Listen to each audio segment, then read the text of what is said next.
The manhwa begins with someone rising from the ground, covered in blood, as a winged man stands before him. The celestial being declares, "God is dead." Humanity worshipped gold and revered arcane engineering until, in the end, they became slaves to themselves. The man holding a sword questions how this can be fair. His opponent wraps the blade in a powerful aura, but despite this he charges forward, asking why this even exists. He screams as he swings his sword, only to be utterly obliterated by a colossal explosion from his enemy. It is then revealed that this is all part of the most popular apocalyptic fantasy game of the moment, Arcane Soul. The defeated man screams in fury, calling the game a pay-to-win garbage.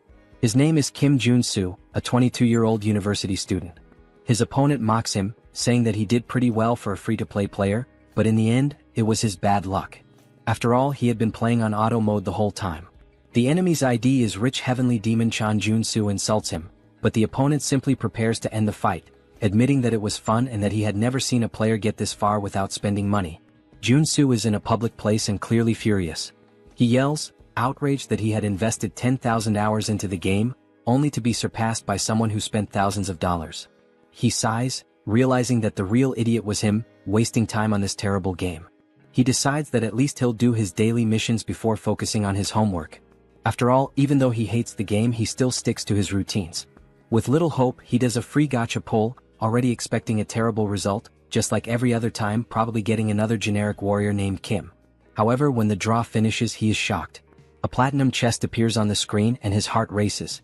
When he finally sees the character he got, he is astonished to realize it's the heavenly demon himself, an SSR unit. He wonders how the hell he pulled this off, as it's the best character in the game. The chances of getting the heavenly demon in a free draw are ridiculously low. There are an absurd number of zeros in that percentage.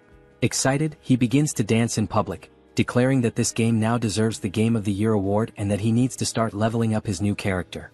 It is revealed that the most efficient way to level up a character in Arcane Soul is by sacrificing other already leveled characters to serve as experience.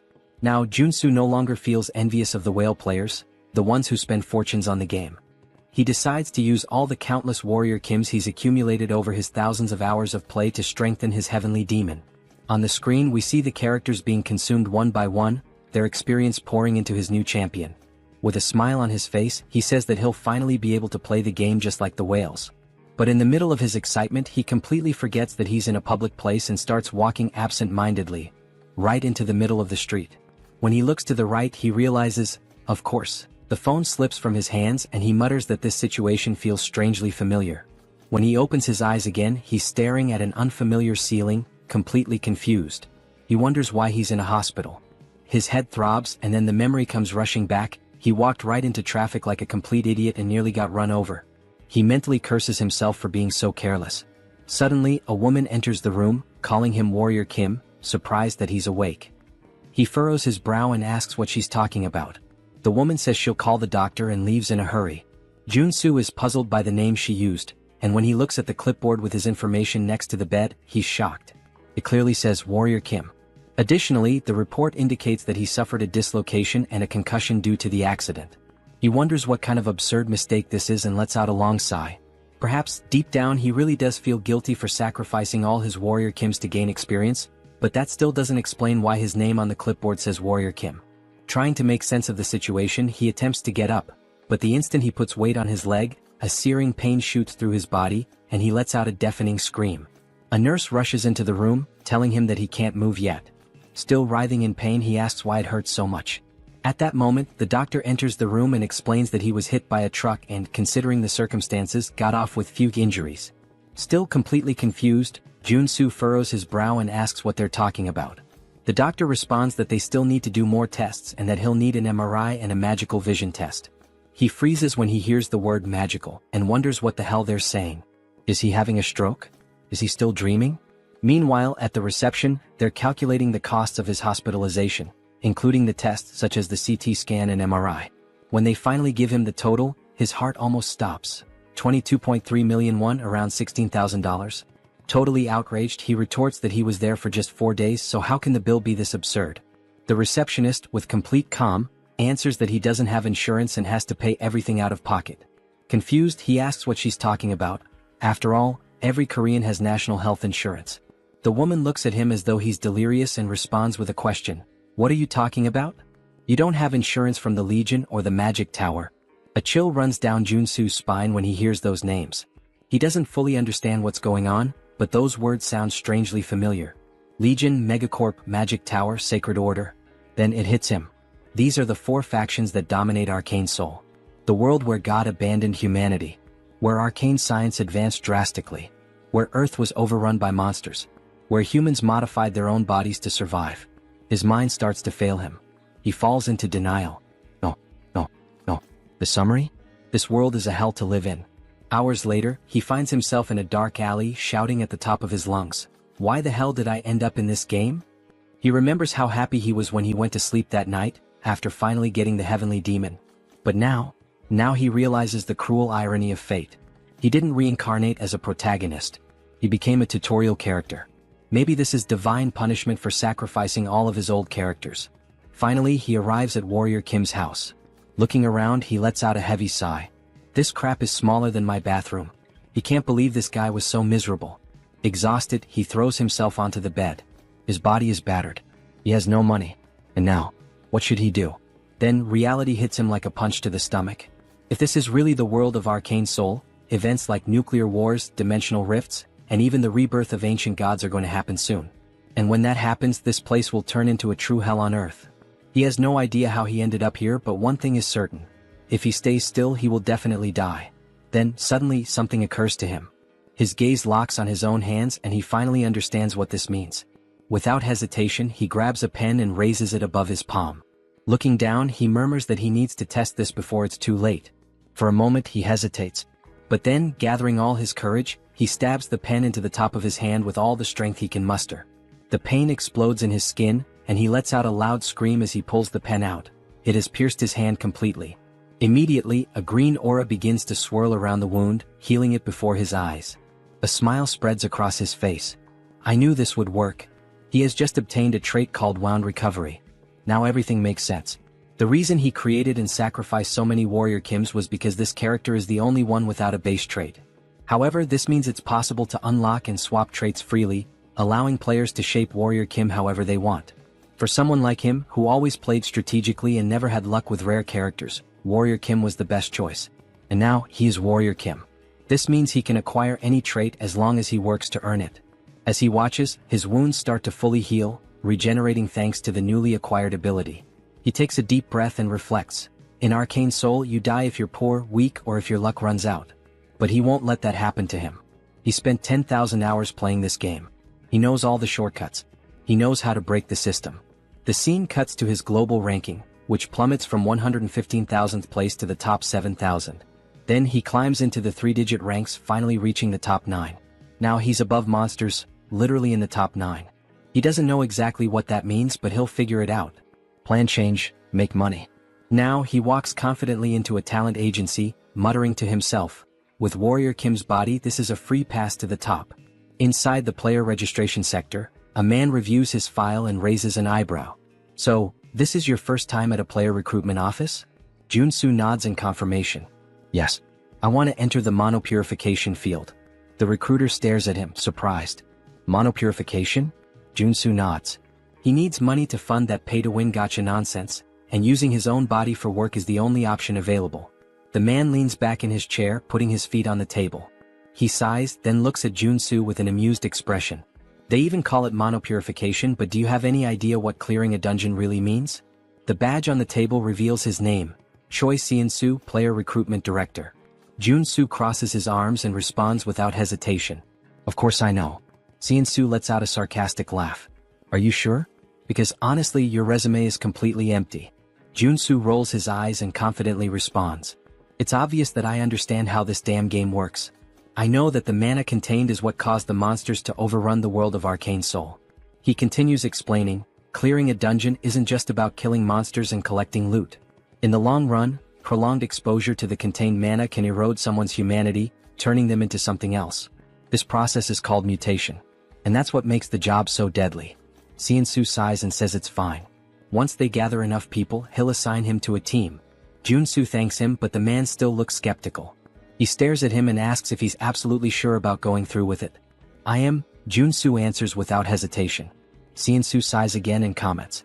I've seen many guys like you take this job for money and come out completely dead inside. Junsu laughs casually.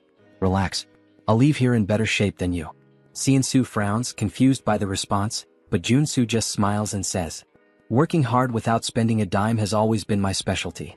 First contact with the team. He then meets his team leader, a man named Deer. Deer crosses his arms and looks at him with a stern expression. So, you're the newbie they sent here? Junsu shrugs. I guess so. I'm just here because I was assigned.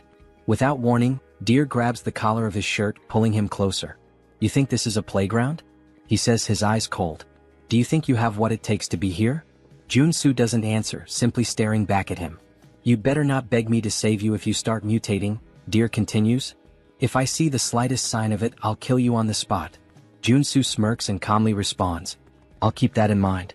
For him, this is nothing new. In the real world, people always try to scare the newbies. But what really intrigues him is the fact that Deer is an R-rank character in the game. This is what he looked like before awakening. Junsu thinks, noticing that at this moment, Deer's legs are still normal. Before the tension can rise any further, another man enters the room and sighs. Deer, I've told you not to treat the newbies like that. We're short on staff. The man is introduced as Hedgehog, a veteran with 5 years of dungeon clearing experience. Deer clicks his tongue, clearly irritated. Whatever. I just hope he doesn't mess things up. He then turns to the group and gives his instructions. We have 4 hours to clear 5 locations. No time to waste. Junsu watches Deer and thinks, this guy's much tougher than he was in the game. Hedgehog notices and pats him on the shoulder. Don't mind him. He may seem tough on the outside, but he's a good guy deep down. Junsu gives a nonchalant hum in response, not paying much attention. The first dungeon. The first location they need to clear is a junkyard. As soon as they arrive, everyone complains about the terrible smell. No matter how many times I come here, I never get used to this stench, one of the workers says. Deer ignores the complaints and says, I'm opening the entrance. Get ready. He activates the access card and the dungeon door opens. What they see on the other side is simply disgusting. The place is covered in filth, a complete mess of waste and magical residue. Deer gives the command. Everyone, position yourselves. Inside the dungeon, there are low-level monsters known as contaminated slimes, creatures that feed on trash and residual mana. Junsu quickly assesses the situation and starts explaining to himself. The core of mana-contaminated clearing is eliminating these slimes. They're weak but troublesome. If you cut them in half, they just multiply. The only way to truly kill them is by destroying the small mana core inside their bodies. As they begin to fight them, the workers quickly realize the problem. How the hell are we supposed to find these cores in the middle of all this mess? Someone shouts, frustrated. Junsu takes a deep breath, steps forward and says, get out of the way. Before they can react, he rushes toward the slimes, holding nothing but a shovel. He leaps into the air, preparing to strike. If this goes south, don't blame me. He shouts to his teammates. With a precise swing, he drives the shovel directly between the legs of one of the slimes, hitting the mana core dead center and destroying it instantly. The other workers stare in shock. Hedgehog's eyes widen. He's killing the slimes way too fast. Deer also watches, intrigued. Meanwhile, Junsu just smiles. This is perfect. He continues to move forward, destroying the cores one by one before the slimes can multiply. And the most impressive part? He's doing all of this with nothing but a shovel without needing a real weapon. The other workers watch in disbelief as he moves rapidly across the battlefield, crushing slimes as if it's the easiest thing in the world. Is this really possible? One of the workers exclaims. Junsu answers with a confident smile. Of course it is. Suddenly the scene cuts to a flashback from 2 days ago. We see Junsu crawling on the ground as if searching for something. The curious detail? He's in the middle of a children's playground. Junsu looks around and murmurs to himself. It must be around here somewhere. After a few seconds of searching, his eyes finally spot what he's looking for. Found it. He crouches down and picks up a coin from the ground. The moment he holds it in his hand, an invisible notification seems to appear in his mind. Trait acquired, treasure hunter. A wide grin spreads across his face. Got it? This is the most important trait for Warrior Kim. Excited, he starts spinning in place, celebrating his achievement while holding the coin like a trophy. Nearby, a mother watching the scene covers her child's eyes and sighs. Just think happy thoughts. Junsu doesn't care about the strange looks and continues on his journey to acquire more essential traits. The price of evolution. He learns some fundamental rules while hunting for important traits. Cut to a less glamorous scene. Junsu is vomiting into a trash can, his face completely wrecked. That went too far, he groans. The truth is, to acquire a specific trait, he put himself in the middle of Asmongold's room, or at least something as disgusting as it. The notification appears once again. Trait acquired, contamination resistance. Junsu wipes his mouth, panting. That was the hardest one so far. The logic for acquiring traits in this world works exactly like in the game. If you meet the conditions, it's yours. He opens the mental menu and reviews his abilities, explaining to himself that it's possible to equip up to 6 traits at once, and that he can switch between them at will. Now, thanks to Treasure Hunter, he can see the mana cores inside the slimes, which explains why he's able to eliminate them so easily, even the giant ones. However, another slime is attacking his team, shooting a barrage of sticky slime. Deer gives an urgent warning. Don't let that stuff touch you. But Junsu simply walks through the toxic substance without hesitation. Finally, all this work paid off, he comments, satisfied. Thanks to contamination resistance, he feels no side effects from the slime. I personally wouldn't stick my tongue out in this situation. End of shift. The scene cuts to the bus on the way back home. Junsu leans against the window, exhausted. Even with all these traits helping me, working all day is still draining. Hedgehog smiles and comments. But thanks to you, we finished early today. It was incredible seeing all of that up close. He pauses and asks curiously, are you hoping to awaken like Deer? Junsu laughs. No way. I only know how to use a shovel. Military training to blame. Hedgehog whistles. Impressive. As they talk, something strange happens. Small horns begin to grow from Hedgehog's head. Junsu furrows his brow. Your mutations are getting worse. You've been exposed to too much contaminated mana. He observes his colleague more closely. You don't look so good. You should rest for a bit. Hedgehog just shrugs and lets out a bitter laugh. I'd rather mutate than face the debt collectors. Junsu sighs, understanding his situation better. Now it makes sense why you wanted this job. Not exactly the kind of position people queue up for. 4 days later. A time skip brings us 4 days forward. The work finally comes to an end, but everyone is exhausted. We're done, someone murmurs. The team members are wrecked after days of non-stop dungeon clearing. On the other side, a worker is vomiting uncontrollably, almost doubled over. Junsu immediately recognizes him. Hedgehog. I told you not to push yourself so hard. Deer approaches and pats Junsu on the shoulder. The only reason you're still in one piece is because you're young. Never thought you'd do your part properly, but good job. Junsu gives a faint smile. It was thanks to everyone. But deep down he knows the truth. He only managed to do well because of his traits. He watches Deer, noticing that he's holding up surprisingly well against the exhaustion. For someone at our rank, he's holding strong. Before they can continue talking, a desperate scream echoes through the area. Junsu turns to find Hedgehog. Something is terribly wrong. A dark aura begins to form around him. His colleagues look horrified. What's happening to his spine? Deer runs over, his expression turning serious. Hedgehog. Hang in there. Junsu understands everything in that instant. Hedgehog is mutating. Deer tries to hold his friend back. Hold on. We need to get out of here. But it's too late.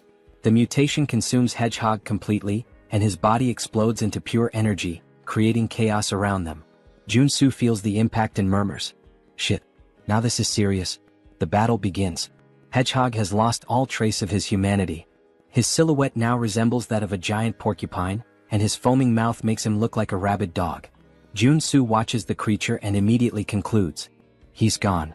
There's nothing left of Hedgehog in there. If they don't defeat him, no one will walk out of here alive. But there's a problem. All the traits Junsu has acquired so far are specialized for monster cleaning. None of them are useful for combat. He struggles to find a way out, but nothing useful comes to mind. The first attack comes directly at him. Junsu has no time to react. The strike hits him square in the face, sending him flying like a ragdoll into a wall. He crashes to the ground, spitting blood. The power difference, it's absurd. A new notification appears. Trait acquired, endurance. He smiles faintly, wiping the blood from the corner of his mouth. It's still too early to give up. If he wants to survive, he needs to act now. He quickly opens the menu and starts switching his traits. I need something that will actually help. He selects Strength, which will increase his physical power. Mana Heart, which will allow him to control his magical energy. And Endurance to reduce the damage he takes. Let's see what I can really do. The counterattack begins. Junsu finishes selecting his traits. Mana Absorption allows him to absorb magical energy directly from the environment. Deep breathing accelerates his mana regeneration, ensuring a steady flow of energy. Finally, the last piece of the puzzle, Corruption Resistance. Now that his traits are set up, he's much better prepared for combat. Hedgehog charges at him, screaming as Junsu activates strength, multiplying his physical power by 10. He swings his shovel back and roars, spinning his body with full force before delivering a crushing blow. The impact hits Hedgehog square on, launching him into the air. Junsu feels a flicker of hope. This is working. I can really win this. But then, in midair, Hedgehog starts spinning violently, turning into a deadly ball. Junsu's eyes widen. That should be illegal. Hedgehog launches himself at Junsu like a projectile, but at the last second he crashes into a rock, losing control and flying back up. Junsu yells, completely confused. What am I supposed to do in this situation? He doesn't have time to react. The attack hits him full force, smashing him brutally into the ground. Hedgehog pulls away, laughing, but then his eyes widen as he notices something. From the rubble, Junsu leaps out, completely unharmed. Thanks to endurance, his resistance to damage was multiplied tenfold. He winces in pain, groaning. Even with endurance, this still hurts like hell. But he has no choice. If he stops now, he'll die. He steels himself, clenching his fists. With no other option, he launches into an unrelenting assault. Blow after blow, Junsu unloads a barrage of punches at Hedgehog, refusing to retreat. But then one of the spikes on Hedgehog's back curls backward and shoots out like a missile. Junsu dodges at the last second, but before he can react, a swarm of spikes is launched at him, piercing his body and embedding themselves in his flesh. He is thrown to the ground, completely covered in blood. But he refuses to give up. Junsu forces his body up, breathing heavily. Just a little more. He charges at Hedgehog again, preparing for another punch. But then, blood explodes into the air. Junsu feels something violently ripped from his body. His mind tries to process what just happened. His hand has been obliterated. His eyes widen in complete shock. His senses still can't understand how this happened. But before he can react, Hedgehog fires another spike. This time, his mind registers what's happening, but it's too late. His entire arm is torn off. The pain strikes him like an electric shock. Junsu lets out a scream of pure desperation. But Hedgehog doesn't stop. He clenches his fists, preparing a final crushing blow. Junsu closes his eyes, gasping. This is exactly what I expected. Hedgehog lands the blow. The ground shakes violently as the impact hits where Junsu had been lying. The price of victory. A flashback unfolds in his mind. He remembers when he used to play this game just as a mobile game. Back then, everything felt easy. All he had to do was press a single button to defeat monsters. He never stopped to think about what the character felt. He pushed it to the limit over and over under the guise of efficient training. But now he finally understands.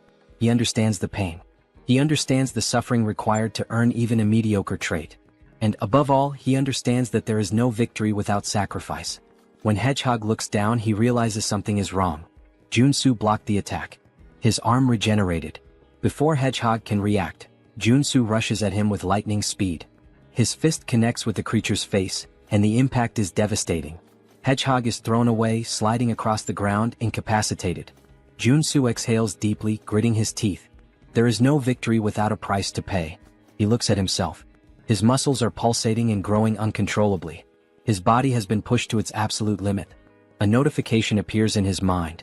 Trait acquired, mutant muscles. Junsu smiles despite the pain. The real fight is just beginning. The awakening of the monster. Junsu's body is still covered in spikes. Hedgehog is thrown against a wall and Junsu grins to himself. The reason he had recklessly charged at him with all those attacks was for the trait. By pushing his limits with mana, heart and strength, he knew he could gain something greater. And now they merge, activating his new trait, mutant muscles. Hedgehog charges at him again without hesitation. But Junsu stands his ground. Everything I've done so far was for this moment. Hedgehog throws a punch. Junsu easily blocks it. Then he starts to laugh.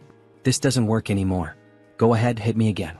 Hedgehog snarls and then his fist deforms, sprouting sharp spikes. He lunges forward, slamming the punch directly into Junsu's chest. The impact is brutal. Junsu is thrown to the ground, his body pierced from all sides. It seems like he won't get up from this. But then, his body begins to regenerate. His organs rebuild. But something feels off. The regeneration is not just healing him, it's transforming him. Hedgehog watches, confused, as Junsu unlocks a new trait, mutant body. His arms grow, his structure expands, and his physique now matches Hedgehog's. Junsu smiles. Thanks, Hedgehog. I needed this. All of this happened because of you. He moves forward without hesitation. Hedgehog howls and charges straight at him. Neither of them backs down. What follows is a battle of pure brute force. Punch after punch, they exchange blows evenly matched. The monster battle. Nearby, Deer stirs. Dazed, he lifts his head. What the hell is all that noise? His blurry vision clears, and he freezes. A monstrous battle unfolds before him, something straight out of a kaiju movie. His eyes lock on Junsu. Wait, that's Warrior Kim? Deer can't believe what he's seeing. A normal human can't fight a mutant on equal terms, can they? Junsu and Hedgehog trade powerful punches at the same time, and both are thrown back, crashing to the ground simultaneously. Junsu grits his teeth, breathing deeply. This isn't as easy as I thought. Physically, he's now the same size as Hedgehog. But if this keeps going, he'll end up at a disadvantage. The breaking point. Hedgehog lets out a deafening scream. Junsu narrows his eyes. This is dangerous, but I have no choice. He activates corruption resistance, a trait that's helped him before. And then, he deletes it. Deer is shocked. What? He just erased a skill. Junsu's body shakes violently. And then, he starts transforming again. His skin darkens, twisting and stretching, his muscles expanding uncontrollably. He fights to keep his sanity, but the process has already begun. Junsu is undergoing a full monsterification. The primal roar. His skin turns a deep red. His body grows even larger, becoming colossal. Then, he lets out a primal, deep and terrifying roar. The sound shakes the air, a fearsome bellow that freezes Hedgehog in terror. For the first time, Hedgehog hesitates. Above Junsu's mutated mouth, a magic circle begins to glow. And then, a burst of pure energy is unleashed. The attack hits Hedgehog squarely, sending him flying far, far away. What the hell was that? Deer watches in pure shock. What the hell was that? He looks up, and freezes. A monstrous, gigantic and deformed version of Junsu glares down at him. Deer feels a chill run down his spine. He really turned into a mutant? How is this possible? But for Junsu, it's just another trait. New trait acquired, mutant. Deer swallows hard, his instincts screaming at him to flee immediately. Holy shit. He begins to crawl away from Junsu, panic taking over. Then suddenly, Junsu extends his hand toward him. Deer shuts his eyes tightly, bracing for the worst. But instead of a fatal blow, he hears coughing and groaning in pain. His eyes open. Junsu is standing, panting. And just like that, he's human again. The final sacrifice. Then Junsu collapses face first into the ground, muttering that he made it. We learn that corruption resistance is the last line of defense. If you're possessed by the mutant form and mutant muscles, and you erase the resistance, you turn into a full mutant. The common belief is that once transformed, you can never go back to normal, but Junsu knew otherwise. He needed this, and he was sure he could change the trait back while still thinking clearly, even if only for a second. That's why, even though his body was disintegrating and rebuilding repeatedly, and the pain was unbearable, he kept fighting for his sanity, allowing him to swap corruption resistance for the mutant trait. The end of the battle. The scene widens, showing an aerial view of the area where the cleanup is happening, and Junsu is exhausted. He says it felt like every muscle and bone in his body was moving, and he never wants to go through that again. Struggling, he gets up, stumbling toward Hedgehog's body. A purple orb leaves Hedgehog's mouth. Junsu grabs it, and it's revealed to be a level 1 monocore. He starts to smile sarcastically, saying it was worth it. Soon he starts dancing, joking that clearing the field is really profitable. Deer approaches and asks if he's alright, commenting on his mutant transformation and asking what happened. Junsu replies that it would be annoying if strange rumors spread, so he just says he kinda bet he could turn back and got really lucky. Deer is surprised, saying it was an insane risk, and Junsu hands him some level 0 monocores since he now has a level 1 monocore. Junsu says he wants to head back now, breathe some fresh air, and everyone is surprised since he saved their lives and even gave monocores, hoping they'll keep his secret. But Deer looks at him with suspicion. Back at Seonsu's building, we see him starting to flatter Junsu heavily. Junsu wonders what all this flattery is about. Seonsu responds that he should have said something if he were a superhuman, so they could have given him proper work instead. Now Junsu understands why all the praise. In the world of Arcane Soul, a superhuman awakens a skill that grants them powerful mana. In a world like this, where strength equals power and authority, superhumans are practically the nobility. But it makes sense for Seonsu to think this way since it takes a superhuman to defeat mutants. Though in Junsu's case, it's just a game design flaw since he can acquire traits. Seonsu puts his hand in his pocket and says he should pay Junsu for the cleanup. Junsu responds that would be nice, trying to stay calm, but inwardly he has that mischievous smile, thinking he'll let Seonsu think he's a superhuman for now. Seonsu pulls out a mountain of cash from his pocket and says that they cleaned 5 regions, and that they get 20% of the total fee, which amounts to 50 million wons. If they split it among everyone in the group, Junsu should receive 5 million, but this time they'll do it differently. Seonsu places all the money on the table and says they'll only keep 5% of his share and will even give him a bonus of 12 million. Junsu's smile reaches a whole new level now, with his tongue even turning into a heart. He exits the room singing, and someone comments that he seems to be in a great mood, while the other says he must have been well paid. Junsu confirms, saying yes, since they finished the job, and acknowledges the man as someone he's worked with. The man explains that he's here because he wants to ask a favor. Junsu asks what he means by that, and the man reveals that his wife is sick and asks if he can lend him some money. He apologizes for asking since they don't know each other. Junsu responds that it's not a good idea to help someone when you know nothing about them, because they could end up stabbing you in the back, and it's hard enough to stay afloat right now. Junsu takes the man's hand, which is pleading, and tells him that he's much older than Junsu, so he doesn't need to do this.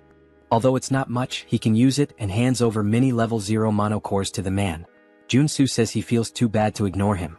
What a conversation, huh? The twist. Later that night, we hear the man laughing, calling Junsu an idiot, saying he pretended to be poor, but gave him so many mono cores. He's boasting to Deer. Deer replies that the man must be new to this kind of thing, and the man says he would have given more if Junsu had said his son was sick too. And he complains that what's annoying is that Junsu was paid more than everyone but gave such a tiny part, along with that superhuman talk about the profit split. Deer sighs, saying that Junsu isn't a superhuman and that it's better they teach him a lesson. The beggar asks if Deer has any ideas, and Deer smiles, saying that idiot probably has some strange skill. While Junsu is happily helping the poor, Deer says that since they know his secret, they can teach him a lesson about how truly scary the world can be. The scene shifts to a luxury resort, where we see Junsu through a window, receiving a massage. He comments, saying that money is really wonderful. He never imagined he'd see the day he could get a massage in a place like this, and being in the game is so much better than reality. The masseuse presses hard on his arm, and Junsu mentions he spent 3 whole days resting at the hotel but still feels pain. From now on, he'll have to think twice before using any mutant-related traits. Changing traits isn't as all-powerful as he thought. His body changes depending on the traits, and the intensity of the side effects increases as his body changes. The problem now is survival after limiting the use of traits. He looks out the window and recognizes a few people, saying that's the Iron Fist gang, while we see them all by the pool. He explains that Arcane Soul is ruled by local gangs, not the law. That's natural since there are so many monsters around, and people have to rely on superhumans. He says he's managed to survive so far, but it would be foolish to rely only on his traits in such a dangerous place. He starts to smile, saying that in the end, it all comes down to being overloaded with equipment. He goes to a miscellaneous goods store, and a woman asks if he's there to sell things. He says yes and mentions he has some monster byproducts. She looks at his clothes and warns that they don't buy level 0 monocores since he's not dressed well. He replies that he already knew that. He pulls something out of his bag and says that this is what he would like to sell, revealing a blue monocore, which surprises her. She asks if it's a level 2 monocore, and he confirms, telling her to take a good look at it. He comments that it's nice to see she's surprised. He's really happy he managed to get a level 2 monocore, and the effort at the hotel was worth it. If he can sell it for the highest price, this will be the right path. He asks if she sells weapons and armor. She replies that she does and lets him into the back area. As he enters, he's surprised, saying that it looks like she has everything back there. He thinks the government should start keeping an eye on this woman since all the essential game items are there as well. She tells him to make himself comfortable. He responds affirmatively and then begins to get excited. He says that now is the time to get properly equipped. He starts putting various weapons into his backpack and says that now that he has weapons, it finally feels like he's playing Arcane Soul. Then he hears a woman calling for him and turns around. She asks almost casually if he's a mercenary, saying she needs help. He replies that he's not a mercenary and suggests she should look for someone else, but she pulls out a little money, explaining that she's on a business trip and that the Iron Fist gang scared her. She asks if he could protect her until she reaches her lodging. He realizes she's trying to offer him at least 500,000 to be her bodyguard, and wonders if he should accept now that he's well equipped. He places a hand on her shoulder, saying that he can't ignore a lady in distress, and tells her it's time to go, looking ready for the situation. They start walking through some alleyways and she says they're almost there. He wonders why she's staying in such a shady place, saying that, forget about people, there isn't even an ant around there. She quickly dashes around a corner, and when he turns, all he sees is darkness. She says they're nearly there and urges him to hurry. He replies that it's too dark and he can't see anything. Then his eyes begin to glow yellow as he acquires the night vision trait, and says that now he can see, but he didn't plan for this. In her hands there's a pistol aimed directly at him, and she remarks that he's a lot more cautious than she expected. He wonders who she is and if all of this was a trap, only for him to turn around and see Deer, who laughs and asks where he thinks he's going. Deer says it's good to see him again like this, asking if he agrees. Joe and Sue asks what he did to deserve this, and Deer responds that he didn't do anything, he just looks stupid. There's no other reason, calling him naive. Joe and Sue lets his weapons drop, immediately rushing to knock the woman down. Deer asks why he would start a conversation just to run away. He tells the woman to shoot him and she fires her gun directly at him, hitting him in the back. He starts falling down the stairs.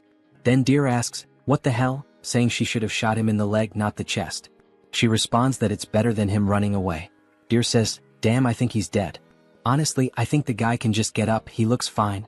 The woman mentions that someone might want to buy his body since he came back from being a mutant. The beggar says it's time to loot his gear now. When Deer looks down again, he says there's no way and they should do this first, only to find that Joe and Sue's body has disappeared. They all start wondering where the hell he went, growing uneasy. The street lamp breaks and the beggar is hit in the neck. The rest of them start panicking, wondering what's happening, and Deer says there's no way he's still alive. Joe and Sue says that he can't die at the hands of someone who repays kindness with betrayal, and it's a good thing he left the store after putting on the bulletproof vest. Thanks to that, he acquired the trait of playing dead after being shot. Deer looks around in panic, saying he can't see anything since the street lamp broke, wondering where Joe and Sue is. Joe and Sue suddenly appears behind him, saying he's right there. He says he saved his life, so now he's going to take it, landing a punch directly to Deer's face. Joe and Sue punches Deer in the face, sending blood flying everywhere. Deer falls to the ground but instantly gets back up, wiping his mouth. He stands up and kicks Joe and Sue, who dodges. Joe and Sue says he should be grateful for being saved in the first place, asking if Deer thinks trying to kill the person who saved his life is the right thing to do. As Deer is about to fall to the ground from the attack, Joe and Sue tells him to bite the curb and is about to land a kick when the woman shoots her gun at Joe and Sue, asking Deer if he's okay. She manages to hit Joe and Sue in the arm with a shot, and he says he was too careless. In Arcane Soul, the scariest thing isn't the monsters or mutants but the people. He was incredibly naive and trusted them too easily. He places his hand on his waistband and pulls out his weapon to avoid making the same mistake again. He shoots the gun out of the girl's hand and then shoots one of the men in the shoulder, telling them that's enough, as we see both of them on the ground, writhing in pain. Something bounces off the wall, and Joe and Sue turns, thinking he should kill Deer to stay safe, only for Deer to launch a surprise attack. Joe and Sue wasn't expecting that but manages to react just in time by blocking the kick, although he loses his weapon. We see that Deer's legs have now transformed, and he's awakened as a level 1 superhuman. Joe and Sue says the game is poorly made, explaining that the superhuman awakening is something all playable characters can undergo. It's considered the basic growth system in the game. According to the world of Arcane Soul, a level 1 superhuman is strong enough to threaten an ordinary civilian with an automatic rifle. Joe and Sue starts backing away to create distance, while Deer declares he will kill him, and now Joe and Sue has to deal with a superhuman with nothing but his body. Deer disappears instantly before Joe and Sue, and he wonders where the hell he went. We learn that Deer has 2 unique traits: stereoscopic movement and kick. Stereoscopic movement allows him to use his incredible leg elasticity to move freely in any direction he wants. In his case, he's running on walls. Joe and Sue looks up and sees him coming from above. He used stereoscopic movement to gain height and is now coming down with a kick, using both the momentum and the height. Joe and Sue says he needs to dodge this and he rolls to the side, letting the ground get completely smashed. Deer is surprised and irritated that he dodged, preparing to attack again, saying that this time Joe and Sue won't be able to dodge. The impact happens and Deer starts to smile, thinking it's over. But Joe and Sue says, "Sorry, but I didn't plan on dodging." As we see, he blocked the kick with a weapon, calling him a mutt who doesn't know his place. He knew buying that extendable baton was a great idea. A few hours ago in the girl's store, he was wondering if a weapon would really be worth it. Since Warrior Kim is a warrior class character, even though he gets stronger, there's a limit to how effectively he can use a weapon. That's why he decided to buy a close combat weapon, which turned out to be nothing other than this extendable baton. Each character has weapons and traits that are more effective for their class. We see Deer's leg trembling, and Joe and Sue manages to push him back. To defeat Deer, he needed to use a close combat weapon and traits suited for a warrior like him. He swings the baton downward, hitting Deer and knocking him to the ground, then acquires a trait called Strike. This is a trait specific to the warrior class. He then starts spamming his attacks to acquire even more traits, using moves like a downward strike, uppercut, and even an advancing attack. He tries a side strike, though it's unclear if he gained a trait from that moment. Deer searches for an opening and as soon as he finds it, delivers a direct kick toward Joe and Sue. Joe and Sue hesitates, wondering whether to dodge or not, but decides he can't stop now after coming this far. He grits his teeth, saying that even if he has to break bones, he'll block the attack with his elbow hitting Deer's leg. He tells himself he needs to keep attacking. The fight continues with blows exchanged one after the other. Then Joe and Sue acquires a trait called Combo and starts smiling, saying, "That's it." The best trait build for the warrior class at the early stages is combining strike and combo. He uses his left hand for punches and his right hand to swing the baton, taking down Deer like it's a cut scene. Deer begs him to stop as he begins to lose consciousness, but Joe and Sue throws the baton directly into Deer's chest, hitting him with the strike trait. Deer finally loses his strength and collapses to the ground. Joe and Sue shouts, saying that he succeeded and defeated an awakened one. His arms begin to burn as though the air itself is searing his skin. He wonders what this sensation is as he looks at them. His whole body starts to ache as a red aura begins to swirl around him. He says he can feel something about to overflow inside him, thinking he knows what's happening. There's a brilliant explosion from where he stands and now, with a golden aura surrounding his fingers, he says, "This is the day I learned the cruel truth of the world of arcane soul, and now I am awakened as a level 1 superhuman." Joe and Sue clenches his fist with excitement and starts shouting, saying that the time has finally come. He then pulls the fiercest face he's ever made, resembling Lloyd, and is so pumped up that he does a handstand, announcing that he's about to start taking low-interest loans and landing high-paying jobs. A man approaches him, asking what he thinks he's doing. When Joe and Sue turns around, he's shocked to see a giant, old man holding an enormous weapon. This man is Iron Fist Kim, the second basic character available in Arcane Soul after Warrior Kim. He's a reinforced soldier class character who specializes in firearms, primarily using his prosthetic arm to shoot.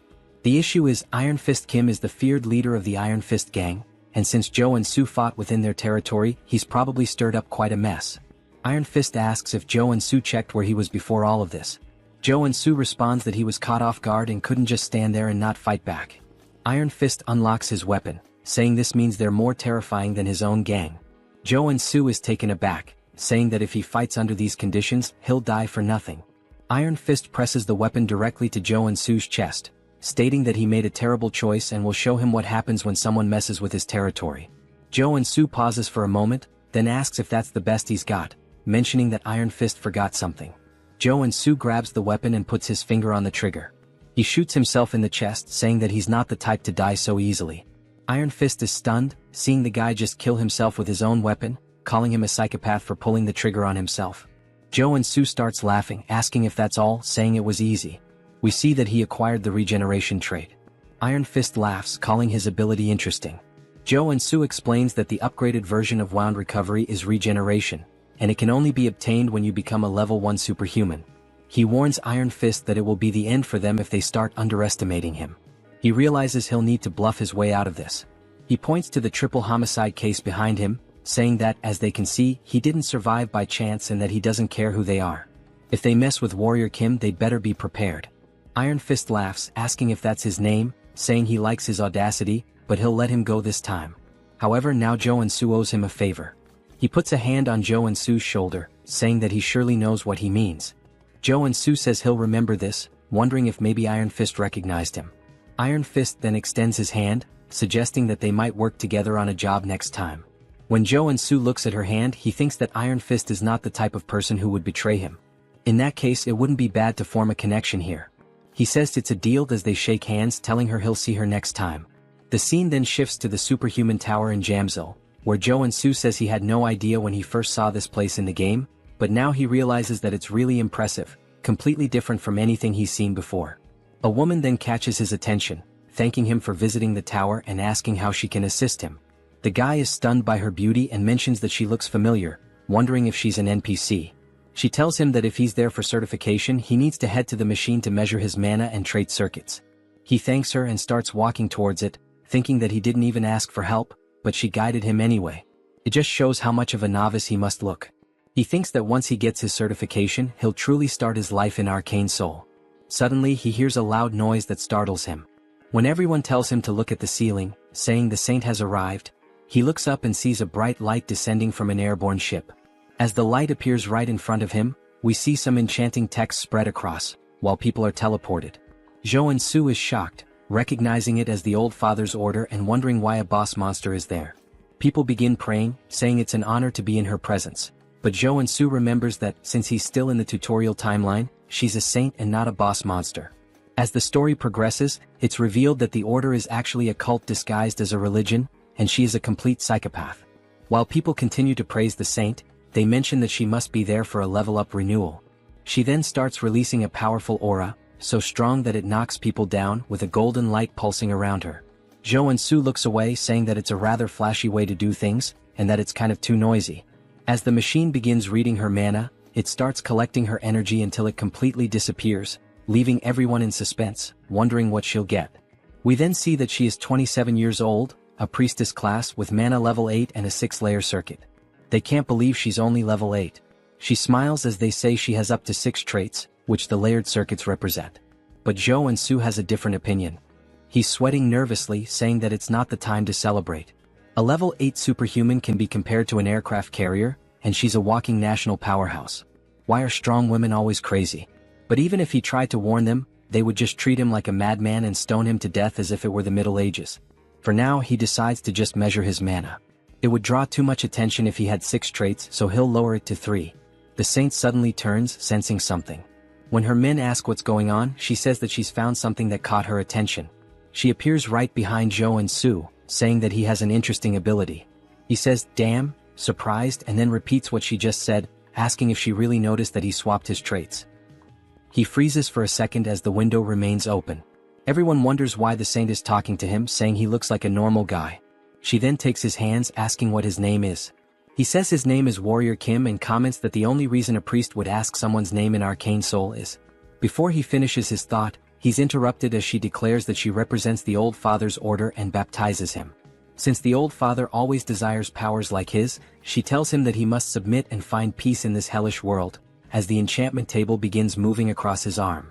Everyone around him envies the fact that he's being baptized, especially because she is the Old Father's first daughter.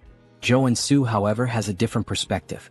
He's extremely nervous, thinking that if he's baptized and gains the baptism trait, he will have no choice but to become a paladin of the order. However, the Old Father's order loses to major figures in Arcane Soul during the war with South Korea, and this figure is none other than the Celestial Demon.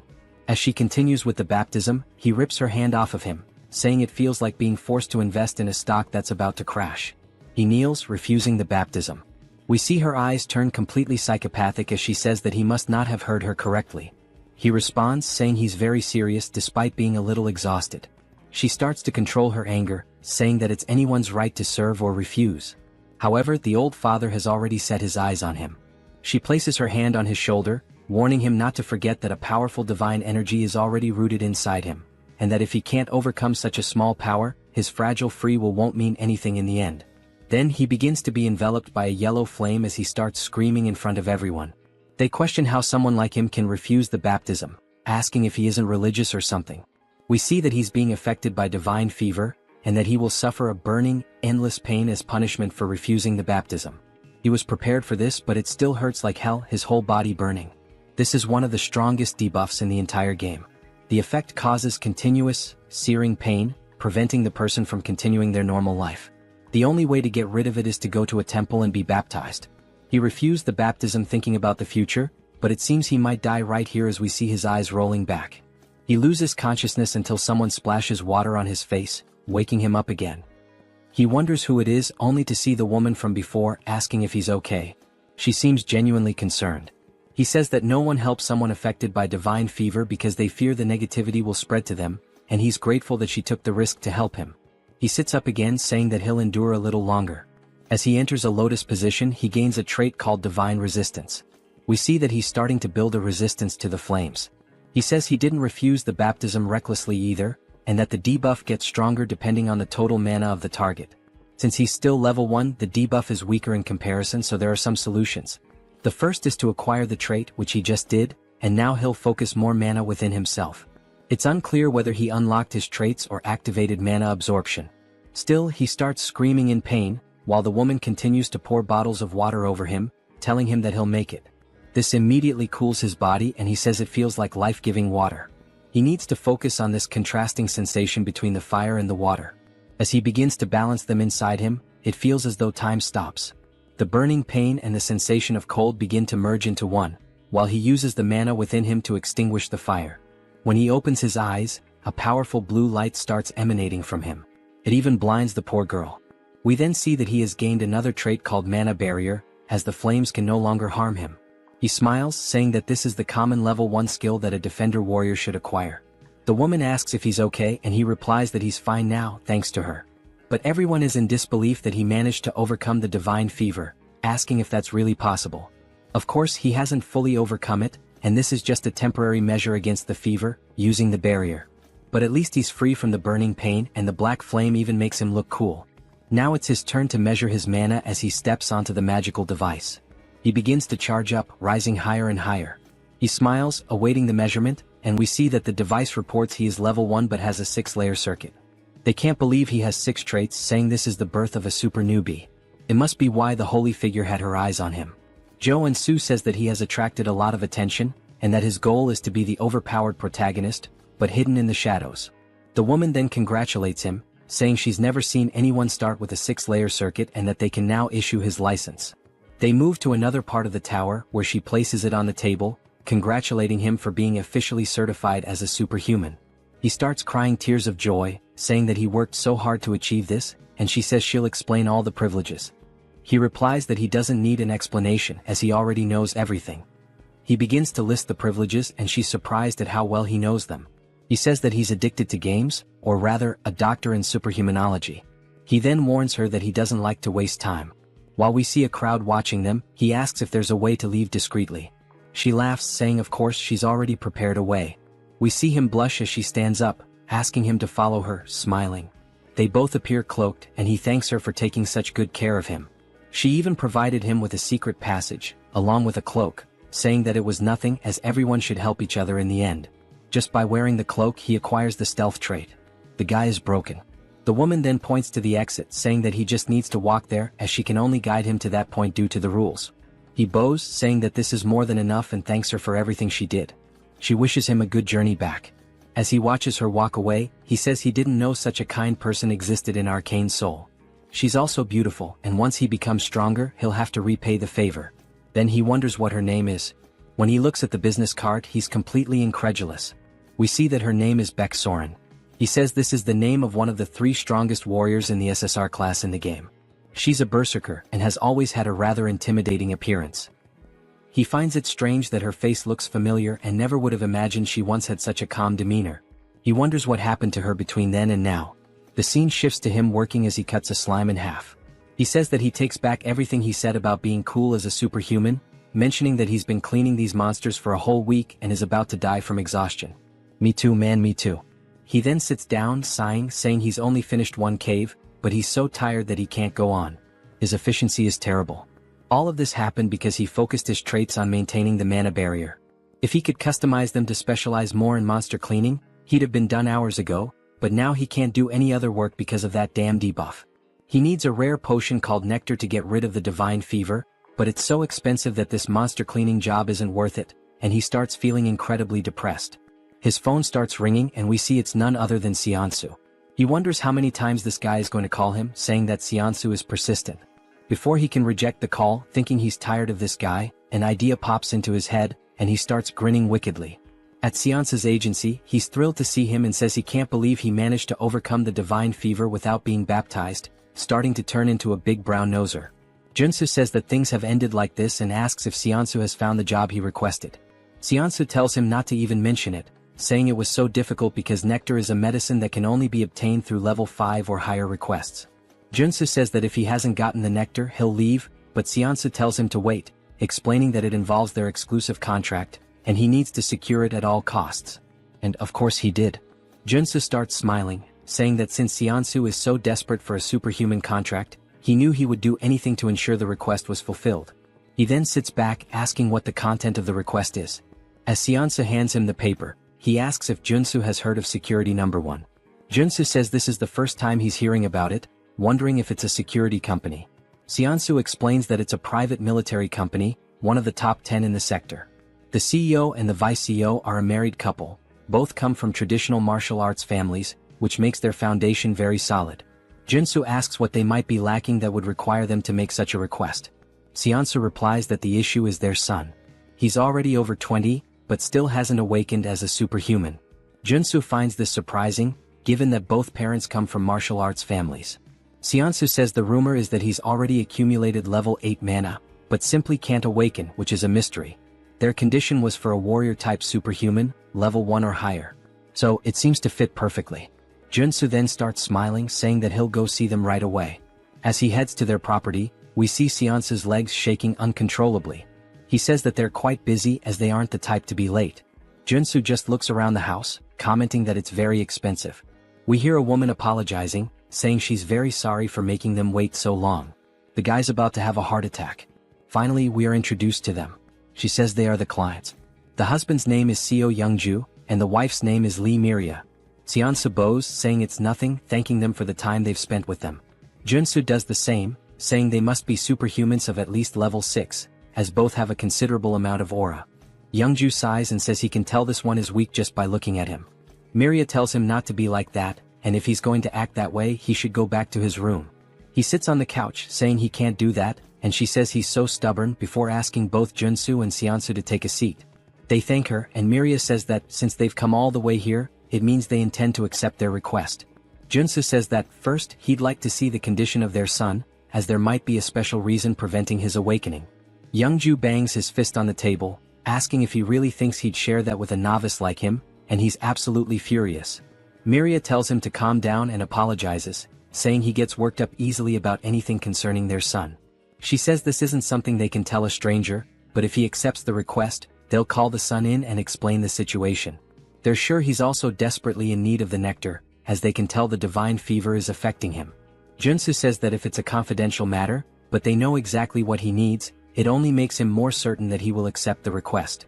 He says he'll accept it and asks them to call the son in. While they do, he opens the door. He introduces himself as a Woojin. Junsu says it's a pleasure to meet him and shakes his hand, noting that he doesn't feel any mana coming from him. Then he notices something and tells the guy that his cloak is really cool. The guy responds that it's more than he deserves, but he always wears it with gratitude. Junsu says he imagines he needs it to seal his mana. The entire family is surprised, and Junsu smiles, saying that the moment he saw the gloves he was sure of it. Although it's a matter involving a noble family, he deliberately set the conditions for a level 1 superhuman and used the nectar debuff to summon him. He was baptized under the order of the Old Father. The reason their son couldn't awaken is because he rejected the baptism and sealed his mana to avoid the divine fever. While they couldn't announce this publicly and were struggling with the situation, they must have heard the recent rumors about him overcoming the baptism. So they decided to seek him out. Woojin is extremely impressed and starts acting exaggeratedly, saying that no further explanation is needed. He almost thought Junsu was the protagonist of a detective novel. Junsu says that he's watched enough Detective Conan in the past and that there's nothing to fear, since he also knows the future. The moment he saw the photo, he understood everything because in the future, Woojin becomes the vanguard paladin of the Old Father's order. He rejected the baptism and resisted, but when his parents lost their power, he gave in and joined the order to help the family. Youngju then approaches, calling him sir and asking if there's any way for their son to avoid the baptism. We see everyone looking at him with puppy dog eyes. Junsu remarks that he was so arrogant just a moment ago, but now he's acting all polite, saying that, of course, there's a solution. He says that since he's spent 10,000 hours in Arcane Soul, it's obvious that he knows how to handle this. He places a hand on Woojin's shoulder, saying that he understands the pain he's feeling because he's been through it too, and that he'll get him out of this situation. Woojin begins to cry and hugs him, while Junsu says it doesn't matter whether she's a saint or not. She tried to pull him into some low-level cult, and now his future subordinate is by his side, showing yet another expression of loyalty. He then starts pushing Woojin away, saying that before they proceed, he'd like to add a condition. Youngju asks what he wants. Junsu says that since the difficulty of the request has increased, it means he should be entitled to something more. Miria agrees, saying it makes sense because now it's not just about awakening their son, but about overcoming the divine fever. They'll do whatever it takes if he can cure their son. Junsu says that as an additional condition, he'd like them to teach him the sword capable of breaking mountains. Both are surprised by this request. While Junsu smiles, Woojin looks scared. Seonsu strikes the "oh, I'm in danger" pose.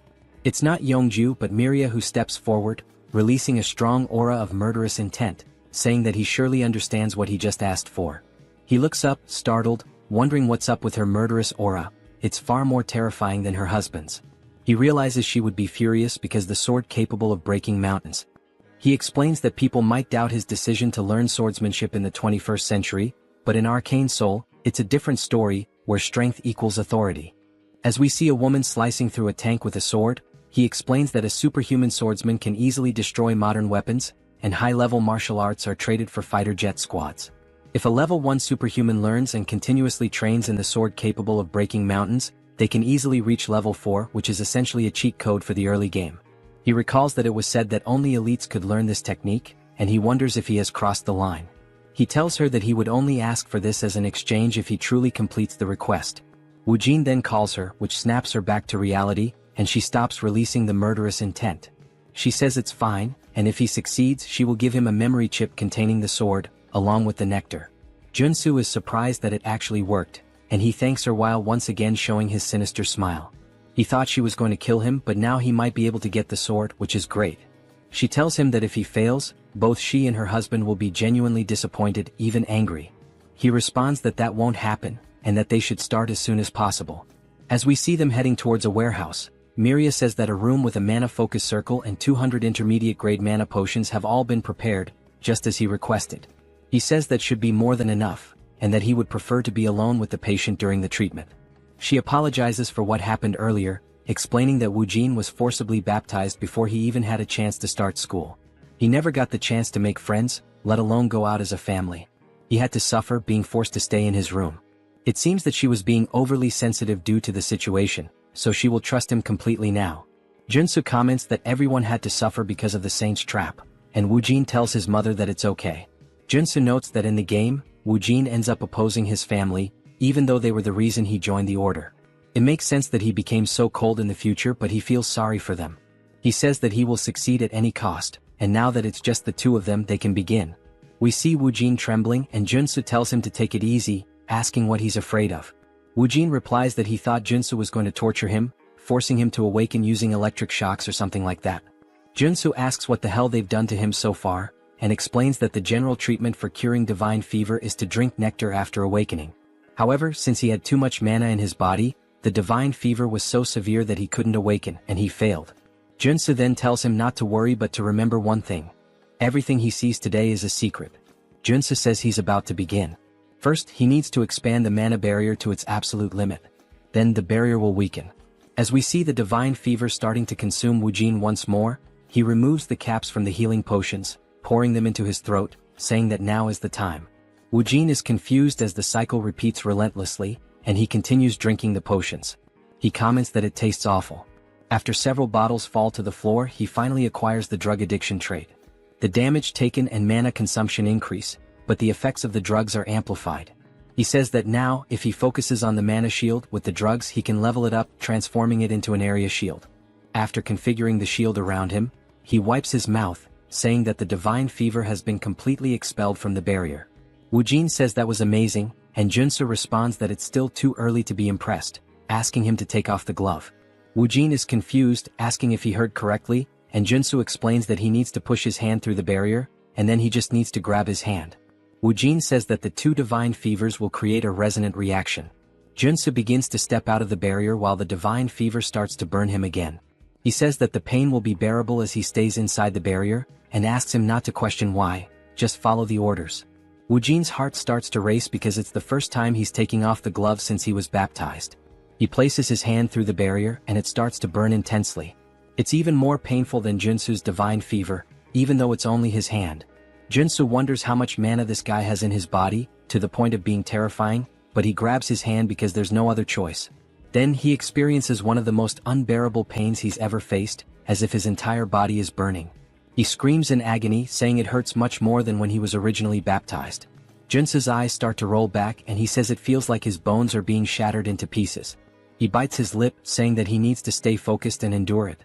Then he hears the notification of a new trait appearing, and he immediately jumps back into the barrier toward Wu Jin, and the two of them fall to the ground. Junsu starts to pant, and we see that he's still holding Wu Jin's arm, while Wu Jin acquires the damage absorption trait, meaning he can absorb damage from others. Junsu says that this was a success, and Wu Jin is staring at his hand, now gloveless, saying that he can't believe it's still bearable. Junsu says that everything was planned to go this way. Besides the barrier, he used damage absorption to take some of his divine fever for himself, which means his fever is severely weakened, and now it's the final stage. He hands a wooden sword to Wu Jin, saying that he can't stop and that he needs to attack him until he awakens. Wu Jin says he understands, and that it's time to use the swordsmanship he's been training since childhood. He then takes his stance and attacks Junsu, who we see getting hit in the forearms. While using the armor to block the attack, Wu Jin runs behind him, and Junsu just looks at his guards, armed with fear, since they're made of iron and were broken by a wooden sword. This means the situation is going to get bad. He acquires the protection trait and says that even with this trait, he'll be in a critical state if he's hit even once by these attacks.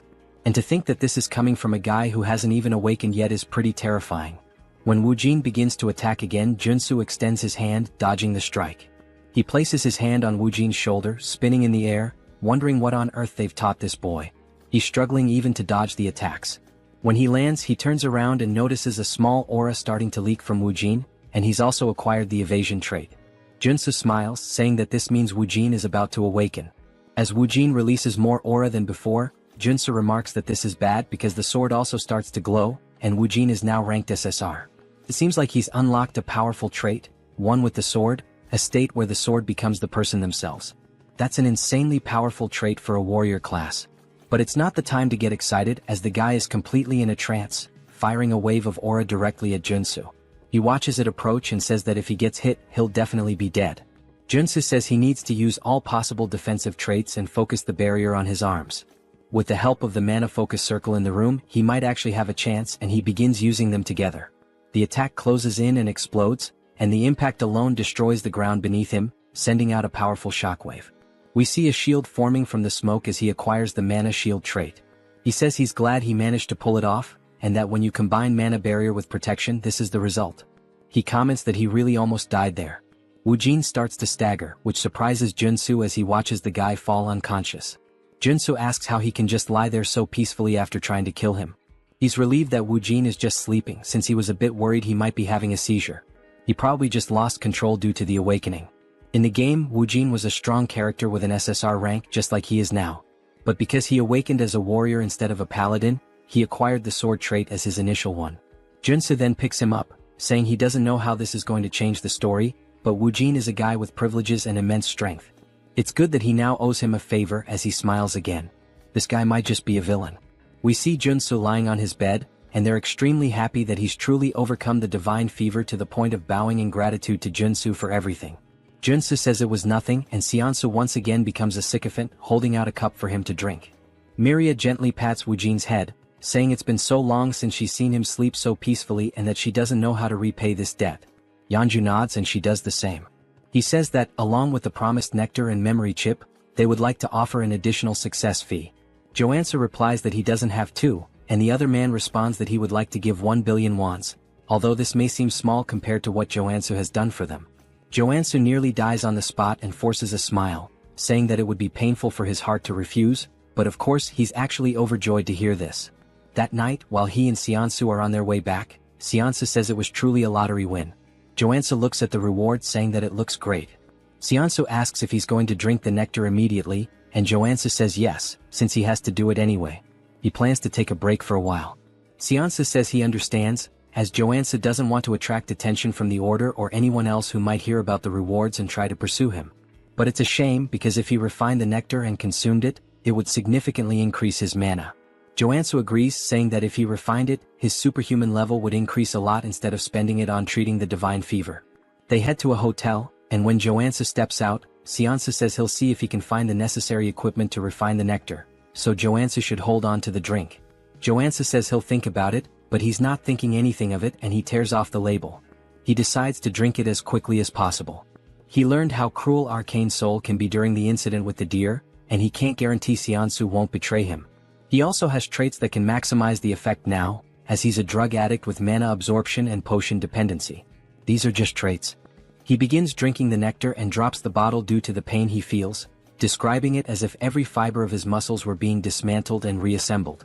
He closes his eyes, trying to focus, saying there's an incredible amount of mana inside him. His eyes begin to glow yellow as he shoots a brilliantly bright beam through the window. He's now reached level 2, but the divine fever still seems to be present. He says this is one of the best tier 1 traits in the entire game, and since it was added to his traits along with the mountain sword, he's relieved as he can now focus on training these two traits without any problems. His phone starts ringing, and when he checks, it's Seonsu who says he has something to tell him. Joansu ignores it, saying he'll just train, but the phone keeps ringing several times until he answers, asking why the hell Seonsu is bombarding him with messages. He looks at the phone and sees that it's actually a strange message. He starts decoding the letters and reads between the lines, saying it's telling him to run from the Dagger Gang. He says he can't believe he found a secret message in the text and that the Dagger Gang is one of the rival gangs to the Iron Fist. If Seonsu had wanted to betray him, he would have called as usual to buy time. Considering that he sent the secret message, it must mean he was captured first, and it looks like the information was leaked while Seonsu was trying to prepare the equipment.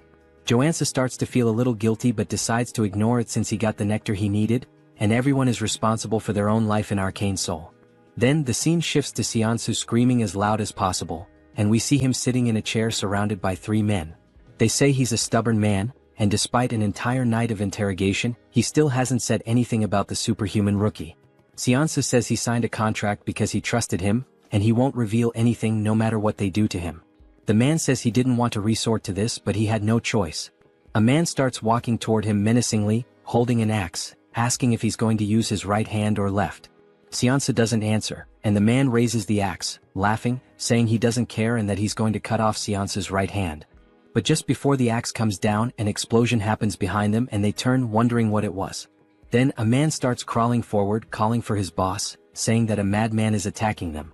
It seems like he wasn't lying, as we see someone aiming and firing rocket launchers at their building. He says they're about to face the consequences of messing with him. He can't just let someone who keeps their promises in this cruel world of Arcane Soul be left alone. He pulls the trigger, saying that, with any luck, this will be a good lesson to show them that the war has just begun.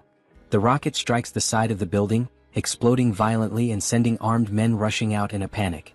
They look around frantically, trying to pinpoint the source of the shot, saying they need to find the shooter first. Joansu chuckles, commenting that, just as expected, they're spilling out of the building like a bunch of cockroaches.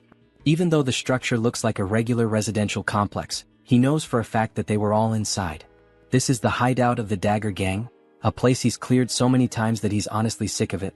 It's a complicated dungeon, made up of 6 different buildings. Since this mission is part of the tutorial, he can practically finish it with his eyes closed.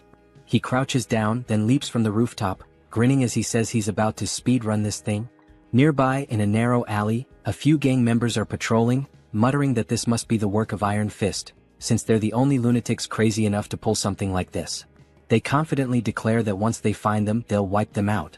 Suddenly, one of them hears a noise coming from a dumpster and decides to check it out. His buddies warn him to be thorough. The man creeps forward, peering down the alley, trying to locate the source of the sound. He doesn't see anything. But in the blink of an eye, Joansu emerges from the shadows. Before the man can react, Joansa grabs his face with a crushing grip and slams him brutally into the nearest wall. Joansa laughs, saying the guy didn't even recognize him despite being right in front of his face. And that when it comes to infiltration, there's no better combo than playing dead and using stealth. With the henchmen stumbling around outside like fools, he takes the opportunity to slip into the main building. He lifts the lid of a dumpster and begins descending a hidden staircase, commenting that this is one of the gang's secret entrances. Moving swiftly and silently through the corridors, he takes pride in the fact that he's avoided combat so far. Pressing forward, he notes the gang's unusual obsession with hostages. He remembers that the boss's room is on the 5th floor, which means he still has a long way to go. Because of that, he decides to advance as stealthily as possible, making sure no one notices him. Suddenly, the building's loudspeaker crackles to life, blaring an urgent announcement. Enemy infiltrated the building. All members, arm yourselves and assemble at the rendezvous point immediately. Joansu stands before a door, murmuring to himself that he needs to make a decision. If he exits through here, he'll be in the lobby, which is the most efficient route. The central staircase leads directly upstairs. However, there's a problem. Now that the gang has detected an intruder, they've barricaded the lobby to create a defensive line. The moment he opens the door, he'll be shredded by gunfire. Even so, he decides to press forward. A wicked grin spreads across his face as he steps directly into the middle of the enemy formation. Without hesitation, he pulls a Gatling gun from his inventory and unleashes hell. Chaos erupts. The enemies panic, scrambling to retaliate, but the front line is obliterated under the relentless storm of bullets. The rear guards manage to recover and open fire on him. Joansa decides he's had enough of this game. He pulls the pin on a grenade and tosses it. The gangsters freeze, watching in horror as the grenade arcs through the air, before detonating right in their faces. Laughing, Joansa ducks back behind the door, muttering that stealth was never his thing. Then, lowering his gaze, he reveals a fistful of explosives, grinning as he says he knew one grenade wouldn't be enough. Without hesitation, he hurls 8 more into the room and slams the door shut. Screams of terror echo from the other side. Joansa simply smirks. "Hope you guys enjoy the show," he muses. Moments later, silence. Stepping back out, he surveys the scene, bodies litter the ground. He wonders if he managed to wipe out the entire group in one go, but he knows better than to lower his guard. And sure enough, as if on cue, one of the enemies suddenly staggers to his feet, gun raised, screaming that Joansu is going to die. Joansu watches calmly. Then, at the very last moment, he sidesteps the shot. A notification pops into his mind, new trait unlocked, sensory awareness. He chuckles. This was exactly the trait he needed from this dungeon. And now, there's not much left to gain here. Joansu stares down the enemy, letting out a cold, sharp laugh before stating flatly that the only one dying here is him. The only sound that follows is the man's scream, cut short by dead silence. When the scene is revealed, a bullet hole is clean through the unfortunate man's skull. With the henchman out of the way, Joansu announces that it's time to move up. He may have reached the 4th floor without much trouble, but he knows the real danger begins now. The 4th floor houses the gang's gambling den, and directly above it on the 5th floor is the boss's room. Moving cautiously, he edges toward a corner and peeks around, expecting enemies. But to his surprise, there's no one there. His brow furrows. Keeping his guard up, he advances to the game room's door and carefully pushes it open. Empty. Something's wrong. He can feel the air itself thick with danger. At that moment, a notification flashes. New trait unlocked. Focus. Suddenly, a sound from above catches his attention. He snaps his gaze upward. It's not an enemy. It's a drone. And worse, it's dropping a grenade. His eyes recognize it instantly, a flashbang. The grenade detonates. For a moment, Joansu is left blind, deaf, and completely vulnerable. Taking advantage of the opening, a man bursts from one of the side rooms, sprinting toward Joansu from behind, knife raised high. The impact lands. The attacker laughs, convinced he's caught a rat in a trap. And just like that, the boss of the Dagger Gang makes his entrance, a level 2 assassin named Tung. But Joansu remains unfazed. He smirks and tells Tung he really shouldn't be so excited. Tung, confused, notices something's wrong. His blade didn't pierce. What? Why the hell didn't it go through? He instinctively steps back, creating distance, still struggling to process what just happened. Joansu eyes his stance and scoffs. Who's the real rat here? He mocks. You sure it's not just your own insecurities talking? Joansu hadn't expected the gang boss to show up on the 4th floor. That complicates things. This wasn't in the original game. But even so, he had anticipated the attack pattern. The flashbang was part of a chained ambush triggered as soon as the player stepped into the boss room. If he hadn't unlocked sensory awareness and focus before this point, he would have walked straight into the trap. Tung may be a skilled assassin, but Joansu knows that the key to defeating him is to predict where the attacks will come from. Tung, in disbelief, asks how Joansu managed to block his ambush. Joansu simply smiles and replies that it's the bare minimum. Without wasting any time, he draws his blade and warns Tung that he's going to regret picking him as a target. He moves swiftly, launching an attack, but Tung dodges at the last moment. In the blink of an eye, the assassin disappears and reappears behind him. You're acting pretty tough for someone so slow, Tung taunts. Tung throws a dagger directly at Joansu. He notices the movement, spins his blade, and deflects the projectile in midair. As expected from an assassin. You're damn fast, Joansu acknowledges. He quickly realizes that the dagger was enchanted with poison. One simple touch and it would be lethal. The longer the fight drags on, the worse it'll be for him. Tung grins maliciously. You're pretty lucky, huh? How about making a deal? If you surrender now, I'll only cut off one of your arms. Joansu rolls his eyes. Less talking, more fighting? Tung laughs and mocks him. I can tell from a mile away that you're a gunman just by how terribly you hold that sword. And you talk too much. Joansu wonders why Tung is so confident about that. Maybe it's because until now he's only used firearms. The gang leader charges at him, declaring that he's going to make his death painful. Joansu raises his sword above his head. I only have one shot, and it's now. He strikes, but Tung easily evades and laughs. Too slow? But that's exactly what Joansu wanted. In the middle of the swing, he twists his body, spins the sword, and redirects the strike straight at Tung's head. The assassin's eyes widen in shock, realizing too late the mistake he made. What? A marksman using a combo attack? Tung falls to the ground but manages to block the blade at the last moment. Joansu smiles, shaking his head. I hate to break it to you, but as soon as I switch traits, I stop being a marksman. He releases a faint aura around his body and declares, now I'm a classic warrior trained in fencing. He adjusts his stance and activates the Mountain Crusher style. His blade descends with overwhelming force. Blood flies. Tung lets out a scream of pain as the blade tears through his chest. Joansu laughs. You dropped your guard. That's why you lost. Tung, on the verge of death, grips his knife tightly and throws it forward, shouting that he won't fall so easily. Joansu, completely caught off guard, didn't expect anything more from someone who was already defeated. The impact happens. Blood sprays through the air. Tung is sprawled on the ground, motionless, but Joansu looks to his side and sees the blade lodged in his own body. Damn it. I dropped my guard. Amateur move. He feels the poison spreading quickly through his veins. Without wasting any time, he reshuffles his traits to counteract the toxin. He manages to hold on, but the pain is intense. Outside he hears voices. Hurry. We need to get in. There's an intruder in the building. Joansu looks around. His vision begins to blur. He feels his energy draining from his body. No time to waste. I need to get out of here. On the 5th floor we see Joansu tied to a chair. He struggles until he falls to the floor, trying to reach a shard of glass. I need to get out of here fast. He hears footsteps approaching. He looks up and sees none other than himself. The other Joansu crosses his arms and asks, how the hell were you captured? Without waiting for an answer, he crouches down and begins to untie him. Once Joansu is free, he can't hold back his tears. You came all the way here, to save me? The other Joansu merely sighs. We'll talk later. We need to get out of here. They're coming. Now free, Shinsu tries to stand but can barely walk. Joansu watches him and clenches his fists, frustrated. I can't believe they did this to you. He then crouches down. Get on my back. Shinsu hesitates. I can't ask for anything more. We don't have time for that. Hurry up. Shinsu hesitates for a moment but eventually gives in. Just this once. He climbs onto Joansu's back, apologizing for the inconvenience.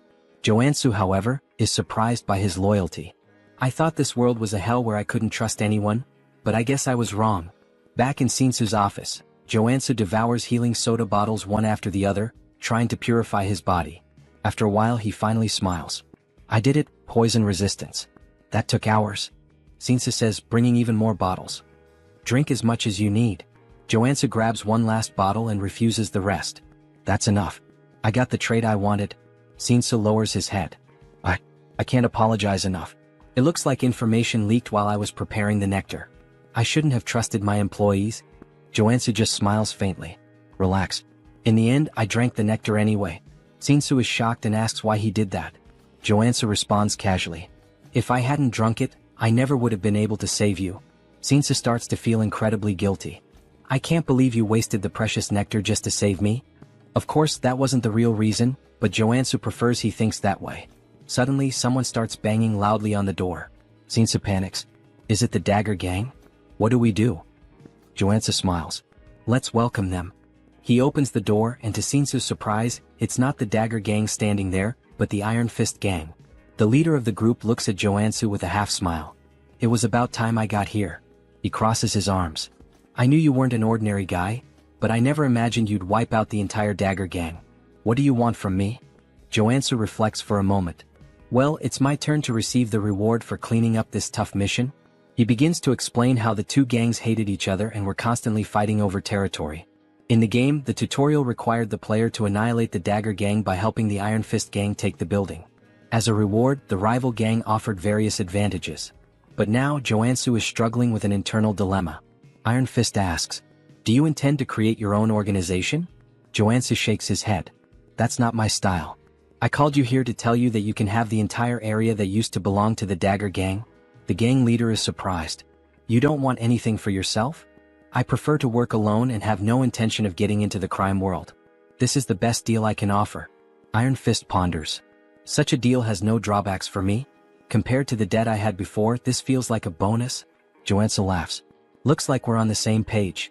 Now that Iron Fist has the territory, Joansu finally makes his request. So, I want a favor. What do you want? Just thinking about it, Joansu starts laughing darkly, but at the same time he smiles genuinely. I want a house. Iron Fist is taken aback by the request. A house? Joansu explains. I've been alone for a long time, and I realized I need a real base. He then begins clutching his stomach, pretending to be gravely wounded. Sinsa panics. Joansu, are you okay? Iron Fist clears his throat. You wiped out those bastards? Then it's a deal. Joansa smiles. I like direct people. Inside he's buzzing with excitement. What kind of house are you looking for? A villa? An apartment? Joansu shakes his head. None of those. I need a secluded house with security, soundproofing, and an underground training center. Iron Fist thinks for a moment, then starts listing some options. Joansu bites his lip, hoping he'll mention exactly what he's waiting for. Then, finally, Iron Fist mentions a place. There's a house on the outskirts of the area, on the Jenyabang slope. Bingo. Joansu feigns indifference, but inside he's ecstatic. That's the first house the player gets in the game. The main base in Arcane Soul? He heads to the location and upon arriving, can barely contain his excitement. Finally, he takes in the view and laughs to himself. This house is way better than I imagined. Memories flood his mind. When he first fell into Arcane Soul, he had no idea what to do. His hospital bill was a ridiculous 20 million won, and now he has a house that feels like a palace. Plus, now he has money coming in from the city's biggest security company. He could pay for a full year of hospital bills without a second thought. But this is still Arcane Soul. No time to relax. The game's story is going to move forward, and he'll have to face enemies like the Saint, who threaten to destroy the city. He grabs his pickaxe. Time to find out the real reason I chose this house. He heads down to the underground training room and starts tapping on the walls. It must be around here. After a few minutes, he finds a specific spot and begins hammering with force. The wall finally breaks. Joansa smiles. My instincts never fail. I think I'll finish this faster than I thought. He continues swinging his pickaxe back and forth, deep in the mine. However, things aren't going as quickly as he expected. Man, I had no idea this was so deep when I played. Even so, he's determined to continue. There's no turning back now. He keeps breaking the rocks until, suddenly, he hits a water source. Water begins pouring out and without hesitation he takes a drink. Immediately, he feels a wave of revitalization course through his body. This is perfect. Along with the refreshing feeling, his body also starts to warm up. So this is it. A mana spring. As the name suggests, this spring is filled with pure mana. Even characters whose HP has reached 0 can fully recover by immersing themselves in it. Additionally, most debuffs disappear, showcasing its incredible therapeutic power. And guess where one of these free springs is located? That's right, in the house Iron Fist Gang gave him. This was one of the main reasons why this house was essential for his progress. Without wasting any time, he prepares a bath. In the game, I handled this with a click. Here, it's much more labor-intensive. But it was worth it. He feels the energy flowing through his body, confirming just how powerful this spring really is. He grabs his blade and holds it firmly. This place is perfect for training. Here, he can fully heal whenever he runs out of energy. So there's no excuse not to give his absolute best. 2 weeks pass. Throughout this entire time, he's been locked in the training room. Now, he can activate the black flame whenever he wants while wielding the Mountain Breaker sword. He lifts his blade and strikes downward. Mountain Crusher. In a fluid motion, he moves into the second stage. Mountain Divider. Finally, he finishes with the third stage.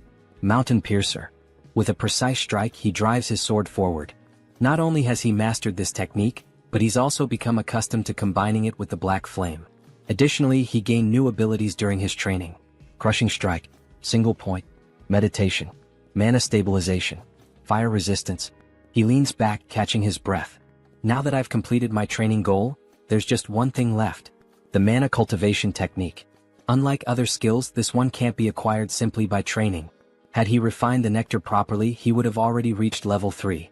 But since he's only at level 2, there's still residual mana in his body. To fully absorb the mana from the nectar and level up, he needs this technique. The problem? It costs tens of billions of won.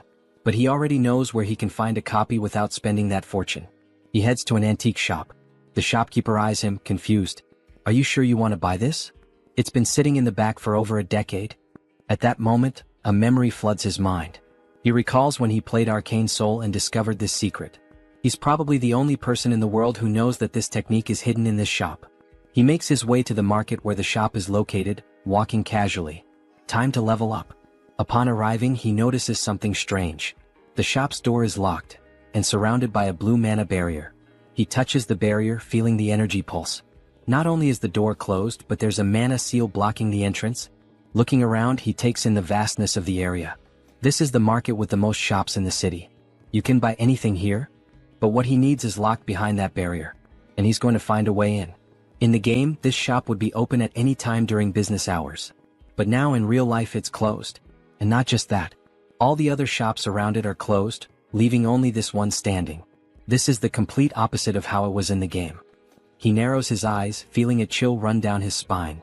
This means that the world of Arcane Soul isn't exactly as I knew it. He finally spots a store with its lights still on in the market and heads over, asking the man inside if things are going badly. He remarks that even the owner of one of the few shops still open doesn't seem to be doing well. The man responds that it's obvious just by looking at him. He's not in a good situation and has to fight off thugs every single day. How could customers possibly come under these conditions? Joansa comments that he thought the Iron Fist gang was the only one around. The man tells him he's dead wrong. Ever since the Dagger gang was wiped out, several other groups have been battling each other daily. There's the Iron Fist gang, the Venom gang, and the Naked gang. Who in their right mind would want to step into this mess? Now Joansu understands why all the markets are closed. According to the original story, the Iron Fist gang destroyed the Dagger gang and rightfully claimed the territory, naturally bringing the market under their control. But this time he was the one who took down the Dagger gang. Because of that, the market has turned into a battlefield with other gangs fighting to claim it. Joansu is considering his next move when he suddenly hears people shouting, telling someone to take them down. The old man says they're at it again, and Joansu decides to check out what the thugs are up to. Rounding a corner, he sees a man being thrown into a small tent. A woman confronts him, reminding him that she already told him this was Venom gang territory. She's talking to a member of the Iron Fist gang, flipping him off as she orders him to go back to his own turf. And that's when we're introduced to Steel Scorpion, the sub-boss of the Venom gang. The Iron Fist gang member is bleeding from the mouth. Then, the most elegant voice ever is heard, asking what all the commotion is about. Everyone turns to see none other than our Lord and Savior, Captain Underpants, arriving on the scene with his allies.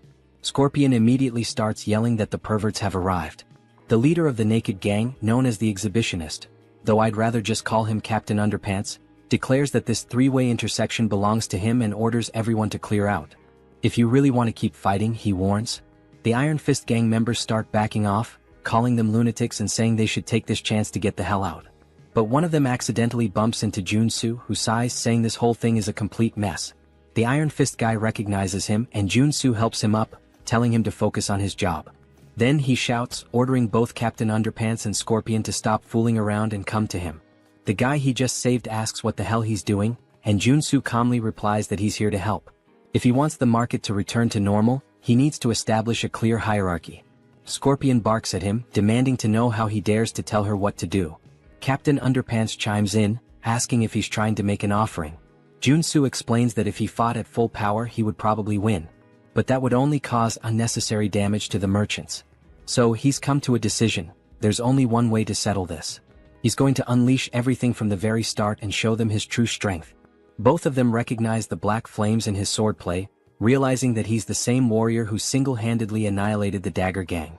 Junsu confirms this and adds that this time he's feeling generous. He's offering them a deal they can't refuse. He doesn't want to drag this out, he'd rather settle it with a one-on-one duel. So what do you say, he asks. Scorpion scoffs, laughing with disdain. Do you seriously think we're dumb enough to agree to a direct fight against a warrior? Junsu smirks. Don't worry. We'll compete in the area you have the most confidence in. Sometime later, after a bit of negotiation, we hear Junsu talking with Captain Underpants. The so-called leader smirks and declares that his specialty is mind control. If Junsu can resist it, he wins. Captain Underpants then gets excited, saying it's an honor for such a handsome man to know so much about him. Scorpion looks like she can't believe what she's hearing, while Captain Underpants continues, insisting that they don't even have to go through with this competition. Junsu can just join his religion instead. Junsu replies, "Nah bro, I'm good," and tells him to think for a second. His religion isn't even one of the 7 major ones or even one of the lesser ones, it's literally an unnamed backyard cult. Why would he join a random sect that isn't even listed anywhere? Captain Underpants sighs and says that, as expected from a non-believer, Junsu will have to be enlightened by the love and mercy of his goddess. He then stretches out his hand and a green aura begins to form around him. He commands Junsu to kneel before him so that he may grant him the privilege of meeting his goddess. As the aura starts wrapping around him, Junsu immediately recognizes that the mind control ability of a combat priest is no joke. He struggles against the influence, admitting that he feels the urge to kneel, but his traits are far too strong to let that happen. Then, without warning, he delivers a brutal uppercut, sending Captain Underpants flying. As the cult leader crashes to the ground, Junsu casually apologizes but warns him that not even a saint could manipulate him. His divine resistance is too high. Captain Underpants' followers rush to carry him away, muttering that it was one hell of a fight. Junsu then turns to Scorpion and says it's her turn now. She folds her arms and smirks. Not bad, I'll give you that. But the Venom gang is on a whole different level compared to the perverts you just dealt with. Junsu grins. Yeah, I don't think so. But I guess we'll find out soon enough. He tilts his head toward her. Your specialty is obviously poisons, right? Then go ahead, prepare the strongest one you've got. He gestures at himself. I'll drink it. She laughs. If you're that eager to die, I'll be more than happy to help. The Iron Fist guy starts begging, saying he knows Junsu is strong, but drinking poison is literally suicide. Junsu waves him off. Relax. I got this. Scorpion extends her hand, holding out a small vial. Drink it. If you survive, you win. If not, well, obviously you die and that means I win. He takes the vial and examines it. As expected. You gave me picnic knockout, the most painful poison among all the gangs. He sniffs it and grimaces. Ugh. Smells like ass. Just so you know, if I survive, I'm punching you in the face. She cackles. Then don't come crying for the antidote later. That never even crossed my mind, he replies before downing the entire vial in one go. The pain hits instantly like a thunderclap. His knees buckle, his face turns purple. It feels like his blood is boiling. Scorpion places a foot on his back, grinning in triumph. You're feeling it now, huh? If you beg for your life like a good little dog, maybe, just maybe, I'll consider helping you. Woof woof. But Junsu isn't here to play games. He grits his teeth and forces himself to focus. The poison was created using a mix of special medicines. Ordinary resistance won't be enough. He needs to take control of the venom inside him. Slowly he directs it toward his arm. Scorpion's eyes widen as she realizes what he's doing. Then a silent notification flashes through his mind. New trait acquired, drug resistance. With this, he can now manipulate poison using his own mana. Junsu draws his sword. Time for the final step. Without hesitation, he slashes his own palm. Blood drips from the wound. Then, it transforms into a stream of pure venom. The entire crowd falls silent. No way. He actually expelled the poison? Someone mutters in disbelief. Scorpion shakes her head, calling it insanity. But before she can react, a chill runs down her spine. She realizes too late, he's already on top of her. Junsu grabs her finger and, with a sharp twist, rips it off. Her scream echoes through the market as the severed finger hits the ground. She collapses, trembling. Do you really think you can just walk away after doing this to me? Junsu rolls his eyes. Quit your third-rate villain monologue and get lost. Staggering to her feet, she backs away, vowing she won't forget this. Meanwhile, the Iron Fist guys erupt in cheers, yelling that she and her gang got exactly what they deserved. Junsu lets out a tired sigh. The outcome was never in doubt. The real problem starts now, getting the shops to reopen. The merchants exchange uneasy glances. Just because the Iron Fist gang won, does that mean the extortion will continue? Junsu folds his arms and looks at them. I hope you all understand, I did all of this to reach this outcome. The Iron Fist guy beside him nods furiously. There's just one thing the Iron Fist gang needs to keep in mind from now on, Junsu says. Of course. What is it? Junsu grins. The protection fee for this market will be half of what the Dagger gang used to charge. The Iron Fist guy's eyes go wide. Wait, that means we won't make any profit at all. Junsu stares at him, expressionless. Are you really arguing with me? And no way. The boss will totally understand. The merchants overhear the conversation and can't believe what they're hearing. Half the fee? To them, this is practically a miracle. In an instant, Junsu becomes a hero. They start bowing, thanking him in every way possible. He chuckles. I just did what needed to be done. But I do expect some good discounts now. After all, this market has everything and I plan to take full advantage of that. The merchants immediately offer him an 80% discount. Junsu smirks. Good thing I leveled up my NPC affinity. With the antique shop finally open, Junsu heads inside. The shopkeeper greets him with a smile. I've heard a lot about you from the other merchants. The hero who saved the market. Junsu shakes his head. Nah, I just did what was right. The shopkeeper laughs. Don't be so modest. Those gangsters have been tormenting this place for years. He lifts his bandaged arm and explains that he had to close the shop after getting beaten up. His arm was broken in the attack. Junsu frowns. Were you able to get proper treatment? The shopkeeper nods. Yeah, I had a Qigong treatment. Worked like a charm. If it weren't for the therapist, I'd still be in the hospital. There's a Qigong therapist in this city? Junsu asks, surprised. The shopkeeper smiles. Yeah, and he's damn good at what he does. I can introduce you. Junsu thanks him but says he came here to buy something first. The shopkeeper gestures toward the shelves. We have everything, except what we don't. Junsu laughs. Now that's how you run a shop. He scans the store, admiring the quality of the goods. Then, tapping his foot against the floor, he says, I want to see what you've got downstairs. The shopkeeper's eyes widen. How do you? Junsu flashes a smug grin.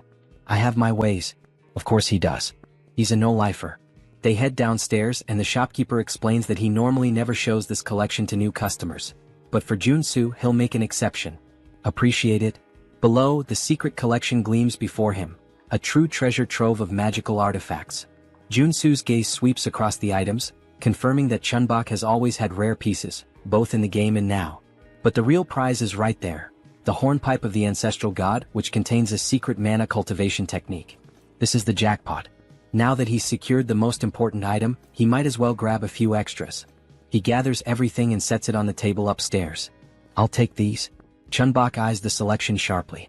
As expected, you've got good taste. He starts listing each item, but Junsu only listens until he hears the price. For everything. 2 billion won. Junsu stares at him like he misheard. Chunbok bursts into laughter. Relax, relax. That's the price for a stranger. But you? You're the market's guardian angel, so I'll cut you a deal. 500 million. Junsu lets out a relieved sigh. Damn, you almost gave me a heart attack. That 80% discount is a lifesaver. Now, all he needs is a superhuman priest capable of removing the sacred seal on the hornpipe. Luckily, he already has a lead on where to find this person. Purely by chance, of course. He asks Chunbok for the Qigong therapist's address and heads deeper into the city. There, he spots someone knocking on the door of room 101. Hey, anyone in there? No response. Junsu presses his ear against the door, wondering if the guy stepped out for a bit. Suddenly, the door swings open. A pale man with white hair glares at him, looking more than a little annoyed. What do you want this early in the morning? Junsu raises an eyebrow. Dude, it's the afternoon. The man shrugs. Morning for me. Now hurry up and spit it out. Junsu studies his appearance and confirms it. This is the guy. I heard your treatments are top tier. The man's expression shifts immediately. His suspicion fades, replaced by interest. Oh, I see. Thought you were one of those gangsters. Come on in. He gestures toward the bed. Lie down. Where's the injury? Junsu glances around the room, noticing a statue in the corner. That just confirms his suspicions even more. The therapist frowns. What are you doing? Just get on the bed. But Junsu smirks and reaches into his bag. Actually, I'm not here for treatment. He pulls out the hornpipe of the ancestral god and holds it out in front of the man. I came here for you to remove the seal on this item. The man furrows his brows. What do you mean, remove the seal? I'm a therapist, not a priest. If that's what you want, go to a temple. Junsu shakes his head. Not a chance. A temple would charge a fortune. Not to mention they might just confiscate the item. He then smirks and continues, but if you do it for me, I'll pay you 100 million won. Priest Kim. The man freezes. How do you know that name? Junsu shrugs. Of course I know. You're the third tutorial character in Arcane Soul. He explains that Kim is a priest of a forgotten religion that worshipped a god who died 3,000 years ago. Among the countless corrupt priests in Arcane Soul, Kim is one of the rare few who are truly innocent. With so many frauds out there, finding a good-hearted guy like you is practically a miracle, Junsu says with a grin. And that means you're going to be very useful to me. He leans in slightly. But let's keep this between us, yeah? The priest sighs, scratches his head and replies, this won't be easy, but I'll try. Junsu smiles. I knew you were a good guy. The two sit down on the floor. Kim places the hornpipe of the ancestral god between them, closes his eyes and takes a deep breath. Slowly, a divine aura begins to surround the artifact. The seal weakens bit by bit and he murmurs, it's working. The sacred ribbon wrapped around the artifact starts unraveling, then snaps entirely, revealing its true nature. Just as expected, the hornpipe holds within it the Einherjar cultivation technique. Kim stares at the item in awe. I actually did it? Junsu nods. As expected, you've got incredible talent. Kim keeps his gaze fixed on the hornpipe. This is a mana cultivation technique? Junsu confirms and thanks him. Then, without hesitation, he brings the hornpipe to his lips and blows. A powerful energy field spreads through the room, hitting him like a tidal wave. His mana circuits start purifying. The bad mana inside me, it's being completely absorbed. A deep sense of tranquility washes over him, as if he's reached a new level of serenity. If he keeps this up, in 2 weeks he'll reach level 3. Kim claps his hands impressed. This is the first time I've ever seen a warrior using a mana cultivation technique. It's a rare sight for sure, Junsu replies. Kim grins. You must be exhausted. Lie down for a bit. Junsu shivers slightly. I just got hit with too much information at once. I'm fried. He lets out a deep sigh and collapses onto the floor. I'll rest for a while. I'm in your care. Kim chuckles. For what you paid me, you can stay as long as you want. As Junsu drifts into deep sleep, a thought lingers in his mind. This guy is really reliable, just like in the game. Having a trustworthy priest around is going to be a huge advantage later on. Sometime later, a sound wakes Junsu. Something is being poured. He opens his eyes, confused.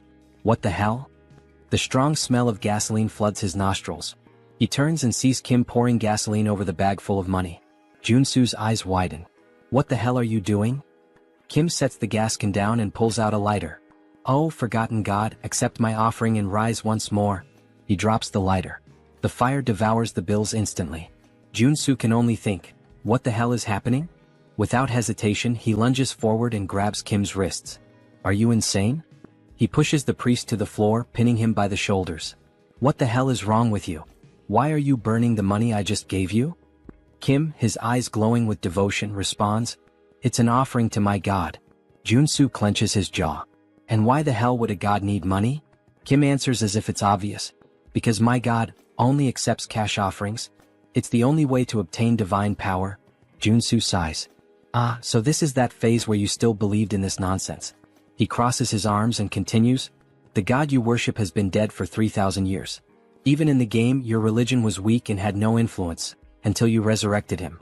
Which means, you clearly didn't know how to worship him properly. And you know what? Your method is wrong. Kim furrows his brows. Wrong? Yes, Junsu states firmly. You're not supposed to burn cash. What you actually need to burn is gold. You have to melt it down and vaporize it. Kim's eyes widen in outrage. Only a heretic would say that. Junsu shrugs. Or maybe it's something only someone who actually knows what they're doing would say. I bet you've never even tried it before. Kim scoffs.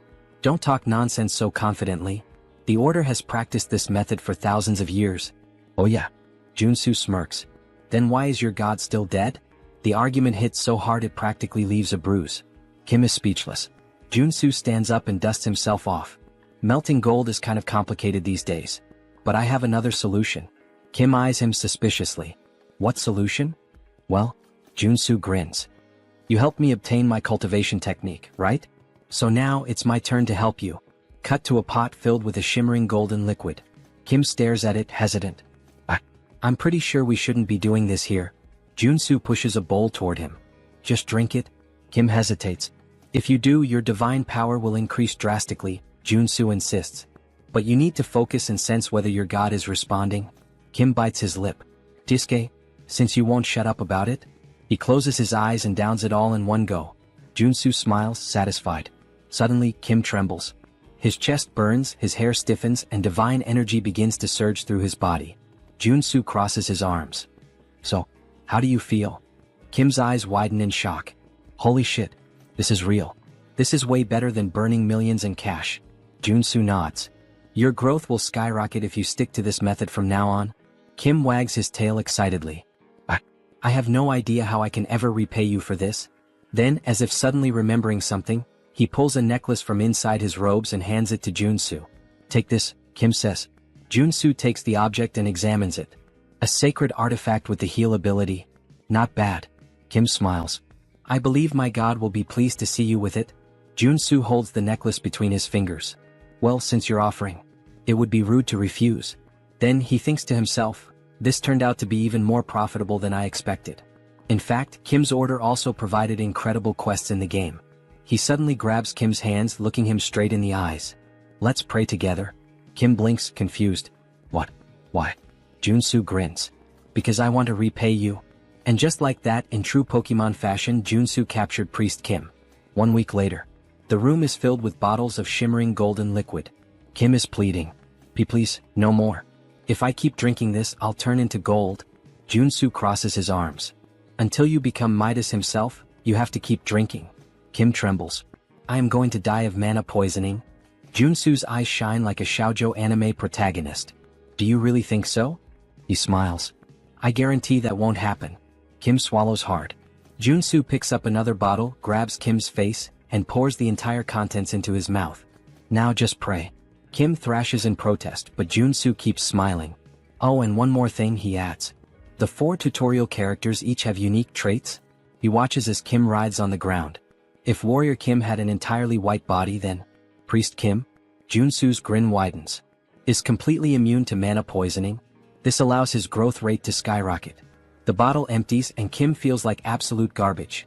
But then his divine power explodes, forming a glowing circle around him so intense that it blinds Junsu. Kim has reached level 3. His eyes widen.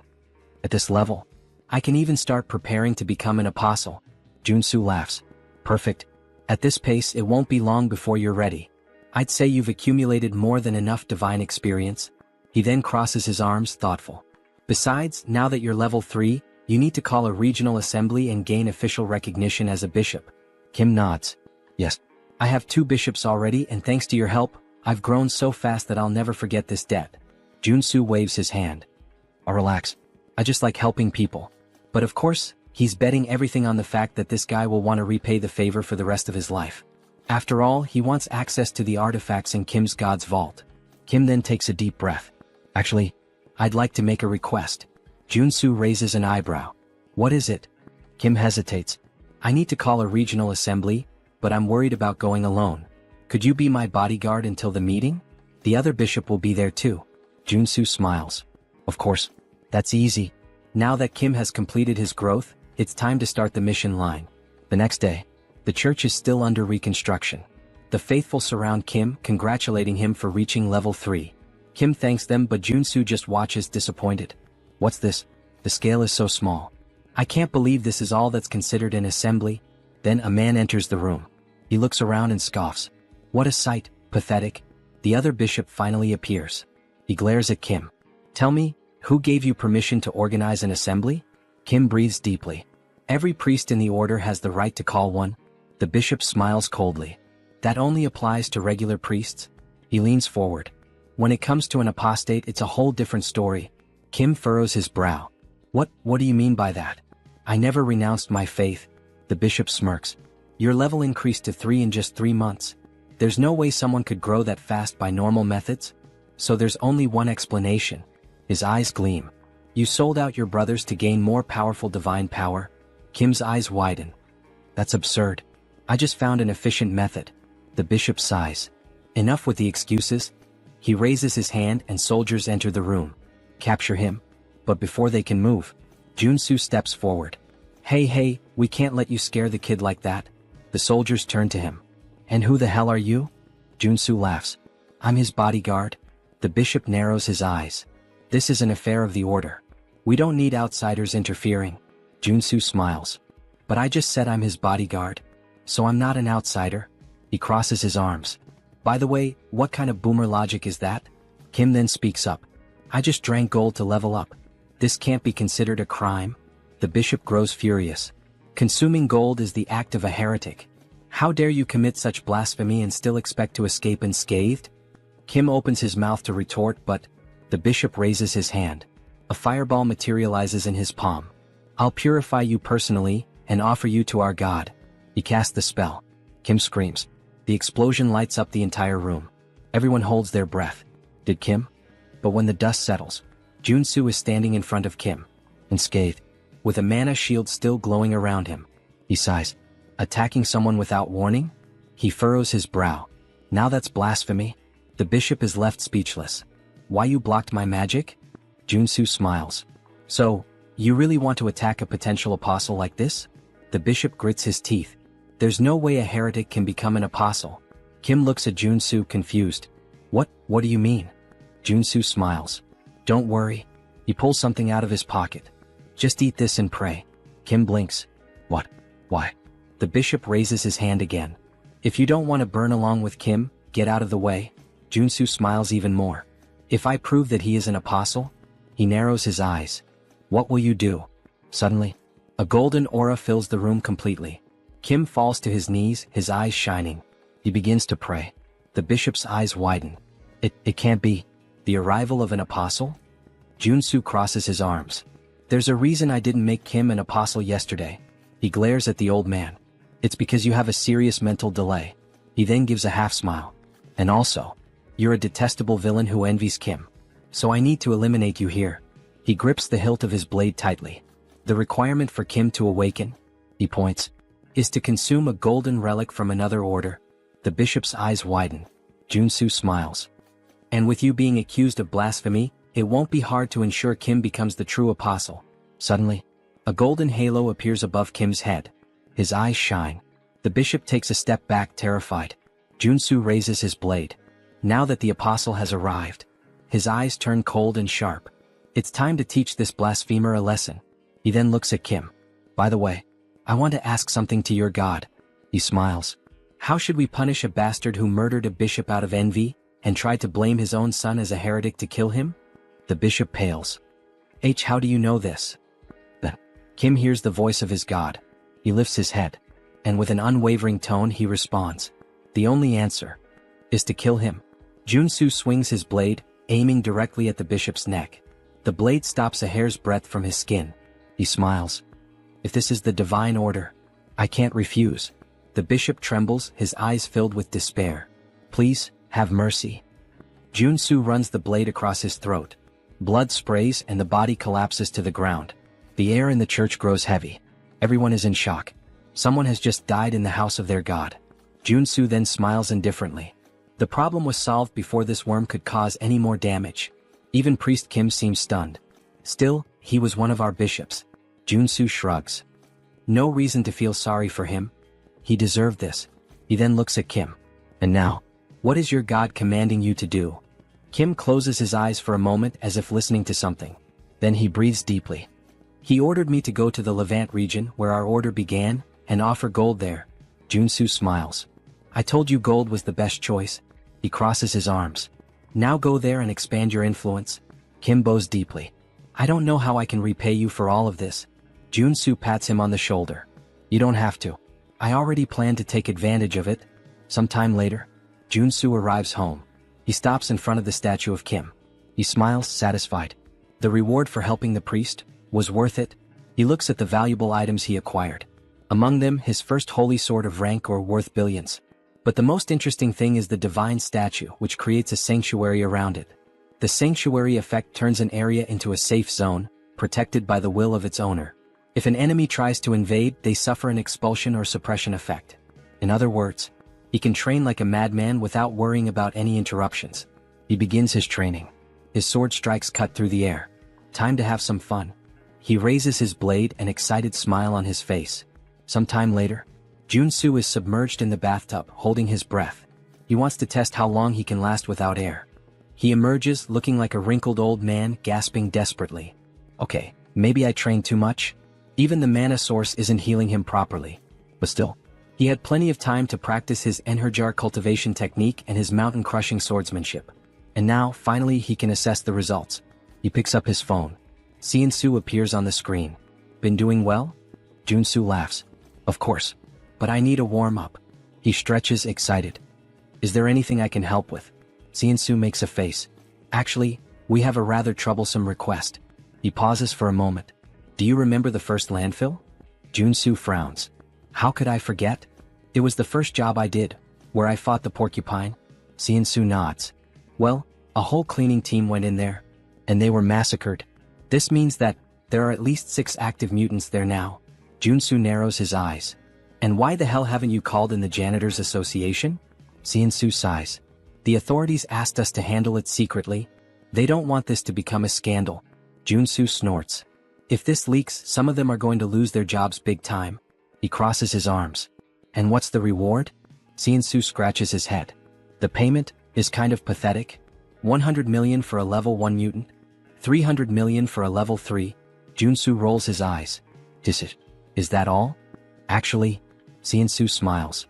They're offering an artifact. An arcane rifle with a cursed debuff. Junsu raises an eyebrow. What kind of debuff? Siensu hesitates, then smiles. It's an item that's related to you. A rifle used by the old order of the father. Junsu's eyes widen. Then he chuckles softly. This mission. I can't refuse. That arcane rifle used by the order. It has a black flame debuff that consumes its user. But Junsu has already overcome that before. He gets up from the bathtub. Alright. I'm heading there right now. Junsu is definitely fired up. He heads toward the landfill and right from the start, he can feel a sinister aura emanating from the place. As he moves forward, holding his rifle, he mutters. They haven't cleaned this place for just a few days, and it's already this chaotic? Something's very wrong here. His senses are scrambled, he can barely see properly. He needs to prepare for a surprise attack. With a quick movement, he activates his sensory focus. Almost like an immediate warning, he feels something moving fast in the mist. He looks around, tense. The sounds of the creature come from multiple directions. He can't pinpoint exactly where the enemy is. A strong wind blows behind him. He spins around immediately. And there it is, something like a gargoyle bat leaping straight at him. Junsu pulls the trigger. Die. The monster is riddled with bullets, but instead of falling, it flies away only wounded. Junsu frowns. Is that it? He keeps firing but soon realizes the bullets are ricocheting off the creature's wings. The beast loops through the air and launches back at him. Junsu rolls to the side, sliding to avoid the strike. Oh shit. If he hadn't switched to the evasion trait, he would have been torn in half just now. A flying bulletproof enemy? If I keep this up, the longer this fight lasts, the worse it'll get. There's only one solution. He lowers the weapon, aiming directly ahead. The monster charges toward him. I need to end this with a single shot. The enemy gets closer and closer. Bang. The shot hits directly between the eyes. With its last breath, the creature screams, crashing down on him, blood pouring from its head. Junsu laughs, still lying on the ground. I won. And on top of that, he unlocked a high-level shooting trait. Then he hears footsteps. The sounds of the fight have attracted more mutants. There are too many. He wouldn't be able to handle them all. But then, he smiles. Or maybe, he would. He activates stealth and hides behind a pillar, near the monster's corpse. I'll wait for them to show up first. In the next moment, a group of ridiculous-looking guys starts advancing. They seem to be made out of modeling clay. Junsu smiles, holding a grenade. Ah, it's nice that my little cuties have arrived. He throws a few grenades. Let's see. When you all gather in one spot, goodbye. Boom. The landfill explodes, debris flying in every direction. Junsu laughs, raising his rifle. That was just the beginning. He begins unloading bullets at the surviving creatures, turning the slime monsters into chunks. And he laughs even more, thinking that he should use these clever tactics more often. Then, something alerts him. More creatures appear around him. But these are different. They don't make a sound. Junsu hasn't noticed them until now. And there's one more thing wrong. They're not mutants. They're specters from a necromancer. And there are a lot of them. Suddenly, a radio in one of the specters begins to play. A voice speaks directly to him. Can we have a little chat? Junsu narrows his eyes. Are you talking to me? Then he sees it. The specter wasn't speaking. It was a speaker attached to it. He sighs, understanding everything. Well. So you're using these specters to communicate, huh? This means you're the necromancer who created them. The voice responds. Why are you causing destruction in my territory? Junsu scoffs. Your territory? This is a contaminated landfill, my friend. But then, something clicks in his mind. The truth hits him like a weight. The Cleaners Association on the surface seems like a benevolent organization. They clean contaminated mana, bringing safety. But in reality, they're one of the most dangerous groups in Arcane Soul. Ah, I get it. The mana cleaning is just a cover. Behind the scenes, the organization is involved in all kinds of crime, expanding its influence. And this is probably yet another one of their schemes. They created this situation on purpose. The government would have no choice but to ask for their help. And with that, the Cleaners Association's influence would only grow. Junsu closes his eyes for a moment. Then, he smiles, full of adrenaline. This just got a lot more interesting. Meanwhile, the Cleaners Association already has another plan in motion. They intend to use these incidents as an excuse to dismiss public employees who oppose them, consolidating their power even further. The necromancer's voice echoes through the speaker. There's really no reason for us to fight, you know? He pauses. I've got a proposal for you. Junsu rolls his eyes. Here we go.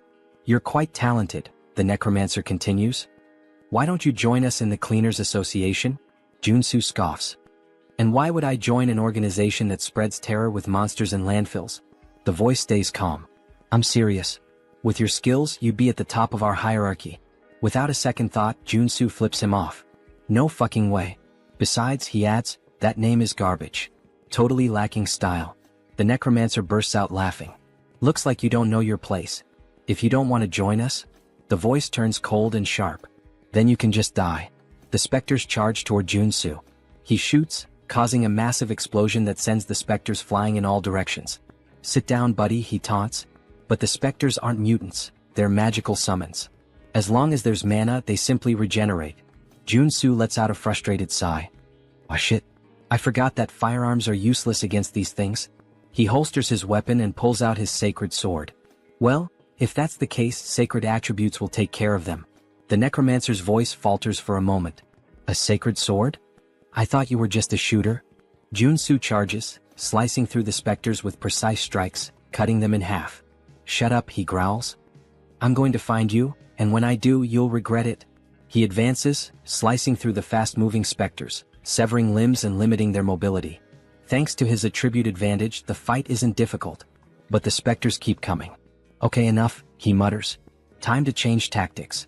He activates his resistance traits and combines them with the abilities of his artifacts. The sword, gloves, and necklace he bought from the store. Now, with 9 traits active, he believes this will be more than enough. Let's see how far this takes me.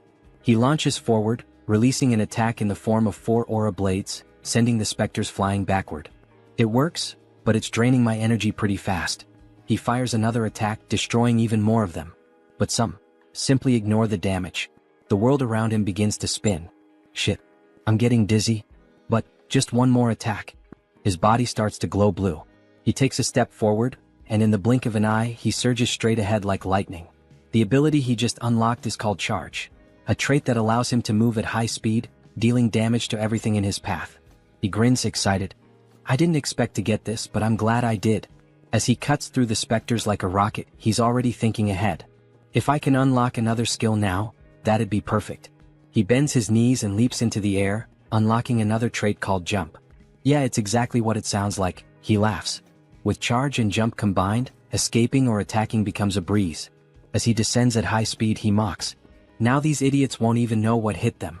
He leaps and charges repeatedly, bouncing across the battlefield like a human projectile. After a while, he collapses, exhausted. Most of the specters have been destroyed. But his body is on the verge of breaking down. The necromancer's laughter echoes from the speaker. I didn't expect you to be a paladin. Now, I want you even more. Junsu struggles to get back on his feet. If you're so confident, why don't you show yourself? The necromancer responds with contempt. What kind of idiot mage would face a warrior in direct combat? Instead, accept my gift. Before him, a corpse begins to move. It's a shield bearer, a level 2 undead. Junsu clicks his tongue. This is going to be a problem? He still hasn't fully healed. The shield bearer raises its weapon and brings it down violently toward him. Junsu narrowly dodges. But before he can react, a purple arrow soaked in dark mana cuts through the air, and it strikes him in the back. He spins quickly, trying to understand what's happening. The necromancer's voice comes through again. Your moves are pretty decent. I can't wait to turn you into a death knight. Junsu narrows his eyes. This reminds me of a rule in Arcane Soul. When you fight a necromancer, you should never focus on their servant. He leaps into the air, pretending to prepare an attack, but it's a feint. Instead, he dives straight to the ground, sliding beneath the undead's shield. His eyes scan the area, searching for the origin of the shot, until he finally spots it. Up high in the balconies, a silhouette stands out. So, it's you? Junsu activates Charge, dodging the shield bearer's attack and rushing directly toward the necromancer. He propels himself off the ground, soaring through the air. Time to finish off this coward.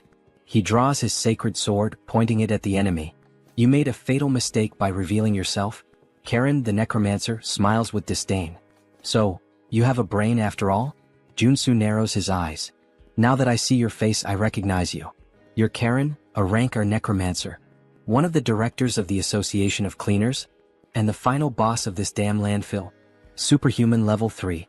Karen raises his hand indifferently. Things aren't going to go the way you expect. Suddenly, spectral purple hands shoot out from his back, grabbing Junsu from all sides. He struggles, trying to break free. Karen simply laughs. You'll never catch me. Then he fires magical arrows and releases a devastating electrical discharge. Junsu screams in pain while Karen watches, satisfied. That scream? It's beautiful. He laughs loudly. You should have known your place. Junsu, still trapped, smiles. Actually, this is my ultimate technique. He raises his hand, conjuring a massive black fireball. Black flame. Karen's eyes widen. What? Junsu forces his arm to break free. This is the end of the game. Karen tilts his head. Why are you trying so hard? It's actually adorable. Junsu grins slyly. You really think so? From the very beginning, I never intended to finish the fight quickly. Karen furrows his brow. Junsu continues. When a boss uses their ultimate attack, if you equip the right traits, something fun happens. Karen rolls his eyes. Enough with the small talk. He shoots the black flame directly at Junsu. The black sphere, roaring with malevolent flames, advances rapidly. The spectral hands still hold him in place. Junsu smiles. It's now. When the three pillars, sword, magic, and physical power, align in perfect harmony, a supreme technique manifests in the face of certain death. It's the ultimate technique. The blade that cuts through everything, both the tangible and the intangible. Junsu raises his sword and brings it down. A massive golden burst erupts from the blade, slicing the black flame in half. The light illuminates the battlefield. Karen trembles. It can't be. The name of this trait? Cutting lightning. Karen watches in panic as the golden cut heads straight for him. And then, it cuts through his body, splitting him in half. The explosion of the black flame happens shortly afterward. The shockwave hurls Junsu back. He crashes to the ground, gasping for breath. Almost died. He lets out a sigh of relief. But a smile forms on his face. He won. Karen, the dungeon boss, was defeated. In the game, if you want to defeat this boss on level 2, you need an entire group. Even at level 3, winning alone with common traits and basic equipment would be impossible. He only managed it because he's been playing this game for way too long. But now, time for the loot. And since he did everything alone, he doesn't have to share anything with anyone. Cut to Seonsu's office.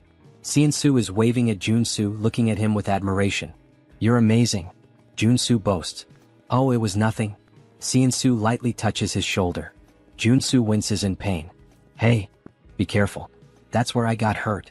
Seonsu apologizes. Meanwhile, the others around them are just staring, trying to understand. What the hell did they just witness? They thank Junsu, still in disbelief. I can't believe you did it all alone. Junsu just shrugs. I was just doing my job. He pauses. But there's one problem. He looks around at everyone. When I entered the landfill, something very different from what you asked for happened. Junsu slams Karen's equipment onto the table. Do you recognize this? The others look at it, confused. He points to the pieces. They're mana equipment, used to create specters. Equipment that belongs to Karen from the Association of Cleaners. A heavy silence falls over the room. Then Junsu confirms. That's right. This incident wasn't an accident. It was planned. The man slams his fist onto the table, his face red with anger. I can't believe those bastards did this. Junsu crosses his arms. Looks like they never liked you from the start. The man grinds his teeth. They always charged us ridiculous fees. We've had our own conflicts before, but I never imagined they'd take it this far. Turning innocent people into mutants?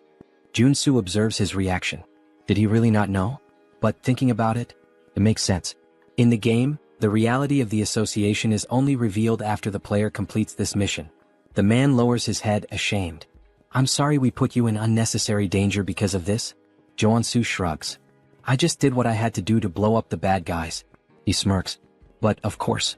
I hope there's a good compensation, not just a simple apology. The man nods, picking up 2 boxes and placing them on the table.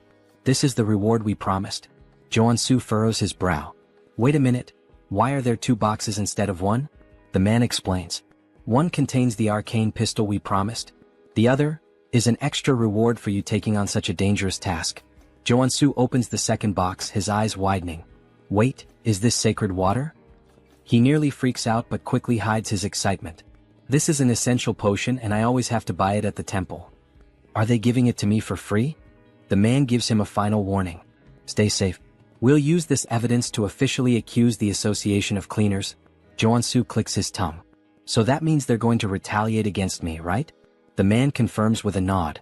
Exactly. But we can't just let this slide. Junsu smiles, confident. Don't worry. I'll find a way to survive. That night, Junsu and Seonsu are driving through the city center. Seonsu at the wheel sighs. Maybe it's a good idea for us to stay off the radar for a while.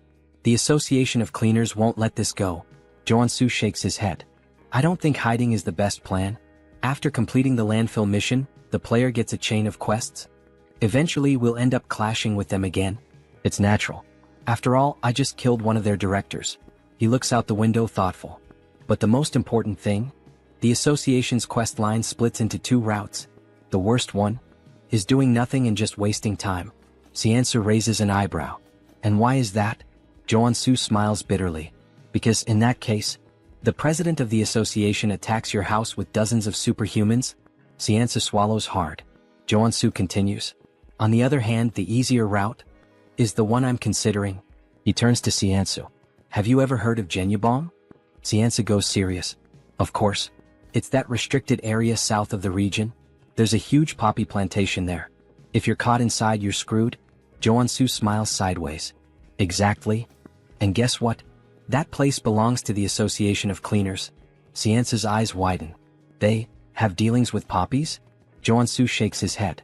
No. It's not about the poppies. They're conducting body modifications and human trafficking there. They're nothing but a luxury crime syndicate. Siansu's eyes widen. Are they crazy? Joansu nods. Exactly. And that's why I'm going to strike first. Siansu jerks the steering wheel abruptly, almost crashing the car. What? Say that again? Joansu ignores him and instead pulls out his phone, showing a list of supplies. Claymores. EMP bombs. Among other dangerous and expensive things. Siansu blinks, confused. What the hell do you plan to do with all this? And, do you have any idea how much this is going to cost? Joansu smiles wryly. Money is something only amateurs worry about. These items? I got them while cleaning up the monsters at the landfill. Siansu inspects the materials and nods, impressed. This should cover the costs. But, Joansu, even you couldn't take on the association alone. The president is level 4. The executives, level 3. Joansu leans back in his seat, looking at him with a confident smile. Who said I'm going to fight alone? For now, just focus on getting the items on the list. 2 days later, Poppy Farm hideout. The night was dark. Guards patrolled the perimeter. But they didn't notice the shadow creeping up from behind. Joansu, in stealth mode, holds a cloth and presses it against one of their faces. The guy trembles, his eyes widen until his body goes limp and crumples to the ground. High level, he's done. The other guard turns at the sound. Hey, what? Bang. A direct shot to the chest. The man falls dead immediately. Joansu deactivates his stealth and cracks his neck. I never get tired of infiltration. He smiles, satisfied. This should take care of the external security. And, to think I said I didn't like stealth before. Well, sometimes it's worth it. He moves away, grabbing his communicator. But before he could speak, crack. A man flies into the wall, his face deformed by the impact. And then he appears. Iron Fist. Thanks for clearing the way. We've taken control of the underground with no trouble. He spits on the ground, scanning the area. These guys are real monsters. They forced body modifications on both kids and adults, and then trafficked them out of the country. Joansu nods. That's exactly why we need to put an end to them. He adjusts his earpiece. Did you finish checking the place? Iron Fist walks through the lab, examining the machines. Yeah, this place is a legitimate modification workshop. Joansu smiles. Great. Once we're done, it's yours. I'll help you strengthen your men. Iron Fist crosses his arms, studying Joansu. This sounds good. But are you sure you can take on the association? If they get involved, it's going to be a problem for everyone. I don't want to deal with the fallout. Joansu laughs, pulling out his lighter. Have you ever seen me act without a reason? He lights the flame, watching it dance between his fingers. This farm is their main source of income. But the security here is much weaker than the rest. That means it's the perfect place to start bringing down the association. Iron Fist narrows his eyes. Wait, what are you? Joansu tosses the lighter. The next morning, Association Tower. A man runs down the corridor, panting. He bursts into the presidential office. Mr. President, we have a problem. The man sitting at the desk furrows his brow. What happened? The employee swallows hard. The poppy farm was attacked. The president furrows his brow. By who? The man trembles, his voice caught in his throat. It was the man who killed Karen. He took control of the hideout. The president clenches his fists. Then, boom. His punch destroys the desk, cracking the floor. How dare they? His eyes burn with rage. And then, the screen presents his name.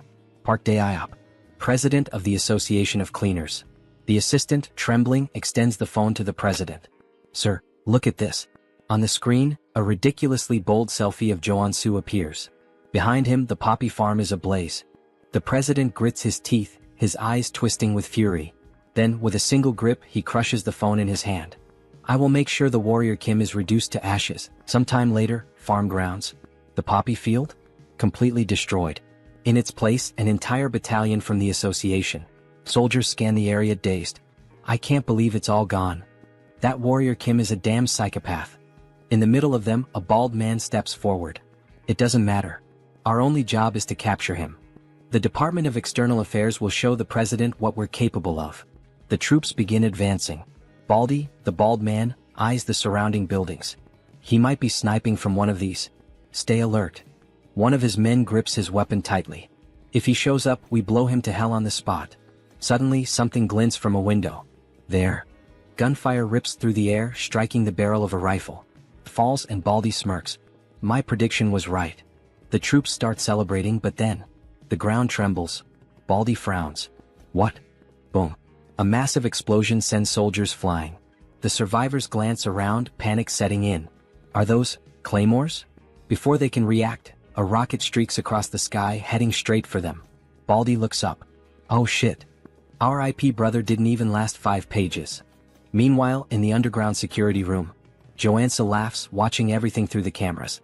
Good thing I spent all night setting up these bombs. And of course, thanks to my special talent. Stealth, obviously. They never would have found them in time. The troops start retreating, but it's too late. Every step triggers more mines, throwing them into total chaos. Jo-an-soo crosses his arms, satisfied. I may be crazy, but I'm not crazy enough to take on hundreds of them head-on. I'll wipe them all out from right here. Explosions consume the battlefield. In the midst of the carnage, something gleams.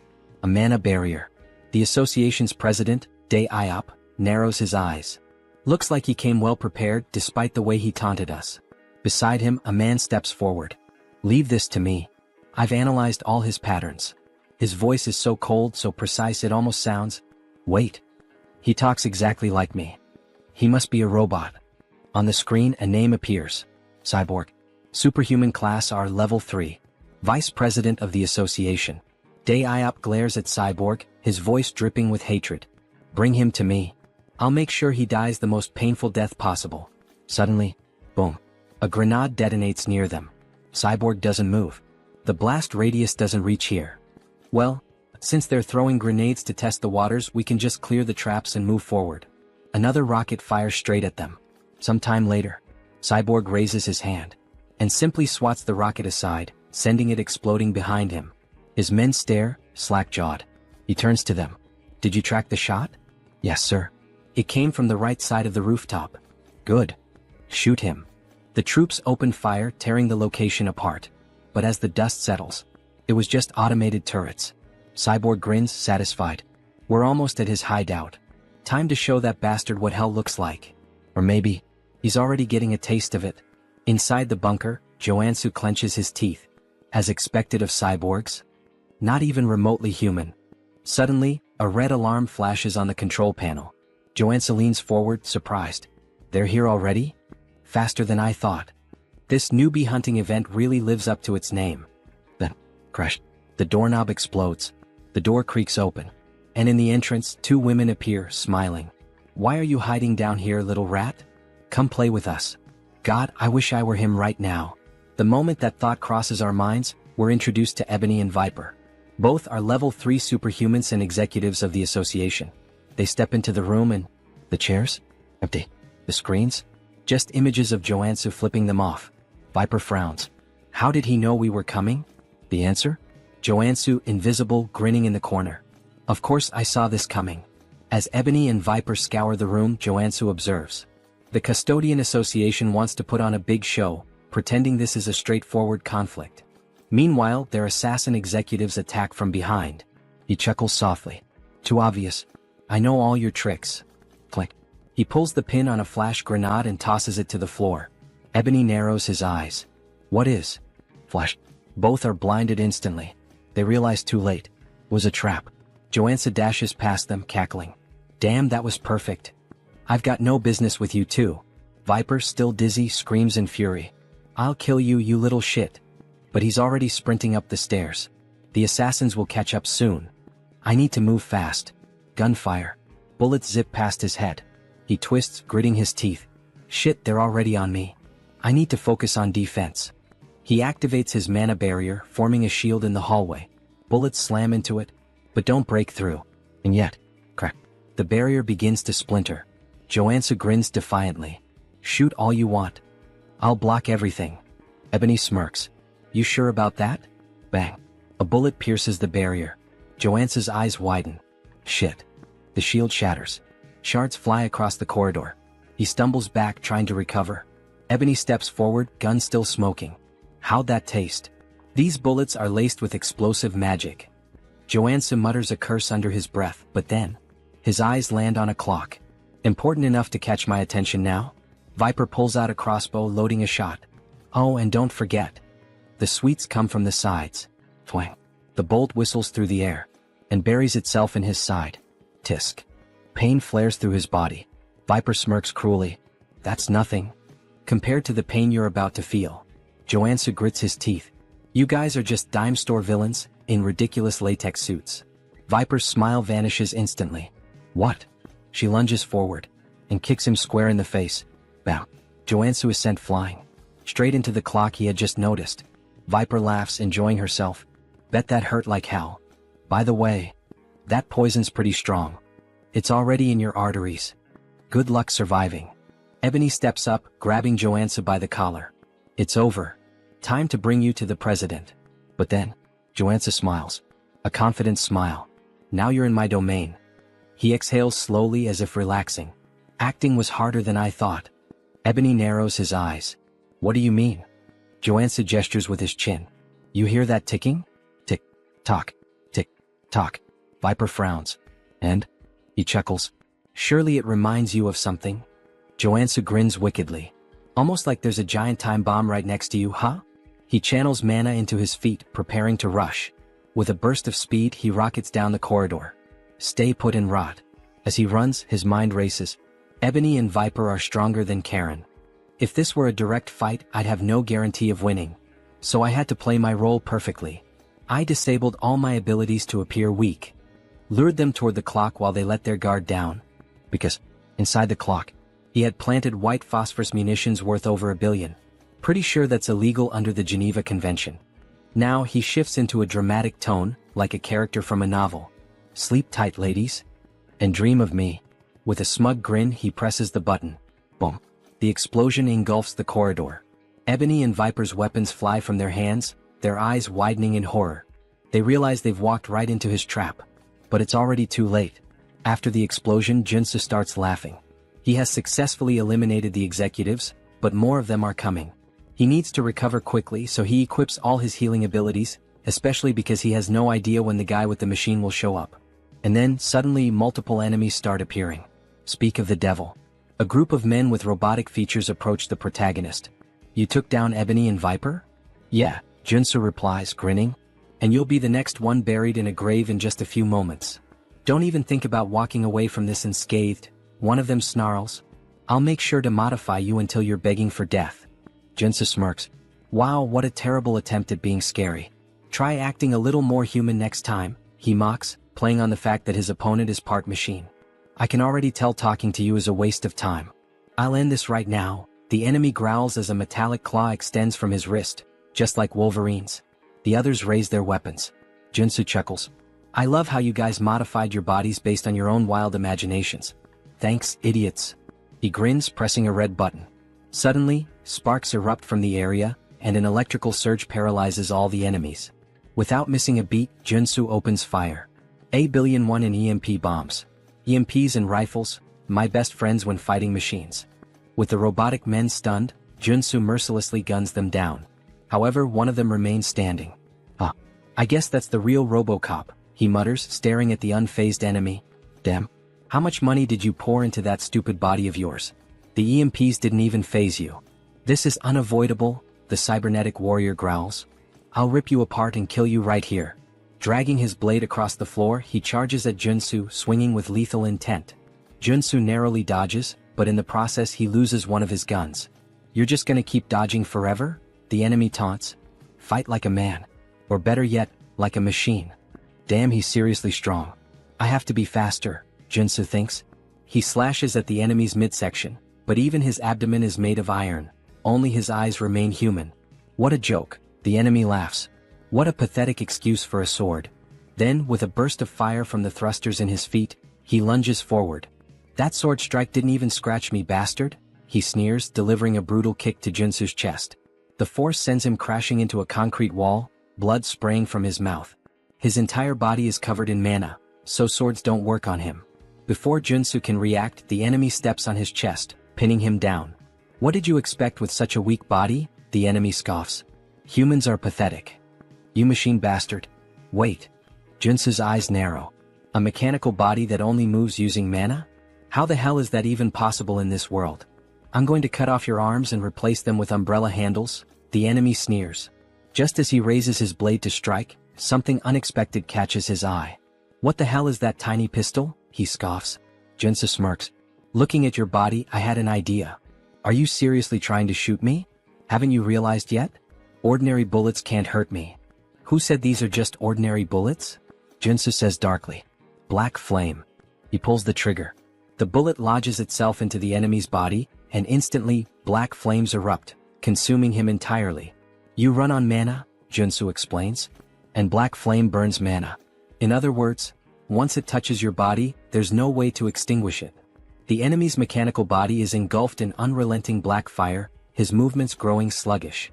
You really should have stopped modifying yourself at some point, Junsu taunts, laughing wickedly as he watches his opponent burn.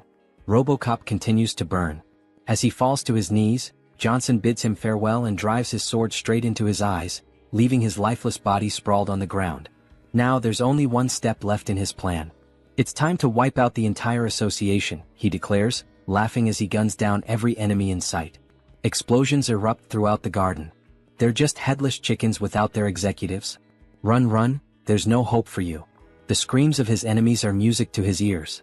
Suddenly, a deafening sound rings out, sending a sharp pain through his head. What the hell is this? And then he finally arrives. Eyes glowing red like a tiger's. It's really him, the president of the association. A level 4 superhuman.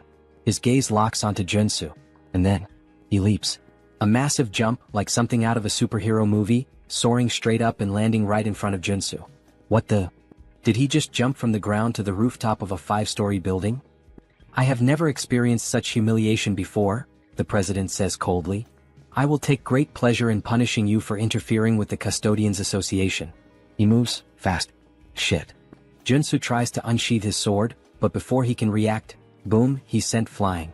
Had he not swapped his abilities to defensive traits in time, that single attack would have killed him. But I can't beat him if I only defend myself. Without hesitation, Junsu switches back to offensive traits and launches a piercing attack. The president dodges effortlessly. Interesting skills you have, he muses. But how will you handle this?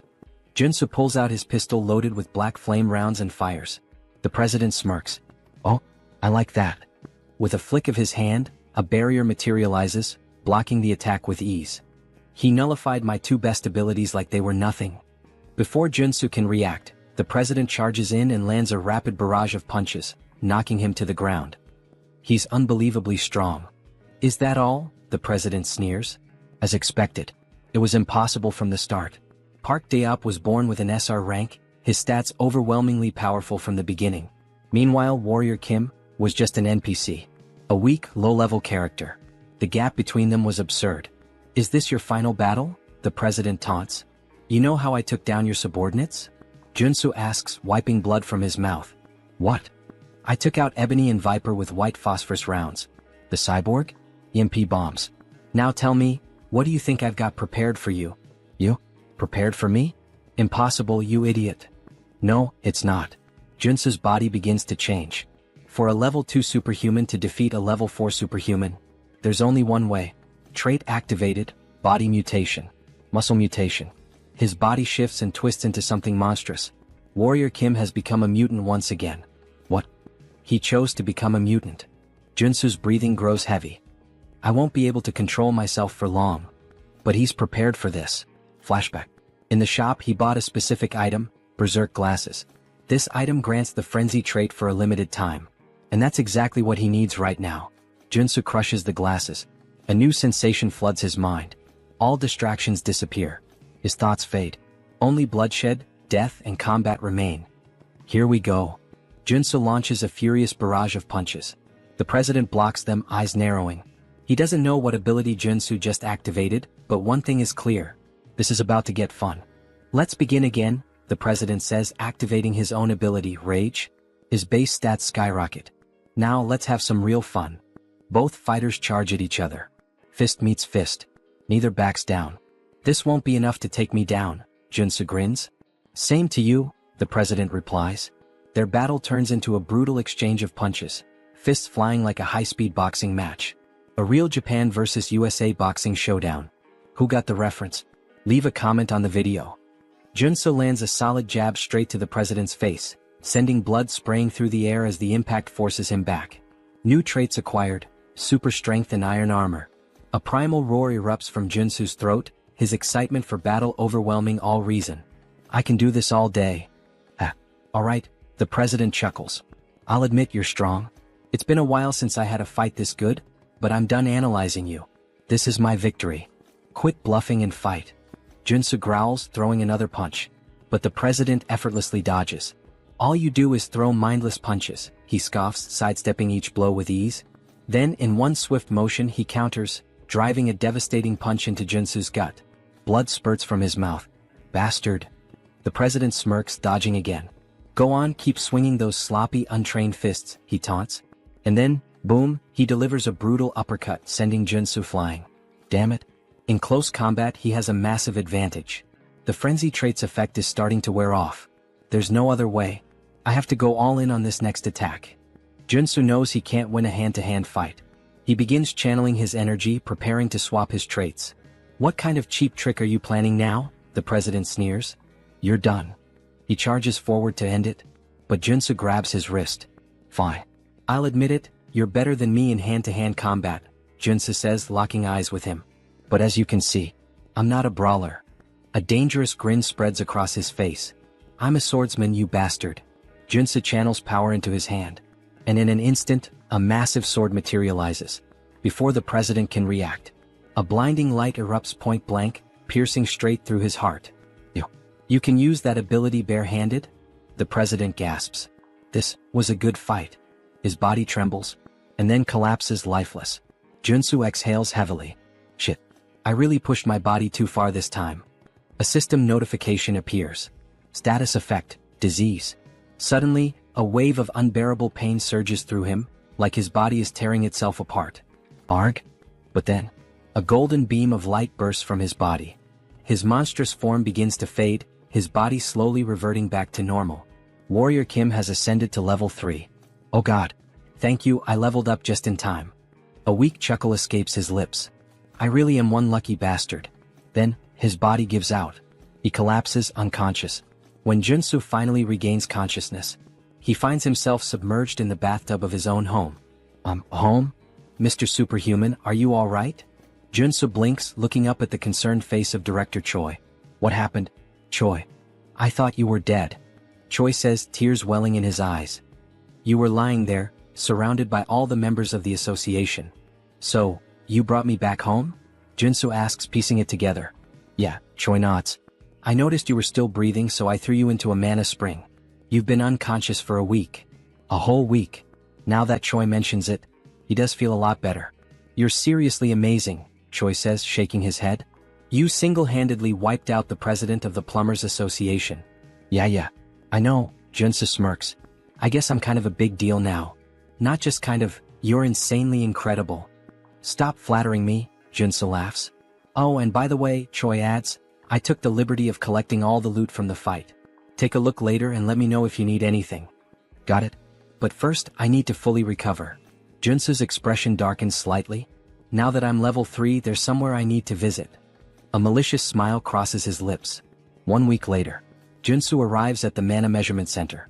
Now that he's level 3, he will officially be promoted, receive a certificate, and gain access to countless benefits.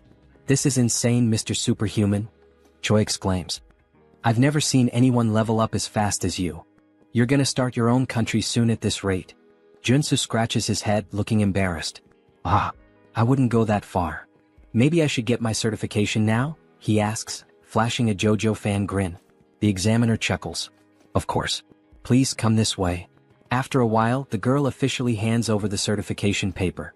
Thank you. I'm so jealous of you. Ha ha ha. Me? Why? Junsu asks, puzzled. For so many reasons. I wish I were as strong as you. Beck Soren showing this kind of emotion? Feels so strange. Unimaginable even. In the game, she's a berserker warrior, a ruthless killing machine, more like a psychotic girl drenched in blood than someone who'd ever say something like this. Junsu pauses, thinking. He doesn't have any immediate plans after this, so... Hey Beck, would you like to become a superhuman? Of course. Who wouldn't want that? Then how about you become my student? Beck blinks in surprise. If you agree, I promise, I'll turn you into a superhuman. And a strong one at that. And how exactly do you plan on doing that? Trust me, Junsu smirks. Warrior Kim has the ability to see latent potential. Beck's cheeks turn slightly red. That's right, Junsu nods, grinning as he makes a Dragon Ball Scouter reference. After all, he can see the potential radiating from an SSR rank individual like her. So what do you say? Want to be my student? Beck hesitates for a moment, then firmly shakes his hand. All right. I guess I can trust you. A wise decision, Junsu says. But inside. He knew it, he'd captured her just like a Pokemon master. Now it's time to train an SSR rank warrior. You won't have to pay me anything, Junsu continues. Just return the favor once you awaken as a superhuman. That's nice and all, but I should warn you, I already failed to awaken once, even after undergoing rigorous training. It won't be easy even for you, Mr. Superhuman. Junsu just grins. Don't worry about that. Just have faith. Because he already knows what will trigger her awakening. He's seen her story unfold in the game. Beck Soren's unique awakening. Star Killer of the Heavens. A trait that signifies an embodiment of pure bloodlust, a force that stains the world red. Berserker Level 1 trait effect. Combat experience plus 1000%. While this trait dramatically increases the experience gained in battle, it comes with dangerous side effects. It risks corrupting her mind, turning her into a bloodthirsty psycho killer obsessed with combat. Her awakening event perfectly matches her unique trait. You'll need to prepare yourself, Junsu warns. Prepare? As in, I'll need a lot of money? I don't make much in this job, Beck jokes, making a quiet hand gesture. No, Junsu shakes his head. You'll need something far more important than money, mental fortitude. Beck tilts her head, confused. But before she can ask more, Excuse me, Mr. Kim, a staff member interrupts. You've been invited to a meeting. Would you follow me to the 5th floor lounge? Junsu's eyes narrow. An invitation to the 5th floor? That's strange. As he and Beck step into the elevator, a realization dawns on him. In this tower, superhumans are divided by their power levels. If he's being summoned to the 5th floor, that means a level 5 superhuman invited him. Who could it be? As the doors slide open. Professor? Wait, it's really you? A familiar voice greets him. Xiao Wujing. A level 5 superhuman. Congratulations on earning your level 3 certification, Wujing says warmly. I'm so happy to see you here. I'm happy to see you too, Junsu replies.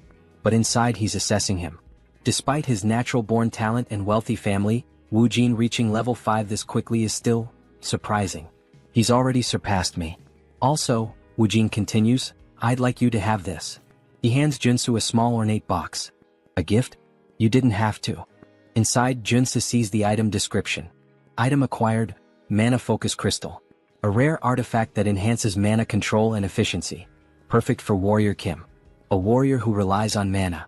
For a split second, Junsu almost drools at the thought. But instead, he clears his throat and coolly says, I shouldn't refuse a friend's gift, right? Thanks, Wujing. Use it well, Wujing nods. But then Wujin's expression turns serious. Mr. Warrior, he says, there's another reason I called you here. Junsu raises an eyebrow. A favor? Yes, Wujing nods. Junsu leans in slightly. Why do you suddenly look so serious? Could you help some of my friends who are also suffering from divine fever just like you helped me? They contracted it as well? Yes. The 4 of them have been dealing with this since childhood. They were blessed alongside me. For people suffering from divine fever, huh? Wait a second. Is he talking about those characters? If so, then this is the perfect opportunity to make things a lot easier. Of course, Junsu nods, radiating an angelic aura. I could never refuse to help those in need. Thank you so much, Sir Warrior, for your generosity. But before we begin the treatment, I'd like to meet them first. Of course. I'll arrange a meeting right away. Later that day, Woojin's estate. Here they are, Professor. As expected, Jinsu was right. These four, they're the supporting characters meant to assist Paladin Seo Woojin. They're all children from wealthy families, essentially kidnapped and forcibly baptized under the orders of the old father. Jinsu folds his arms and cuts straight to the point. Let's be clear, you were all forced into this baptism without consent, right? Yes, that's correct. Is it really possible to cure this? One of them hesitates. My treatment is painful, Jinsu warns. But if you endure it, you'll awaken, just like Woojin did. If you follow every single one of my steps, you will succeed. Do you have what it takes to withstand it? For a moment, the four hesitate. Then, in unison, we'll do whatever it takes. Please help us. Jinsu smirks. Spreading massive black angel wings, he declares. Then let's begin. 1 week later, all four of them awakened. We actually did it. Just as Jinsu had predicted, their innate talent ensured a smooth awakening. Professor, thank you so much. The four students burst into tears, overcome with gratitude. Jinsu nods, satisfied. You endured my method, that credit belongs to you. Well done, students. Just then their parents enter the room. Professor, we can't thank you enough. You freed our children from this curse. As a token of our appreciation, though it's not much, we hope you'll accept these gifts. A mountain of presents is placed before him. Jinsu waves his hands modestly. You didn't need to do this. Their success was thanks to their natural talent. But inside, he's grinning ear to ear. This order only favors rich families, which means I can milk this system for all it's worth. For a brief moment, he makes one of the funniest faces seen in this entire manhwa. Lately, his luck has been insane, like he's been rolling SSR pulls in a gacha game. Now then, let's see what I got. Rewards obtained. Extreme speed trait. Steel-plated boots. Detection trait. Helmet. Fury trait battle axe. Acropolis trait shield. Nectar, a rare consumable item. All of them are valuable. All of them perfectly suit his needs. We selected these gifts together, one of the parents says. We hope you like them. Jinsu smiles. You have my sincerest gratitude for these rewards. But now, it's time for his real reward. You mentioned you wanted to talk to me for a moment, right? Yes, one of the parents nods. I have a favor to ask of you. A favor? Jinsu tilts his head. Yes. I represent the Galaxy Shopping Mall. Jinsu raises an eyebrow. All right. How can I help the savior of my son? The man hesitates before answering. I'd like permission to enter the underground gold mine beneath the Hanam branch of Galaxy Mall. A gold mine? We don't have anything like that under our shopping mall. Jinsu smirks. I'm talking about the one hidden between areas A1 and A2 on the 8th floor of the underground parking lot. Are you sure it's not there? The man stiffens. Got him. I don't know how you obtained that confidential information, he says carefully. But even coming from you, I can't grant this request. Jinsu leans in slightly. I promise you this, I won't speak a single word about what I see down there. Just for one day. That's all I ask. The man stays silent. Jinsu smiles knowingly. All I'm asking is to keep your little secret, a secret. The next day, Jinsu walks alongside the girl he promised to help. After smashing through the wall, she stares in disbelief. I can't believe there was actually a hidden space inside this shopping mall. See? Told you, Jinsu grins. This is the place where you'll awaken. You have no idea how hard I worked to get us here. But, are we really going to train in a dirty place like this? She asks, wrinkling her nose.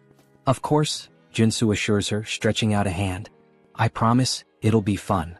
Characters with the trait star that kills the sky can't be awakened through traditional methods.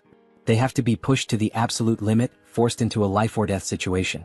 This dungeon hasn't been discovered by the world yet, but this is the exact place where Baek Soren awakens in the future.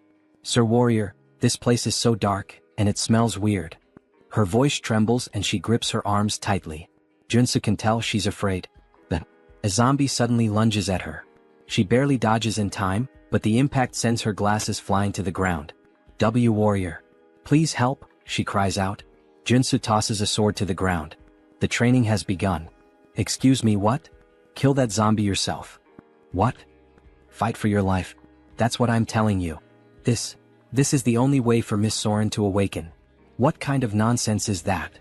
The zombie lunges again. Get away from me, you monster. Soren swings instinctively, and in a single devastating slash, She cleaves the zombie in half. Junsu's eyes widen. What the fuck? How is that even possible? That was just a single strike, and it had that much power? Baek-soren. Maybe she has even more talent than I expected. As she stands there, sword trembling in her grip, a red aura begins to radiate from her body. Wow, very well, you started off strong. You're so cruel. You can't just tell me to fight without any warning. Soren shouts. But you went all out, didn't you? Yeah, but. Soren hesitates, a sad look in her eyes. As expected from one of the top 3 warriors in the game, even without awakening, she fought like a character with the sky-destroying star trait. The moment she entered battle, it was as if she became a completely different person. You really think I have to fight for myself? Yes, but don't worry, I won't let you die. At least not yet. That doesn't sound reassuring at all, haha. Let's just keep going. She continues cutting down zombies. You mentioned taking a few superhuman classes before. Did you learn any sword techniques? Nope. I've never even held a sword before, nor learned any techniques. But you said I had a certain talent, right? She says proudly. Then there was that instructor who had to use every possible method just to acquire a single trait. Isn't that way too overpowered? This place is way deeper than she expected. She can't even see the end. How much longer will they have to keep moving forward? Maybe there's an exit just around the next corner. As things stand now, we're not getting out of here until she awakens. Suddenly, a zombie attacks them. Wait, is that a drill? Drill-wielding undead. The drill zombies were tough enemies back in the game. Maybe he should help her, but with a devastating strike, she slices the zombie's arm clean off. If you're a zombie, fight fair. Don't you dare use a weapon. Then, with brutal efficiency, she cuts the zombie in half. Jusun watches in surprise. Well, that was a clean victory. She felt her body moving on its own. But just then, the still-living zombie sinks its teeth into her foot. You bastard. What do I do now, master? Well, common sense says if you get bitten by a zombie, you'll turn into one too. Please kill me before I become one of those things, she cries. Miss Soren, of course I came prepared for this. Wait, is that holy water? Yes. In this game they actually developed a cure for the zombie virus. After the chaos they decide to rest for a bit. She had been so desperate, she really thought she was going to turn into one of those horrible creatures. It's a harsh world out here, but these zombies are acting strange. Some of them are even picking up weapons and using them like gear. It's almost like this place was artificially designed. Well, you're not wrong. The Galaxy Mall was built much faster than any other location of this size. It was thanks to the efforts of a massive workforce. But because of the extreme labor conditions, many were injured and some even died. But the official reports claimed there were 0 incidents during construction. The corrupt executives of that wicked corporation just dumped their bodies here. Later, the representative of Galaxy Mall learned about the situation. However, since it would critically damage the company's public image, he decided to cover it up and keep the area a secret. Such corruption was only possible because of how rotten this world had become. Soren never imagined there would be such a tragic story behind this place. But how did you find out about their secret? Because when the Order of the Old Father unleashed zombies to overrun Seoul, the dungeon that opened up was none other than Galaxy Mall's forbidden area. Well, let's just say the professor has a special ability. Wow, and you already have so many abilities. Since this was the place where Baek-soren was first attacked by zombies, he figured it would be the perfect location for her to train and awaken. But up until now, there had been no sign of her awakening. These victims are still suffering even after death. I just hope we can at least put them to rest. Oh, so it looks like you've finally found some determination. At the same time, she couldn't shake the strange feeling that she had to keep fighting. Alright, let's go. It's finally starting. All of a sudden, the temperature in the area plummets. This place, it's eerie.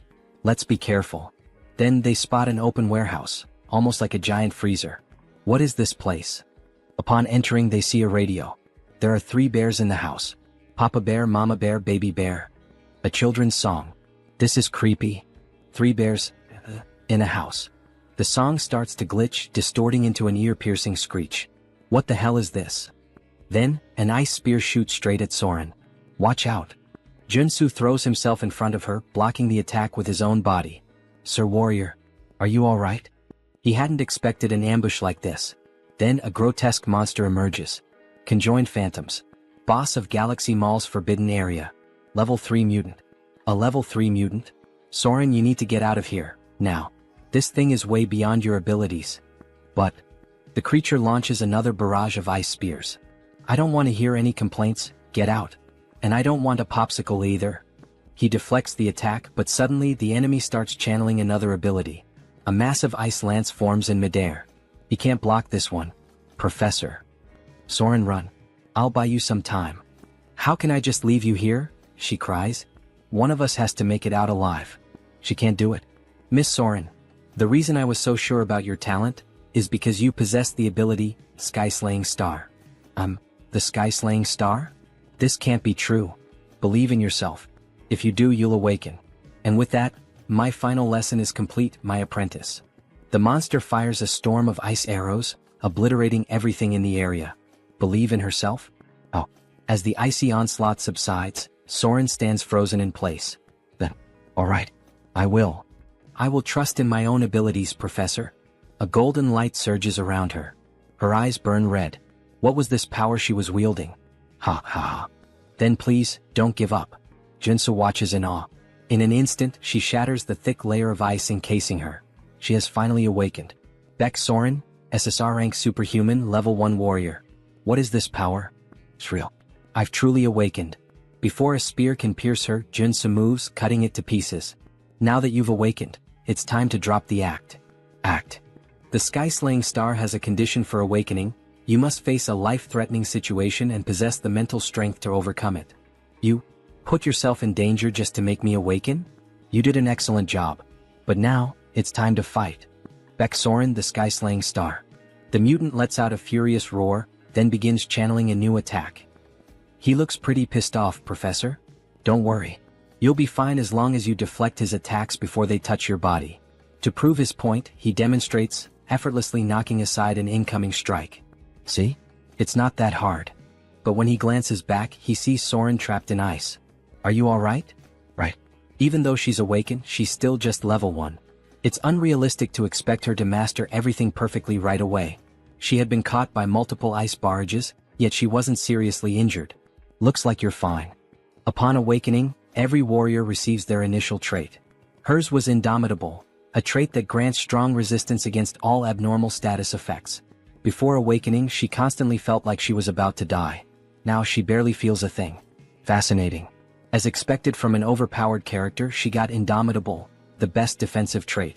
As for him, since he had overseen multiple awakenings from his previous apprentices, he had gained the Perception trait, allowing him to see all of his enemies' traits. A ridiculously powerful PvP ability. Oh yeah, that's broken. I don't think that'll be of much help right now. Well, don't worry about it.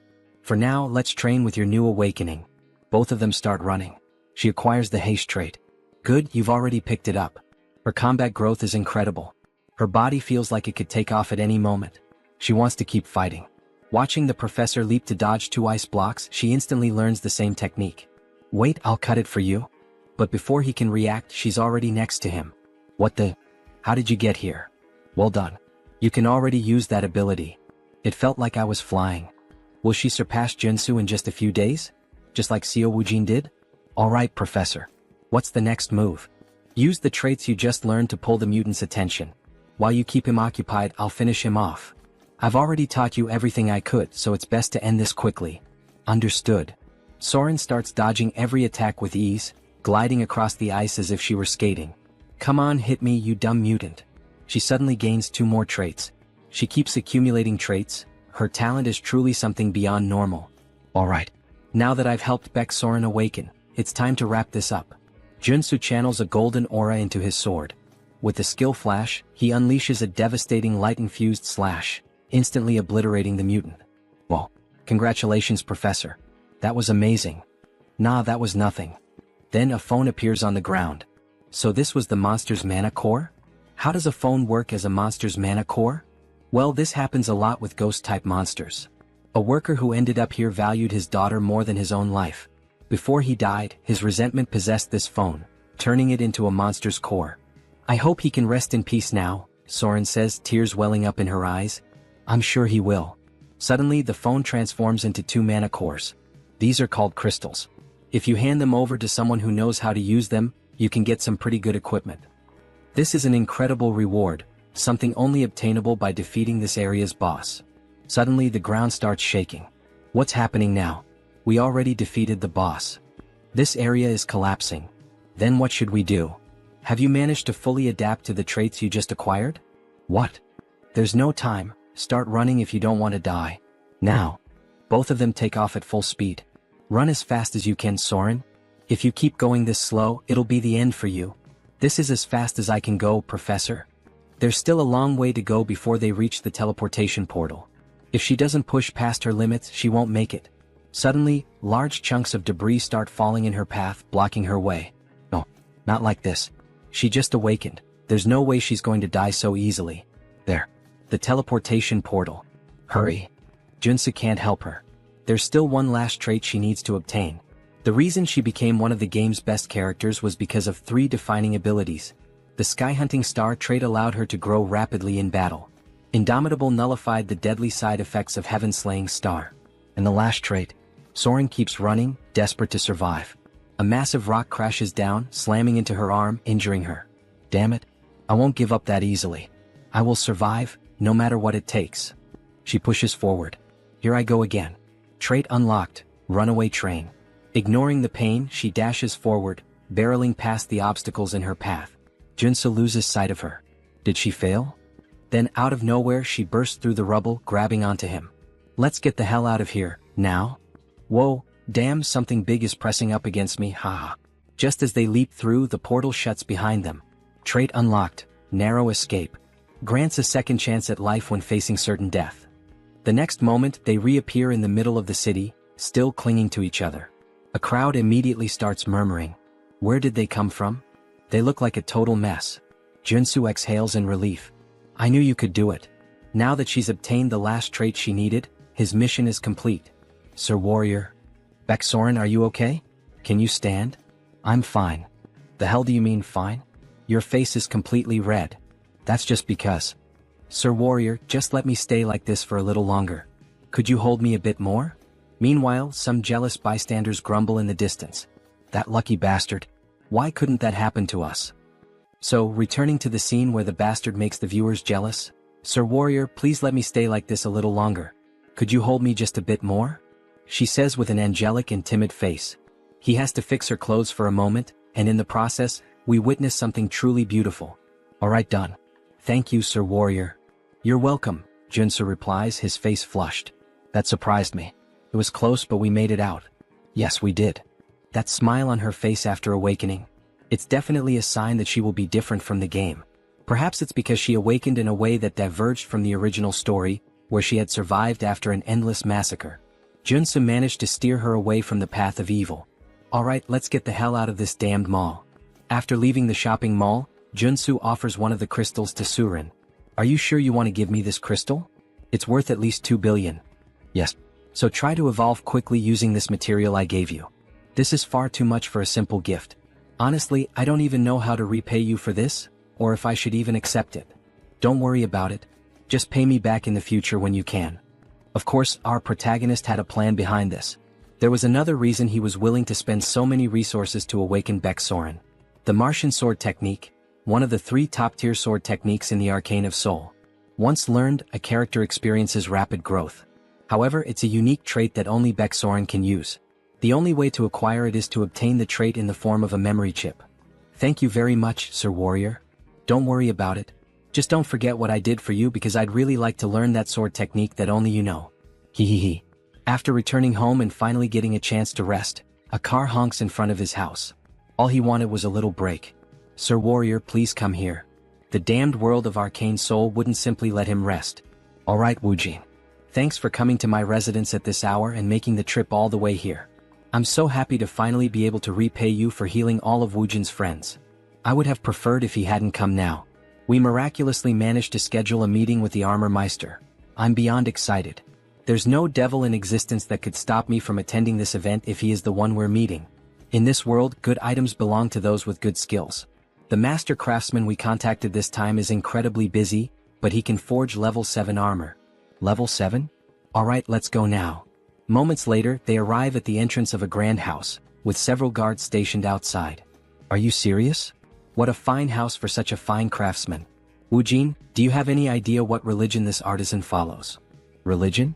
Why are you asking something like that all of a sudden? I see, so you don't know. Of course he wouldn't. Considering all the suffering he endured because of the order of the ancient fathers, it made sense. This is the home of an artisan devoted to the order of the old father, Jo Chul. Jo Chul is a devout believer firmly committed to his faith. In the future he will stand at the forefront of the war artisans of the order. Jo Chul, the artisan of death, mid-boss of episode 3. I already refused to be baptized, yet he's still willing to craft armor for me? What does he want from me? Stop. Extend your hand for identification. Identification. Show me your black flame. Grabbing the protagonist's hand roughly, what the hell is with this guy? Here it is. He then releases a powerful surge of black flames. Are you satisfied now? Yet the guard doesn't seem pleased. What is the meaning of this? Let go of his hand. We are visitors with a reservation to see the artisan. Stop. Who said you could treat my guest this way? The master artisan, Jo Chul. Level 6 superhuman. Sir. My apologies for the intrusion. Refusing baptism and awakening the black flame. You are indeed an honored guest. And this is how you treat me? Please forgive me. The light and the savior recognized by the saint. What? The light and the savior recognized by the saint. What the hell does that nonsense even mean? Alright, now come inside. Let's start discussing what kind of equipment you're looking for. Alright. A plate armor of this style is my specialty. Since it's a request from the saint, I can craft it in this design if you'd like. Before them stands a medieval suit of armor, reminiscent of the Templars. Junsu scans the area, searching carefully, until he finally finds something that catches his interest. Alright, I've decided. I'd like this outfit. Its appearance resembles a military uniform. Seriously? You want that kind of clothing? Yeah, I love its style. This is ridiculous. Infusing magic into that type of armor is incredibly difficult. We won't be able to create a holy armor with it. He doesn't need holy armor, the artisan remarks. I just need to infuse it with the magic of giant and extreme. Judging by his reaction, Junsu can already tell what the order is trying to do, push him toward holy armor. Also known as Paladin's armor, it grants an absurd amount of attributes to tank-type users. However, in order to wield it properly, the user needs immense divine power. To increase his divine power, he would have to join a religion. The artisan sighs in frustration. So he's choosing the worst option instead of the best one. But fine. The customer makes the final decision. They're pretending to offer me something good while trying to trap me in their religion. Then I'll be expecting great work from you, Master Artisan Jo Chul, Junsu says with a grin, shaking the artisan's hand. After a long discussion, they finally leave the house. Woojin hesitates, then asks, "Are you sure that was the right decision? Not choosing the holy armor?" Junsu shrugs. "No. I just like the other one more." Meanwhile, the guard from earlier continues watching Junsu strangely. "I can only imbue a few traits into this type of armor," the warrior comments. "Are you really going to make it the way he asked? So, you want me to defy the saint's order? She said that man is the light and the savior of our order." The warrior cannot believe the saint's words. No matter how many times he thinks about it, there's no way Junsu is the Messiah. He'll have to confirm it with his own eyes. 1 week later, Junsu is back at the shopping district. "Sir Superhuman, you really shouldn't be downing mandrake elixirs all at once like that. You glutton." "Thanks, but I'm fine." "Are you sure?" "Of course. I got the treatment I needed." A notification flashes. "New trait obtained, energetic. Thanks a lot for giving me these elixirs for free." "Don't worry about it. It's thanks to you that our market was saved. Now we're flooded with customers every day.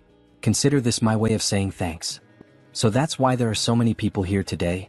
Looks like business is really thriving." "That's great." "Hello, Superhuman," a man says, lowering his head in respect. "Hey, you're that guy from the Iron Fist gang? It's a pleasure to see you again," Junsu says, laughing loudly as he slaps the poor guy on the back. How have you been, sir? Could I kindly request a few minutes of your time?" "For what?" "Our boss wants to see you for a bit. There are too many eyes around." "Let's move somewhere else," Junsu says. "Understood." They get into a car and drive onto the road. "We've prepared a high-quality bulletproof car for you, sir. Do you like it?" "Not bad." A sign reveals their destination, Miram. Something feels off. Has the Iron Fist gang always used Miram as their meeting spot? If Junsu remembers correctly, that place is nothing but a slum filled with human garbage, the worst kind of murderers and degenerates. The car runs out of gas, forcing them to stop at a gas station. Of course. Wait, this place is Miram gas station. Junsu turns back, only to see the driver grinning. "Alright then, have a nice rest here, sir." With a murderous gleam in his eyes, the driver grips a detonator. Seriously? He's trying to set me up? Junsu glances at the car. Several C4 explosives are planted inside. Shit.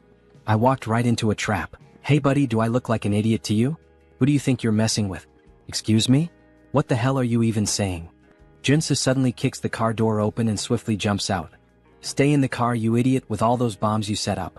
Go ahead, stay inside forever. Then Junsu throws a grenade. The driver screams in panic as the car erupts into a massive explosion. Junsu dashes forward, activating his abilities, speed and breakthrough. But something is off. That explosion was way too powerful for just a single grenade. There was no way it should have caused that level of destruction. As expected, that guy was a traitor. The bulletproof luxury car speeds toward Miram and ultimately the gas station. That lingering sense of déjà vu, there was a reason for it. A flashback begins. We see Iron Fist's boss lying on the ground. Then it becomes clear. Junsu knew this would happen because all of these events had already played out in the game's story when Iron Fist Kim was betrayed by his own men. He doesn't know exactly why, but this time the traitors of the Iron Fist gang have chosen him as their target. Suddenly, a hail of gunfire rains down on his location. One of the men shouts, "That's him. The guy on the most wanted list. Ah. If we take him down, we'll get that billion-dollar bounty."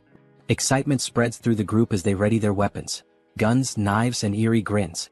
Of course, this wouldn't end with just that bomb-filled car, Junsu thinks, dodging the storm of bullets. The gunmen keep firing relentlessly. Junsu ducks behind a car for cover. Damn it, there are too many of them. He knows the vehicle won't protect him for long. With no other choice, he activates his leap ability, launching himself onto a nearby building. They probably didn't expect this. I should be safe up here. But the reprieve is short-lived. There he is, on the rooftop. Shoot him down, one of them yells. Damn it, they caught on fast. Junsu grits his teeth, raising his mana shield just in time to block another volley of bullets. They're not even enhanced. How the hell are they reacting so quickly? What's wrong with these bastards? Then their leader shouts, "Everyone aim for the center of the shield. Fire all at once. Let's end this now." A synchronized barrage slams into his barrier.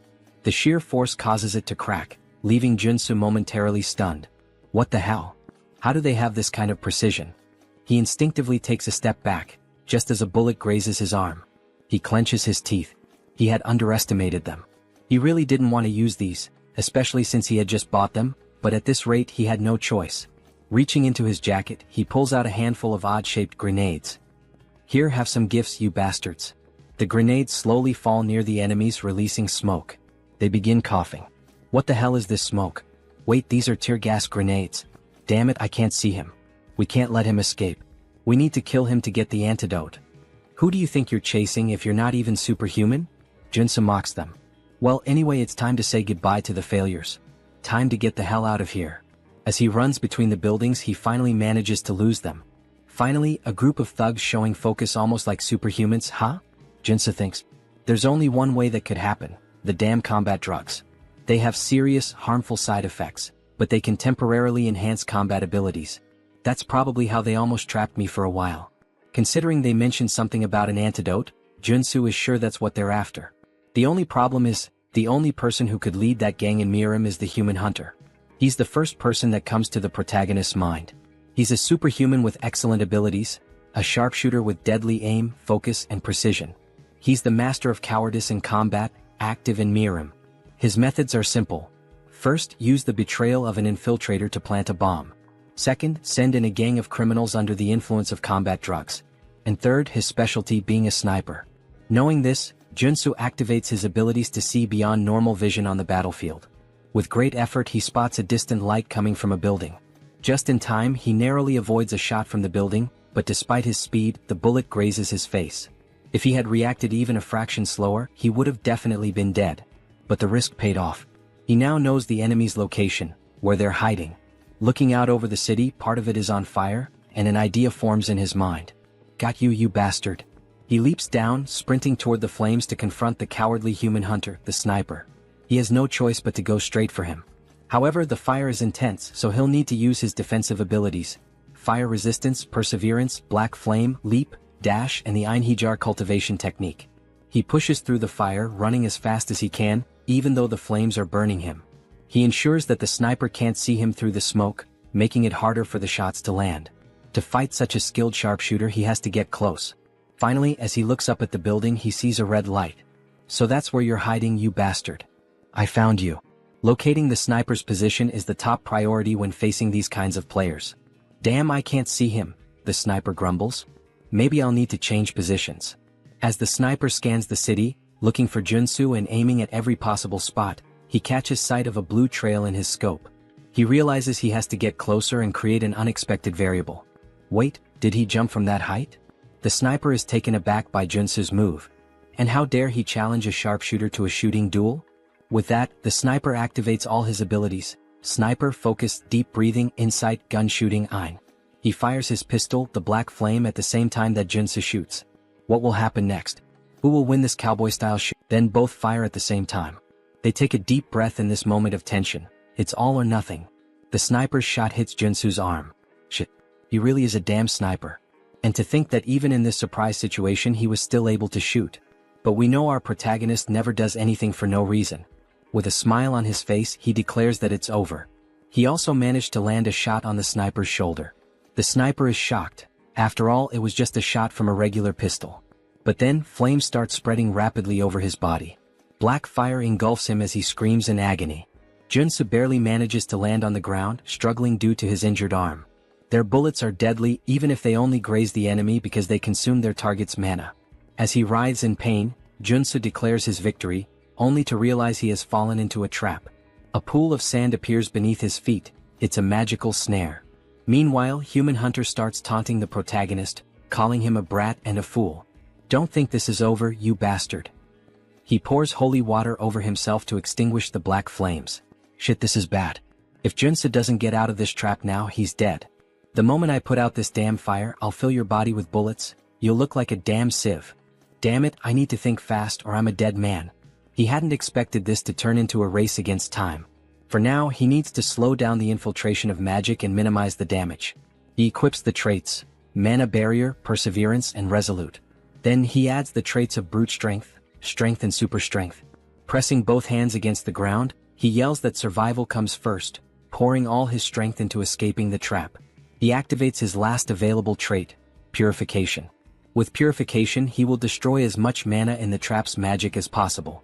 But before he can react, his enemy is already in front of him, fully recovered. The enemy acknowledges the protagonist's resilience against the magical trap, but it's too late. Has he already extinguished the black fire? This victory is mine. If he kills the protagonist now, he'll spend the rest of his life relaxing on beaches. He raises his gun to shoot, but the protagonist vanishes. Before he can grasp what's happening, a fist slams into his cheek, making him spit blood. This is what a comeback feels like, you bastard. Thank God he managed to obtain the trait at the last second. Earth resistance. It worked. Since you're a sniper, don't even think about fighting back at this distance. Now tell me who ordered this assassination. Alright, he admits defeat. He'll tell everything he knows, he just wants to light a cigarette first. Fine, you're free to talk, start now. As he lights a cigar, the protagonist already finds it suspicious. His expression shifts as if he knows exactly what's happening. So, do you enjoy the taste of that cigar? Of course he does, without a doubt he loves it. His mouth changes shape. Because it tastes like my sweet victory. He looks like a zombie now. Just as he is about to attack Junsu, a sudden gunshot rings out, and a hole appears in the Human Hunter's chest. So, you knew what was going on. Of course he did. Did he really think that a player with 10,000 hours of experience wouldn't recognize the cigar that turns the smoker into a mutant? What a mess. In the end he had to put him down. That was unexpected and bizarre. The hunter was always a cunning bastard, but in the game he usually surrendered after admitting defeat. This time though he chose to fight to the very end, transforming into a mutant? Maybe he had a hidden motive. Not that it really matters. What's important is making it out of this alive. As he searches through the hunter's clothes, he finally finds a flash drive. Alright, let's see who's behind this plan and trying to kill me. The next day the news is all over TV, reporting on the chaos from the previous night. Last night, a large-scale shootout between gangs erupted in Miram. The explosion of a gas station triggered a massive fire, and it is estimated that the death toll is in the dozens. The president doesn't believe Junsu was involved in the massacre. How did you even survive that? That's why he's in such a complicated situation. It was truly dangerous. Who the hell tried to kill you? Tell me now. That's a long story. Where should he even begin? Suddenly the door is kicked open. The president of the Iron Fist gang steps in and throws a body onto the floor. Both the president and Junsu are taken aback by his sudden arrival. The gang leader immediately starts apologizing. He failed to keep his subordinates in check. At least now he knows what happened. "Hey you bastard, stop breaking the damn door every time you come in," the president complains. "So, was it the Iron Fist gang that attacked you?" the president asks, his expression somber. The gang leader responds that it was one of the lower-ranking members of his group. Still, after interrogating the culprit, he managed to obtain some useful information. The guy who set up the trap was desperate for money? Something like that? How did you know? Turns out he had lost everything in illegal gambling and was drowning in debt to loan sharks. Well, the reason for his betrayal is pretty obvious, isn't it? Whatever the reason, it's his fault. Once again, I apologize. Apology accepted. Even as a gang leader, keeping every low-level member under control isn't easy. Iron Fist Kim truly had no knowledge of what was going to happen, because if it hadn't been Junsu, he would have been the target of the betrayal himself. He'll take responsibility and track down whoever was behind this malicious plan to have Junsu killed. Oh, for that, he already has a piece of evidence that might lead to the culprit. He then shows the flash drive. The president looks at it. Is this a USB? The superhuman who tried to kill Junsu had it on him. Do you know how to use a computer? I even have a license for it. Has my time to shine finally come? Aside from my bald head, obviously. After plugging the USB into the computer and searching through its contents, he finally finds something. Alright, this guy was a big deal. He killed at least 20 superhumans. He's a psychopath. Well, his name was Human Hunter, so that makes sense. Forget all that, let's get to what really matters. Let's check his most recent job requests. Alright. His latest request. Let's see. This was the last one he received about 5 days ago. The bounty was 20 billion? The president is shocked. 20 billion? Even the protagonist is stunned by the absurd amount. Maybe it would be worth turning himself in just to collect the reward. Who the hell could afford to offer that kind of money? The client was someone from the Ascendant Group? Someone from a major corporation? This person right here was the one who made the request. As soon as the name appears on the screen, Junsu recognizes it. Son of a bitch. So it was that bastard. The paladin who had gripped his hand tightly and questioned him. Things just got complicated. So it was that bastard. He's the paladin Junsu saw at Juchul's house. Why the hell is that rich kid trying to kill him? Maybe he has a suspicion. Can you pull up the Ascendant Security family tree? Sure, just a minute. Here it is. Just as he suspected. Now he can finally piece together what's going on. Ascendant Security, a private military company under the Ascendant Group, one of the top 5 corporations in Arcane Sola. Lee Jaeol, the eldest son of Ascendant Security, was originally first in line for succession. However, after receiving the baptism of the order from his old man and becoming a paladin, he was pushed to the very bottom of the inheritance line. Now the only path left for him is to succeed as a paladin. But the Saintess has been obsessed with Junsu, calling him the light, the savior. Maybe it's just jealousy. Maybe he's furious that he lost the Saintess' attention and is taking revenge. Watching Junsu surpass the baptism and rise to prominence must have driven him mad. Mad enough to order an assassination. The president is outraged. What? To think he would target you just because of his own inferiority? He needs to be taught a lesson, he shouts, furious. But how? The opponent isn't just some heir to a small company. He belongs to a family that owns a major corporation. One wrong move, and the entire company will come after them until nothing is left. That doesn't mean they should just sit back and take it. Yeah, you're right, Junsu says, smirking. I have an idea. The president was already expecting that answer. With an almost theatrical reaction, he exclaims, I knew you were plotting something. If we have to take down a big name, let's start by focusing on our expansion. Hours later, Seo Woojin is shouting. That damn bastard. How dare he try to assassinate the Lord Warrior? He slams his fist on the table, shattering it. Junsu sighs. Relax. I'm still alive. Woojin looks at him with concern. You're not hurt, are you? Dear viewers, I'm starting to think he has something different about our protagonist, haha. Back to the manhwa. The other two stare at the destroyed table, stunned. Nothing could be better than having Woojin on their side. He's not just insanely rich, he's also a level 5 superhuman. He won't let this slide. An eye for an eye, as they say. We should hire an assassin to do the same to him. I can't even begin to imagine how much it would cost to put a hit on the eldest son of Ascendant Security, but... Don't worry, Junsu interrupts. I have an idea. What kind of idea? I'm going to challenge Lee Jaeol to an official duel. A duel? Woojin questions, clearly alarmed. The other two are equally shocked. This can't be avoided. If he lets him go free, he'll just keep hiring stronger and stronger assassins to try and kill him. But that guy is a coward, he'll probably just hire someone strong to fight in his place. Either way, this world is full of unfair advantages. If he wins the duel, he'll receive a formal apology and proper compensation. Right now, this seems like the most realistic solution, analyzes the gang leader. Junsu won't be able to fight him on equal footing, so he'll have to rely on the duel. With clear evidence in his hands, he has more than enough justification to challenge him. If they allow Jaeol to send someone in his place and keep the duel private, with only close acquaintances present, he will accept. All right, the president says, preparing to formally send the duel request. We'll also need an official notary. I'll take care of that, Woojin offers. His parents know a lawyer who used to be a Supreme Court judge. All right, thank you everyone. I can always count on you guys. Why are they all looking at him like that? Everyone has a sad expression, almost as if they're mourning him. I'm not going there to die. Don't look so down. Don't kill me off just yet. Are you confident you can win? The gang leader questions. Since your enemy knows your strength, he'll bring in a fighter who's at least level 4. Of course this won't be easy. Especially since he can't use his mutation characteristic in an official duel. This will be much harder than when he had to face that man before. Either way, he can already predict who the fighter will be. So you already know who your opponent will be? Yes, and that's why I need a good amount of preparation. Woojin, can we spar for a bit? Of course. I'll help you with everything I've got, Woojin says, gripping his sword with a happy expression. Thanks a lot, but please take it easy. Last time we fought, you nearly killed me, Junsu thinks to himself. 3 days later, they all gather in an arena inside a warehouse. Some spectators are present. We're all cheering for you, Lord Warrior. The president is dressed up like a cheerleader, completely decked out. The gang leader can't believe what he's seeing. And, of course, she's there too, the girl who got the protagonist all fired up. She's in the stands cheering for him.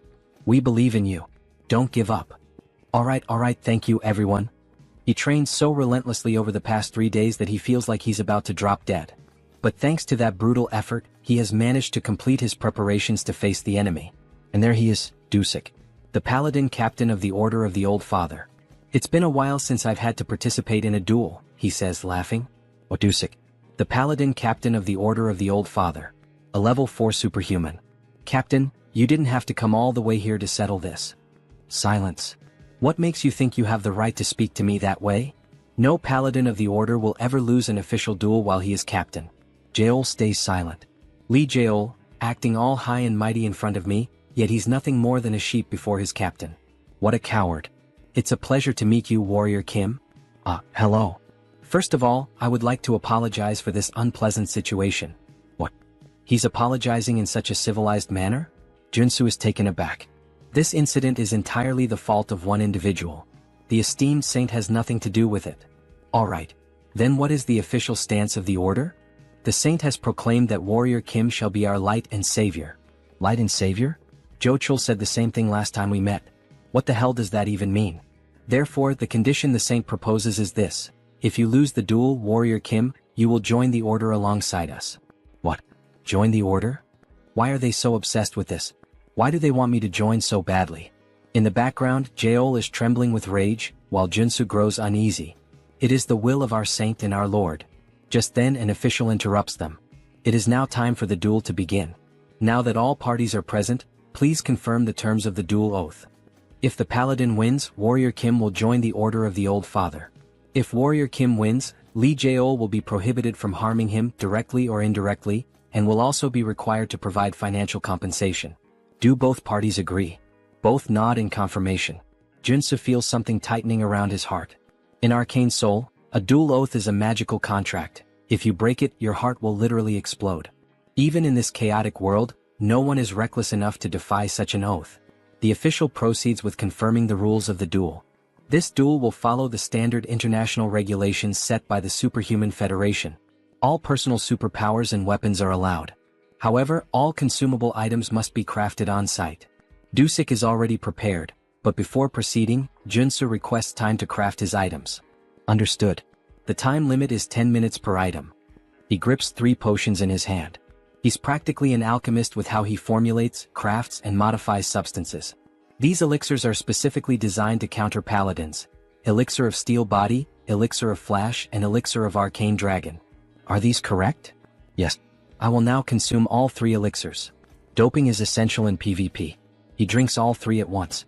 Now that both sides have completed their preparations, the duel is about to begin. 10-9-8-7. Both warriors stand face to face in the arena. Warrior Kim, it is a great honor and privilege to have you join our order. Why not reconsider and join us voluntarily? Just start the fight. Alright, we tried. If you refuse salvation, then so be it. Dusik raises his hammer. It's like watching Thor himself. But there's no need to worry too much. After all, he can't kill Junsu. He needs him to join the order. Then suddenly his entire body radiates an overwhelming aura, filling the arena. He looks like a Greek god, just like Thor. Meanwhile, our protagonist remains still, gripping his sword, a mere blade in the face of such power. The mana surrounding Dusik is incredible. He is clearly on an entirely different level. No matter how much Junsu has prepared, he cannot win unless he is willing to risk his life. 3-2-1-0. The paladin charges forward like a berserker. Then he vanishes. The only thing left in the arena is a trail of destruction carved into the ground. Junsu frantically searches for him. Where did he go? Wait, no. He didn't just disappear. He activated his haste ability. A moment later, Dusik reappears, right behind Junsu, hammer in hand. Warrior Kim, you shall ascend and become a god. As he prepares to bring the hammer down. Wait, say that again. I will become a god. Then Dusik strikes Junsu, causing a massive explosion of aura that lights up the battlefield as if two nuclear forces were clashing. Kim's friends watch from a distance. What the hell is that? He's insanely strong, comments the president. Did it really end in just one hit?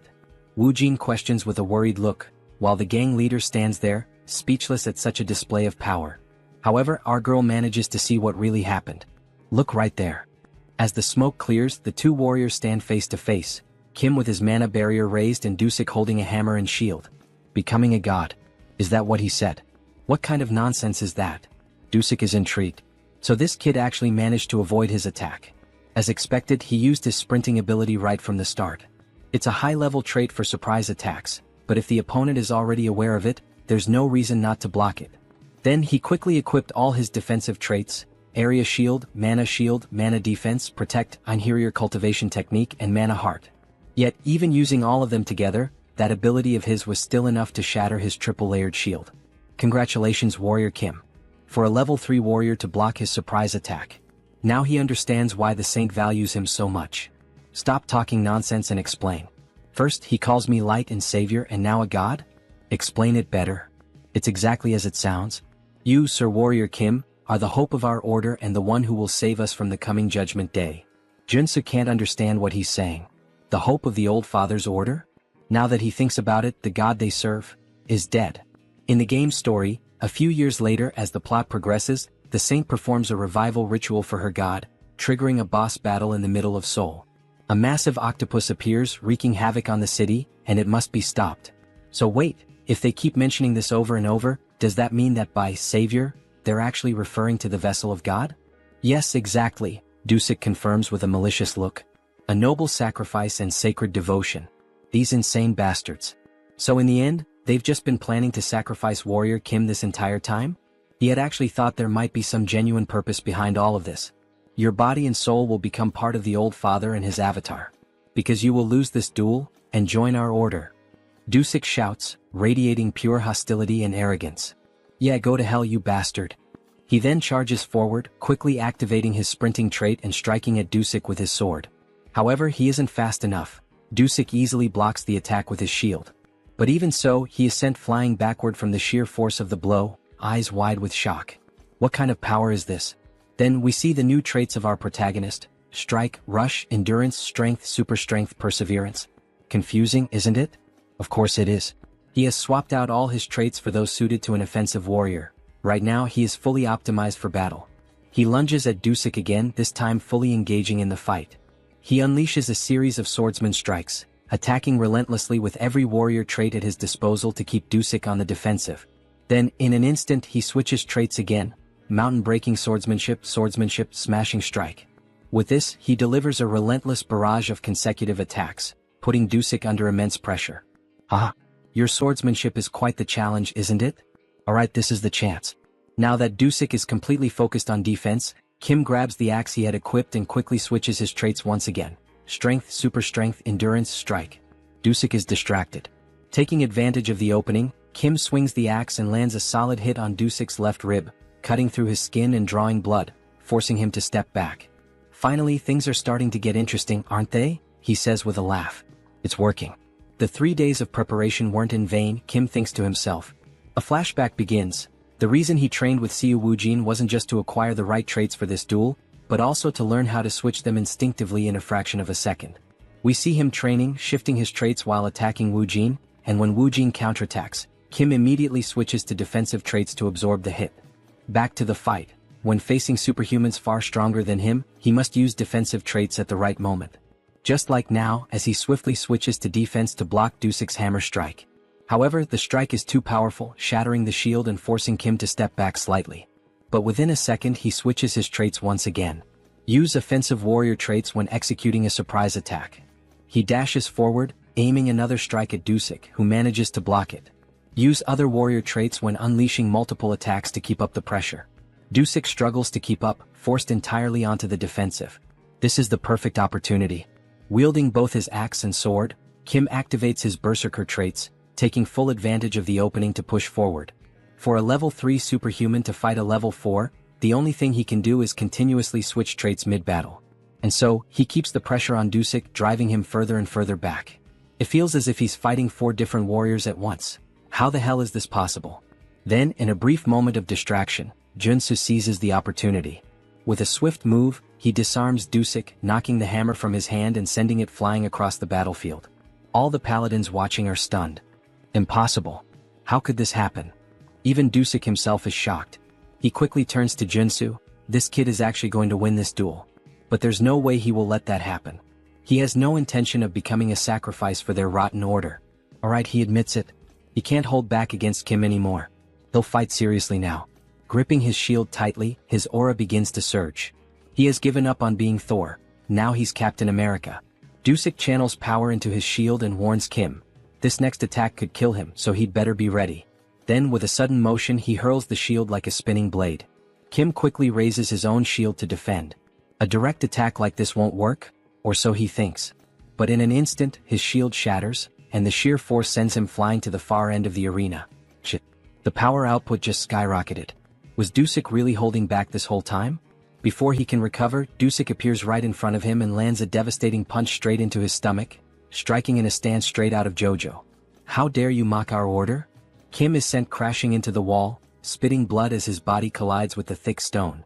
If he begs for forgiveness now, Dusuk will accept his surrender.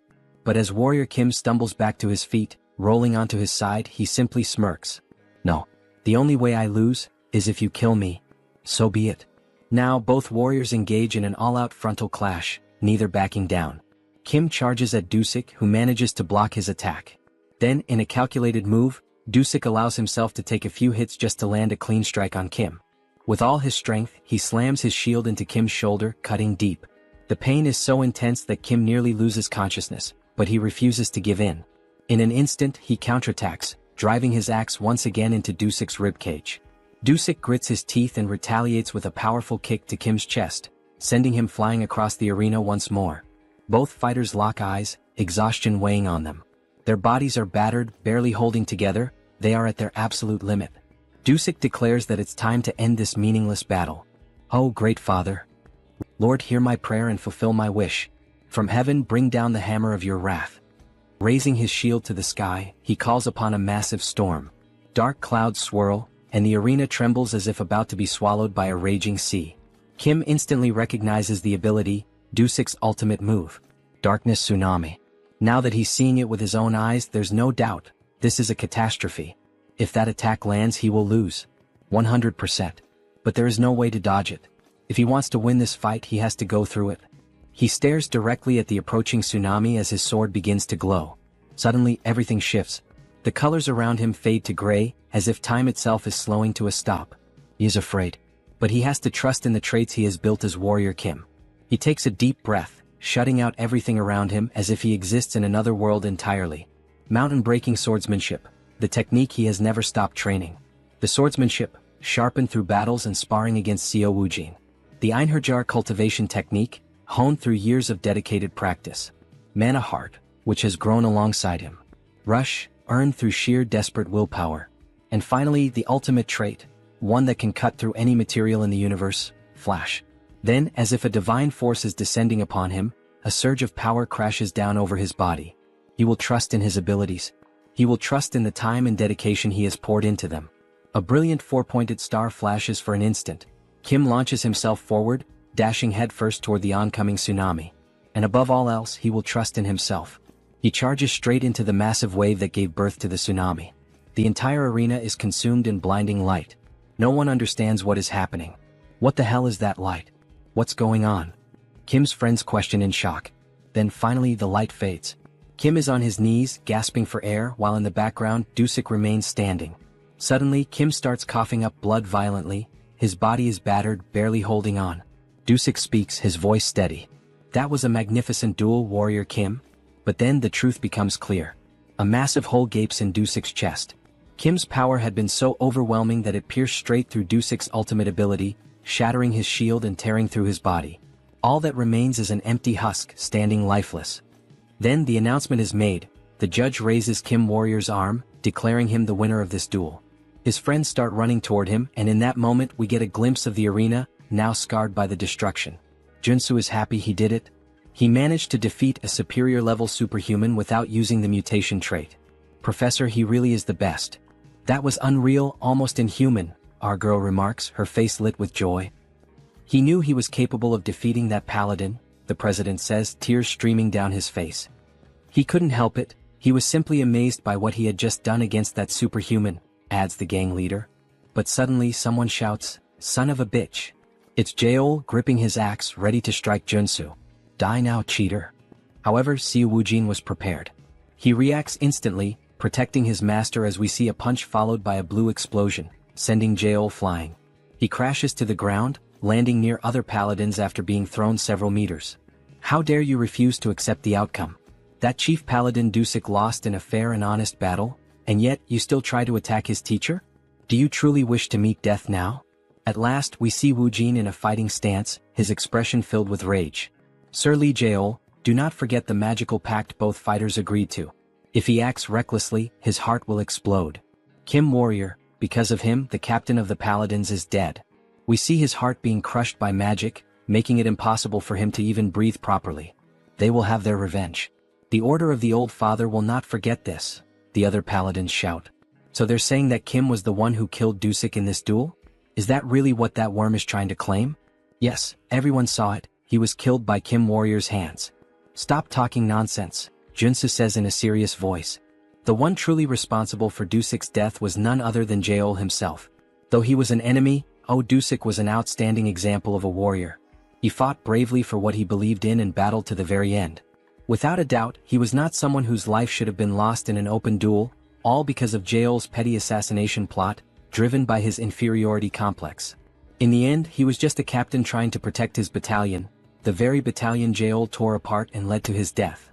In the name of Dusik's honor, accept the outcome of this duel and uphold your promise. Jaeol begins to cry. Deep down he knows the truth, Dusik died trying to protect his reputation. Captain, forgive me. We need to leave now, sir. The paladins lift Jaeol and begin to retreat. Not even the Order of the Old Father would dare seek revenge after he had already gone this far. The next day we find ourselves at Seonsu Workforce. The president is on a call, bursting with excitement. That's right. He officially hired the superhuman warrior Kim, the one who defeated the captain of the Order of the Old Father. He understands you'd like to make a request. All right, my apologies, I'll call you back in a few minutes. Then we see that Junsu has entered the room. He had been worried that master craftsman Jo Chul might have tampered with his armor. But no, he had crafted it just as requested, embedding the giant and extreme traits. Wow, this armor really suits him. Here, why not try this on while we're at it? It's a gift from the president. A gift? Seriously, this is much better. It's a handcrafted luxury training suit. It even has self-cleaning and regeneration magic. Very nice, this is quite to my liking. President Choi knows exactly what I like, thank you. Haha, wearing this you almost look like a model. Well done. Then our protagonist makes one of those familiar expressions just like Lloyd. In any case, maybe he can ask Junsu for something? And what would that be? Thanks to him, our business is thriving now. But since you have a relatively short work history with us, some people are questioning our contractual relationship. If that's the reason, then he should comply. Do you have any decent work for Kim? Yes, he has the perfect job prepared for Warrior Kim. The Sun Magic Tower wanted to study his black flame for research purposes. The Sun Magic Tower, It's one of the 4 great magic towers of Soul Arcana. If he remembers correctly, this is the place where one can acquire fire-related magic. It's an excellent trait for mages, maybe even for him. They will reward him with membership. Very well, he'll accept. This character is in the Sun Magic Tower, so he knows exactly what rewards he can get from them, Junsu says with a sinister grin. Then he heads to the designated location, a place where magic and science intertwine. It truly is a fascinating sight. Superhuman Warrior Kim? The man introducing himself is Park Hyungju, a senior researcher. You must be here because of our request to study your black flame, correct? Park Hyungju, senior researcher, level 5 mage. Yes, that's correct. He had expected him to be much older, but he's actually quite young. There's not much time, so they'll get straight to the point. Please, this way. Then he introduces a capsule surrounded by cables and a computer. First, we'll perform some basic measurements. This machine looks oddly familiar. Please step inside. You only need to remain still. So he enters the machine. The assistant shuts the door and a robotic voice announces, initiating ultra-precision measurement. Ultra-precision? Wait, this is the machine used to reveal everything about a character to the player. He's walked right into a trap. Information about him starts appearing on the screen. This machine will expose all the secrets of his traits. Hey you bastard, what the hell? Shut this thing down right now. This wasn't the reason he came here. Please stay quiet and still. This is all part of the necessary process. This information was in our contract. Screw you, you bastard. He pulls back his fist and smashes the machine's glass with a single punch. Hey, what's the meaning of this? The contract he signed only required him to demonstrate his black flame to cooperate with the research. Who the hell do they think they are to pull this on him? Then the assistant gets slapped across the face by an old man. Park Hyungju, you idiot. Are you doing this again? Boss. Now we're introduced to the old man, Yoon Myung-seok, chief researcher, level 6 mage. How dare you try to ruin my project? This is a misunderstanding, chief. A misunderstanding, my ass. He had planned to sell Mr. Warrior's information, the sole possessor of the black flame trait. There's surveillance footage proving it. My apologies.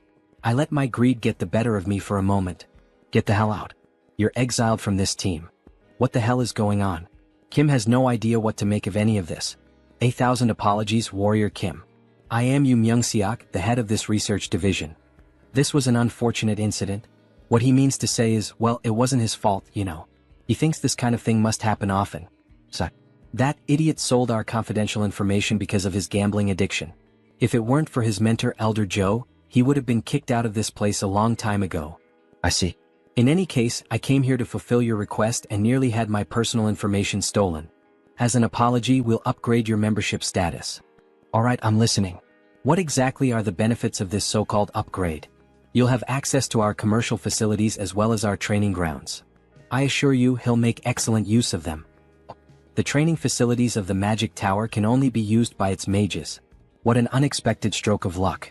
Yes, this doesn't seem too bad. Please, take some time to rest while we prepare for the research. Alright then. He'll take a look around the Magic Tower. As he enters a room, a floating golden orb appears. He almost fell for it, just as expected from Arcane Soul. But in the end, everything worked out. This is a chance to acquire many excellent traits from the Magic Tower's training grounds. Initiating electric magic training. The golden orbs suddenly begin releasing fierce lightning bolts that strike the protagonist. The pain is unbearable. He complains that it feels like it's shocking him down to his very bones. But if he can endure it for a while using his traits, perseverance, determination, revitalization. After withstanding the pain for some time, he gains a new trait, electric resistance. Nice. He has finally obtained the ultimate resistance trait for all 6 attributes. Okay. Even with resistance, this still hurts. You can turn it off now. At this point, he's going to get fried alive. However, something happens. The lights turn red and the robotic voice announces, training system has been switched to manual. Warning, warning. The intensity of the electric magic has been adjusted. Wait, what? It said the training was already over. Who the hell switched it to manual? Wait, that bastard, what is he doing there? He tampered with the settings, that son of a bitch. So he pulls on the machine. Maximum output. Electric magic beginning. All the golden orbs begin to gather massive amounts of energy simultaneously, and then they release it all at once, like a huge Kamehameha of electricity aimed straight at Junsu. Hey, calm down, what the hell is this? Die, you bastard. Then Junsu receives an enormous, concentrated surge of energy. Hyungja laughs a lot. This is what happens when someone messes with his business. Now die. However, after a moment he's surprised. What the hell is going on? Is he actually withstanding this massive electric discharge? There's no way he would go down from a simple low-level lightning strike like this garbage.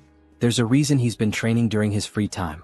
We see his trait window showing 5 resistances already acquired.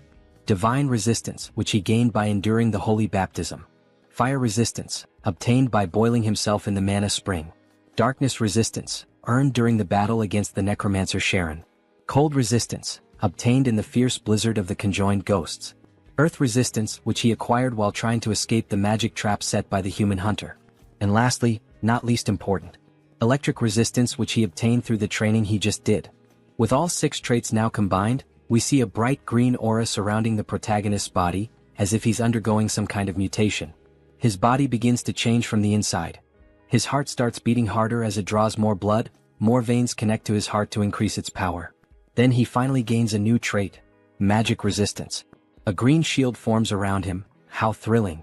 This new trait came at exactly the right time. Hyungju can't believe what he's seeing. How is this possible? Can he really block a level 3 magic spell using only his body? Is he even human? This is going to be harder to deal with. Attention. The program is now out of control. Please terminate all training and evacuate the facility immediately. The system is out of control. This is going to get dangerous. In that case, he'll start dodging all the attacks using his perception trait. Then he quickly begins evading all the electric strikes, adding 2 more traits, movement and dash. By using this combo, he ends up gaining another new trait, secession. Good. He managed to acquire this useful trait as well. At this pace, he should be able to obtain the high-class trait Air Raid. Damn it, what the hell is going on? Hyungju starts to panic and frantically presses all the buttons. He's really trying to kill the warrior Kim. However, he's stopped by his superior. That bastard of an assistant. He thought he'd heard the warning sounds and came running to check what was happening. What the hell does he think he's doing? Shut it down now before it explodes. Yes, sir. Resetting the training program. The training program has been stabilized. Lunatic. How dare you try to harm Mr. Warrior Kim? Chief, that's not what you think. Harm who? Mr. Warrior Kim? He seems to be unharmed after all that electricity. Well, it was definitely a bit electrifying, no doubt. But it was a good warm-up. Everyone present is left in disbelief at what they're seeing. Chief, please forgive this fool. Please don't expel him from the tower. He has nothing else left in the world. What will happen if he's expelled from the tower, asks Kim. He'll be magically marked in the brain so that he can no longer learn any new magic, just like a thief who loses his hands after stealing. His life as a mage will be over, and he'll be useless for the rest of his life. That seems fair, considering the trouble he caused Junsu. He's already done many bad things. This is just a natural consequence. And look at this, Mr. Kim. It may not be much, but it's a symbol of our apology. This is an elixir. It's a miraculous potion that can take you from 1 HP to full health in a single gulp. Thank you. This gift is like an extra life for him. He needs to calm down. Ah yes. He believes this is the proper compensation. He doesn't want this incident to turn into something bigger.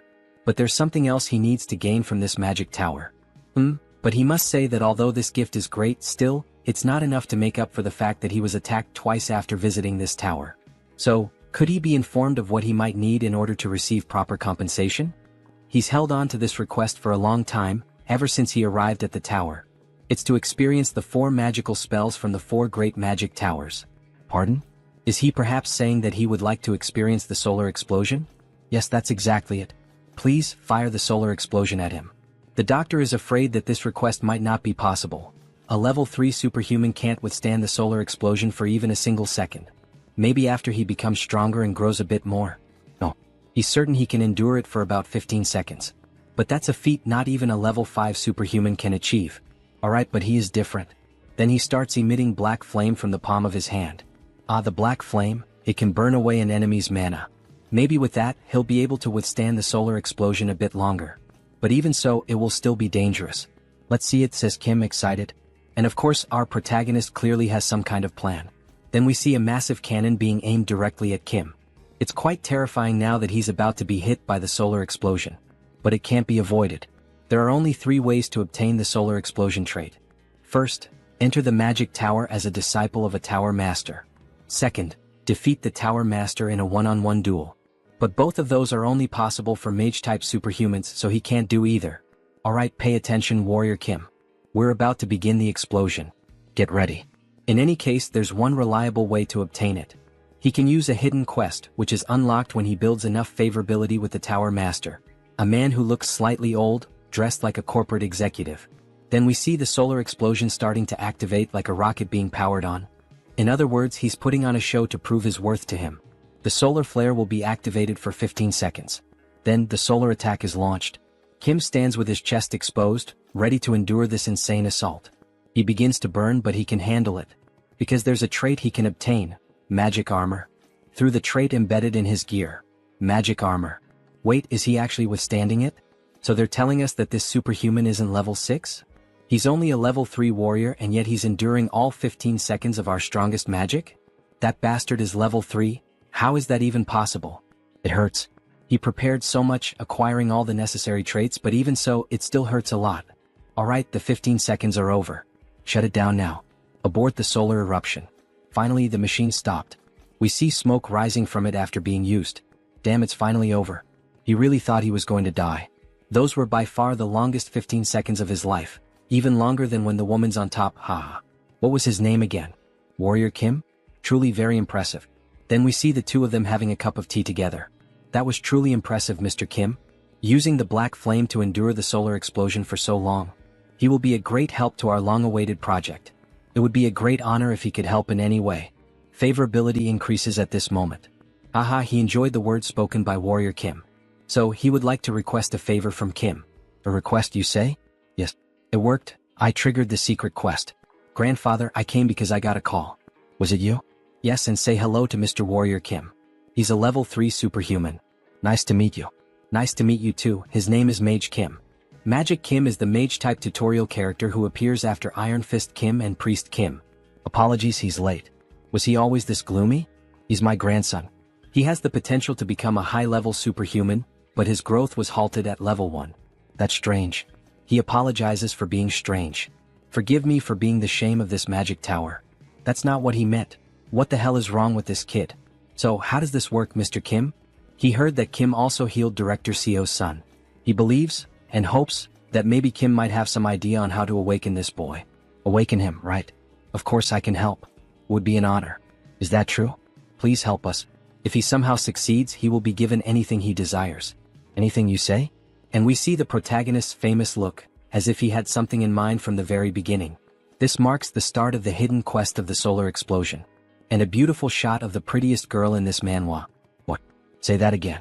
Warrior Kim wants what? Solar explosion. Should he spell it out for him again? Right? Solar explosion. Of course, he can do that for him since the future of their tower depends on it, but he's not sure if he would be able to use it. That's why he's going to give it to him in the form of a memory chip, right? So he can learn it instantly. Well, fine. If he can solve the problem with his grandson, then his request won't be a problem. Alright, sorry to interrupt you both, but how is Warrior Kim planning to train him and make him awaken? Alright, let's begin. First, we need to figure out what the cause of the problem is. His biggest issue is that he's stupid. The grandfather says harsh words. He needs to become a mage, but he barely knows any math.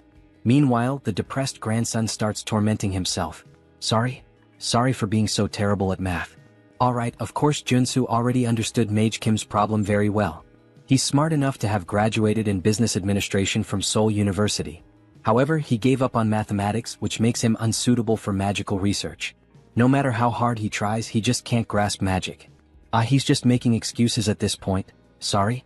So, why don't we learn a type of magic that doesn't require mathematical calculations? What did he mean by that? Magic that doesn't require mathematical calculations? By using spirits, he will become a flame sorcerer. He says he's a flame sorcerer, but that's not the same as a mage. So does he prefer to let his grandson remain in that state forever? Or would he rather train him as a flame sorcerer, so that he can unlock his potential? Alright, for now, explain your theory in detail. The problem is the magical enchantment, isn't it? Since he can't perform the calculations for the formula, he can't cast spells. So, just leave that difficult task to the spirit that will assist him. In exchange, he only needs to supply mana directly to the spirit. That's not possible, he has no familiarity with spirits. How is he going to deal with one? He just needs to make a contract with a spirit like he already explained. The boy will only be using the spirit strength. He inscribes just a single spell into the mana circuit. That way the user handles the mana, and the mana circuit handles the spell itself. Incredible, he's right to suggest that we capture a spirit and use it as a mana circuit. Or better yet, we could simply transplant it into his circuit. Ah, that's right. Truly amazing. An incredible theory.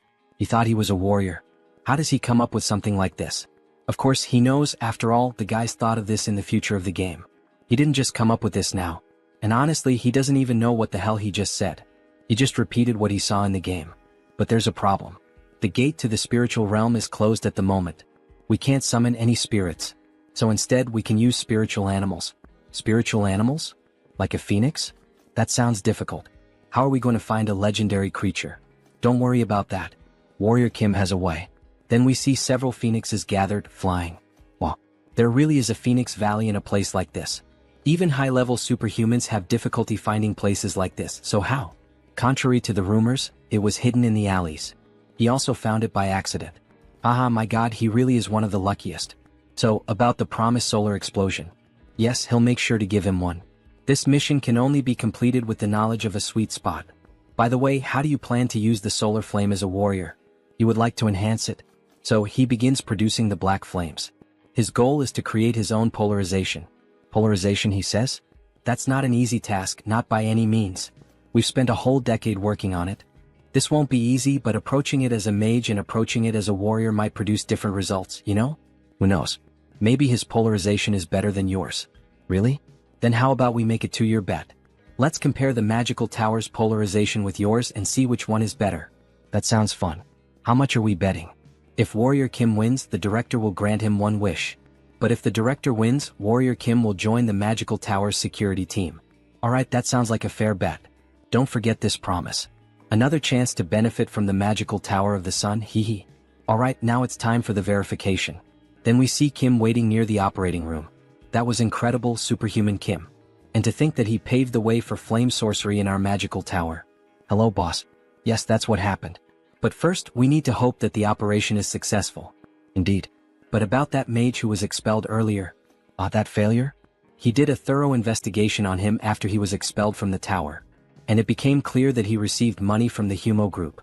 The Kumo Group, one of the 5 largest conglomerates, known for their highly aggressive and predatory commercial expansion. They are mafias, politicians, criminals, and all kinds of bad people gathered in one place, represented by a black crow. They were basically the villains in the game. The problem is not that they stole information from our magical tower. It's that they specifically demanded only your information. Perhaps they are trying to recruit you? You wouldn't want to have to participate in this. You would never join villains like Kumo. Damn, another thing to avoid again. Suddenly the silence is broken. Haha, that was a huge success, all thanks to him. Superhuman Kim. Your grandson is now a mage, no, a superhuman. Ugh, it's good to hear that, but that slap really hurt. Incredible, so this is the power of an 8th level mage. Seriously, really thank you, Mr. Kim? We see the boy surrounded by flames. Mr. Mage Kim. What the hell is this? Is he already as strong as Junsu? Starting at level 3? This is the power of genetics. Junsu took so long to reach this level. He feels so strange while being able to use magic so easily. From now on, he suggests he drinks fire attribute elixirs to accumulate more mana. He's even telling him how to get stronger, thank you. Good work, Kim. Here's what was promised, your reward. That didn't take too long. Yes, solar eruption. But what the hell is this? Open it and see for yourself. He placed an allowance for him in this bag, enchanted with space expansion magic. I like you, Master of the Tower. Your favorability is off the charts. Moments later, we see the protagonist back at his boss's side. You received a bonus reward of 5 billion? That's incredible. He thinks it's time for you to get used to his greatness, Director Choi. Anyway, he thinks it might be time for him to take that nectar he's been saving for a while. Nectar, he says? It hasn't even been a month since he reached level 3. Doesn't he think it's a bit early? He might suffer side effects. So, can you refine the nectar, Director Choi? Refine, huh? You can count on me. Then he opens a cupboard with several items ready to start the process. Yes, Director Choi. He just needs the main ingredients. These are the most popular ones. He will gain different resistances depending on the ingredients used, so it's done. We see some items on the screen that grant different attributes. Super resistance, steel, regeneration. He already has super strength and regeneration, and he has steel armor on his shield. He will choose the heart of the horned tiger. Oh, this one? Does it have to be the horned tiger? What's the problem? It's an endangered species, so it's hard to find these days. Endangered? Well, in the next scene we see a car speeding down the road. If that's the case, then he will search for it himself. The problem is how he will find the horned tiger in such a vast area. He is in a wide forest looking like the safaris in Africa. He didn't want to resort to this, but he would rather smell a durian. Surströmming is too much.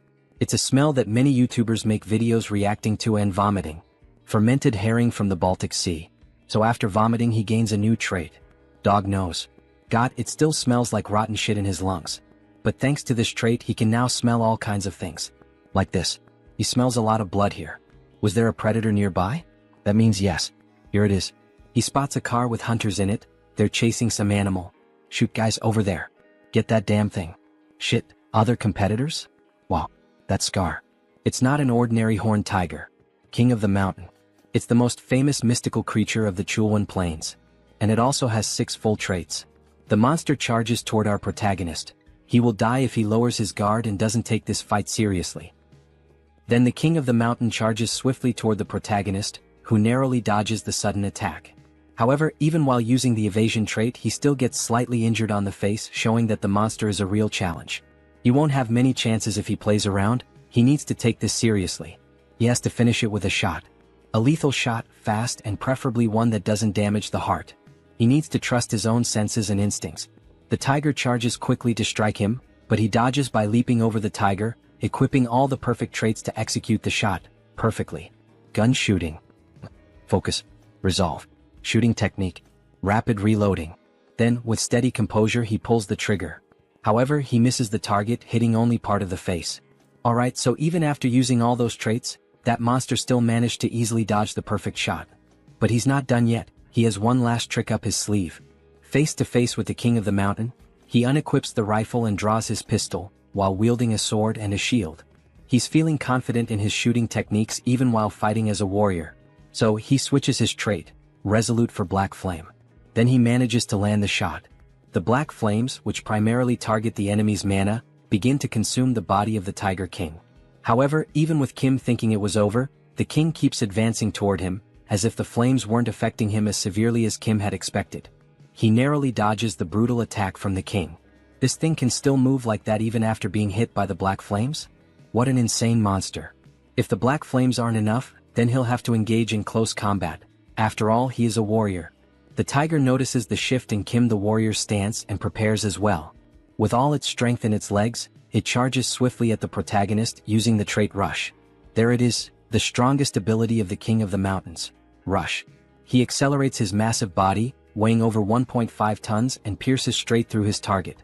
Compared to its infamous reputation that has frustrated countless users, the strategy to defeat it is ridiculously simple. So, with a leap to the right, he narrowly avoids the explosive attack. The key is to use the tiger's own strength against him. Surprised? With that speed and mass, there's no way he can dodge in time. Alright, he already knows he can't evade this attack. So, with a precise, swift, and incredibly powerful and skillful strike of his sword, he cuts the body of the King of the Mountain in two. At sunset, in front of the Monster Exchange shop, several people are stunned by what they're witnessing. What the hell is that? Someone says. The King of the Mountain, I think, says another guy. Hell yeah, that's right, that's the King of the Mountain. Look at his heart right here, living proof. Wow, impressive, say the onlookers. He handled it himself because he was worried a contractor might try to scam him, and he ended up gaining a trait in the process. The trait, Butcher. It's a 1+1 event. He only needs the heart of the King of the Mountains, so he's planning to sell off the rest of the body. Anyone interested in buying? Let's see how much the King of the Mountain is going to go for. 1 billion. Someone wants to buy the Tiger King's carcass for that amount. Another man raises the bid to 2 billion, then 2,200 million, and then 2,500 million. Good. Then suddenly, a woman announces an offer of 5 billion. Everyone is left speechless by the outrageous amount she offered. Junsu quickly accepts the offer. 5 billion, it will be sold for 5 billion, it's hers. Alright, she's going to transfer the money right away. We see Warrior Kim holding up a sign with his bank account number, like a ring girl during a match. Here's your bank account number. The other bidders walk off, grumbling, whatever. That offer was rude. Alright, one question. By the way, did he actually hunt the King of the Mountain by himself? Yes, he did. Kim was just lucky that day. There's no such thing as luck when it comes to hunting monsters, especially not the King of the Mountain, who has been a challenge to countless hunters for years. All of this was earned thanks to his hunting skills. Here, this is her business card. She would appreciate it if he could give her a call later. Then we see who she is, Young Jin Young. Hunter Association. So, she's from the Hunter Association? That look in her eyes feels familiar to Junsu. Until next time, bring us an even bigger monster. Alright, thank you. Maybe she's just a very wealthy character from the game's story. Then a notification pops up on his phone confirming the completed transfer. 5 billion won, which would be roughly $3.7 million in the real world. The king's heart and 5 billion won. This was certainly quite a fortune. So, 2 days later we see Warrior Kim holding something in his hands. Just by looking at it and analyzing its color, he can tell the nectar was well processed. A shade of yellow that's almost golden. Director Choi added the king's heart into the nectar mix, so there won't be any side effects. He seems so confident in his own skills when producing this nectar that Kim feels he can trust the quality of a product made by the director's hands. Still, he feels a bit nervous. After all, this nectar was extremely difficult to obtain, and the benefits it offers are incredible. Even so, he equips a few traits in advance just in case something goes wrong. Then finally he drinks the nectar in a single gulp. Smoke begins to rise from his mouth and from all over his body. It's extremely hot, hot like lava. It burns from the inside all throughout his body. Then we see the nectar entering his lungs, passing through his heart, and beginning to circulate throughout his entire body. His body is evolving. A hormonal shift is being detected. Adrenaline secretion is accelerating. The activation of his body is increasing efficiency. The effect is working. Mana circuits are being restructured. We see his entire body being transformed from the inside. He leveled up. Level 4. His stats increased significantly. Awakened. Level 4. Superhuman, Warrior Kim. Now that he's at level 4, he definitely feels completely different. It's as if his soul has ascended to another plane, to another level. He is, quite literally, a new person now. Audacity, he's gained a new trait. And just as he said, the nectar was successfully processed. Thank you, Director Choi. There's a reason why he went out on his own, hunted the monster himself, and even sold the items by himself. With the 3 traits he gained in battle, strength, super strength, and pressure, and if he can also acquire traits through his equipment using this diamond which he runs along his clothing, he ends up obtaining 2 more traits. Robust and giant, the same ones he had requested from the blacksmith. The preparation work is complete. Now it's time for the final stage. We see all 6 traits equipped at the same time. Then he begins to grow in size by activating the giant trait. However, the system reports, status condition. Significant damage detected in muscle fibers. We see all his muscle fibers tearing apart as he becomes stronger. His skeletal structure is being readjusted. Then, with all 6 traits equipped, the system begins merging them to create a new trait. The traits are resonating, fusing into something new. Then a new trait is acquired. Giant strength has been obtained. He finally achieved this trait. We see Warrior Kim completely pumped up, his body muscular and massive, looking like those strong anime characters with small heads. Giant strength. It's a high-level ability for a warrior, a legitimate S-rank ability. Holy shit. He's the size of a mutant. Let's see how strong he really is. Then, with just a single punch in the air, testing his body's movement and strength, he crushes it with nothing but the shockwave. What insane power. However, we notice his face looks quite exhausted. The system notifies, significant damage detected in muscle fibers. Recovery is required. But he's clearly experiencing some side effects. As expected, in order to use this trait he needs the diamond body which makes his body more resistant, or the invincibility trait which boosts his regeneration. But these 2 traits are high level. We see his body slowly returning to normal. He could learn from their equipment just like he did with the 2 new traits, but he has a problem. He no longer has any diamonds. He used up all he had this time. Well, no problem. Because he knows exactly where to get more diamonds. Alright, we don't have any more diamonds available. Kim is stunned. Seriously, none left? No, they'll be replenished next month as soon as possible. But he thought the Shinwon market would have everything he needed. Next month? That's so late. I need them as soon as possible. Then Warrior Kim, the old man, begins speaking softly, as if to ask if Kim has an interest or urgency in obtaining the crystals. So, he could accompany him to extract some diamonds. He says, mine? He doesn't remember that from the game. This is a route that can't be leaked under any circumstances. So, Warrior Kim, are you interested? Of course, Kim replies. Let's go ahead. Time for faster growth. Then, in the city, the old man drives Kim in his truck. He's sure Kim already knows that obtaining something like diamonds requires taking risks, right? He'd assume so. Just like everything else in Soul Arcane. First, brush up, and if you don't feel like doing that, you can quit. What's with all these disclaimers? Then, the direction of the city they're headed to, Buchin. Buchin, right? Now he understands where they're going. The place we're headed is where superhumans fight for their lives. Beat them. Kill them. Dismantle them. Everyone in the arena is ecstatic as they watch the battle. The largest battlefield in the capital, the Colosseum. And right off the bat we see two men fighting with blood splattered everywhere. Warrior Kim and Chunbok watch from a distance. The scale is enormous, the Colosseum is truly massive. Did he already know anything about the Colosseum? No, he's only heard some rumors. This is his first time visiting the place. By the way, is he affiliated with this place? He got him. Well, he was wondering where all those rare items were coming from. After all, they were from here. Now that he thinks about it, Chunbok's history in the game also seemed pretty suspicious. Kim Chunbok, the owner of the antique shop. One of the founding members of the Shinwon market. He sells magical items from unknown sources and occasionally offers high-level magical products at surprisingly low prices. But he'll let him know that he didn't bring him here to force him to participate. After everything he's done for him, how could he? But anyway, he brought him here, right? As part of his plan. Well, yes. He can't get things for free in this unjust world. This is one of the many ways to obtain his diamond as quickly as possible. The rule is very simple. The winner takes everything from the loser, including the diamonds. The loser will have to dismantle their magic circuit to create a diamond. This basically completely resets his experience points. So, he would have to fight with his entire battle life at stake, wouldn't he? But the higher the risk, the greater the reward. Yes. If this isn't to your liking, we can always leave. Leave now. Stop kidding around, where the hell can he sign up for this? This is a perfect opportunity to collect diamonds. Chunbok will sign up Warrior Kim, since he's the matchmaker who brought him here. Well, that means he'll get something out of it too, right? Half of the victory bonus is his, and the rest goes to him and the organizers. Sounds good. Let him experience this place first. Then, we see the protagonist already fighting another competitor. He dodges all of the opponent's attacks perfectly. The other fighter begins to get frustrated. This bastard is just going to keep dodging like a coward? Fight, you damn fool. He'll eliminate him in a single hit with those muscles.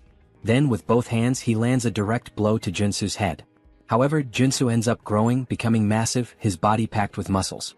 This guy talks too much. Then he activates the trait, Giant Strength. Now it's his turn, right? He then strikes a pose to deliver a powerful punch, just like All Might from Boku no Hero. He lands an uppercut with extreme force, causing the other fighter to spit blood from his mouth and lifting him into the air with the sheer impact of the punch. The fighter then crashes to the ground without any sign of resistance. It was just one punch again. The excited announcer declares Kim the winner. This marks the birth of a super rookie. He is on a 5-win streak. Wow, that's incredible. 5 consecutive wins. He bets he has a lot of diamonds now, thanks to him. Not only that, he also made a lot of money from all these fights. So, what does he plan to do with all this money he earned today? Well, Junsu is thinking about getting some better equipment. He needs new weapons and armor, maybe a new tactical set. Wow, even with all that money, he only thinks about ways to get stronger. Amazing. Maybe that's why he's so strong. He's a fanatic in search of power. Yes, of course. After all, strength defines a person's capability in Arcane Soul. The world is unfair and only the strongest survive. You wouldn't want to live like a failure, deceived in this rotten world. Suddenly, Chunbok receives a notification on his phone. Look, it seems like Warrior Kim just received a duel invitation.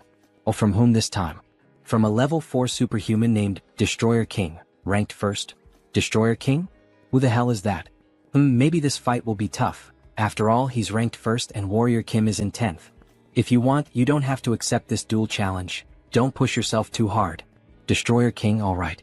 That name is even somewhat familiar to him, maybe he can manage. Then, a ring girl appears, announcing the start of the first fight between Warrior Kim and, of course, with the huge crowd shouting, Destroyer King, kill this rookie, we've bet a lot of money on his defeat. Destroy that growing sprout of a rookie. Then he finally appears, the king of the Colosseum. Wearing a characteristic WWE outfit, he introduces himself as the Destroyer King. And while laughing, he shows off 2 silver teeth with diamonds embedded in them. He then begins speaking to Kim. He didn't expect him to accept the duel challenge, maybe he's out of his mind.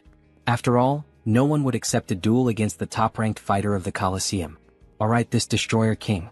He's certainly someone hard to deal with. He's a character with 3 rank S attributes.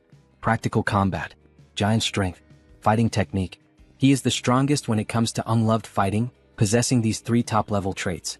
But it is possible to beat him. Difficult, yes, but there's a chance.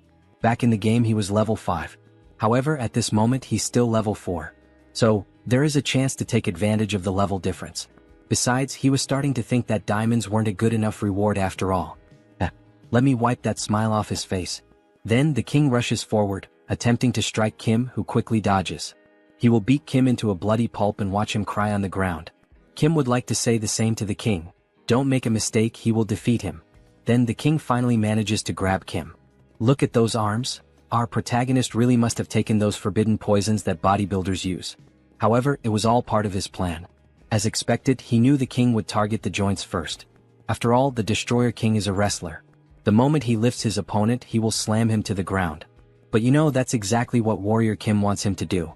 So, as the king attempts to take him to the ground, Kim quickly manages to break free from the king's grasp. By adding strength, super strength, and the giant strength along with counterstrike, and activating the counterattack at the perfect moment, combining all these traits, he manages to dodge the king's attack and counter perfectly. He lands a precise elbow strike to the king's chest. He is able to surpass his incredible technique by combining these characteristics. The king suffers the impact, spitting blood. However, he quickly reacts by grabbing Kim's hand and using the arm lock technique, pressing his fists against Kim's neck. But it was already expected that his next move would be this. Kim saw the attack coming from a mile away, so he is able to break free from the king's grip again. Then he grabs the king's clothing and with immense strength, he lifts the king as if he were nothing, throwing him to the ground with tremendous force. He obtained a new trait, Suppression. Suppression is a trait acquired by repeatedly predicting the opponent's movements. Now he's mine. This bastard, it seems like he's predicting every single one of my strikes. He's wondering how the hell Kim is predicting and dodging all his attacks. Well, unfortunately for him, Warrior Kim is just starting to warm up and will finish him off quickly. By obtaining the suppression trait, he has collected all 6 basic combat traits: strike, combo, counterstrike, protect, evasion, suppression. And when combining all these 6 traits, we see the 6 traits merging and evolving into a single trait, practical combat. He has obtained a new characteristic. Alright, let's put this bad boy to the test, shall we? Then we see him assuming a new fighting stance, emitting an intense aura. What the hell is that? What the hell is he trying to do now? Then he advances with a classic boxing stance to strike the king. What the hell is this? What did he do to completely change the atmosphere of the fight? He even changed his fighting stance. It's like another person is fighting. He's sharp. No wonder he's ranked so high. He's right. When he first entered the ring, he was just a big newbie. Now he's a complete fighter. Now that he has gained practical combat experience. Those blue eyes with that fighting expression remind me of Satoru Gojo. Then he lands a precise blow to the king's stomach. Even though the king blocked with both hands, the impact is still so strong that it forces him to retreat. By equipping the new trait, Practical Combat, his basic attacks now always have the combo trait active, in addition to adding all types of bonuses to all of his combat moves. So now he can use 6 traits at the same time, taking up only 1 slot, leaving 5 more free slots to add more damage or defense. However, the king gets angry and tries to return the punch, but Kim easily dodges the attack. And while using Practical Combat, if he combines other lower-level traits once again, even the Destroyer King won't be able to stand against him. Then he grabs the king's arm and applies an arm lock, pressing with all his strength as the king groans in pain. Touch the ground if you don't want him to break your arm. Surrender now. Shit. Fine, he gives up, he surrenders and taps the ground 3 times. And the winner of this historic match is Warrior Kim, announces the announcer. To the surprise of everyone in the Coliseum, he has risen to first place in the Superhuman Level 4 division rankings. He's really in great shape with a muscular body. Then, everyone in the Coliseum begins to clap for his performance. This is crazy Warrior Kim. He arrived today and has already become the new king. No, now he will be known as the Warrior King. Warrior King, Warrior King. Everyone starts cheering, calling him Warrior King. Junsu feels shy about the current situation. What kind of humiliating name is this? Stop calling him that. However, we know he likes it, he's just embarrassed. Alright, now let's begin, announces the announcer. Let's start the process of creating diamonds, here we go. Will he accept and lose all the strength he has gained so far? After all, the diamond creation system resets all the experience earned. Or maybe he will use the other option. Then he requests to use the special contract. Exactly what Junsu wanted him to request. Alright, are you really sure you want to use the special contract? The announcer asks. The special contract is an agreement made with the organizers when the Destroyer King became the level 1 fighter. The condition is that, if the Destroyer King is defeated, the organizers will provide the diamonds in his place. However, this is only possible with the winner's consent. Will Warrior Kim accept these conditions? If he accepts these terms, they promise to give him 10 diamonds. Even the announcer gets excited. Wow, this is an unprecedented deal. Considering that it is expected to extract 3 or 4 golds from the Destroyer King, it's a good deal. He suggests that Warrior Kim should accept the offer. However, Junsu doesn't think it's enough, he wants more. Both the former king and the announcer are surprised by Warrior Kim's audacity in refusing the offer. The mana and experience points of a level 4 superhuman are at stake. He can demand more and take advantage of this unique opportunity. Alright, in order to accept this agreement he would like to add one more term. But this does not involve diamonds in the discussion. So what would he like to add to the contract? He wants the item he was using when he first appeared in the game. If he gives him the Steel Fist, the item he has been hiding all this time, he will accept the conditions presented. Give me that damn SS level magic weapon. He is perplexed by the proposal. What did he just ask for? Steel Fist? He has no idea what that is. It's too late to act as if he doesn't know anything. He saw the look of surprise and suspicion on his face. He will accept nothing less than the 10 diamonds and the Steel Fist. If he doesn't accept, he will lose all his mana and experience points. Damn, how does he know about that? This bastard is very suspicious. So what will be done? He can't refuse Kim's proposal. If he breaks his magical circuit to create diamonds, he will lose all his abilities. Alright, he will give the Steel Fist as part of the offer, however, he will have to accept a rematch against him in this Colosseum, betting the Steel Fist again. Fine, that sounds good. They can decide later when the day will be. After all, he is a busy man too. Then we see the new glove being worn by the protagonist. Holy shit, this is so stylish. So clean and fresh. Then a system notification appears to explain the item a bit better. Steel Fist. Increases strength and resistance. Reduces all damage for 10 seconds. Damage reduction? That's totally a scam, Kiki. And of course he also got several diamonds as a reward. Now he could create a high-level characteristic and even have some left over. This was a win, a victory. So he equips some characteristics. Regeneration. Revival. Wound recovery. Vigor. Energy. If he applies the healing characteristic from the necklace that Father Kim gave him a few months ago during the mission to drink gold, what should happen is, then suddenly, a blue aura begins to consume his body, even his eyes turning white. He then obtains a new characteristic, immortality. Perfect, it worked exactly how he wanted. Now that he has giant strength and immortality, he just needs one more characteristic to complete the warrior's build. He is a true RPG player. Alright. For now, these diamonds will be kept until their usefulness arrives. Then the phone starts ringing on the table. Jeong Jin-young, who is it? Isn't that the hunter who bought the Mountain King? I think that was her name. Then the next day we see the Hunters Association. Thank you very much for accepting the invitation. The guild leader would really like to meet Warrior Kim. Oh yes, he would also like to meet the guild leader. Since the leader of the Hunter Guild is an NPC who often gives many missions with good rewards, it might be a good idea to build a friendship with him early on. Warrior Kim has arrived. Superhuman Kim, it's an honor to meet him. Kim was slightly startled. Something seems wrong. He is the leader of the Hunter Guild, Yoon Byungjin. We see a classic older man wearing a black suit and red tie, but what stands out are his vampire-like teeth. What the hell is this? This isn't the guild leader, at least not the one he knew from the game. He is the head of the assassin organization. Why the hell is a guy like this here? Something is off. Oh, it's an honor to meet you. I'm known as Warrior Kim. Haha, the honor is mine. Right. There were some rumors that after an incident at the Hunter Guild, he was expelled, but the details were vague. Suddenly, someone opens the door, a chubby man panting. Huff huff. Apologies, he's late. Director Kong, what's going on? What's all this fuss about? Haha, he heard that the person who defeated and tamed the Mountain King was here, so he rushed over as quickly as he couldn't miss this opportunity. This is the real guild leader, the one introduced in the game. Besides, the united competition is today. How could he miss that? What the hell is going on here? Junsu is lost with all this information. Hello, he is Director Kong, a pleasure to meet you. You can call him Kiziak, haha. No, how could he dare to call him by his first name? Apparently he likes to joke around, Director Kong? As expected, he has a good personality just like in the game. Ahem. Alright, if the introductions are over, let's get to the main topic for which Mr. Kim was invited. Mr. Superhuman, we would like to invite you to become a full member of our guild. He's talking about the Hunters Guild? He'll have to think a bit more about this. Becoming a member with full access for free is a good deal. But he's hesitant because of the current guild leader. To be honest, the guild is in the process of creating an exclusive hunting ground in Yonkian. An exclusive hunting ground? Yes, to be honest, the position of our guild is unstable.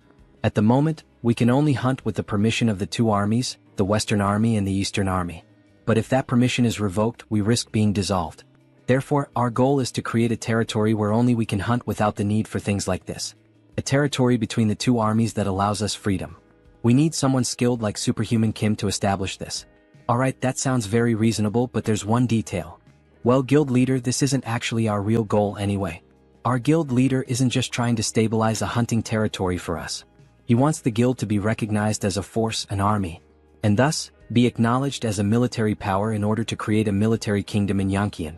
Wow, and something of this scale can really be created with just the guild?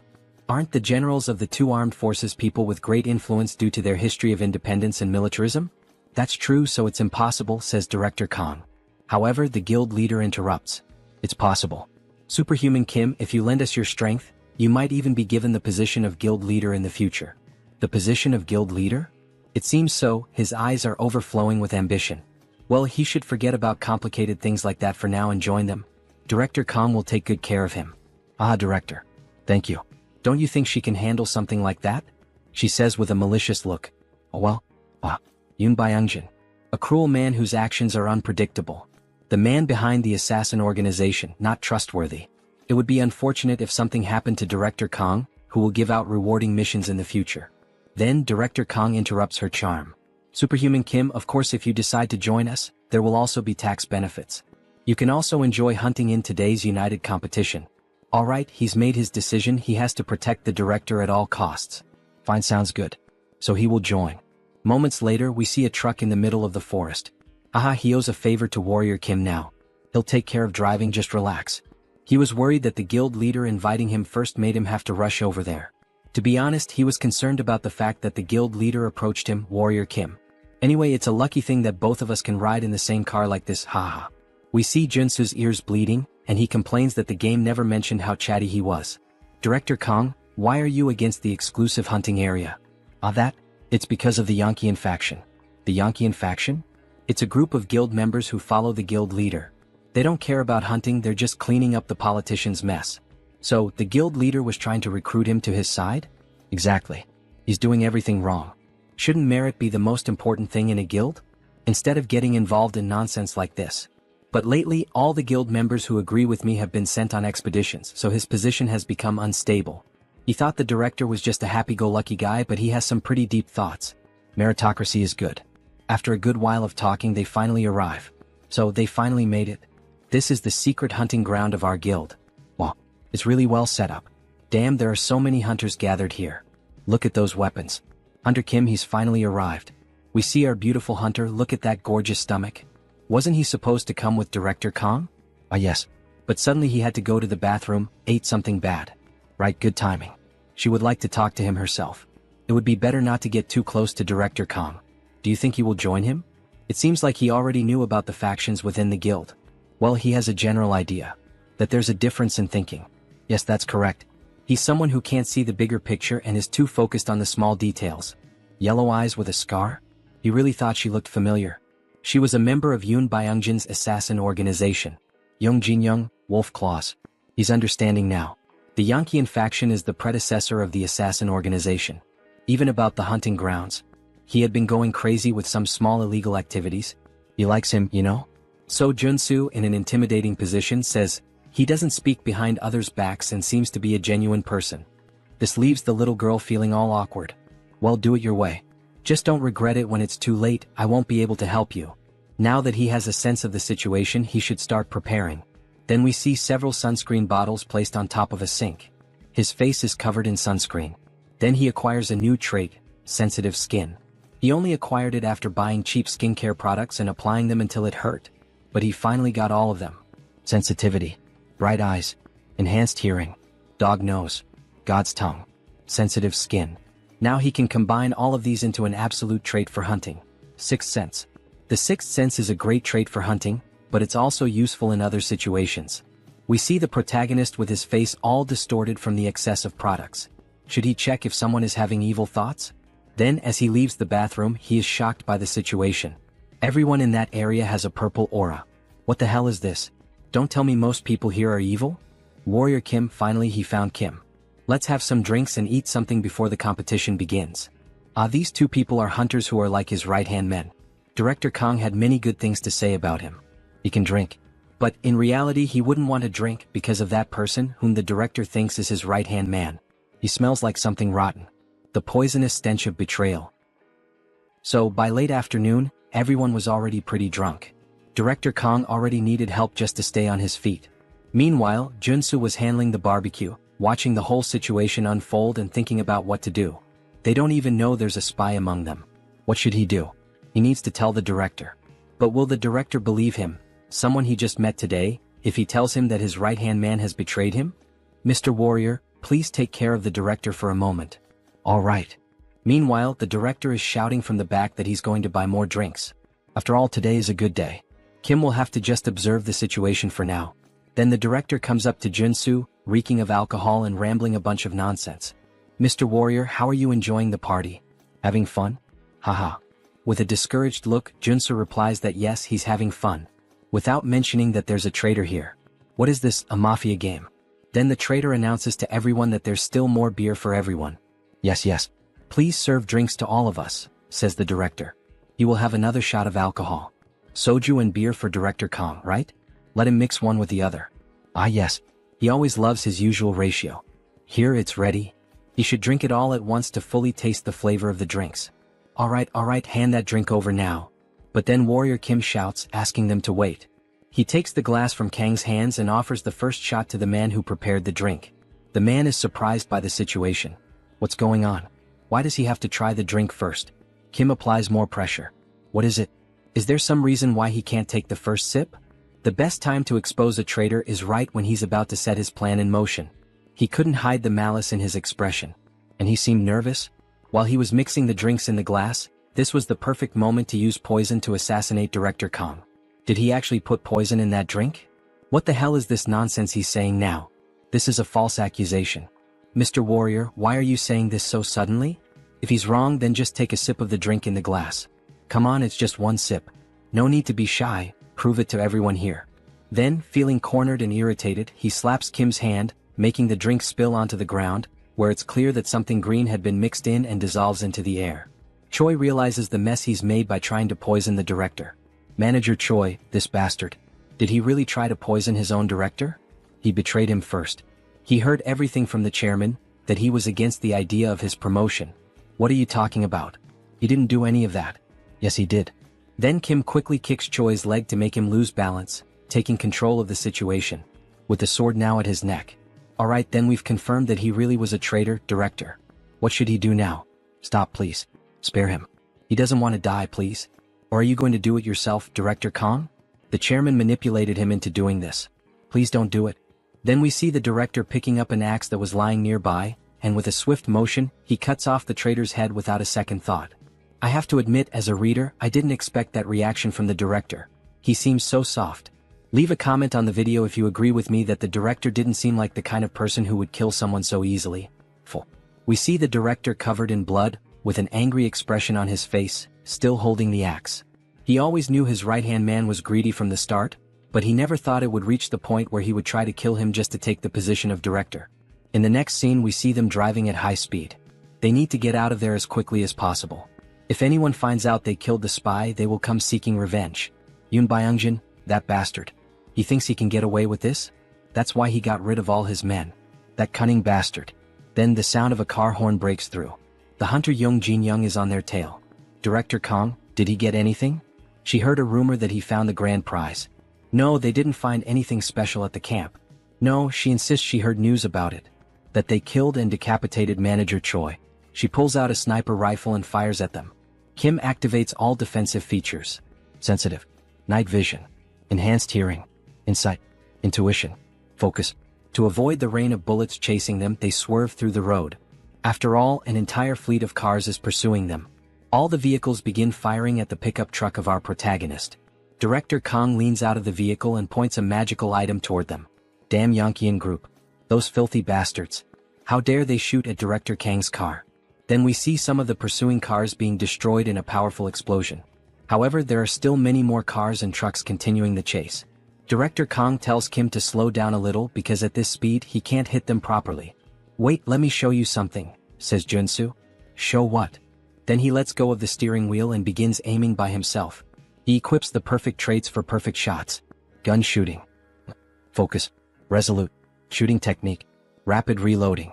Trait set effect activated. stabilization is applied.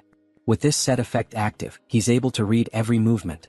And since he's using my intuition trait, his aim becomes even more precise. Then, with a perfect shot, in true American sniper style, he hits the tire of one of the cars. This causes it to lose control and crash into other vehicles at the same time, triggering a massive chain reaction. Holy shit, what a shot. He's like a god of shooting. Hunter Kim, he's like a monster, isn't he? Even so, the hunter still doesn't give up. Now she takes the wheel herself, trying to run them down. She charges full force, using the truck to try to smash their car. Kim, completely calm, begins acquiring new traits while performing evasive maneuvers. Crisis detection. He manages to dodge at the very last moment, causing the enemy truck to nearly crash into another enemy vehicle. That way they manage to escape the chaos safely. However, this only makes Young Jin Young even more furious. Follow them now. We're going to kill those bastards right here. In the rearview mirror we see more cars joining the chase. Kim acquires 2 more traits: driving and boarding. He remains completely at ease with the situation, while one of the others is nearly throwing up in the seat. At last they arrive at the military zone. This is Warrior Kim, a level 4 superhuman, affiliated with the Hunter Association. Full report submitted. Alright, very well, Warrior Kim. But he has one question: what the hell happened on the way here? We see the director's car completely wrecked, with a few other vehicles trailing behind him. Put your weapons away. We're not going to start trouble here. If they cause a disturbance in this area, it will be considered a challenge to the authority of the Corps commanders. Yes, they're aware of that. They won't cause any trouble here. Please wait. You can't let them into the city. They're criminals. They kidnapped and killed one of his men. We don't get involved in disputes that take place in hunting zones. He should already know that, Mr. President. But what if we... Then the guard's aura changes completely. He slowly begins to draw his sword. Are you trying to challenge the authority of the commander of the Eastern Army? The president just swallows hard. He knows there's nothing he can do. Kang Kiziak was running away like a rat. Did he hire a professional driver or something? All thanks to our Hunter Kim here. He's good at driving, hunting, and shooting. Thank you for taking down a guy like that. If I had a daughter, I'd let you marry her. Marrying into that guy's family? What a horrible thought. Damn it. He didn't think Warrior Kim would take the side of that fat bastard. Director Kang, come over here for a moment. We don't want to see any blood spilled. No. He must not forget, this isn't his territory. He better not cause any trouble here. Then someone suddenly appears, yelling. What the hell is all this noise? Everyone is caught off guard by the sudden voice. It was a short-haired man named Gu Hyungwon, a level 7 warrior, division commander of the Eastern Army. Division commander. My apologies. We were just trying to talk. There he is. One of the 4 division commanders of the Eastern Army. A level 7 superhuman, Gu Hyungwon. He couldn't care less about other hunters fighting among themselves or even killing each other. But they cannot do that on this territory. This shit isn't some damn playground. You two understand, right? He doesn't want to have to say it again. If he sees this happen one more time, before he could finish his sentence, he looks at Warrior Kim, thoroughly analyzing him as if he could see everything about him. Alright, he will mediate this dispute between the two as representatives of the Eastern Army. What is this? With all due respect, sir, this is a matter for the Hunter Association. Not even he can get involved in this. This is an order from the heavens. Everyone is shocked. Wait, does that mean the Corps commander? At noon tomorrow there will be a duel of honor in front of the city hall. Only one person present at this location may volunteer to fight. What? Why is he looking at me? The loser must offer their head. If anyone refuses the duel, their head will be condemned. The next day, exactly at noon, everyone gathers under the rain near a park. Hunter Kim, is he sure about this duel? He knows he volunteered, but still. Don't worry. This duel of honor was prepared to test me from the very beginning. He must be behind this sudden challenge. Then we see Gu Hyungwon approaching the duel scene, followed by greetings from several members. The level 8 superhuman, the one who stands in the tower called Heaven. The commander of the Eastern Army Corps, the Tiger King Kyujigum. Alright then, let's begin. Judge me as much as he wishes. We see that Warrior Kim's opponent is the president of the Hunter Association. Kim is wielding a shield and sword. It's a shame, Warrior Kim. If only he were on our side, we could have had something wonderful. But he refuses to work with their dirty group. Well, if that's his choice, then he just has to kill him. We see the president transform into what we suspected from the start. He's a vampire. Wow, that bastard is a vampire. He was a shapeshifter? It's understandable that everyone is shocked. Vampires are known as extinct monsters. But Kim has known his true identity from the beginning. And he knows all the countermeasures. The night before, just a few hours before the duel, We see Kim holding a diamond. He went through every exchange house to gather as many as possible. Are you sure that will help him fight this vampire? Just wait and see, Manager Park. Then he begins acquiring new traits to finally reach the Trinity. Endurance, Perseverance, Iron Armor, Acropolis, Resolute, Extreme. Mixing the 6 traits, he obtains a new one, Diamond Body. He will soon reveal it in the duel. He now has the Trinity build. Then the vampire attacks first. With his claws extended, he tries to strike Warrior Kim. However, Kim easily blocks the blow with his shield. How can a mere level 4 block his attack so easily? Because he isn't at a level where a monster could kill him. Then Kim uses the trait, Giant Strength, counterattacking with a sword strike that forces the president to retreat several meters. What the hell kind of power is that? He is utterly shocked. Did you fake your level? The correct answer is this, Giant Strength, Diamond Body, Immortal. It's the synergy of the 3 most powerful traits in the game, combining Diamond Body and Immortal to withstand the full force of Giant Strength. He can exert power that surpasses that of a level 4 superhuman. He then continues attacking the president with full force until he finally breaks his extended claws, his steel claws. Now that it has reached this point, there is no avoiding it. Red eyes and veins appear on his face. He is beginning the transformation. His body starts to change. His face takes on a more vampiric look with huge fangs. His claws grow again. He begins to sprout new arms. Director Kong, what the hell is this? Oh my god. Is he a mutant? This is the secondary awakening of a shapeshifter, using the mutant trait. There is a risk the user will lose consciousness and become enraged, but he gains enough power to annihilate an entire group of level 5 superhumans. That's why the highest priority is to suppress him before this transformation fully develops. Then Kim quickly tries to strike him with black flames. However, the mutant manages to block the sudden attack. He resisted the black flame. He could possibly become a level 7 if he completes his transformation 100%. While Kim was thinking of a solution, one of the vampire's wings hits him in a blind spot, leaving him badly injured. So much power in a single strike. Then the vampire advances, attacking with all his wings at once against Warrior Kim. He finds it truly regrettable, Warrior Kim, thinking he would have to kill such a talented individual. Then he hits him with a powerful blow, attempting to pierce his heart. We see debris on the ground and some black flames around the vampire's body. Wait, why is he still alive? Damn, he was almost screwed this time, he nearly died. Then we see him using the new item he acquired from the tournament, Steel Fists. Effect, reduces all damage for 10 seconds. But what the hell is this? With his awakened power, he should have died right there with no chance of survival. Yes, he's right. If his black flames hadn't slowly halted the mutant's growth. Had your fun? Now it's his turn. Now that the transformation has stopped, there's only one thing left to do. He begins to gather golden energy in his sword. Kill this before he reaches 100% transformation. Then he unleashes a pure energy slash, the same one he used to defeat the president of the staff while using the mutation. Say goodbye, hideous monster. What the fuck? We only see a trail of golden light on the vampire. Even the sky started to clear after the heavy rain. He actually defeated the level 5 vampire. He still can't believe it even after witnessing it with his own eyes. Phew. It was a fierce battle. He knew from the beginning that he would win. He defeated the president of the association. We're screwed. Screwed, he says. Hunter Young, say something, what are we going to do? But she remains silent, showing no reaction, only a look of sadness in her eyes. What is Director Kong planning to do with the association now that the president is dead and there's a vacancy? He's not sure what to do, but what if Hunter Kim were to take the position of president? It would be great to have him as president. No, thank you. The director knows the association better than Junsu could ever imagine. So he wants to believe the director will do a good job. Kong is pleased to receive the praise. Of course, all of this is driven by interest. After all, he can only obtain his mandatory quest once Kong becomes president. Then we see Gu Hyungwon approaching after the duel has ended. Warrior Kim, follow him. The Corps commander wishes to see you. As expected, that man had been watching the entire time. Kyujigum. Night falls and we see the moon above a brightly lit tower. The Tiger King's palace. Inside, for people are in the room, 3 servants and possibly the master. Hello, his name is Warrior Kim. He thought Kim was over 100 years old, but he doesn't seem to have that age. He's heard that from level 8 onwards they transcend human limitations. Yes, he saw his battle and it was entertaining. Who is his teacher? He doesn't need to exhale his mana to dominate me.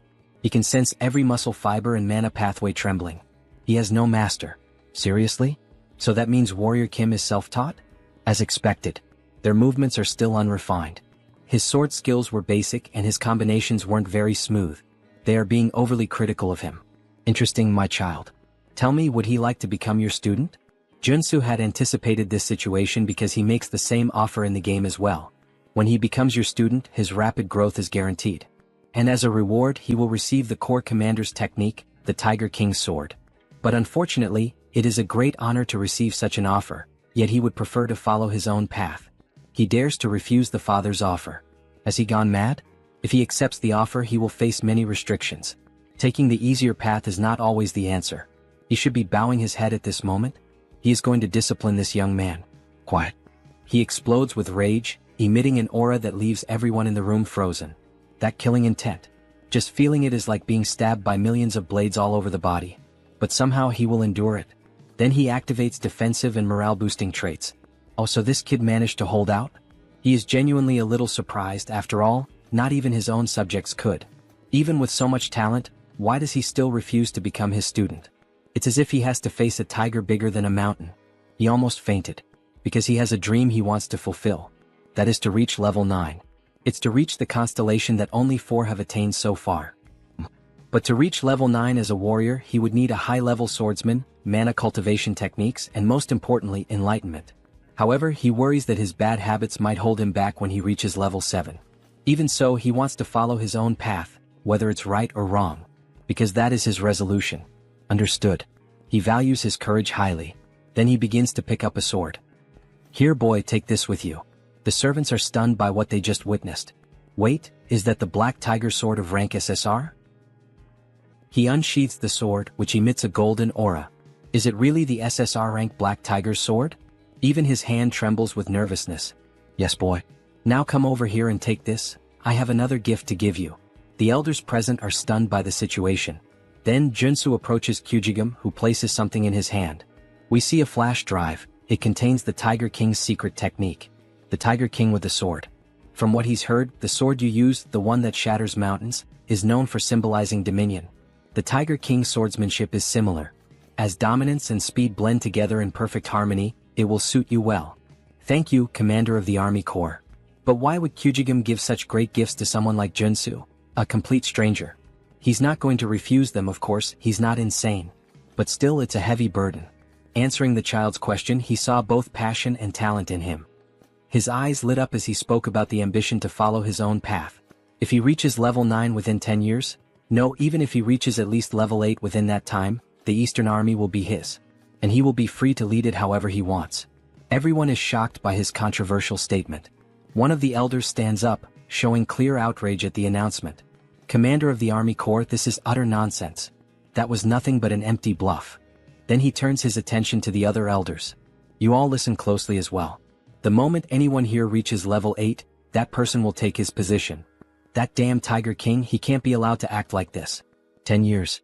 He can follow his own path during that time, but if he fails to reach level 8, he will have to return the Black Tiger's sword. Gripping the sword tightly, he makes a promise. That's fine, he'll remember it well. Kneeling down, he makes his declaration. He promises to show results within 10 years. No, in just 5 years he will bring results. He has no real interest in succeeding the Eastern Army, but it doesn't hurt to have another option. Besides, turning down a favor isn't exactly polite. He says this while hiding a sly smile. Oh yeah. The next day he is at the Hunter Association's tower. Now they should be calling him the owner of the Black Tiger's sword. By the way, why did he refuse to become his disciple? Because his dream is to be independent and free. But of course there is a hidden reason behind it. To collect all 3 high-level swordsmanship techniques, he cannot afford to be tied to just one place. Since he met Beck Soren by chance, he is simply waiting for her to awaken the Sword of Mars technique. But he still hasn't met Jeanette and Carly. Junsu sits in thought, quietly sipping tea. He is definitely different from the others. Without him, our association would be in danger, Hunter Kim. So, he had something he wanted to ask. The former director, now President Kong, grabs Kim's hand and asks enthusiastically. Since he refused the position of association president, then how about becoming an honorary director? Wait, what does he mean, an honorary director? Kim is caught off guard by the sudden proposal. He only needs to attend the quarterly meetings, and we promise to provide him with all kinds of social benefits. He needs some time to think it over. Our protagonist likes to play hard to get. Basically, it's a dream job where he doesn't even have to work to get paid. Of course, the president argued that this still wasn't enough, so he prepared a few more things, a special gift. Junsu becomes curious, looking like a child faced with a new present. What could it be? Then inside the box we see two weapons adorned with golden details. One is a shotgun and the other looks like an automatic rifle. Dear God, is it really what he's thinking? Then with a sharp gaze the president announces the name of the weapons. They are known as the weapons of Daesun. Holy shit, so those really are Daesun's weapons inside the box.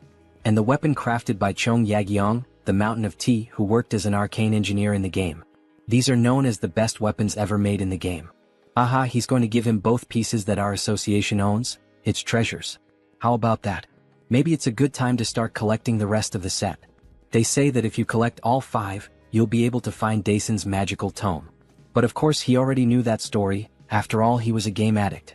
It's a relic that unlocks the high-class traits needed for building the gunslinger class. He'll have to gather a few more when he gets the chance. So, would he like to sign the contract now, Director Kim? We can see that the current president is excellent at marketing and negotiation. Yes. He is looking forward to working with you, Director Kong. No, President Kong. Then the two share a firm handshake, symbolizing their commitment to the agreement made today. He absolutely loves this president. The first rewards have already begun. Back at his house we see sparks flying. More precisely, golden lightning bolts. We see Kim training with his newly acquired sword. The 4 sword forms of the Tiger King. The Tiger King's advance. He charges swiftly at enemies as if using the rush trait. The Tiger King's fierce strike. A slashing attack in the shape of a crescent moon. The Tiger King's double slash. A dual strike performed simultaneously. And of course the final move. He stands still, channeling all his power while holding the sword. The essence of the Tiger King's swordsmanship lies in mana control. When executed with the proper movements, the sword's aura is unleashed. Then he opens his eyes, we see the moon reflected on the blade and we get a glimpse of what this technique, when fully mastered, could truly accomplish. The Tiger King's elevated sky, a technique powerful enough to slice even a star like the sun or the moon. We see an ancient master demonstrating that it's possible. And at the same time, we witness the raw devastation unleashed by Warrior Kim. He's still far from being able to cut a star, but judging by the damage done to the reinforced wall and the short amount of time he spent refining the new sword, we can already see its firepower. However, it seems he'll need to train much more to master it completely. He's only able to draw out this level of sword aura thanks to that item. Even so, with a smile on his face, he's gained 2 new traits, so the training was worth it. The system announces the 2 new traits, Quick Draw and Moon Slash. Soon he will unlock the sword specialist trait. Only 2 more traits to go. He wishes he could obtain them right now, but he's taking a break today. It's time to enjoy life. We see him calmly sipping tea on the balcony of his house, completely relaxed. But of course he wasn't going to stay at peace for long. Something catches his attention. What is that? He thought he would finally be able to rest. Then he sees a car parked in front of his house, with a wounded man lying on the ground. Warrior Kim, please help. No, actually, save his younger brother. Wait, that's Iron Fist Kim? What the hell happened to him? Later that same day at night, the 2 of them are on the rooftop of a hotel. So his subordinates betrayed him because he opposed the idea of the business? They were running a human trafficking operation without Iron Fist's knowledge. He punished the instigators, and they betrayed him for it. We see his metal arm torn off, and his face and body covered in injuries. You know, this probably isn't everything. What? Then he equips a few espionage traits. Detection. Intuition. Insight. His gaze changes completely, becoming far more serious as he analyzes the building that used to be Iron Fist's headquarters. Iron Fist Kim was betrayed in the game's storyline, but he thought it ended when the human hunter was killed. Even though Iron Fist Kim has already been mostly neutralized, there are still many armed individuals standing guard. Right, that means they're looking for Warrior Kim. After all, he's the one who killed the human hunter when a bounty was placed on his head. The other 2 brothers, the bomber and the demolition specialist, are probably involved in this. He's going to enter through the main entrance. In the meantime, the other should find his younger brother. The main entrance? Is he insane? He's sure there will be traps there. Why would he? Just trust him. After all, he's a level 4 superhuman now. You know how it is. Then, in great style, he begins reloading the weapons he received from the president. The bullets float through the air as if charged with mana and electric currents. Not to mention he's armed with top-tier weapons. Then the door opens and Kim enters carrying the automatic weapon. It even looks like an AK-47. Eeh. That idiot really went in through the main entrance, huh? We see several guards waiting for Kim, armed with pistols fitted with silencers and armored shields. They look like a SWAT team. So this is him, right? The man who betrayed Iron Fist Kim. He didn't betray him. He opposed the business plan meant for the organization. But still, human trafficking is a bit too much. Don't you think? Then he draws his weapon. What are you doing? The guard laughs. This is a bulletproof shield. Go ahead, shoot me. He doubts Kim has that kind of audacity. Unfortunately, it's the worst mistake that random guy has ever made in his life. Alright, since he asked for it himself. With a huge smile on his face, mana channels at the tip of the weapon. He finally fires a shot that easily pierces the shield, hitting the enemy directly. How did he penetrate the bulletproof shield with a single shot? Because the weapon he's using is the superpowered weapon that surpasses all defensive abilities, the Daisen weapon. Why are you just standing there? Shoot him and kill him now. Then a gunfight begins straight out of an action movie. As he runs and dodges bullets, he modifies the weapon's mechanism, extending its magazine. The first weapon he received from the Hunters Association was the Daisen shotgun. The skill this weapon possesses is devastating. It's a powerful trait that shreds and pushes back everything the bullet touches. We see multiple shots fired at once, hitting the entire front line of enemies. He keeps running while using his mana shield to deflect attacks. He equips 6 traits for this combat. Einherjar cultivation technique, mana heart, mana shield, gun shooting, insight, rapid reloading. And if he adds more traits that have synergy with these, we see him reloading the weapon with incredible speed as he rushes toward the enemies. He could obtain the final piece needed to complete the gunslinger build. With a single shot, he hits several enemies at once again. He gains a new trait, Spitfire. Then he quickly switches to new traits, shooting technique, gun shooting, rapid reloading, Spitfire, snipe. Now he's going to take down all these guys and uncover the true culprits behind everything. Post-credit scenes. We see a funny image of Iron Fist Kim smoking a cigar, and in the background, Warrior Kim sucking on a lollipop.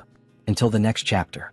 If you watched all the way to the end, leave a comment and subscribe to the channel as well as like the video.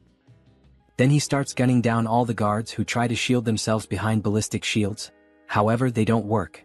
At least not against those special bullets which completely bypass all forms of defense. One by one they begin to fall to the ground. They look just like the zombies from Resident Evil 4 when they're hit by a submachine gun. If you got that reference, leave a comment on the video. When the storm of bullets finally ends, only one soldier is left alive. It's the same one who, at the beginning of the invasion, was confident and laughing, thinking that Warrior Kim was a fool for entering through the front. What the hell? How did he manage to pull all of this off on his own? This guy is literally a one-man army. There's no way he came up with this entire plan by himself. Where are the others? As he interrogates the last remaining soldier, a phone on the ground begins to ring. Kikik, very well done, Warrior Kim, for getting past those worthless soldiers. Alright then, Warrior Kim, let him give you a little farewell gift. Wait, what does he mean, a gift? Suddenly, he hears a deafening sound coming from above. No way, that can't be. We see a massive explosion heading straight toward him. The noise he heard was the bombs detonating inside the building he had just invaded. The building is shown in ruins. Columns shattered by the force of the blast, chunks of concrete falling from the sky. Pieces of metal torn in half and collapsing. Anyone left inside wouldn't stand a chance of surviving. However, that's not the case for Warrior Kim. By using the trait known as Dash, he managed to run fast enough and leap through a window, narrowly escaping being consumed by the flames or crushed by the building's debris. We get a clearer view of the building's condition. These lunatics, they used the entire structure as a trap. He's going to have to teach them a lesson. He activates the trait, Trace, to locate the two brothers. We then see a red line extend from the protagonist's hand and spread across the floor, moving as if it had a life of its own. Something that wouldn't stop until it had tracked down whoever he was looking for. Eventually, it reaches a new building, stopping on the 25th floor. So that's the way then. They can try to hide all they want. With his traits, he can find people like them with his eyes closed. However, before he even finishes that thought, he's suddenly caught off guard by a ballistic missile flying straight at him, which he narrowly manages to dodge. A massive explosion erupts behind him, showing that the brothers aren't playing around, they're actually trying to kill Kim. Alright then, so that's how they want to play, huh? Fine. He's going to settle this long-standing feud once and for all today. We then see Kim equipped with a powerful sniper rifle, one from the Daisen collection. A beautiful sniper with electric blue lines running along its frame, giving it the appearance of being charged with energy. He then activates the 6 core traits of a sniper. Gunner. Sniper. Focus. Insight. Intuition. Alright, let's see what these bastards are up to. He brings his eye to the scope and begins aiming. The visual effect makes it feel like he's inside a first-person shooter game. In fact, it almost looks like he's using wall hack. that infamous cheat that lets players see through walls. A glowing purple line marks the direction of the enemies. Alright, target acquired. Time to eliminate. He begins to channel the shot with mana swirling around it. A beautiful effect forms around the weapon. Fire. As the brothers attempt to escape, one of them takes a perfectly guided headshot straight to the skull. If he ever pursued a career as a professional FPS player, he'd definitely make it big. Hey, what the hell just happened, brother? We hit ourselves intentionally between the buildings, so how? You'd better find a good place to hide. Because the shots he's firing now can't be blocked by walls. That's because these are special bullets that pierce the tangible to strike the intangible. Then we see another shot fired in their direction. They're known as soul bullets. The bullet flies straight between the buildings and hits the second brother directly in the head, making it a double kill. Warrior is the MVP. He didn't finish them off completely because these bullets strike the soul instead of the physical body. But that's even better, because others will take care of the rest.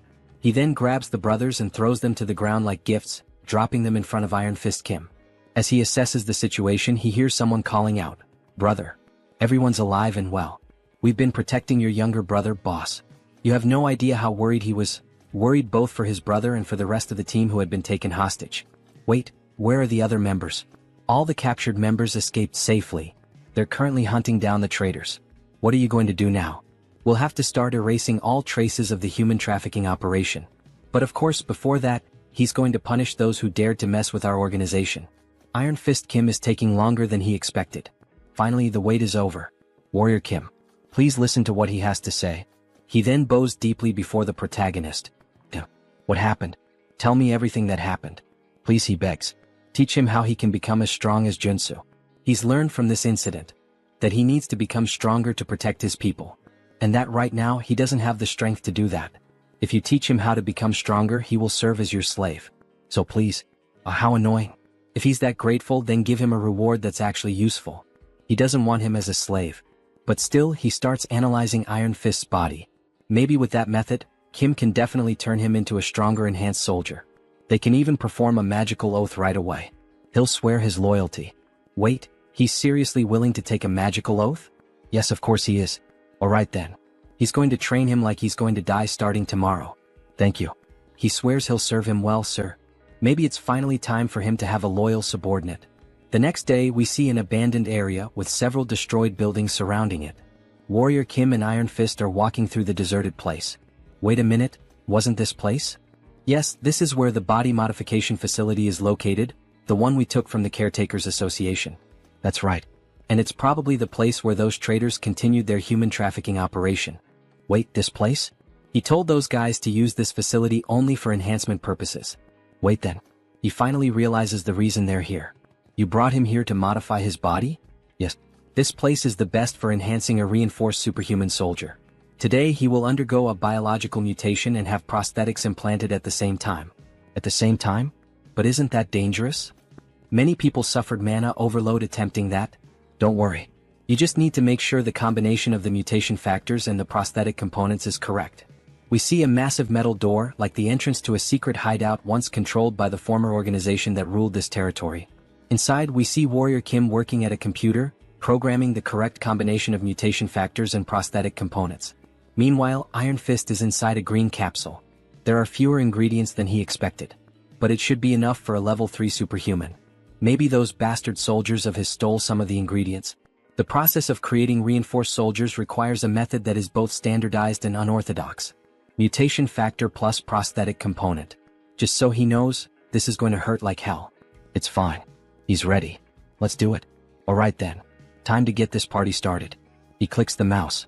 The capsule begins to emit a strong green radiation, lighting up the entire room. We see his body fully exposed to the blast. Then, looking inside the capsule, we see a high-speed spinning blade. He stares at it in fear, trying to imagine what's about to happen. Then, more blades appear and start slicing through his entire body, especially his mechanical arm, from which metal fragments go flying inside the capsule. He screams in pain. After all, his whole body is being torn apart. Iron Fist Kim from Arcane Soul.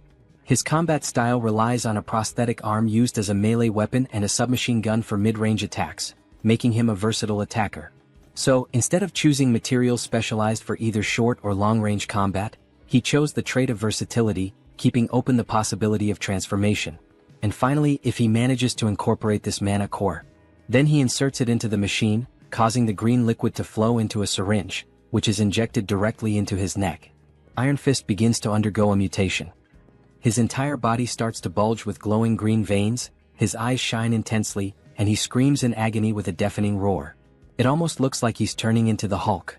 The protagonist looks a bit uneasy at the start of the transformation, but then a sly smile creeps across his face, as if everything he had planned was going perfectly. A huge success. Ah. He starts laughing like a mad scientist. We see the capsule slowly opening with thick steam pouring out. And then Iron Fist Kim. We see the foot of a beast. We see a massive mouth filled with sharp teeth. So, how does it feel to be reborn? He has transformed into a werewolf, the first one to appear in the story of the Manhwa. So this is what it feels like to be reborn. Werewolf mutation factor. The mana absorption through the prosthetic allows for the mutation, which is a necessary step for the rapid growth of an enhanced soldier. If he starts to recover, he shouldn't have any trouble reaching the intended goal. My God. Thank you so much, sir. What should the Iron Fist gang do from now on? How about you start expanding your influence throughout the entire Guanacu district? He needs a gang to maintain public order and keep an eye on dangerous and violent gangs. Throughout the whole Guanacu region, he says? With this kind of power, it might be possible. Then suddenly, Iron Fist's henchmen appear. Boss, please take a look at this. Guys, what happened? Wait, that voice, is that really the boss? But what the hell happened to his body? He enhanced himself by modifying his own body. By the way, what brings you all here? Alright.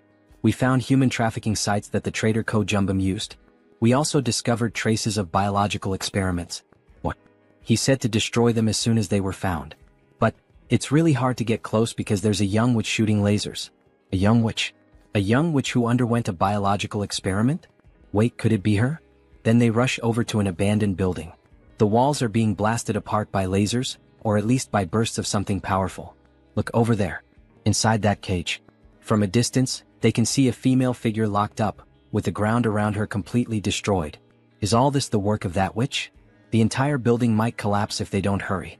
As expected, with so much power, there's no mistaking it. Inside that cage is one of the 3 most powerful warrior units in the entire game. Rank SSR. A heroine named Jeanette. If Beck Soren has the heaven-slaying star, then Jeanette possesses the natural-born energy. That's exactly what allowed her to rise to the rank of one of the top 3 warrior units. But the fact that she's using such a precious ability non-stop means she's currently fighting to stay alive because her mana is almost completely drained. She's instinctively using her power to protect herself.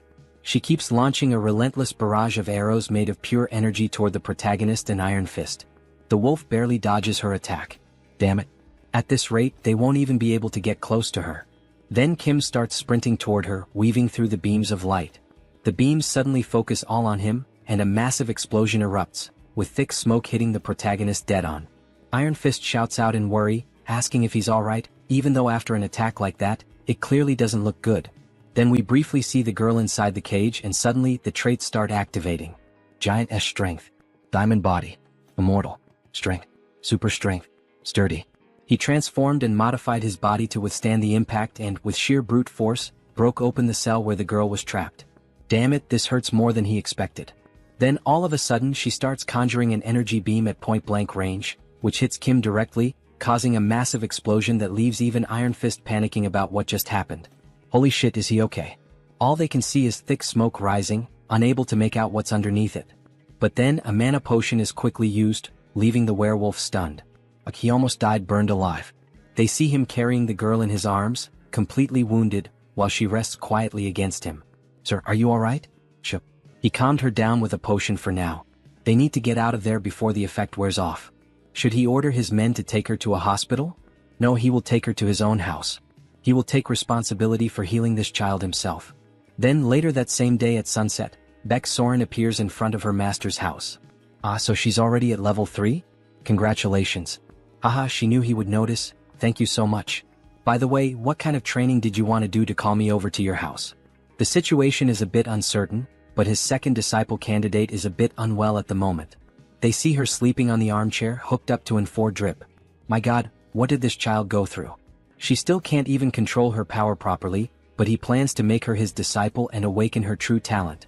And he thought that you as a senior could help her a bit. Can you take good care of her? If that's what being a senior means, of course. She will do anything. A few days later, they can be seen deflecting the beams of light with their swords, while the girl remains seated in the chair, completely unconscious.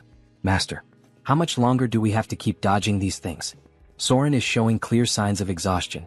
It's been an entire week of non-stop dodging and blocking all these attacks. Kim receives a notification from the system. You have obtained a trait. Deflect.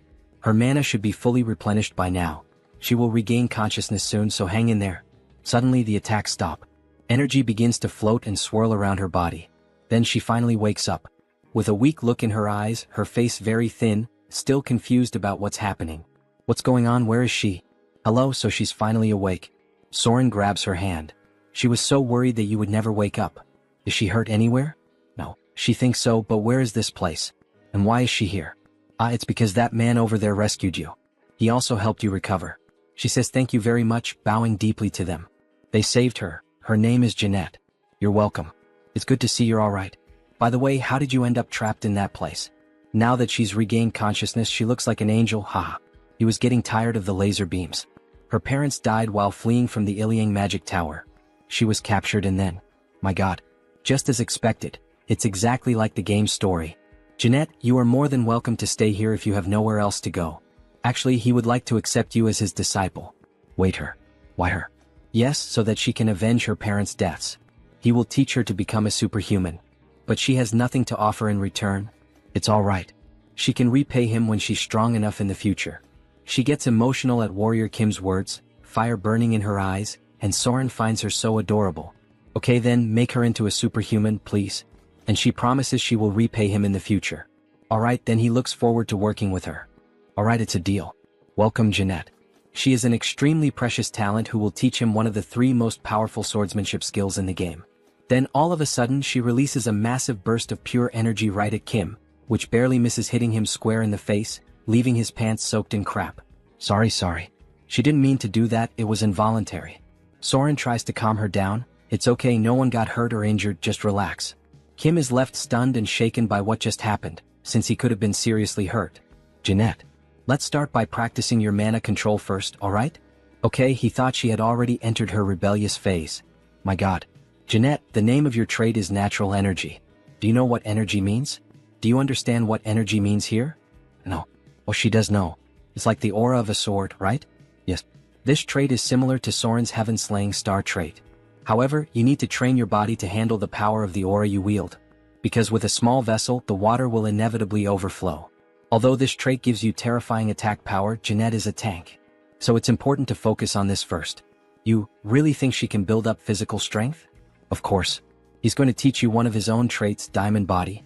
And it'll be even better if you can learn Mana Soul as well. He's going to use this chance to test the transmission system. She will help too, so don't worry. Thank you. Thank you, Senior. So cute. This will be the system he'll use in the future to learn swordsmanship skills from Beck, Soren, and Jeanette. He should start practicing right now. The Diamond Body trait hardens the user's body and mind at the same time. That's probably exactly what Jeanette, who has endured so much physical and mental damage, needs the most right now, isn't it? Eat as much as you can. The training will be tough, so eat plenty. Alright. They can be seen devouring a lot of food together. Eggs, salads, chicken, pork. A whole feast has been served.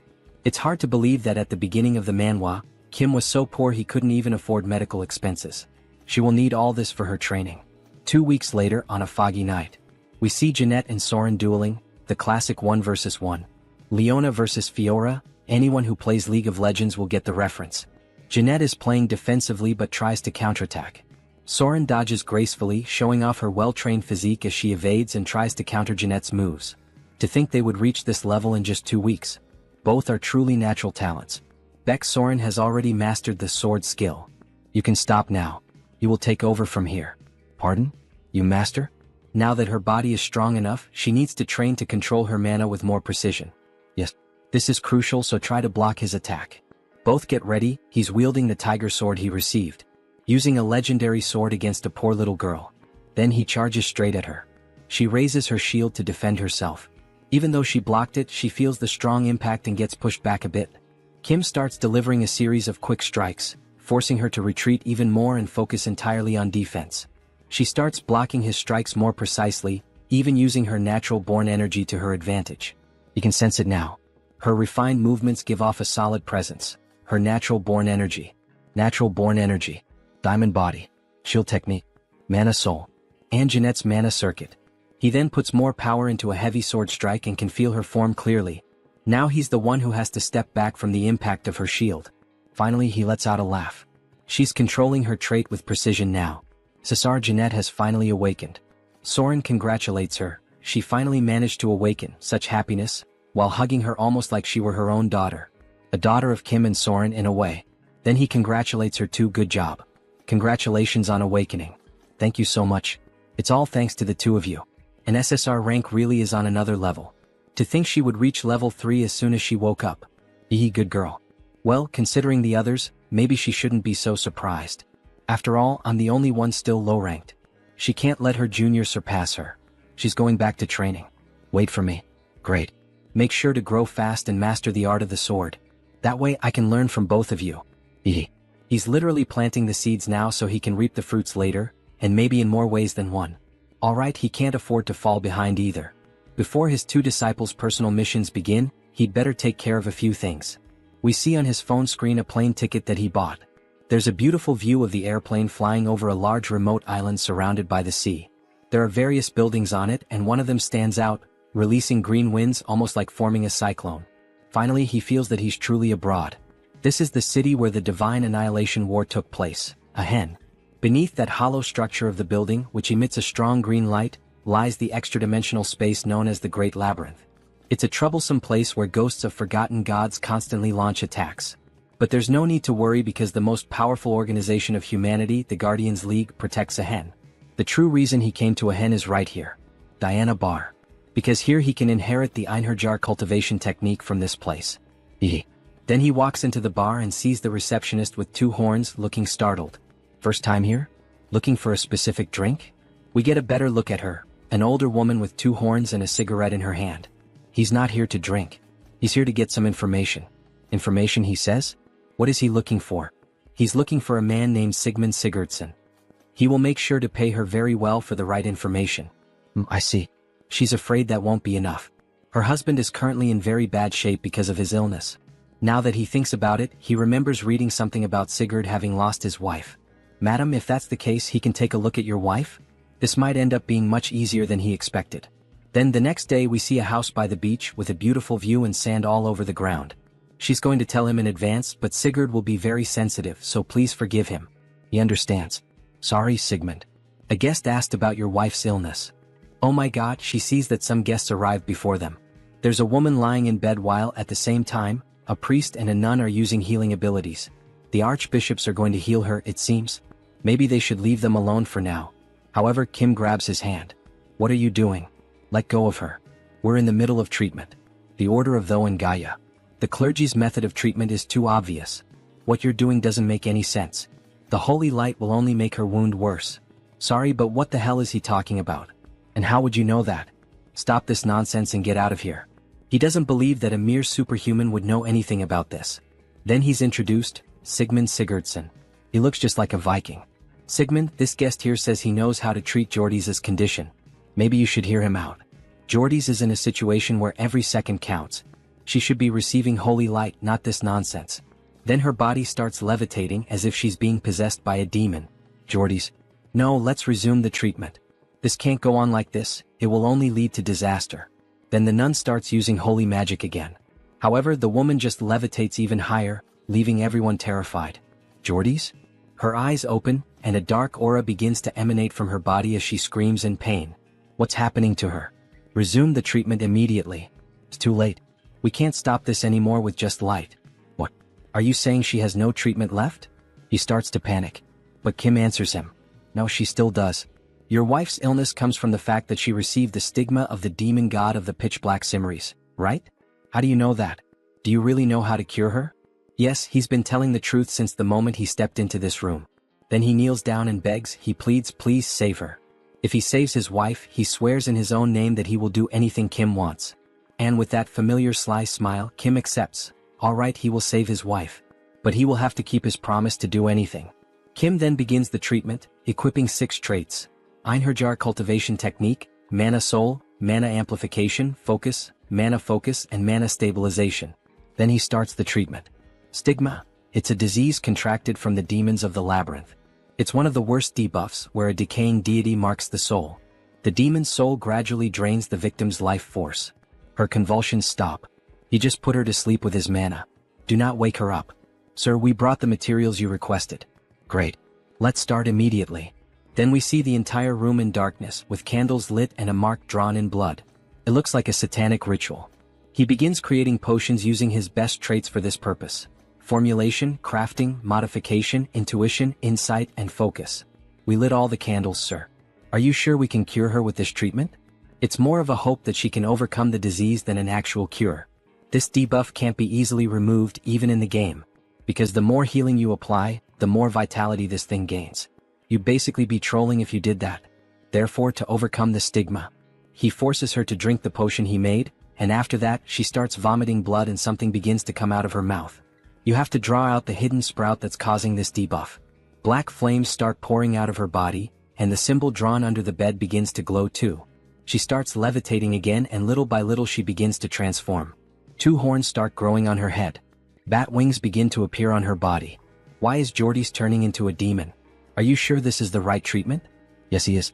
It's going very well. And while holding a cross in a hand blessed with holy water, he says, because demons must be punished personally. Then he punches her right in the stomach with the cross. Begone, demon. Our protagonist, besides having the ability to possess countless traits, has now turned into a priest.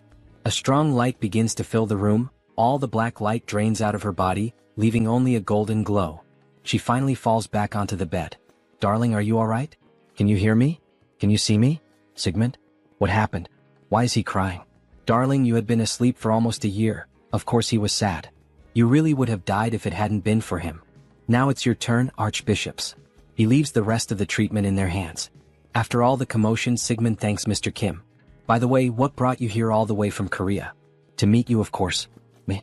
You said you would do anything, right? He needs you to teach him the Sigurd cultivation technique. Sigmund's ancestor is Sigurd, the most famous mortal hero in Norse mythology. The Sigurd cultivation technique, passed down through his bloodline for generations, is a superior trait of the Einherjar cultivation technique. They sit down, and Sigmund begins gathering energy and places his hand on Kim's back. He starts transferring the Sigurd cultivation technique. Every cell in Kim's body starts awakening. His mana attribute is changing, stronger, more resilient, more durable. His heart is undergoing a transformation infused with mana and the new technique. Then a new system notification appears. Sigurd cultivation technique. You have obtained a trait. His total mana just increased by 30% or more. With this growth, he shouldn't have any problem learning more sword techniques. Then they are interrupted by the priest and the nun. Sigmund, we've finished Jordy's treatment. She should fully recover at any moment now. Really? Thank you so much. You truly are incredible for curing the stigma. By any chance, do you know how to treat other stigmata as well? Well, actually, he does know a few methods. Really? Could you please teach us how to help our patients overcome their stigmata? We'll pay the proper price, of course. They really want to learn what Kim did. Maybe he can use this chance to become more familiar with the 2 orders. But of course he's going to teach you. Both of your orders and the Guardians League work so hard to keep the Great Labyrinth under control, right? Oh my god, is he really going to help us?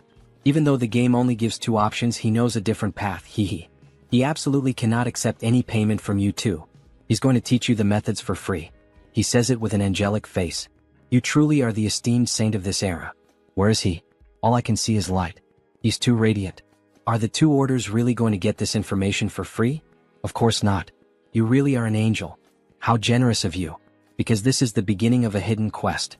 Now his usual devilish face returns, always taking advantage of others. Then, when night finally falls, the villagers begin to celebrate in the village. A toast to Lord Kim. They start drinking from large wooden barrels, the kind that resemble those used by the Vikings. Lord Kim. He's now the hero of our village. Drink it all. Down to the last drop. Ah, their faces are already red from drinking so much. Kim says he'll drink within his limits. Oh really? Our hero isn't as strong with alcohol as he looks, huh? Dear, you can still drink more, can't you? Oh ho ho, of course. Then they raise their mugs full of beer once more, making a toast to life. Just how much do these people drink, anyway? Meanwhile, he is passing out from exhaustion after working so much. Then we see a flashback to 1 week earlier. Kim is in an auditorium with several priests, nuns, and members of the church. A man is chained up around the torso, possibly suffering from the same illness as Jordy's. The foundation is demonic blood, but the method changes depending on which demon granted the soul mark. He spread the method to overcome it to both orders and to the League of Guardians, and began traveling to save warriors who were suffering from demonic stigmas. So, at the very moment the mark takes over the body, he once again exorcises another demon. Driving a stake into the body can expel the demon possessing it. Long live the superhuman. He performed a miracle. He changed Akin's fate just like that, so I guess the grand festival makes sense. But what he really needs now is rest. A good rest and a vacation. Phew, he barely made it through. The Nordics really do know how to party. Ichem? Superhuman, there you are. He was worried he wouldn't get the chance to thank you. Then we are finally introduced to who that man is. Director of the League of Guardians. Director. He came rushing over as soon as he recovered. Do you have a moment now? He's a bit tired at the moment. He thinks it's better if they talk later. What a shame. Our league president really wanted to meet you at least once. If he's not available, there's nothing we can do. He'll explain everything properly to the president. No. Suddenly, all his exhaustion vanishes. Please show the way immediately. If it's the president of the League of Guardians, he knows who that is. The youngest disciple of the Heavenly Demon. The Blood King SSR. It's an honor to meet you. He is Warrior Kim. Nice to meet you. He is Chin Wei, president of the League of Guardians. Blood King / Chin Wei. The president who protects the labyrinth and the dedication of the League of Guardians, he knows it well. Thank you for your words. It's simple, but please have a seat. They said you spread the cure for the soul mark in Akin? He's truly impressive, just as they had heard. Does he know Warrior Kim? In this world, there's no information that doesn't reach the League of Guardians. He heard you were called a rising star of Korea. Would you consider becoming his disciple? What? What do you mean by that? You happen to resemble his master quite a lot in temperament. Like someone with a vision that sees beyond. You mean, the Heavenly Demon? Yes, the Heavenly Demon. The greatest martial artist of all time, his skills reached the heavens. Although he has been in closed-door training and hasn't been seen for over a decade. The disciples of the Heavenly Demon, Divine Lord, Demon Marquis, Blood King. All of them are SSR rank in level 8, but the Heavenly Demon is on an entirely different level, level 0. And the reason for that is the Heavenly Demon's divine art. It is the ultimate technique of offense and defense, a cultivation art of mana, and even a movement technique, because it embodies the most powerful martial art in the world. Although the Heavenly Demon's divine art was passed down to his senior disciple, which is a shame, his own Blood Heaven Divine Fist art is still not something to be underestimated. Anyone who seeks power would never regret it. Unbelievable. The Blood Heaven Divine Fist art is level 1 among martial arts. This is a golden opportunity. He thanks him for the offer, but fears he cannot follow him, President. What? Is he saying that he's not good enough as a master? Not at all. It's just that he already turned down an offer to become someone else's disciple. Then he shows the tiger sword he received. The silent sword. It seems he met Master Gu Gijium. He cannot do something that would dishonor him. After all, he is a historical figure of Korea. If you think about it, the Blood Heaven Divine Fist art is on the same level as the silent sword's invincible style. So, it's not exactly irreplaceable. TSK. Just when he thought he had found a promising disciple. That old man ruined everything, completely messed it up. So, he supposes he has no other choice either. This is a sign of the respect he has for you. Wait, isn't that the Heavenly Demon's medallion? Hold on, is he giving me this rare item? Only our master and fellow martial brothers are allowed to use it. You should treasure it. Thank you. But in truth, the reason he gave it is obvious. It means, if you ever change your mind, come find me. It's probably something similar to why the Legion commander gave me a sword. Amen. With 2 big shots showing interest in me, it's kind of overwhelming. Ichem? Why is he suddenly trembling? He's just moved by the president's gift. He will treasure it. Take care. Very well. I hope we meet again as master and disciple. Well then. Time to go claim that hard-earned mission reward. The next day in a massive building. We see the priest and the nun speaking with Kim.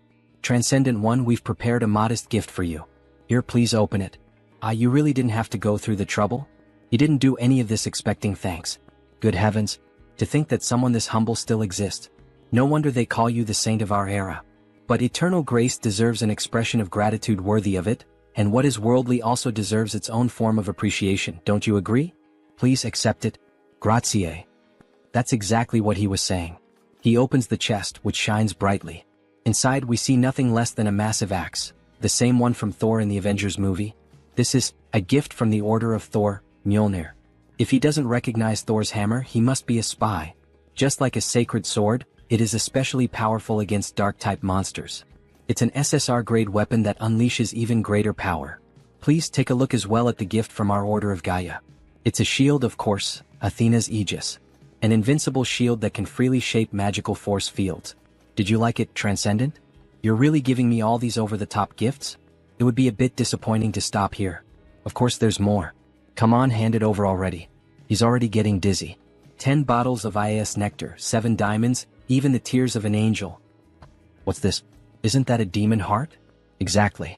We prepared it to be refined together with the nectar when you consume it. Maybe he should try to get a little more? So, by any chance do you have a flame demon dragon heart? Isn't that something used by fire-type mages? Yes, he can use black flame, so he needs it. The trait of the flame demon dragon is hellfire. If he's going to face the Lord of the Sun Tower, he's going to need it. Oh, understood. We will gladly deliver the heart of the flame demon dragon to you. This is our final gift to you, Transcendent. Wow, thank you so much. Secret mission reward, jackpot. And by direct order of the Pope, he will be named an honorary Holy Knight of the Order of Thor. The same goes for the Order of Gaia. It's only honorary, so there's no pressure. Alright. It's important that he becomes stronger, but thank you very much. He will gladly become an honorary Holy Knight. One day, if it's necessary to keep the Old Father's order in check, he might need the power of those 2 orders. Back to the present, the party continues. This village festival shows no sign of ending. This is exhausting. Maybe he should head home now. Yang. Chem? That voice sounds familiar. Priest Kim? What? Why are you here, MMPH? Sho. He's being chased by the order of the Old Father right now. Let's get out of here first. Quickly. Then we see a red-haired girl with short hair, surrounded by a few guards, searching for Priest Kim. He thinks they're already gone. Thought he was going to die. What happened? I thought you were in Levant. At least he found the treasure vault. Thanks to the golden artifacts inside, he even reached level 5. But he was discovered by the Order of the Father. That place is the origin of the Order after all. Well, considering that Priest Kim's order is a cult not listed in the Divine Extinction Treaty, it's no surprise they're chasing you. Anyway, he's not sure if the trials are supposed to be that cruel. He needs to reach level 7 quickly so that their god can be resurrected. Well, is there anything I can help with? Actually, yes. That's exactly why he was looking for you. Tell me, what is it? Can you take me to the Great Labyrinth? The Great Labyrinth? Yes, all the way to the Fortress of Beginnings on the 10th floor. For Priest Kim's order to be officially recognized, they need to gather more divine power. Using the Great Labyrinth as a place to hide and accumulate power until then. This might actually be perfect. They then head to the Great Labyrinth, a massive gate guarded by 2 sentries. One of them notices Warrior Kim and Priest Kim approaching. Halt right there. State your purpose. Both of them are wearing masks looking like ninjas. He's trying to enter the Great Labyrinth. At this hour? He has his reasons. He covers his face and is treated like a criminal. Well, the Great Labyrinth is often used as a hideout for criminals. It's a lawless zone where the laws of the surface don't apply. Level 4 superhuman confirmed. They may enter freely, but remember, your identities will be checked upon exit. Yes, that's fine. Come to think of it, the suspicion isn't entirely wrong. From a normal point of view, Priest Kim is a cultist criminal, haha. The Great Labyrinth, the seal of the fallen gods. Hey, didn't you say you were famous around here? But earlier you looked like a total nobody. Don't even get me started. If he had been recognized, the news would have spread, and he would have been exposed instantly as well. But it's quieter than he expected. He thought it would be terrifying. So Kim decides to equip his best detection traits. 6th sense, insight, sensitivity, perky ears, bright eyes, dog nose. There's a smell of sulfur. Sulfur? There are demons hiding up ahead. No, he takes that back. Demons are advancing toward them. One-eyed bats, one-eyed goblins rush toward them at high speed. Priest, bless our weapons. Yes. Perfect timing. He was just wondering how the new weapons would perform.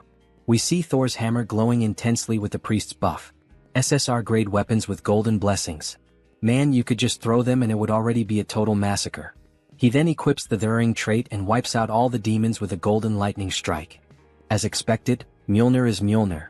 It's incredible to think he wiped out all those demons. His blessing was insane too. It felt like it doubled the power. That's what you'd expect from a level 5 priest.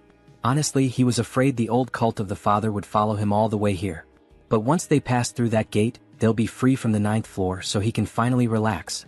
But Kim begins to stare intently at the door and the priest asks why. What was with that sudden look? He thinks things aren't going to go as planned. They came in a swarm. They're much later than we expected, Savior. An inquisitor from the old cult of the Father. How did they find me? No. Thinking about it now, he realizes it was obvious. They followed Priest Kim here. They must have the same tracking trait he has. No wonder they found us so easily, no matter how much we ran. This tiresome pursuit finally ends here. And at last, Savior, he'll join our faith. Join your cult? What the hell are you talking about? The saint has blessed us with a divine message. If the Savior joins our cult, he will be treated as her equal. He will offer both his body and soul to the old Father. So they're basically declaring without any pretense that they're going to sacrifice me now. Are you insane? Who gave you permission to decide that? No need to worry so much. Because right here, the ascension ritual for you, Savior, is already prepared. So they want to break me, trap me here, and offer me as a sacrifice. Did you throw the Westphalia Treaty into a soup pot or something? You know that doing things your way could cause absolute chaos, right? Someone so well-informed, why act so surprised? This is the great labyrinth, free from the laws of the surface, a place without restrictions. Then, holy knights, kill this wicked cultist who deceives people with a false and twisted god, and bring the Savior here. Yeah, this place is beyond the laws of the surface, which means he can also rip their limbs off without consequences. Young, do you think we can handle this? There are 2 level 5s and the rest are all level 3 or higher. We can do it, because he has. Priest Kim, bless me. Yes. All the high-level traits he's gathered and the weapons he's earned. He then throws the blessed grenade toward the enemies, which explodes right in the Inquisitor's face, causing a massive blast boosted by the priest's buffs. What a cheap trick you're trying to pull. These little toys won't even scratch my skin. We see the guards taking position to defend her. Then, suddenly, Kim appears above them with a massive missile launcher. He equips his best traits: gunslinger, shooting, aiming, rapid fire, insight, black flame. He fires multiple missiles at the enemies. It's useless. Old Father, protect your children. Then, in the shape of a cross, lightning strikes down from the sky and forms a powerful magical barrier. It precisely deflects all the missiles. This is the true power of the Old Father, Savior. Well, up until now it's only been friendly punches. But now the real punch is coming. Then he activates the new trait he acquired, Sigurd's combat method. His hand starts crackling with electricity, and the mana overflowing beyond its limit makes his blood boil. My head, it feels like it's burning, blazing like molten fire. A blue lightning slash cuts through all the enemies. His heightened senses pick up every detail of the world. He finds someone with an opening. Then he draws the tiger sword and strikes. Collapse. Multi-strike. And he slices one of the enemies clean in half, as if cutting through a slab of meat. The formation's been broken. Return to your original positions. Wait, something's wrong? He tore through our weakest line. With eyes surging with energy, the soldiers panic. He's going to wipe us all out before we can regroup. Kim activates the technique, Tiger King Twin Striker. With 2 X-shaped slashes, he annihilates several enemy soldiers. Do not retreat. The great Old Father watches over us. Sword Shadow Knights form a wall. Where do you think you're going? Tiger King Fierce Blow. He quickly slaughters the soldiers before they can form a new defensive position. Inquisitor. The enemy is advancing. What should we do? Please give us an order. Accept a glorious death. What? Your deaths will please the Old Father in the divine kingdom. This is his will, you must not avoid it. We can see she's a sadistic bitch who doesn't care about death. A difference in numbers and levels means nothing before the Savior. It's utterly overwhelming.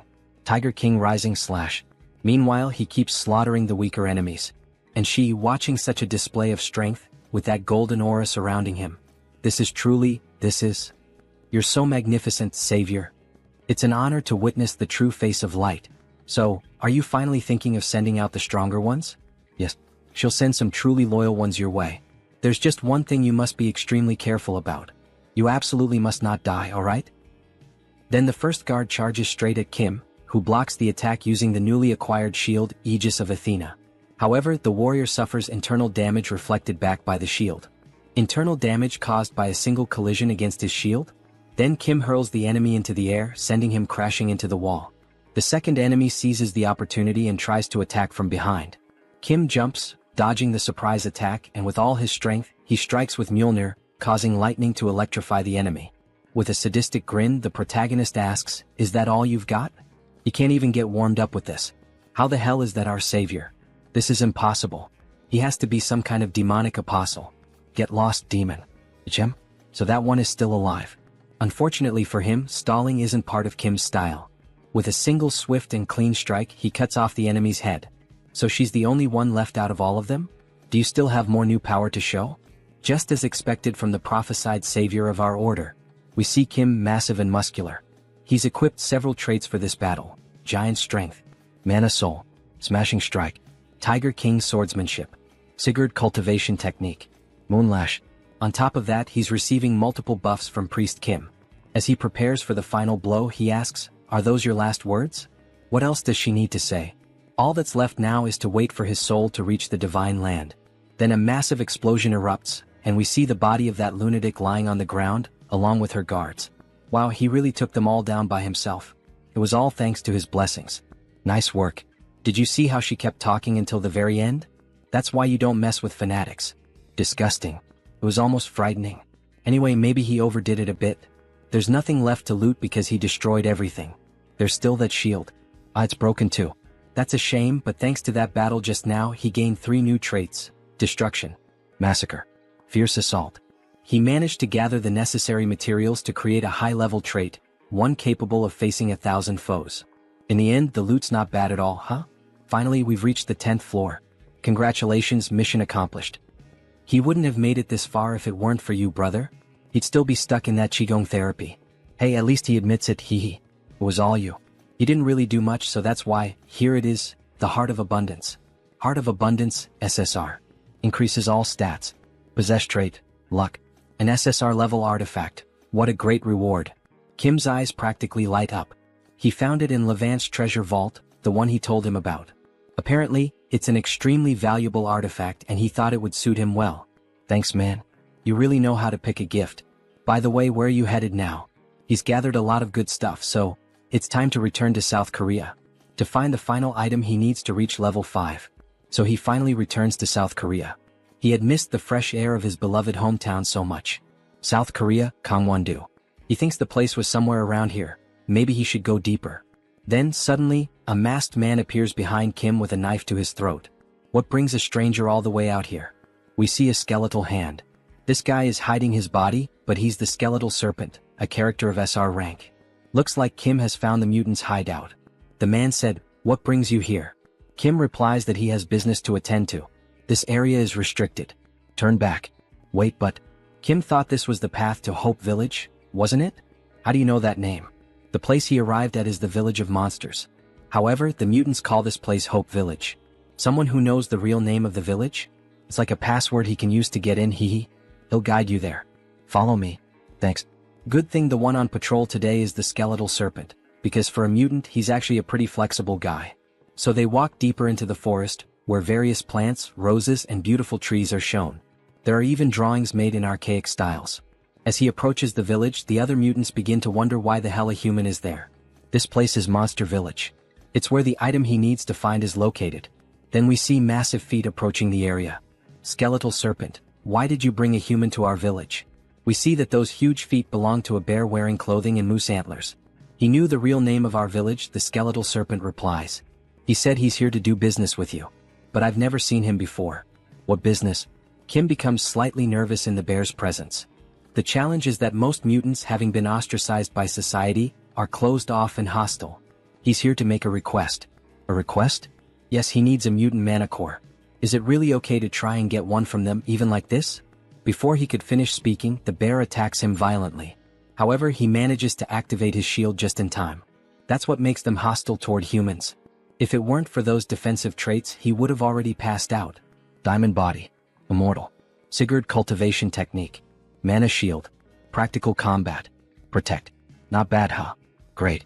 Now I can feel you being crushed into pieces. I'm going to kill you. Wait, why are you doing this? He's not here to hunt these people or anything like that. In truth, he knows the reason behind this irrational rage, because mana cores come from a mutant's dead body. Would you sell the body of a family member for a handful of coins, if it were you? The bear then starts using an aura blade to attack Kim. A bear that can use an aura blade? He's really serious. Please calm down. He'll pay the proper price for this request, okay? I already said, I don't need money and I won't accept anything in exchange for selling the dead body of a mutant. No, he's not paying with money. The fastest way to earn their trust is this. The entire area starts glowing intensely. What the hell is this? The bear asks. Kim says he'll pay the bear with this, by filling their empty stomachs. Are you kidding me right now? How is that supposed to help? Ah, don't be like that. Just take a sip. It won't be too late to talk after that. He then begins preparing a cup of instant noodles. By the way, this isn't just some cheap cup of ramen. I don't need that. If you don't leave right now, I'll tear you apart. There's no way a bear can resist that smell, hee. From a menacing expression, his face suddenly turns sweet, drooling from the scent. He's never smelled anything like this before. He heard from a friend that people in Hope Village struggle to get real food. So you've heard something, huh? Go ahead, try it. Don't you want to know why humans love noodles so much? The bear looks tense and conflicted, but in the end he decides to accept. After all, he's the chief of Hope Village. Is to learn more about human culture. That's why he's eating it, not because the smell is irresistible. But we see him savoring the new food with delight. This taste, it's divine. The gods themselves must have made this. That scene of the noodles wrapping around the bear and him drifting away on a tiny boat really resembles something out of the anime/manga Shokugeki no Soma. If any of you subscribers have read or watched it, let us know in the comments. How can something taste this good? Do you have more? It must be really delicious. What? He's prepared lots of other things. Everyone come try some. Not every mutant has senses as highly developed as the bear's, so he added a bit of mana core powder earlier to help with that. Wow, so sweet. Slurp slurp. Look at that damn bear eating everything by himself. Where's that always serious and responsible chief now? All we see now is just a happy animal enjoying himself, haha. He's a good human. Do you happen to have more of those sweets? Did he just befriend them now? However, the skeleton stood off to the side, simply observing the whole situation, and then he noticed the mana core powder. Wait, is that mana core powder? Can we even eat that? What? Mana core? Shit, he already ate 2 of them. It's understandable that they're cautious. If something goes wrong, a mana core can cause them to go into a berserk state. What the hell are you plotting? But Kim had prepared for that too. If you're that worried, then let's ask your guardian angel. He's talking about the entity with the power of prophecy. The one known as the godmother of the monster village. The tree goddess. The guardian angel of the monster village, the tree goddess. Although the power she possesses is weaker than that of other transcendental beings, she is indeed a divine entity. We see a very ancient tree shaped like a human, almost resembling an old woman. And so, all important decisions are made by her. The bear gathers in front of her along with the other mutants and Kim. Is what this human said really true, Great Mother? Yes. What that child used was level 0 mana core powder, purified by the holy water. He has given you, poor creatures, a great gift of nourishment. The mutant uses some kind of controller, similar to a video game one, to communicate with the tree. Thank the heavens. That means we can eat more. I mean, it won't have any harmful effects on our bodies. The godmother has given her approval. Really? Then we can eat more? Thank you so much for granting us your wisdom, godmother. He kneels down to offer the proper thanks, while the other mutants celebrate, many of them overjoyed to finally eat something good. Then the skeleton approaches Kim. With this, the doubt has been cleared. It seems he made a fuss for nothing. Sorry. It's alright, he understands. There's no need to apologize. Now that the misunderstanding between us has been resolved, how about we have a Korean barbecue party? We see 4 beautiful cuts of meat, even resembling bacon, ready to be cooked. Then he starts grilling the meat and everyone around goes wild. The smell, the look, even the sizzling sound as the meat cooks, everything about it sends the mutants into a frenzy. Meanwhile, Kim is having fun cooking for all of them. The tree begins to laugh, her expression turning joyful. It seems that an honored guest has paid a visit to our Hope Village. As night falls, we see the bear completely drunk. Isn't this a crime? Ah. Now he understands why humans love alcohol so much. It's refreshing. I'm glad you enjoyed it. By the way, why do you call me human but don't refer to yourself that way? It's just that he got used to it. To be honest, it hasn't been that long since they started treating us as humans. Back during the Japanese occupation, we were considered nothing more than talking animals. Even hunters used to hunt us in those days. Even so, he's amazing. From what they've heard, he played a major role in the Korean War, and that's why mutants have more rights nowadays. But he couldn't have done it alone. It's been so long since the entire village enjoyed the company of an outsider. Do you want it or not? Just one more, uncle. Try it like this, it tastes better. He always wanted to hear them laugh like that. A classic sentimental drunk. Wow, such an innocent village. He really shouldn't be crying like this. He's just giving them what they want and his reputation keeps skyrocketing. Alright, you said you needed a mana core, right? Here are 4. Go ahead and take them. Reputation quest complete. Come to Papa mana cores, haha. Thank you very much. And with that, he finally wraps up the festivities for the day and starts heading out. He's finally ready to become level 5. Good job, me. Suddenly he hears a voice. Hey, are you leaving? It's the skeleton. He still hasn't properly thanked him. There's no need. He already received valuable gifts from the village. But the skeleton feels that he gave the village something far more precious than that. Understandable, since they hadn't had real food in decades. With a somber tone, he says that if he ever needs more mutant mana cores next time, just let him know. He'll gladly give him his own. What? Please don't say something like that again. He has no intention of taking the heart of someone who's still alive. He's not that kind of person. But he's serious, really. He truly means it. Because he received a prophecy from our godmother. She said that he was destined to give a part of his body to someone who would return my blood and flesh. Okay, Korean barbecue isn't worth that much. He knows the skeletal snake's quest has something to do with this, but he's never heard anything about a mana core being part of it. Maybe it's just a metaphor? She could be talking about something other than her mana core. Of course, he'll find out when the time comes. You can go now. Sorry for taking up your time. Alright, take care. He's looking forward to the day he sees you again. Obviously, that skeletal snake is hiding something. The next day we see a new house, quite large even with a pool. Yes, finally. What's right in front of me now is the large single-family home that will be mine from now on. The entire property spans over 660 square meters. And there's even a pool. But it's not just those perks. The real reason he came and chose this place. He takes an elevator down to the basement of the house. It leads to the high-quality, high-security secret training center. Yes. He never thought he'd see this day. Kim is truly happy. Enjoying the nice weather, sir? Yes, Director Choi. Thank you so much for suggesting this amazing place to him. Don't mention it. Still, why did you decide to make the move so suddenly? Because his disciples have been visiting his home quite frequently lately. He just wanted to provide them with a better environment. He also needed a bit more space. And since you brought that up, of course he's already prepared everything. Please feel free to use this to help you reach level 5. We see a massive capsule, equipped with advanced technological components. Hello, Master. She is a magical spirit born to support you, Master. How can she assist you today? First, precise measurement. From this point on, leveling up requires a more complex process. To achieve the best results, he needs the help of a spirit. Beginning precise measurement. Inside the capsule, all of his attributes, abilities, and powers begin to appear on the screen. Level 4 Warrior Class. Musculoskeletal Class, Giant. Musculoskeletal Class, Diamond. Healing Class, Immortal. Mana Class, Soul. Mana Class, Sigurd. Battle Class, Tiger King Swordsmanship. So that's how it's structured. However, several error messages suddenly start flashing on the screen. He doesn't understand what's going on. Master, there's been an error in reading your mana circuit. That's probably his fault. He's capable of altering his mana circuit in real time.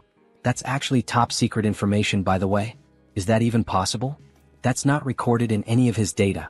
She just saw it with her own eyes. So yes, she just witnessed it herself. That's why he'd like to prepare a level 5 elixir that suits him well. The spirit pauses in thought. A regular elixir wouldn't work, but if it's custom made, it's possible. Really? The performance does match the high price, huh? Please tell me all of your abilities. Please tell her all of his abilities. Alright. First of all, he possesses 11 high-level traits, successfully registered. The Master's abilities total 136. The design has been completed based on the Celestial Throne elixir. Celestial Throne? He's referring to that elixir that only exists in theory. Is everything ready for the elixir's production? That's not the elixir he expected, but that's fine. He trusts that the spirit found the right elixir for him. Absolutely. Let's begin. Then, initiating production of the level 5 elixir. We see the mutant's mana cores being used in the process. The full moon night has arrived. The house is lit up from top to bottom. Congratulations on becoming level 5. Congratulations, Master. We brought you some gifts. How did you know? That man over there told us. Great day for a party, don't you think? Congratulations, Warrior. You told them, Director Choi? Of course he did. It would have been a waste not to celebrate an occasion like this. Then he hears an explosion. It was fireworks from the first family he helped. The great achievement of Warrior Kim. Congratulations, from security number 1. Wow, unbelievable. He turns red like a strawberry. You too, Woojin? You're making me embarrassed. Oh, and by the way, there's also a flower wreath at your door. Congratulations on reaching level 5, Warrior Kim. From the Order of the Old Father. How far has this news spread? Is this supposed to be a provocation? Now that he's level 5, he'll have to act discreetly. Everyone will be watching his every move. And they send me something like this? He starts tearing apart the flower wreath. While Kim was tearing it apart, a car pulls up beside him. A beautiful woman with purple hair and dressed in executive attire steps out. Finally, more women are starting to appear in this manhwa. So who the hell is that now?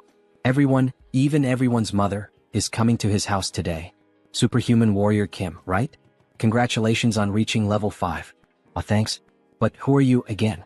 Apologies for the late introduction. She is Song Hee-young from the Kumo group. Third daughter of the Kumo group. Song Hee-young, level 6 superhuman. Gasp. She's the youngest daughter of the Kumo group. And what business would the Kumo group have with me? We were thinking of leaving a request. A request, huh? Wait a second. From what he knows, the Kumo group is in the middle of a succession war, isn't it? Getting involved in the internal affairs of the Kumo group will only make things more complicated. The wise choice is to refuse the request right here and now. We wish for him to participate in the 5 consecutive duels that will be held for the succession, as the champion. Then she begins to open the briefcase she was carrying. The compensation will be more than satisfactory. How about this as your payment? There's no doubt, this girl is strange. Those ears and eyes, and those marks on her neck. Wait a second. That pistol. Is that the gun that holds the power of destruction among the Daisen weapons? That changes everything. Bring me the contract right now. Time to get some rare items. The next day they head straight to the main building of the Kumo group. Such generosity on her part. Imagine her offering a Daisen weapon. He already owns 2 from the Daisen series. She knew he would accept the offer. Since she's willing to pay that much just as a fee, he can't help but wonder what she'll give him if he actually wins the duel. She will give him another weapon from the Daisen series, one that has the paralyze ability. Wow, seriously? It's like one of those buy one get one free deals? Well yeah. If he manages to win consecutively, she'll give him even more incentives. But he shouldn't get too greedy. After all his opponents will be level 6. He just needs to defeat the one she tells him to. Other than that, he can relax. And so, the day of the tournament finally arrives. A massive arena with a huge crowd watching the spectacle. Even Kim is impressed by the sheer scale of these duels. The two of them walk toward the designated area and end up encountering Hee-young's brothers. Look who showed up, the little sister. They thought she wouldn't dare appear in this stadium to try anything, yet here she is, wearing that look of disdain. However, she simply ignores them and heads toward her seat. How rude of their sister. Eldest son of the Kumo group, Song Hee-jun. Level 6 superhuman. Leave her out of this. This is a fight between you and me. Second son of the Kumo group, Song Hee-cheol. Level 6 superhuman. It seems the two of them don't see Song Hee-young as a threat. It makes sense considering she's still young. The first duel will be between the champions of the eldest son and the second son. Yes, both are extremely strong opponents. We see the first superhuman. Mr. Armored Soldier, level 6 superhuman. Mr. Pyromaniac, level 6 superhuman. A level 6 cyborg and a level 6 human who manipulates flames through a mutant factor, huh? Being a conglomerate, they certainly have many enhanced soldiers. Please pay close attention to this battle. The Armored Soldier, team leader Kim, was hired by her second older brother. He is considered the key figure to watch in this tournament. And so, the battle finally begins. He charges straight at the enemy, trying to grab him with his own hands. However, Mr. Pyromaniac starts laughing and activates his ability. He brings his hands together, forming a cannon, and says, "Solar Flare." Mr. Armored is caught off guard. Flames, an enormous explosion, is unleashed directly at Mr. Armored. Song Hee-young is taken aback by such a powerful display. The cyborg is fatally burned by the explosion, leaving everyone in the arena hearing his screams of agony. After the explosion, only destruction and ashes remained in the arena. Song Hee-cheol, the second son, is left in a state of shock. Everyone present in the arena wonders, could he be dead? Meanwhile, the first son gives a wicked smile, knowing that victory is drawing near. That flame just now. He's not an enhanced soldier, but a mage capable of casting the solar flame spell. But isn't murder forbidden within the Tower of Solar Magic? He activates the insight trait to get a better view of the opponent. That aura, isn't it the eclipse buff? Could he really be who I think he is? President Song, is it our turn now? Yes, but he'll go first. Please finalize the preparations. Are you sure about this? That pyromaniac is covered by a veil, so she can't gather any information about him. She thinks it would be better to leave him to another level 6. He can win, because she believes she knows who he is. He is the mage who was banished from the Tower of Solar Magic, Park Hyungju. He ended up working for the Kumo group. Then the teasing between the brothers begins. He wonders if the person brought by their youngest sibling can defeat the pyromaniac. And finally, the two stand in the arena. Facing each other, it's time to settle the matters of the past. The gleaming sword catches the attention of the eldest brother. Could that be the Black Tiger sword? But even the Black Tiger sword cannot compete against the solar flame. Just another corpse to clean up. He never imagined they would meet again like this. Does he recognize him? Yes, because he's copying the techniques of the Eclipse School. How dare he use the solar flame in such a cruel way? Does his master, Elder Joe, know about this? His master knows everything. Before leaving, he received some information from Director Choi. Just before the Kumo Group's succession war began, the media deliberately ignored this incident, but his heart had already been reduced to ashes. The chairman was suddenly assassinated. The only people who could do something like that are the master of the tower or a certain someone. Is Elder Joe involved in the Kumo Group's succession war? It's truly a terrifying thought, but still within the realm of possibility. He needs to confirm that later, after dealing with this first. Before he can finish that thought, the enemy is already launching another solar flare. In any case, now that he knows you've recognized him, he can finally carry out his revenge. Consider yourself special because he's going to show you his hidden power. Solar Magic Blast. A massive explosion, 1,000 times greater than the first, almost like a Genkidama. However, Kim, using a shield and with his bare body, withstands the blast. So it's true, you endured a solar flame with your entire body, huh? But a solar magic blast is completely different. Turn to ashes. He enhances the explosion, shaping it into a flaming Kamehameha. Impossible. A level 6 casting a magic blast?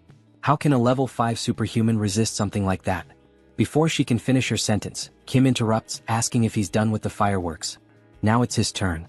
Even though he's striking a macho pose, he barely survived that last blast. Good thing he leveled up before coming to the duel. Let me borrow your flames for a moment. Impossible. How did you steal his solar magic blast? Well, you'll see, you'll find out soon enough. He uses the hammer to summon clouds and lightning, all enhanced by his traits. Giant strength, diamond body, mana soul, Sigurd cultivation technique, practical combat, throw. He channels all the energy gathered into the hammer and unleashes it in a counterattack against his opponent. Once you've had a taste of this. Wait, at this rate he's going to die. He surrenders, and a massive explosion erupts. After all, it was the solar magic blast combined with the power of the Mjolnir hammer. The entire arena is lit up, and in the end, only the hammer remains on the ground, surrounded by ashes. One less to worry about. All three brothers are shocked, and at the same time furious. What the hell just happened? A mere level 5 human defeating a level 6? Something's not right. Now then, shall we prepare for the next battle?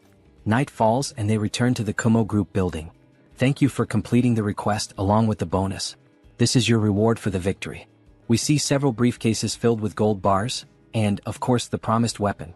The fourth piece of the Daisen series is now in his possession. Only one more to go. And that's not all. She did say she would provide incentives, right? It's not much, but here it is. Kumo Boots. Effect. Ignores inertia, Mr. Magic Shoes. What do you mean it's not much? Rich people are really generous. He's not so sure if he should accept something this valuable. Please, you've earned it. 3 consecutive victories. That was truly impressive. After that, he won 3 more matches in a row and then withdrew.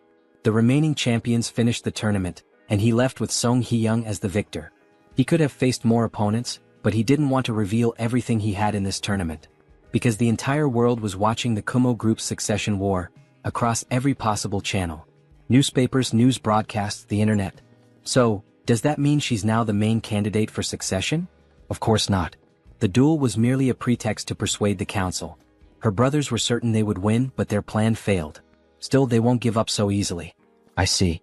It's true she's at a disadvantage since she's the youngest. The only thing the Kumo Group believes in is not morality or the law, it's overwhelming strength. Yes, but she has no intention of letting them do whatever they want. And that's why, she would like to entrust him with a new mission. What kind of mission? She offers such generous rewards, there's no way he could refuse. There is one way to overturn this situation. She then touches her earring and a hologram is projected, of a black raven. The Raven Chip. This chip contains a mutated gene that responds only to our family's DNA. If we can secure it, she'll be able to reach level 7 and turn everything around. So she's willing to risk the dangers of the mutated gene. Of course he'll give it a try. Really? Obviously. He'd be a fool to turn something like this down. Because, in a place that looks like a shopping mall, a raven with deep black eyes appears. A strange-looking boy is on the phone. President Song. He's found the item. He already knows where it's located. Returning to the present. If he manages to bring her the Raven chip, she'll give him double that amount, something around 10 billion won. And if he manages to secure the position of president, She promises to grant him the Kumo helmet and belt that belonged to her brothers. But before she could finish speaking, she asks if the protagonist is okay, since he's completely red. Sorry? His nose itched for a second. Please go on. The Kumo equipment that the three of them possess will end up going to the president in the end. That means the full set of Kumo equipment, which has effects comparable to rank SSR gear, will be mine, right? He looks like a cowboy.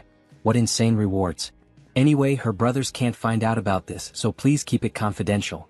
If he needs anything for this request, let her know. Alright then. Can he get some diamonds? Well, he can see the entire Gangnam district from up here. Money really is a great thing, huh? Then the protagonist starts using the diamonds on the items he obtained. Detection helmet. Extreme speed shoes. Rage axe. Crisis detection ring. Time to absorb the attributes of these magical items. All the new traits begin to be absorbed into his body. And by accumulating them all, he unlocks a new one, Air Raid. Movement skill acquired. Now that the preparations are complete, it's time to begin. He leaps at high speed toward his target, landing right on top of a raven statue. Now time to report to the client. President Song, he found the item. Already? Where was it? Right in front of the raven statue in the main hall. But there's just one small problem, President. And what problem would that be? He's going to have to make a bit of noise to get the chip. So, she'll have to take responsibility for what's about to happen. Chairman. He then destroys the raven sculpture, revealing the chip he was looking for, being carried by a golden raven. Raven chip secured. Where does he need to go now? Head to the body modification facility on the second floor. She's heading there as well. Her brothers have probably already noticed. She needs to hurry. Don't worry. She's always hated the fact that she was born after them. So this time she's going to be faster than they are. She finally arrives at the body modification facility. Youngest president? What brings you here at this hour of the night? The modification room is empty, right? Start everything up now. Okay. The lab assistant begins initializing the modification program's commands. But, what are you planning to do with that? He arrived just in time. She's ready, warrior. And so is the chip. Let's begin immediately. Don't tell me, is that the raven chip? Then she'll leave the rest to you, warrior. Yeah, leave it to me. She's going to stay right here and see everything through to the end. Someone bursts into the room shouting, Song Hee-young, you treacherous bitch, how dare you act behind his back? Brother, he thinks she's already started the process. Nonsense. Stop her right now. He won't let you go any further than this. So, you took down a few of those superhumans back then, and now you think you can go against him? Do you even know who he is? Of course he knows who he is. The president of Kumo Electronics. Or maybe, he should call him the former president of the company? You son of a bitch. Wielder of the Black Tiger Sword. No matter how great a warrior you are, you can't fight both me and my brother, two level 6 superhumans, at the same time. We'll offer you a reward equivalent to what Hee-young promised. So, how about we make a deal instead of clashing? Alright. If you want, he can give you the position of Deputy Director of Security at Kumo. How does that sound? Kim thinks over the proposal. Oh my god. What a shitty idea, man. Asking me to betray a defenseless client? That's such an old man way of thinking. Maybe it's because of your age? And he's even offering me an equivalent reward, like, he might have at least considered it if they'd offered double or triple the amount. But of course he values trust above all else, so he wouldn't have accepted it anyway. Siding with trash would only make him trash too, heh. Before he could finish, the older brother had already launched his attack, eyes red like a raven and sword in hand. He strikes directly at Kim, who defends himself using the shield he got from the island. Ark. This hurts more than he expected. So this is the power of a level 6, huh? Maybe he shouldn't have taunted them. Like they said, he can't handle both of them at the same time. But we see the older brother has been wounded. When? He missed by just a little. But it was close, huh? Moonslash. Since they don't have practical experience, it's doable. How dare he do that? Then the second brother draws 2 automatic pistols and unleashes a true rain of bullets. New trait unlocked, shield blocking. He was wondering why the shield felt sturdier. Shoot as many bullets as you want, he's not going to budge an inch. Brother now? The older brother dashes forward, aiming to disrupt the body modification process from behind. However, Kim quickly switches equipment. The second brother is caught off guard. Dason gun of halting? The older brother is frozen in place. That bastard, where the hell did he get that weapon? Wait, where did he go now? This is a leap boosted by the air raid trait. Exploit the opponent's opening in an instant. We see the 6 traits he's using: gunner, gun shooting, spitfire, focus, rapid reloading. And he rains down attacks like an airstrike. Are you thinking of giving up now, Mr. Song Hee-jun? How laughable. To think you'd win with such a minuscule amount of power. What, are you relying on an item now? He then transforms. This is the Raven of Absolute Darkness. In addition, several building security guards start to arrive and surround the protagonist. He's going to put an end to your insolence here and now. Damn it, not even he can guarantee he'll get out of this safely. Everyone stop. A golden light begins to shine from the body modification capsule. Everyone turns stunned. Kim is happy it's finally done. The brothers are worried. This time, unfortunately, you arrived too late, my brothers. Third child of the Kumo group. Song Hee-young. Level 7 superhuman. She's taken on an angelic form, completely golden, a literal goddess with beautiful wings. She is now the Solar Raven. Solar Raven? Who does she think she's trying to scare? Alright then, let's fight. Please stop.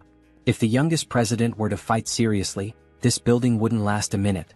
He thought the outcome had already been decided in the last confrontation, and yet he's acting like this. Founding contributor of the Kumo Group. Director Yong Kyung-jun. Is he disregarding the procedures decided by the shareholders? Now father-in-law. That's not what he meant. If that's not what he meant, then could he be plotting something beyond the president's death? He gets nervous and decides to back down. At last, we have a better view of the new president. A beautiful angel, or rather, a beautiful raven. Congratulations on reaching level 7, President Song Hee-young. He'll see her at the shareholders' meeting to elect the next president. A few days later, both are on the terrace of a luxurious house.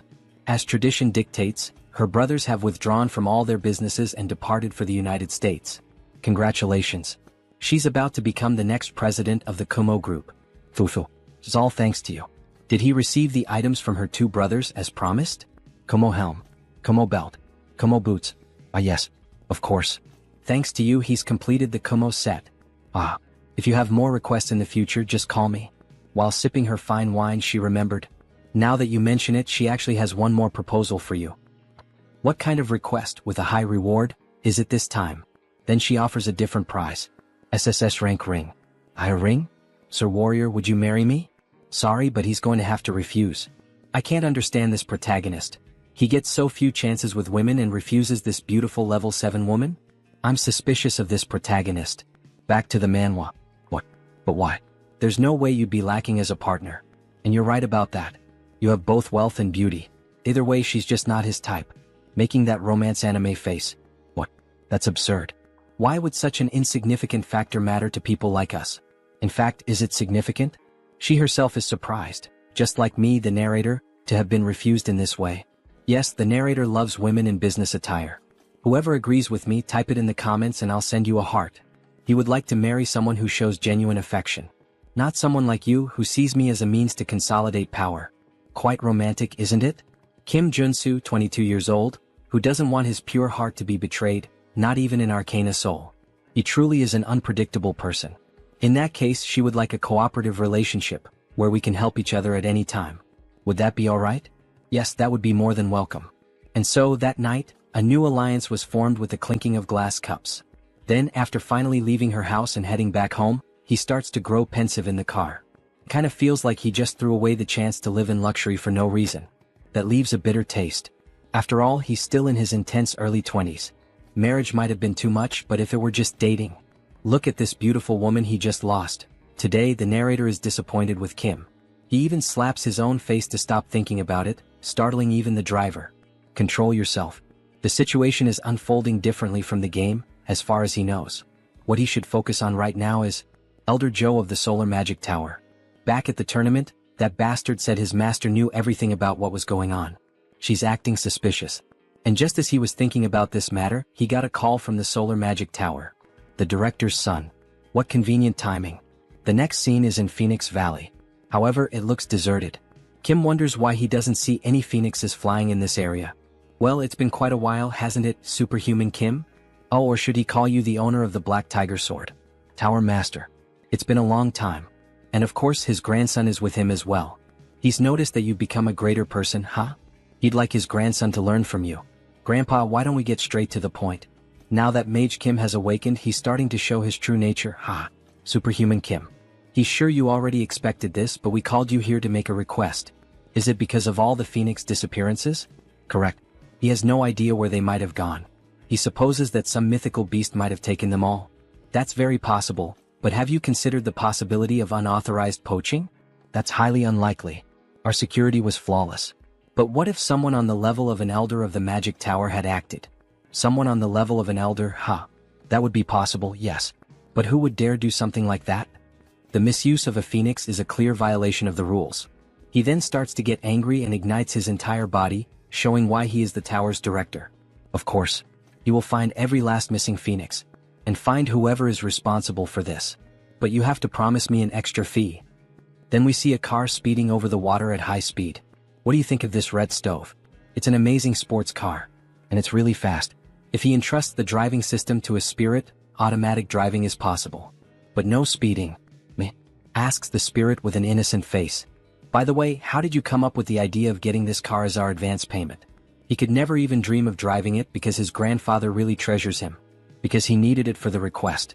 We need a very fast car to catch that thing. A huge bluish-green phoenix flying at high speed. A moment ago. Sir, what the hell is that? Oh, can he recognize what that is, made on the ground? It's a phoenix. Made of steel wires. It definitely doesn't look like one. You only replicated its bone structure. You can save the compliments about the quality. I will. He managed to get some crafting attributes from it, so of course. Alright then, Mr. Mage. Let's take a bit of your blood, shall we? Says Kim with a scary face. What does that mean? To think that that small amount of his blood transformed that wire into an artificial phoenix. His blood contains the essence of the phoenix, so if we can just use its homing instinct, we'll be able to find out where the rest of them are. When night falls, they finally arrive at an island called Ulungdu. So this is where they were, But they don't seem to be in good condition. They look tired and dehydrated. They should have lived for more than 20 years, but they seem drained of energy. Can you check their mana, please? Yes. He begins to check using fire as a sensor. These guys had their mana stolen. From the heart to the blood vessels, everything was burned dry. Wait, this traces. Yes, Mage Kim. He believes you can find out who did this. He then focuses more and finally discovers the Eclipse School? Yes, that's right. How clever. Let's contact the Tower Master immediately. The culprit is none other than Elder Joe from the Eclipse School. Joe Akbun, that crazy bastard. He erupts like a volcano. Grandpa, please calm down. She was caught trying to take all the phoenixes for herself. He swears to God if he catches her, he will. So he's saying that Elder Joe also disappeared from the tower? Yes. He went to her office, and she had vanished, leaving her clone behind. What, is she mocking me or something? He swears he will. Clone? It's a magic that creates a body identical to the user. However, it dies after a while. Was she just trying to buy time? The death of the Kumo Group's president, whose heart was burned to ashes.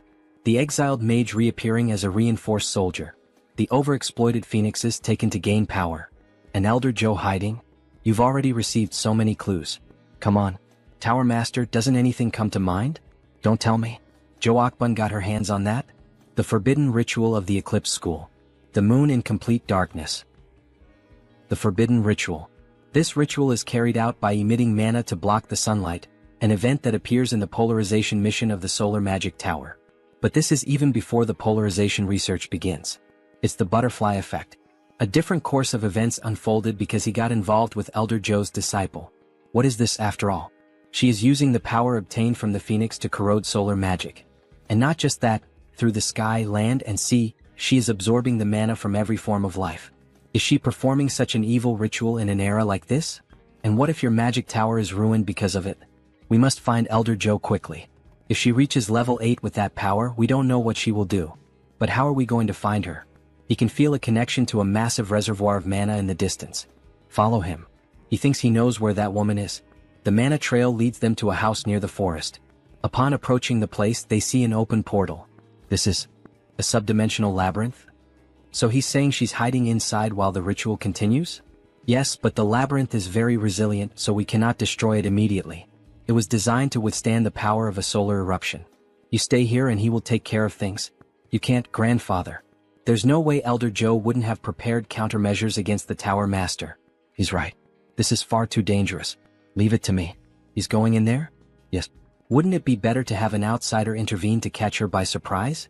Looks like he owes him one more. In that case, take this. We see several objects in his hand, a ring and dice of different shapes. Magic dice. Rank SSR. Ring of Great Escape. Rank SSR. It's the Ring of Great Escape. Use it if you're in danger. Thank you. The ring of great escape. He's just gained an extra life.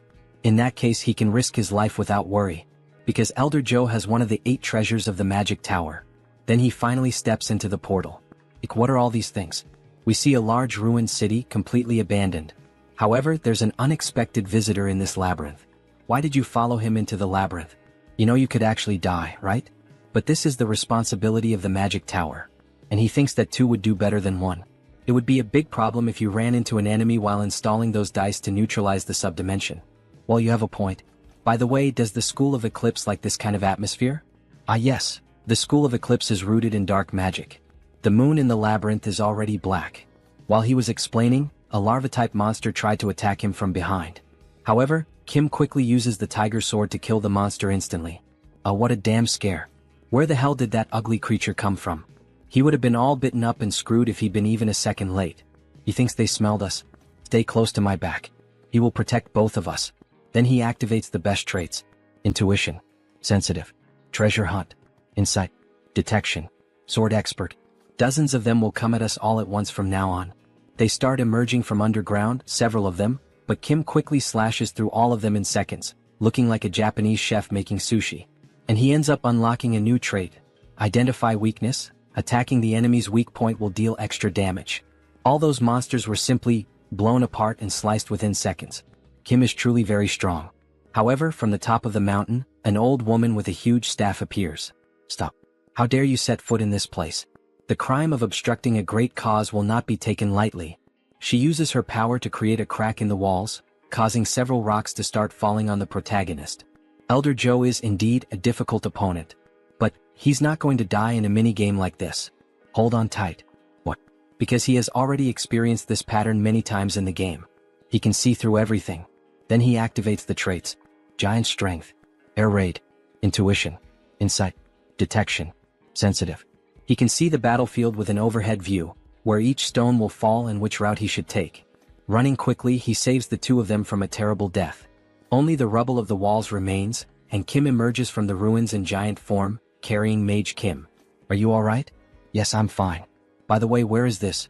It's the place where the mana flow is concentrated. Install the neutralizer, please. Alright, he finishes it in a second. However, the old woman suddenly appears in front of him. You little rat. You've walked into your own grave. Mr. Mage, dodge.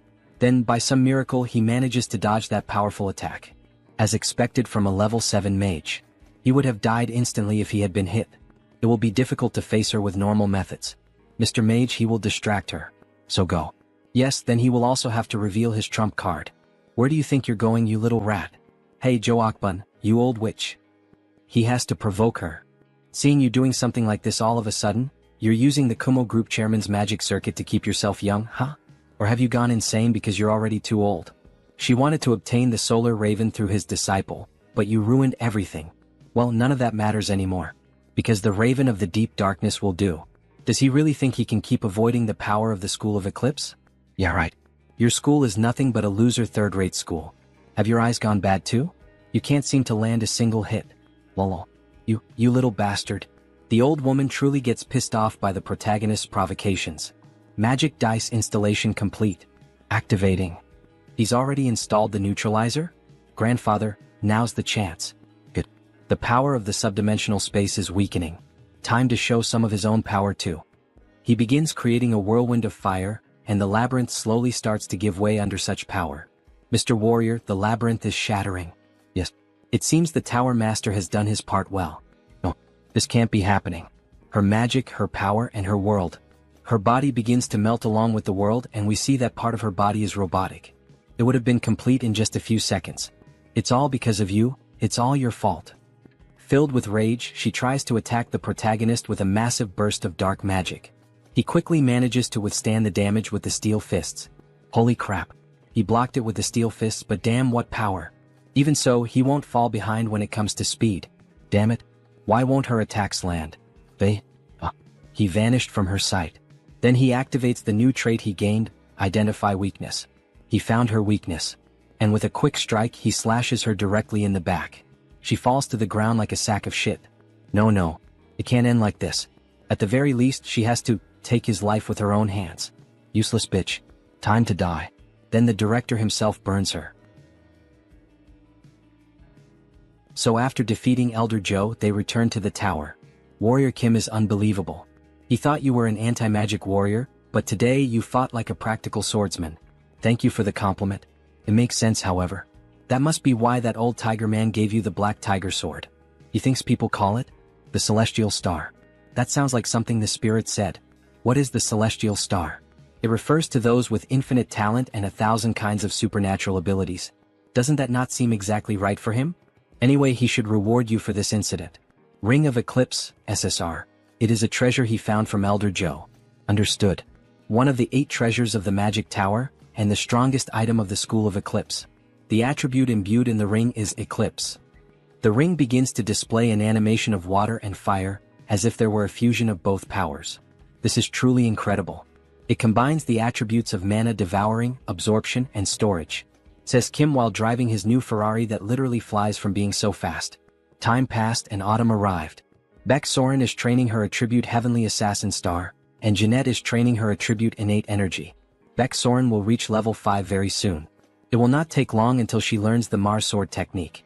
We also have our werewolf. Having far surpassed level 4, Iron Fist Kim is in the process of expanding his territory throughout the country. And so, Arcane Soul faced December 24th. Embassy of India in Korea. Wow. So an honorary paladin gathering is happening here? She wonders what it is like inside.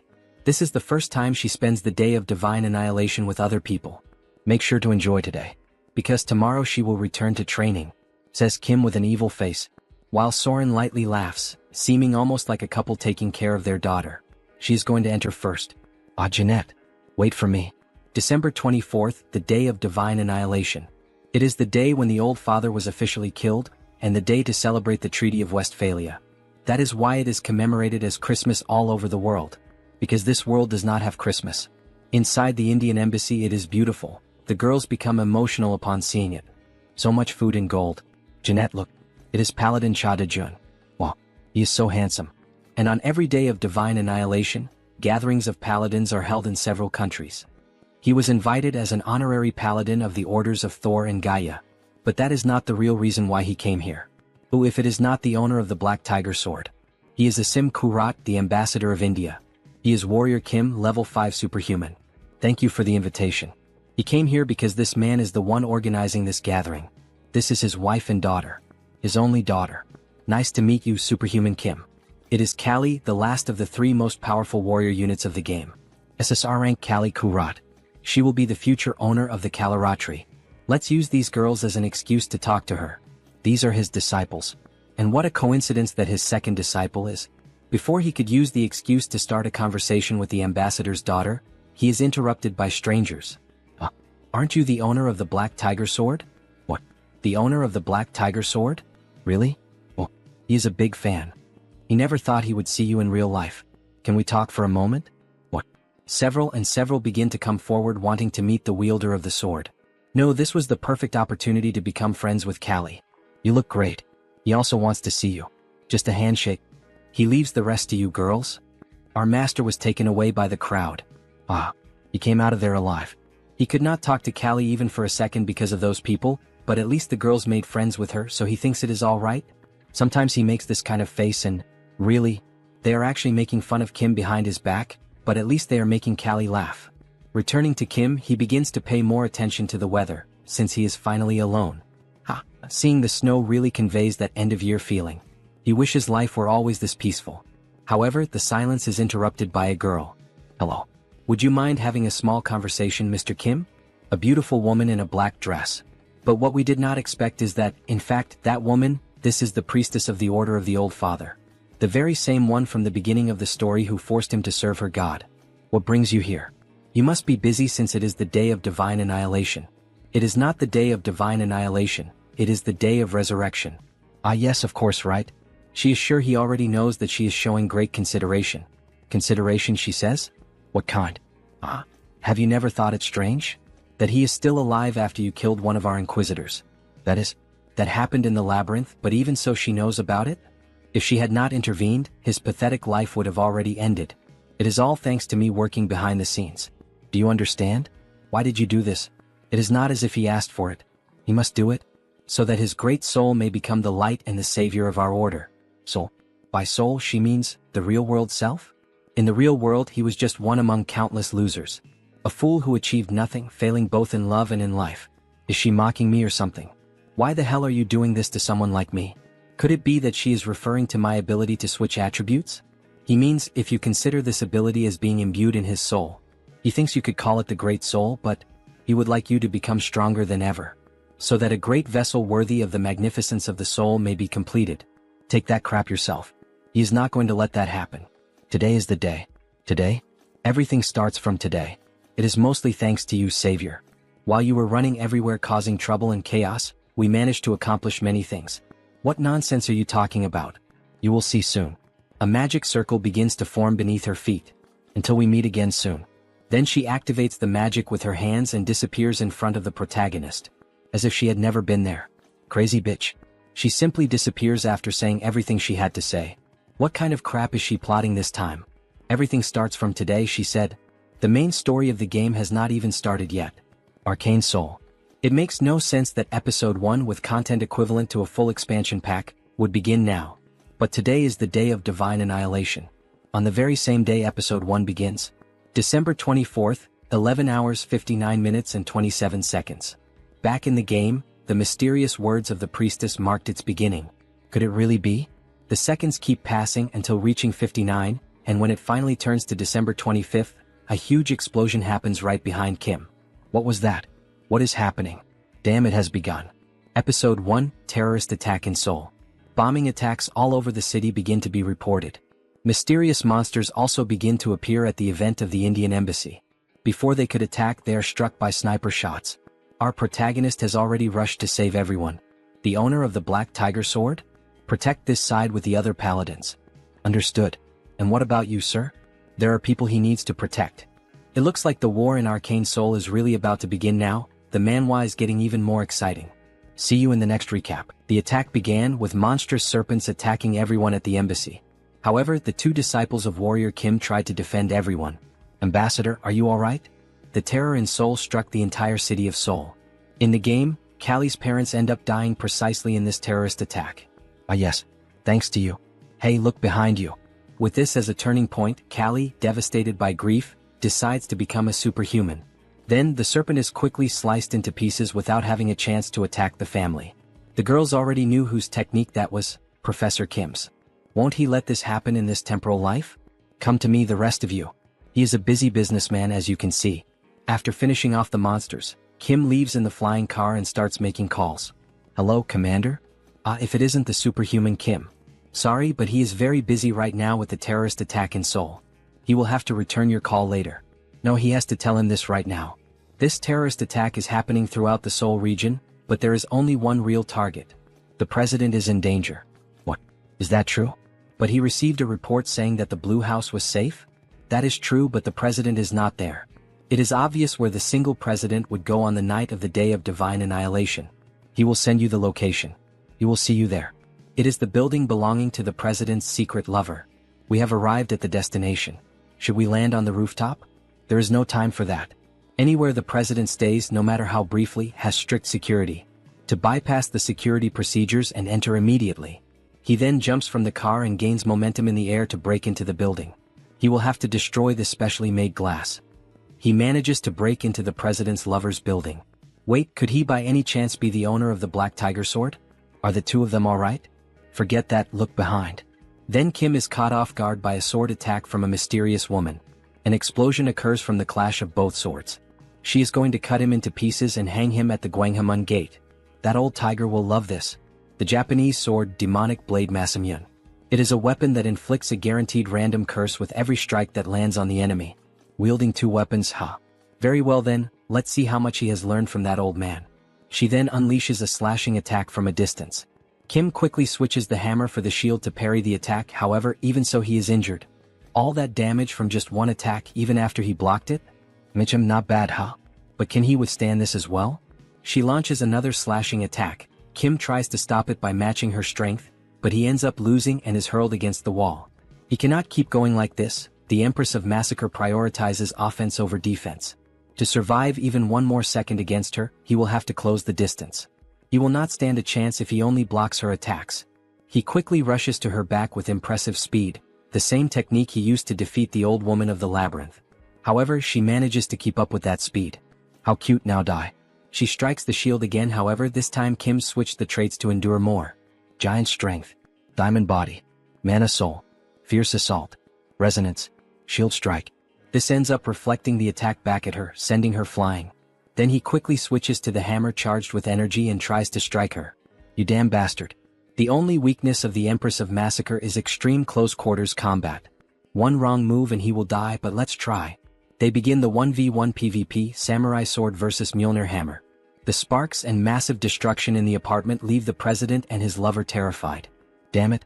Because of the Empress of Massacre's broken passive ability, invincibility, he was unable to inflict any damage. You annoying worm. This is the end. She then finally manages to land a blow and seriously injures him in the chest. He is more resilient than she thought he would be. Last words? Red. Take the president somewhere else. Confirmed. Moving to the designated location. Wait. The car speeds off at maximum velocity, safely taking the president and the woman away. What is he going to do now? She lost the target, huh? Ah, that bastard. He was aiming for this the whole time. This is the ultimate ability of the Empress of Massacre, annihilation of heaven and earth. A Japanese technique that slices the enemy in half. Damn, he cannot move because of the curse now. Is there really no way to escape this? Of course there is. What is that? Ring of Great Escape. The user can leave the battlefield once during the fight. Thank you for being so stupid. Then at the last moment before he is struck, he ends up being teleported from the battlefield and she hits the ground. In the end, she only left the sword stuck in the concrete. That son of a bitch. She will 100% kill him when she finds him. He throws himself into the sacred water that heals him. He managed to survive by a hair's breadth. If it weren't for the Ring of Great Escape he received from the Master of the Tower, he would probably have died there. He was lucky. Anyway, the commander should have already arrived. Could he restrain the Empress of Massacre? Honestly, that may be difficult with his strength. He should focus on healing first. Then he equips the traits. Immortal, Revival, Regeneration, Wound Recovery, Cure, Vigor. He can think about that later. His phone starts ringing. And he was just about to rest. Hello, Master. Holy God, is that Soren? Why didn't he answer her calls? 4 days. He thought he had lost his hearing. He was resting. Wait, did she just say it had been days since he last answered? Yes, she was worried about him. Kim had disappeared after leaving her a strange message. Soren, he managed to survive, he will rest a little. Sorry, he was in a hurry. Okay, that's fine. But do you know where she is now? Where is she? Soren is at the Blue House with Jeanette. Well, the president wants to see him right now. He understood what is happening. Alright, he will be there soon. Now then, it is time to receive his rewards. In the next scene we see a handshake. He is truly incredible. He risked his life to save the presidents. Are you feeling better already?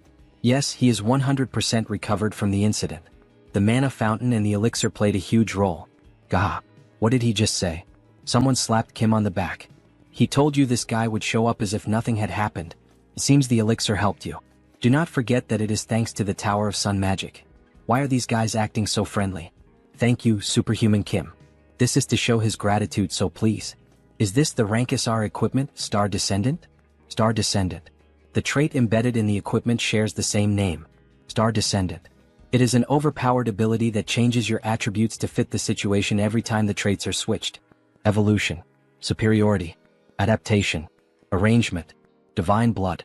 When switching to the swordsman traits, it increases his attack damage and dexterity. Strength and endurance for the warrior traits. And for the shooter traits, it increases attack speed and movement speed. It is literally perfect for him. Thank you. He will make good use of it. Now that Mr. Warrior Kim has received his reward, it is time to put him to work. What? He wants to become a corps commander. It will be good to try this out in advance. Then he is taken to a kind of war hall with several maps and points. Currently, they are pursuing the leader of the terrorists, Shin Yaren, also known as the Empress of Massacre. He is familiar with this map because it is the mission map of Episode 1. If this were inside the game, he would have to complete each of those missions, but here. He sees the commander of the Western Corps, a war hero like the commander of the Eastern Corps. He even sees some executives from other orders and some people from the strike force of the Superhuman Association. The government plays a huge role indeed. That is why the Order of the Old Father was trying to assassinate the president, huh? Everything starts from today. Oh, what are you going to do, priestess? He thinks Episode 1 will end sooner than expected. Wow, we see a photo of Kim and the president together. The entire internet is talking about you, Master. Someone filmed a clip of you fighting at the Indian embassy. It seems episode 1 will wrap up without too many complications. He will focus on developing his character for a while. When they are approaching home, they notice that someone is already waiting for them. Is that the ambassador and Callie? Right, Callie. He had forgotten about her. Hello, owner of the Black Tiger Sword. We came to express our gratitude. Ah yes. He understood. It is the perfect opportunity to win Callie's favor. He has to say something. Master. She would like to become your student. Getting straight to the point? Student, you said? What do you mean? After experiencing this incident, she came to the conclusion that she needs to be strong to protect those she loves. She also wants to be strong like his students. Thanks to Soren and Jeanette, her family is alive. Please, she would like to become his disciple. Callie, are you sure you will not regret this decision? They can think about it a little more and make the decision later. Kim understands why her parents are so worried. Because Callie's grandmother, who was the former owner of the Kalaratri, which transformed into a kind of other world during the Rift expedition. The ambassador's family, upon reaching adulthood, manifests the destiny of the goddess Callie, and if they reject this destiny, death follows. Because of that, she also had no choice in the matter. But look at the time we are in now. Ambassador. No, Callie's father. This is a once-in-a-lifetime opportunity. The last of the 3 main warrior units has fallen right into our hands. He is well aware of his family's devotion to protecting humanity, and of the destiny passed down through the generations of their family. How could he know that? He understands his concern, but Callie has the talent to protect herself. Does this mean he knows a way for Callie to escape her suffering? Yes, and for that, Callie must become a superhuman. If he leaves that task to me, he will make it happen. He cannot miss this chance. That child has never wielded a sword in her life, and she needs to become a superhuman? There may be some other way. But dear, he already knows that Callie does not have much time left. Let us leave this to him. Callie, is she certain about this? Is this truly what she wants? Yes, father. She promises that she will do well, so please trust me. It will not be an easy path. But even so, if she is prepared, then do what must be done. You must overcome your destiny and survive. Yes, she will. Have you made your decision? Ah, yes. Then, Callie, she will undergo hellish training starting tonight. Tremble. She is looking forward to it. A few days later, we see Callie exercising and stretching.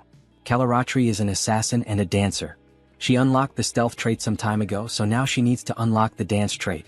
It is already time for her to unlock it. As she dances, her golden aura keeps increasing as if she were leveling up. Goddess's blood. Stealth. Dancer. As expected, she has some talent.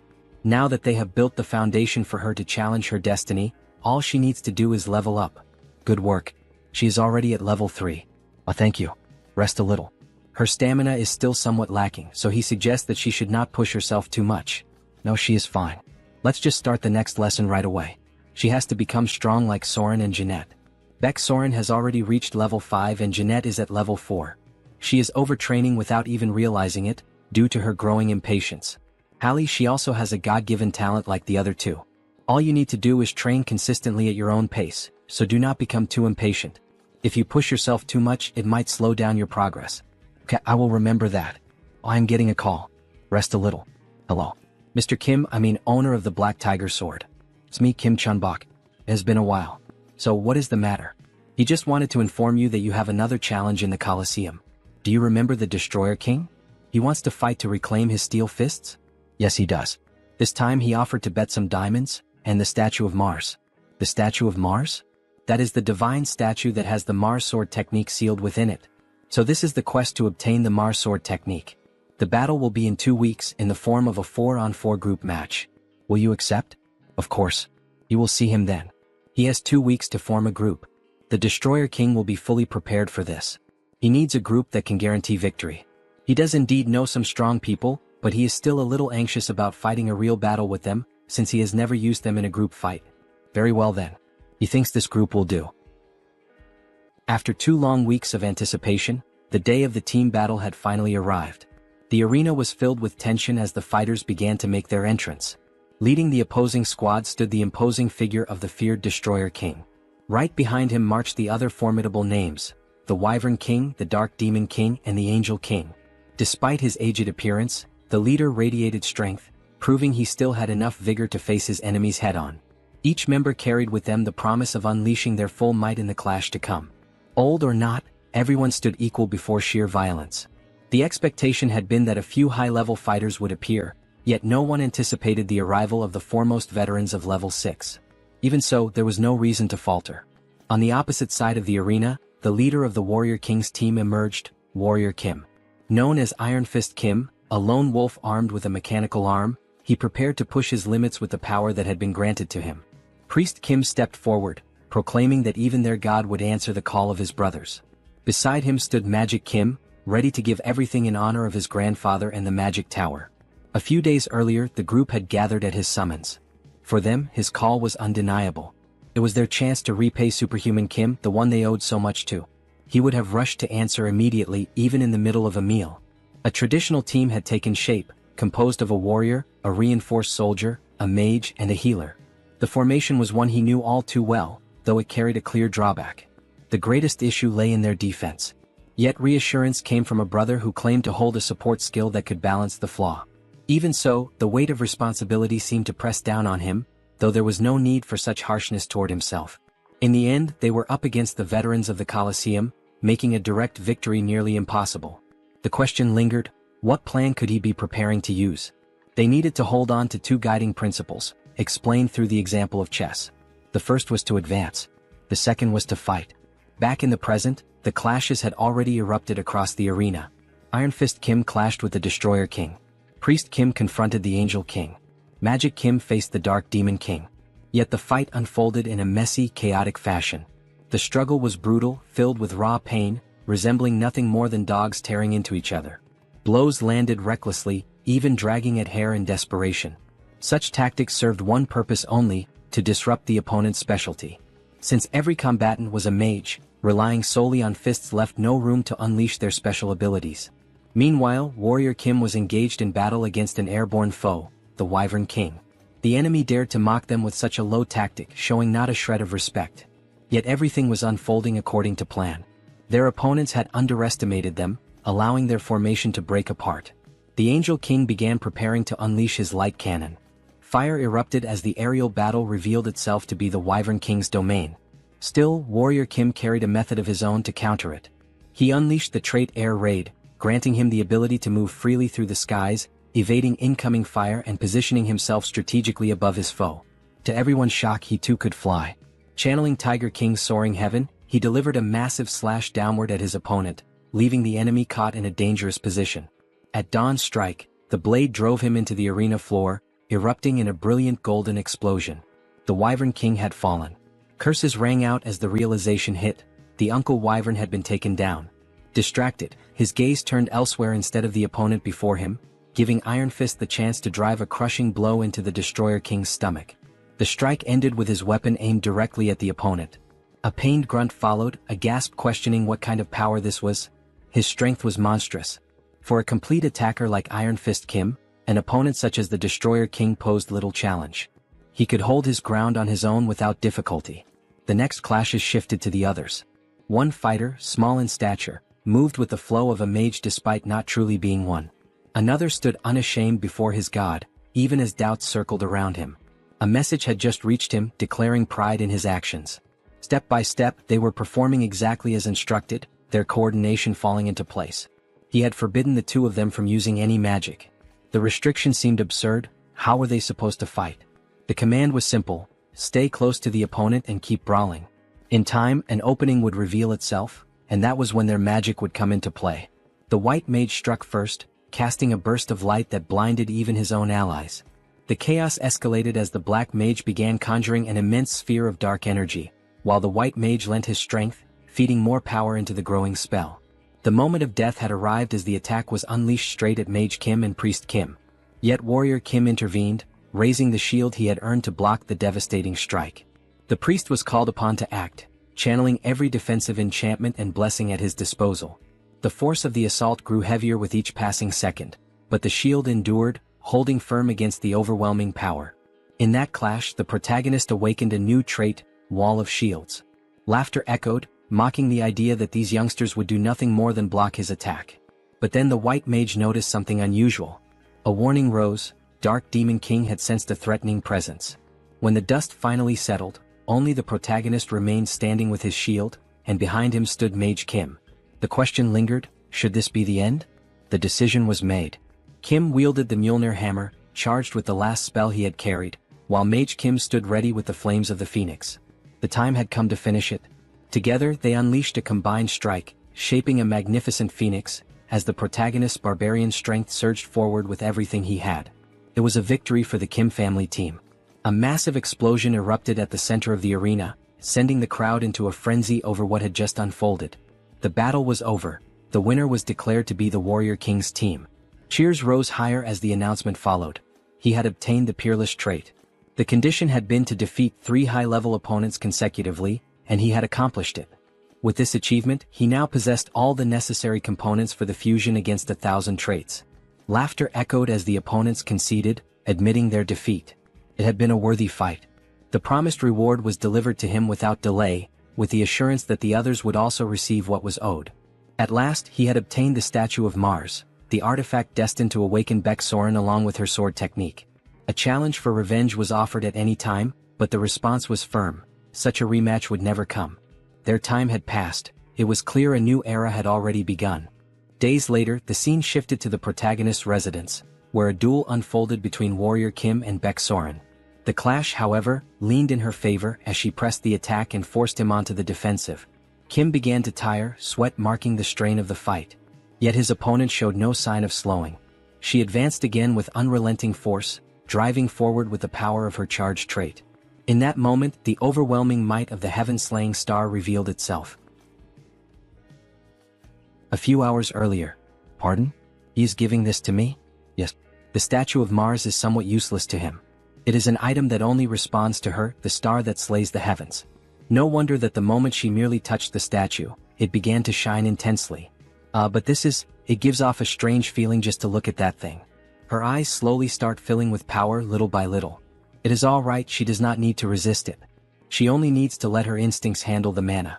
The 3 main sword techniques are martial arts, but they are also techniques for cultivating mana. The reason he never taught the disciples a special mana cultivation technique was precisely because of this. At last she understood and grasped it. With her eyes glowing red, she swiftly draws her sword and unleashes a red tornado of pure mana, something tremendously brutal. This is the true power of the star that slays the heavens. The power of Mars, the god of war, and the star that slays the heavens. Using the traits, Heaven-Slaying Star, Indomitable, Runaway Train, Sword Expert, Narrow Escape. And now she has finally awakened the supreme trait, Mars Sword Technique. This is incredible, but she cannot help imagining dark thoughts in her mind. That is only natural since it is the power of the star that slays the heavens. She just needs to accept it and focus on fighting, and she will become even more extraordinary. Thank you. She does not know how to repay him for this. After she made such a mischievous face, one could imagine how she might repay it, ha. Right then she could start paying now, says the protagonist as he draws his sword. Could it be that he is finally going to take his payment? Of course not. Warrior Kim only cares about becoming stronger. Giving and receiving. Teach him the war sword technique. Returning to the present, they continue fighting for hours. She is fast and strong. Not only that, but she is also recovering her health and mana rapidly. He keeps being pushed back by her, as the one-on-one clashes are not favorable for Warrior Kim. As expected of such a powerful sword technique. If the dance of Kali was a dazzling sword dance, then Baek Soren's sword dance is the dance of a wild warrior. He can begin to feel it little by little. At that very moment, she realizes that something has changed. Kim's eyes have shifted and turned red. The world itself begins to appear in a blood-red hue. At last, he starts fighting on equal ground against her, no longer at a disadvantage, and the battle has only just begun. With a display of power, he hurls his disciple far away, slamming her violently against the wall. Surely that must have hurt. Trait. Mars Sword Technique. You have obtained a trait. So, this is the star that slays the heavens. The red energy courses through the entire body. Our protagonist has farmed aura. However, he forgot one detail. Baek is on the ground, nearly unconscious from the last strike. Baek Soren, are you alright? Do I look alright to you? I'm sorry. Phew. He is so close to reaching level 6 now, but still just a little short.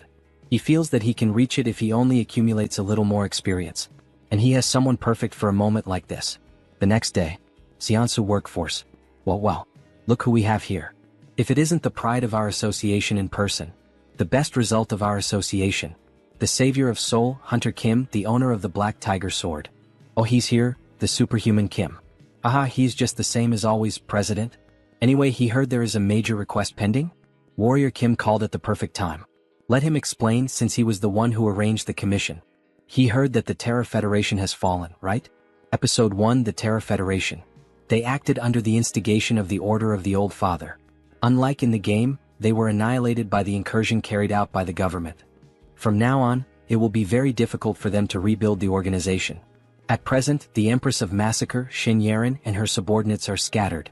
So, at the request of the National Army, the Hunter Association, specialists in tracking, was pursuing the terrorists, but one of them decided to hide in a strange place we cannot handle. A strange place? The Monster Village. There was a mutant among the terrorists there. Right, because any mutant is considered family in the Monster Village. But a terrorist is still an extremely dangerous individual. It has been difficult because that bear mutant has been protecting him. But to think that he has a connection with the Monster Village, that is almost like fate. So that is what happened. But he cannot simply accept this request. To reach level 6, he cannot go against the Monster Village. Yet refusing this request outright is a bit. Here is his photo. A chameleon mutant who hid in the Monster Village. Look at him. This guy is basically screaming that he is a terrorist. This guy is a mutant? Yes, is there a problem? That guy is not a mutant. Sub-boss of Episode 1, Mr. Chameleon. He is a bio-enhanced soldier. The terrorist deceived the bear. He will accept this request. And so, the protagonist dashes off toward the forest. As soon as he uncovers the truth, he will cooperate. He does not know if the man will listen to him, but he will have to try persuading him. As he was approaching, an explosion suddenly burst from the sky. An explosion in the Monster Village. Chameleon. He is beginning to take action. The fire starts spreading quickly through the forest. Some mutants collapse on the ground, unable to breathe, as if they had been poisoned by something. But what just happened? It is a magic burst bomb. Owner of the Black Tiger Sword? Why are you here? He heard that a chameleon from the Terra Federation came to this place. It must be him. He is a criminal pretending to be a mutant. What, pretending? Chief, Skeleton Snake has disappeared. The chameleon who was with Skeleton Snake has also vanished. Skeleton Snake? This is not the time for panic. At this rate, everyone will turn into a bomb and explode. Quickly raise the barrier now. Just obey me. Okay, fine. Oh Godmother, please protect us. Then the sacred tree begins to channel energy and form a barrier around the mutant city. He is still alive, and all the other mutants start breathing again. Please maintain the barrier.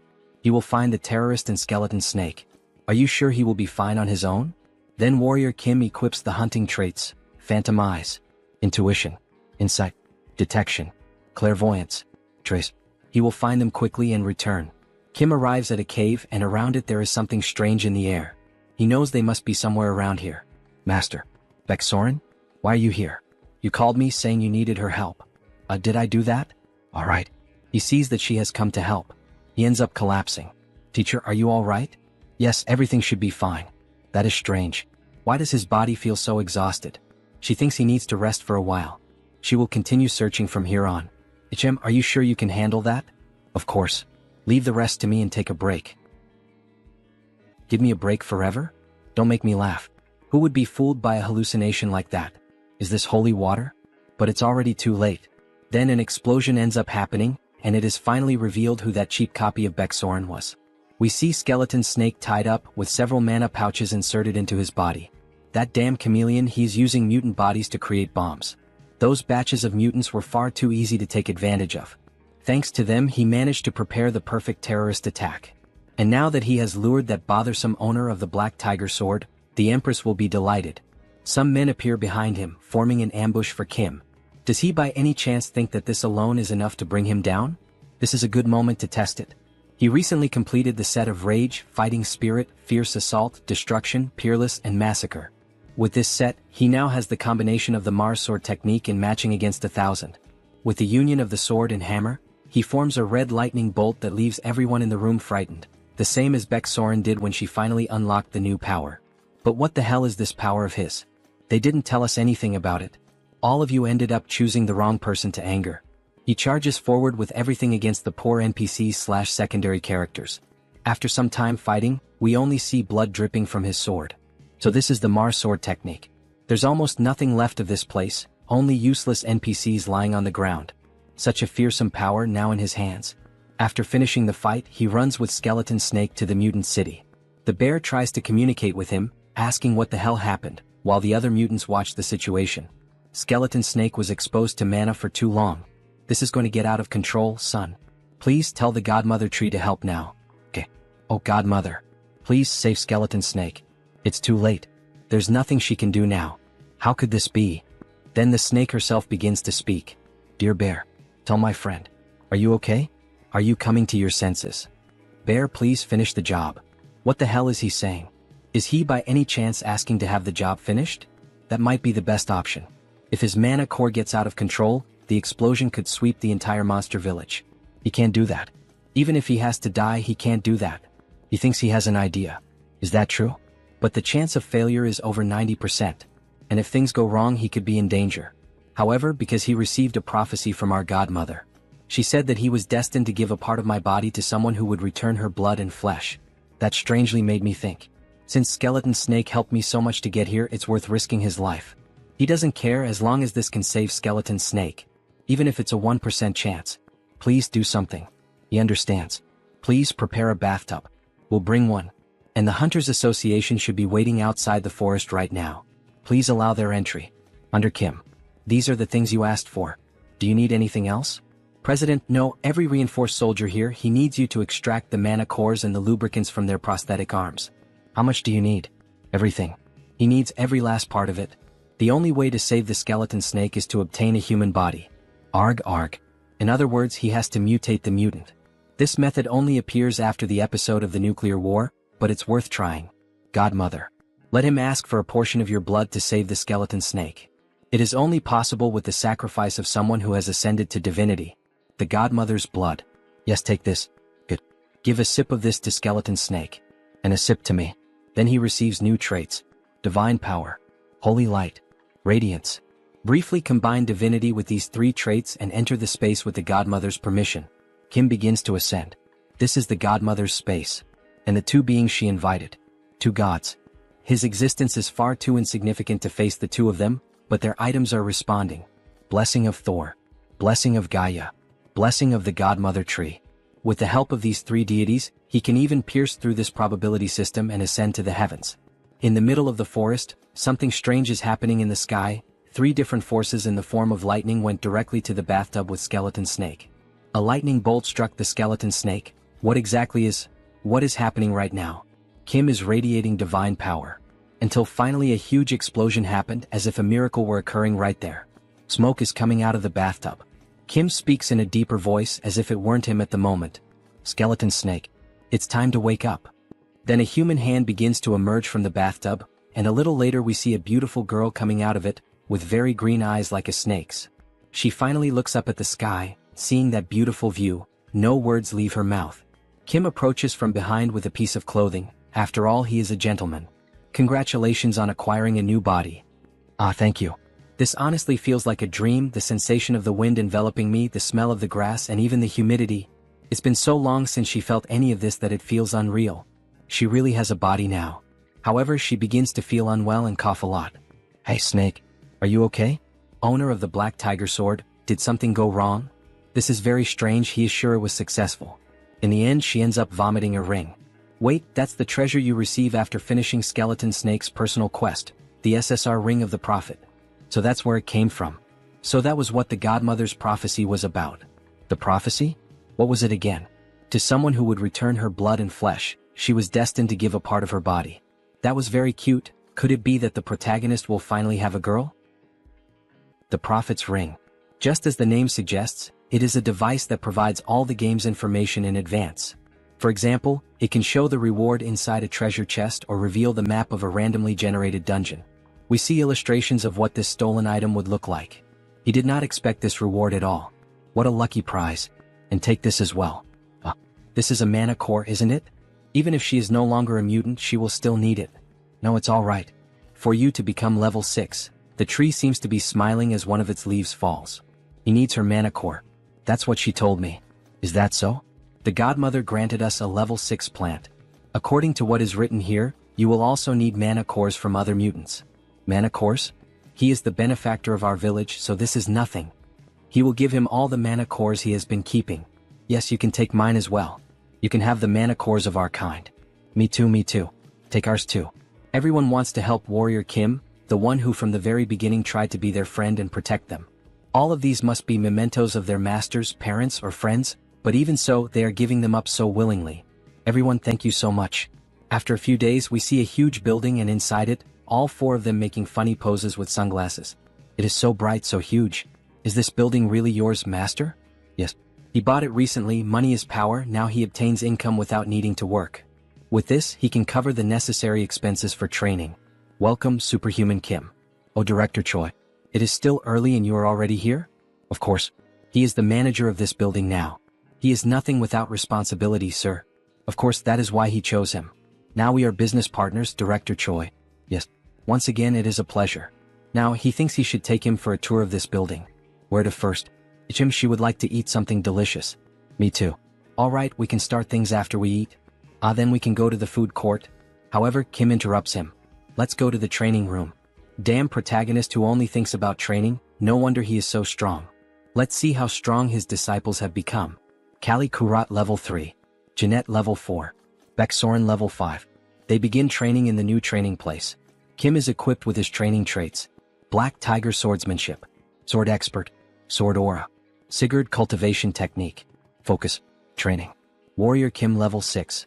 He pauses his personal training a little. Everyone is making steady progress. Now he can focus only on his own training. Thanks to the Prophet's Ring, he managed to obtain the artifact necessary to reach level 6. Moreover, he managed to learn the supreme technique of the Eastern Army, the Black Tiger Swordsmanship. Now that he has obtained so many traits, the high-level trait, Master of Swords, is not very far.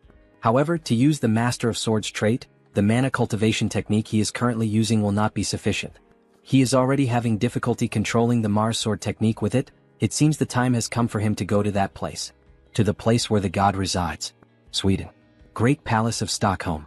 He arrives at the entrance and there is an angel waiting for him. Mr. Warrior Kim, unfortunately he will not be able to enter the place. He is an honorary paladin of this place. Even if he is a paladin, he is currently at level 6. It is dangerous. Please visit again when you reach level 7. Yes, he already imagined this would happen. It is understandable, since there is a saying that anyone below level 6 will die instantly upon seeing a god. But, it is not as if there were no way. He gives a rose with white flowers. This is a mythical item from Norse mythology, the regret of Mistiltine. He really managed to bring it here. Gem with this, she understands. Allow her to guide him to God. She will allow you to witness the greatest of lightnings. Good thing he prepared this in advance. Some time ago at the square in Sweden. Before meeting Thor, there is something he needs to prepare. There is a quest that gives the regret of Mistiltine as a reward. He needs to complete it before meeting him. From what he remembers, he needs to find the distinguished individuals in this market. Then a mysterious hand goes on Kim's shoulder. Long-time brother. Mr. Sigmund? He did not think he would see him here. It really has been a long time. What a coincidence. It is all thanks to our new family member. Your new family member? We have a son now. We brought our son to receive some blessings. Wow. Congratulations. He is so curious to know what our son will be like. She is sure our son will be strong just like the father. Still a little lovebird couple, huh? Now that he thinks about it, this was the sacred land of the Nordics.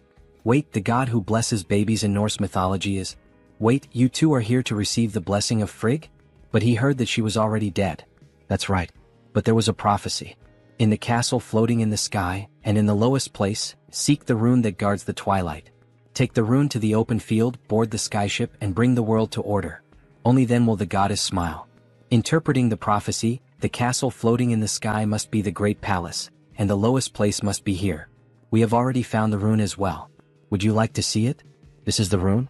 Well, runes can also mean secrets or knowledge. Wait, this image? What happened? Is there a problem? This is the birth of the clearest and purest god. The birth story of Mistiltine? Now he understands. The distinguished individuals he had to find were them. He needs to help them receive Frigg's blessing to complete the quest. My brothers, may I join your journey? This is the field mentioned in the prophecy. That's right. In the sky with the flying chariot they see the battle of giants. And this is the skyship from the prophecy. It is a legendary ship built by the ancient dwarven king, Skidbladner. It is a portable fortress that can be put in the pocket when folded. The most coveted item in Arcane Soul today. 500x reduction. It can be put in your pocket. It is a flying portable aircraft carrier. Isn't it magnificent to see it with your own eyes? He wants it desperately. He could not obtain it in the game. This is the sadness of an F2P player. So, according to the prophecy, Take the rune to the open field, board the skyship, and bring the world to order. Only then will the goddess smile. We have to take over Skidbladner and defeat those titans, right? Yes, but many have already died trying to covet that ship. Will not be easy at all. Not easy, he says. Nah, it's hella easy for him. Bro, calm down, there's a pregnant woman in the back seat. As he closed in on Skidbladner, the portable fortress revealed its defenses. Cannons emerged and unleashed fire, turning the approach into an aerial clash. Projectiles tore through the sky, incoming fast, confirming the threat. The moment had come to prove his strength. 6 new traits activated in sequence: driving, boarding, focus, phantom eyes, intuition, and sensitive. With everything set, he pushed forward at full force. With the car at ultra speed, he weaved through cannon fire and slipped past the waves of explosions. The system blared warnings: danger, too many projectiles closing in, evasion nearly impossible. The command was clear: accelerate. The vehicle surged forward, dodging collisions by a hair's breadth and breaking free from the storm of missiles. Through the smoke, something emerged. What looked like a grin was, in truth, the protagonist's car. A new trait awakened, one with the vehicle. The connection fused him with the machine, making it entirely his. The car shifted, transformed like a mechanical giant, a living weapon under his command. The target stood clear. Kim hurled himself into Skidbladner and unleashed a devastating strike, Thor's hammer dropping like a bomb. What the hell was going on? Why would a paladin of Thor act like this? He didn't even believe in gods. Odin's name echoed in frustration. Why send that bastard here? But calling on a deity meant nothing now. Skidbladner belonged to warrior Kim.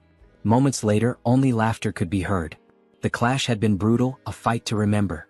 All that remained was to bring the place under control. Yet the question hung in the air: how would he make it work? The master's voice cut through the chaos, confident. He believed he could take command. Once linked with Skidbladner, the car came fully under his command. Power output surged and a virtual map unfolded before him. To claim Frigg's blessing, Fenrir had to be located within this place. Confidence followed. Kim could handle it. He deployed the fortress's arsenal, unleashing a storm of fire on the titans below, bullets raining down in relentless waves. The prophecy finally seemed within reach. Gratitude spilled out. This debt would never be forgotten. And now the path forward was clear. The map lit up, glowing brighter until a colossal figure emerged. A woman, the goddess Frigg herself.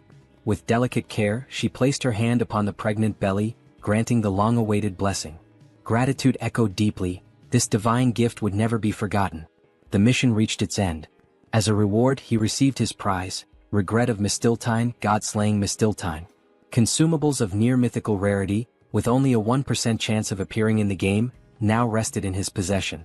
Armed with these, he was finally prepared to face a god. At the steps of Stockholm's Grand Palace, Kim felt the weight immediately. Each step forward was stifling, the very air pressing down like a god's hand. He activated the regret of Mistiltine, a one-use relic that allowed him to endure divine pressure despite lacking the proper class. At last, he stood face to face with Thor, the god of thunder, a being from beyond his own world. Thor recognized him instantly. His eyes pierced through every layer of disguise, seeing Kim's true origin. The implication was clear: if Thor could perceive it, perhaps all gods could. Still, Kim pressed on, asking what had brought him here and whether Thor knew who had summoned him across worlds. If there truly existed a power strong enough to drag him into another reality, surely the god of thunder might know. Thor grew serious, thoughtful for a moment, and then admitted he did not. What? Thor truly had no knowledge of who had done it? No clue, no trace. How was Kim supposed to know? Could it have been the old father who summoned him here? But that one was already dead. Probably not. If a god out there had burned that much power, Thor would have sensed it. The answer became clear: the gods weren't responsible. If not the old father, then who? His mind drifted, and a flashback surfaced. His conversation with the mad saint, her cryptic words still echoing like a curse. That he should become stronger than ever, that was her decree. A vessel worthy of holding the magnificence of a great soul had to be forged, a soul destined to become the light and salvation of their order. But why him?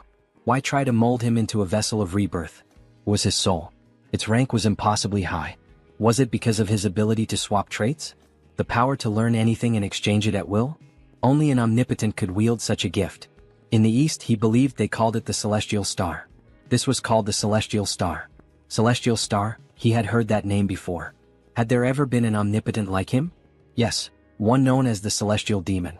The way she spoke made it sound as if he resembled her master, as if he carried eyes capable of glimpsing the future. So that's why the Blood King had said those words. In any case, he had to do his best to escape that filthy order that still followed the old father. If he managed it, he'd be named as the Blood King's Archangel. Archangel? The title hung in the air. He had no intention of dying though. The promise was clear. After death, of course, little one. To be honest, he thought reviving might not be such a bad idea. Was he serious?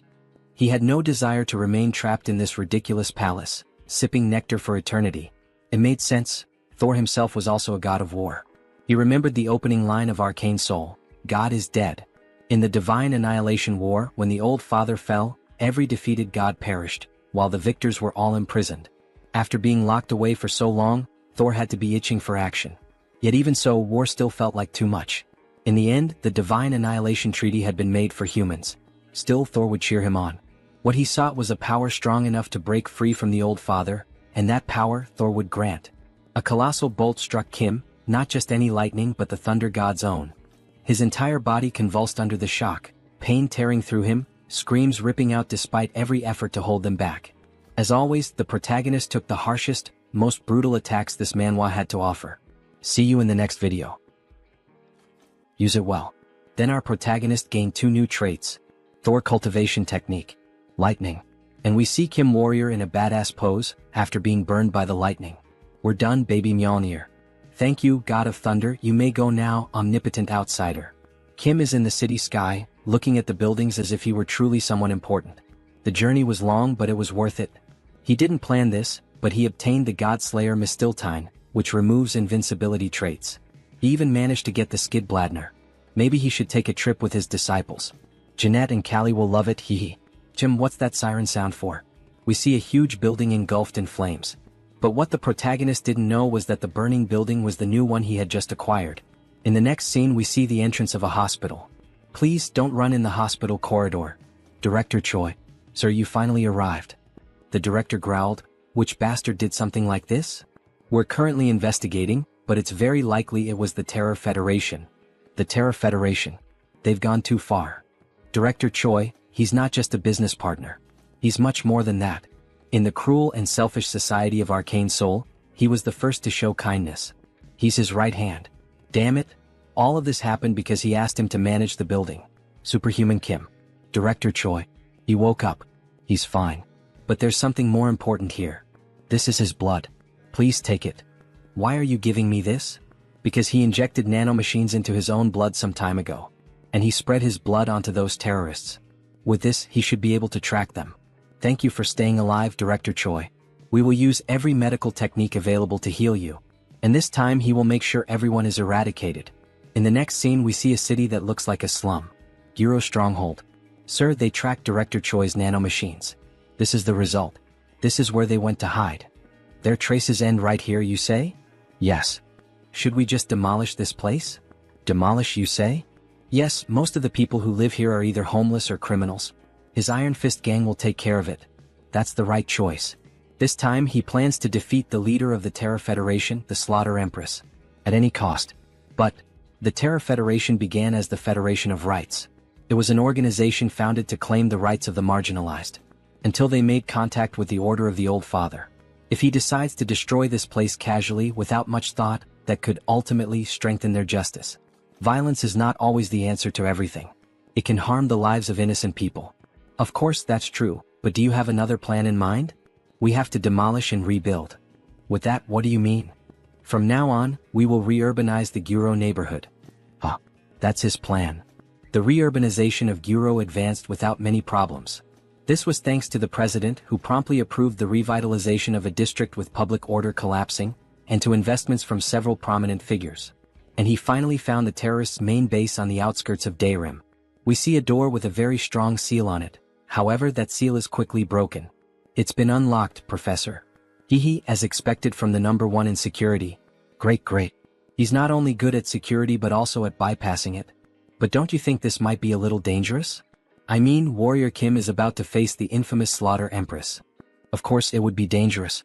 This won't be an easy task at all. And that's exactly why he asked for their help. He gathered the entire gang. Relax, Captain, you made the right decision. Iron Fist Kim. Level 5 Magic Kim. Level 5. Priest Kim. Level 5. Beck Soren. Level 5. Callie. Level 3. Jeanette. Level 4. Let's go, her heart is pounding. They've all grown well, Warrior Kim. Level 6. Co Woojin. Level 6. As expected from those with extraordinary talents. Their growth speed is much faster than average. Not to mention that Woojin is already at his level. You worked hard, man. You guys should be more than strong enough for this place, except for the Slaughter Empress herself. So there's no need to worry. Leave it to us, Professor. She's not scared at all. Me too. He will also do his best as a level 6 superhuman just like you. Yup, but there's no need to overdo it. So reliable. Now then. Upon opening the gate, a green aura seeps out as if it were something poisonous. Everyone is astonished by this intense air. The subdimension. Professor, are you sure we will be alright? I'm a little scared right now. Me too. Have I ever been wrong before? Let's go in. To finish the Slaughter Empress. Poor things. They walked into their own grave. Now that it has come to this, she should help them find the proper burial site. In the next scene, the entrance to the subdimension is revealed. 3 houses stand in the middle of nowhere, each with a distinct aesthetic. This place is... He thought it would be dark since it's underground. What is it for? The platform they are standing on can be seen, along with paths leading to each of the 3 houses. This place was known among players as the Hell of Minigames. They must complete 3 types of minigames to remove the buff applied to the Slaughter Empress. In truth, it wasn't that difficult back then since it was just a side-scrolling game. But now, it seems extremely hard to get through this place. After all, this is reality, and any mistake leads to a disastrous outcome. However, he brought his disciples in preparation for a situation like this. They will split into 3 groups to cross this area. With Co Woojin as the leader, Mage Kim, Priest Kim and Iron Fist Kim will form one team. And with Baek Soren as the leader, Jeanette and Callie will form another team. But what about the last group? He will be in a team by himself. Because he is a professional whose name once appeared on the leaderboard. Co Woojin's team will take on the first mini-game. They must destroy the falling blocks and reach the finish line. Why are they so difficult? It doesn't seem easy, but since they have Mage Kim who can sense mana, this way, it won't be hard for them to find the block that needs to be destroyed. Great. Let's get out of here quickly. Yes. However, Woojin seems to be bothered by all this. Baek Soren's team will take on the second minigame. They must find a solid cloud platform to cross the sky and reach the finish line. If they follow a specific rule, they can complete it in no time. Callie, how far are we from the finish line? And they have the board game maniac Callie. Only 10 more cloud platforms left. And finally, he'll do just fine on his own, so they don't need to worry. But all of this will be a bit complicated, so it will take him some time to finish everything. If they reach the finish line before him, they must not open the door and should wait for him. Then he wishes good luck to everyone. Finally, the first group reaches the finish line. Priest Kim thinks they were the first to arrive. It was all thanks to that guy. He did a great job finding the right block. He's glad he could help. The priest's dispel was also important. He could rely on you. It was nothing really. However, once again Woojin seems dissatisfied. Shortly after, the other team arrives. We did it. Our Callie is so smart. Both of them were amazing. I'm so proud of you. That was easy. She handled all the traps that flew toward us. While everyone celebrates, Woojin stands alone. He wanted to show his master how much he had grown. What is he doing now? He simply can't keep going like this. He's the only level 6 warrior here. He'll face the Slaughter Empress himself. Surin realizes what he was about to do, prove himself and become today's protagonist. What are you doing? Come back here right now. You can't go in. Warrior Kim hasn't arrived yet. It's fine, everyone. He's a level 6 superhuman, so he should be able to face her. Then, before he could do anything, the same mist from before appears, leaving everyone in shock. What is this crushing pressure? He can't move an inch. That's the difference between him and a level 7. You idiot. The master said to wait. What? How are they enduring this curse? He tried to be the protagonist, but in the end he's just a beta. The 3 of them attacked the Slaughter Empress. They must have a death wish. Very well, as you wish. With a single strike, she injures our girls. Damn it. Resisting the curse isn't enough to defeat her. She's not someone we could have faced from the start. Run, Baek Soren. Goodbye, little girl. Before she could finish the blow, the hero, the true protagonist, the Jigachad, finally arrived in time. Hey, Slaughter Empress. Been a while, huh? It's been a month, he thinks? Teacher? She never expected you to come here in person. There's no need to waste time. She'll kill all of you. No. Even our teacher can't withstand that attack. But fortunately, there's nothing left for the beta. After all, our protagonist stands as her equal. He's on equal footing with the Slaughter Empress? Yeah. She swears she'll kill him. He was wrong. The protagonist of this battle is... Kim draws the tiger sword. Wrong. The one who will die today is you. The protagonist is warrior Kim, our master. With all that light around him, he looks almost like a scion warrior. You think you can stop me with something like this? It doesn't matter how many times you fire that. He already knows that. During the Soul Terror incident, he painfully experienced firsthand the power of the Slaughter Empress's broken passive, invincibility. Damn it. Because of her overpowered passive, invincibility, he couldn't inflict any damage at all. Now during this duel he holds the gift of God. He's grown so much in such a short time. She'll have to be careful, especially when fighting against a sword master who has completed the title swordsmanship. Annihilation of heaven and earth. Damn. That move is terrifying no matter how many times he sees it. It's time to end this. Bearer of the Black Tiger Sword. Her blade pierces through the shield, however before she realizes it, a branch has already pierced her body. God-slaying Mistiltine. Effect. Nullifies the opponent's invincibility effect. Now that this item's in effect, she's done for. She becomes confused about what's happening. But what the hell is that? The God-slaying Mistiltine nullifies invincibility.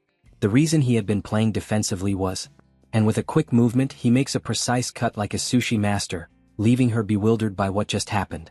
Then to finish it off with a badass stance he launches a point-blank attack. Inferno. A massive black beam to pulverize her. He had waited all this time to get this opportunity. Even after that attack she tries to resist.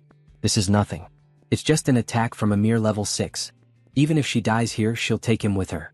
Before she could speak he makes the same cut on her other arm. Everyone watching the fight is astonished by what's happening. After all, a level 6 is dominating a battle against a level 7. And in this world it's very clear, the one with the higher level is stronger. Do you feel that? This is a battle that surpasses levels. With several quick slashes, he finishes her off as if slicing meat to be served on a plate. You deserve this. And even after all that, she still remains conscious with a devilish smile, asking to be finished. The final boss of episode 1. He won't refuse and with one strike he finishes the job. The Slaughter Empress is completely dead. To think he actually defeated the supreme martial artist. What a great achievement. Incredible. Brother, at this rate he's going down in history. Haha, he's happy to see that all of them are safe. However, there was one who wasn't happy. The professor. He apologizes since because of him he almost ruined the professor's plan. Alright, since we got it, stand straight man. Masamune, the phantom blade of the Slaughter Empress. It has a good attack attribute. Not only that, it never misses and inflicts a random curse upon hitting. Sounds like an incredible sword, doesn't it? As expected from the blade once wielded by the Empress. Alright then, Beck can have it. What? Why isn't he the one using this sword? He's more suited to straight blade styles than sabers. Take it. He thinks it would be perfect for her. Alright then, thank you very much, master. The star that slays the heavens with the phantom blade, huh? It's going to be amazing. It'll be fun to watch. In the end, that bastard just wants to see everyone become stronger. Now let's see what the Empress was hiding behind that enormous door. Let's collect the rewards. Then after opening the door only a blinding light appeared. The place was filled with gold coins and all kinds of treasures. The Empress was like a dragon to have hoarded all that. So many coins. And they're shining. There's so much money in this treasure. She must have plundered quite a lot during her terrorist attacks, huh? Brother, what do you plan to do with all these jewels and gold? Well, we'll probably use it for repairing the damage caused by the terror, along with restoring his building. With the exception of that, of course. He picked up an automatic weapon. He found the last one of the Daisen series. Now he has the complete set of Daisen weapons. Days later, the reconstruction of the building began. And we see a new scene. Please, I beg you. Allow me to become your official disciple. Aha. So suddenly. Honestly, he had been very confident during the recent operation because he thought he was a genius. But in reality he couldn't do anything. He couldn't even swing his sword once. So that's why he looked so down back then. He realized that leveling up doesn't solve everything. Of course, the teachers he has in the clan area are also amazing. But they lack an essential factor. I also want to become a warrior. The instincts of a weed that fights to survive in the wild. If that's what you wish to learn, then fine, he'll accept you. Really? Yes, but don't ask to quit later, alright? Yeah, congratulations and welcome. He promises that will never happen. Thank you so much, master. Then, suddenly, someone pats him on the back. Welcome, rookie. Looking forward to working with you. Rookie, my ass. He met him before you did. She's the junior here. What do you mean? We've got to follow the order in which we joined. Don't you agree, Disciple CEO? The boomer side of her is showing again. Hey, don't make fun of your senior. Stop right there. Then all of a sudden she hits someone. Jeanette. Her eyes tremble. There you are. She has no idea how much trouble he went through to find her. Let's go now. I'll wait. However, our hero stops the stranger. What brings you here?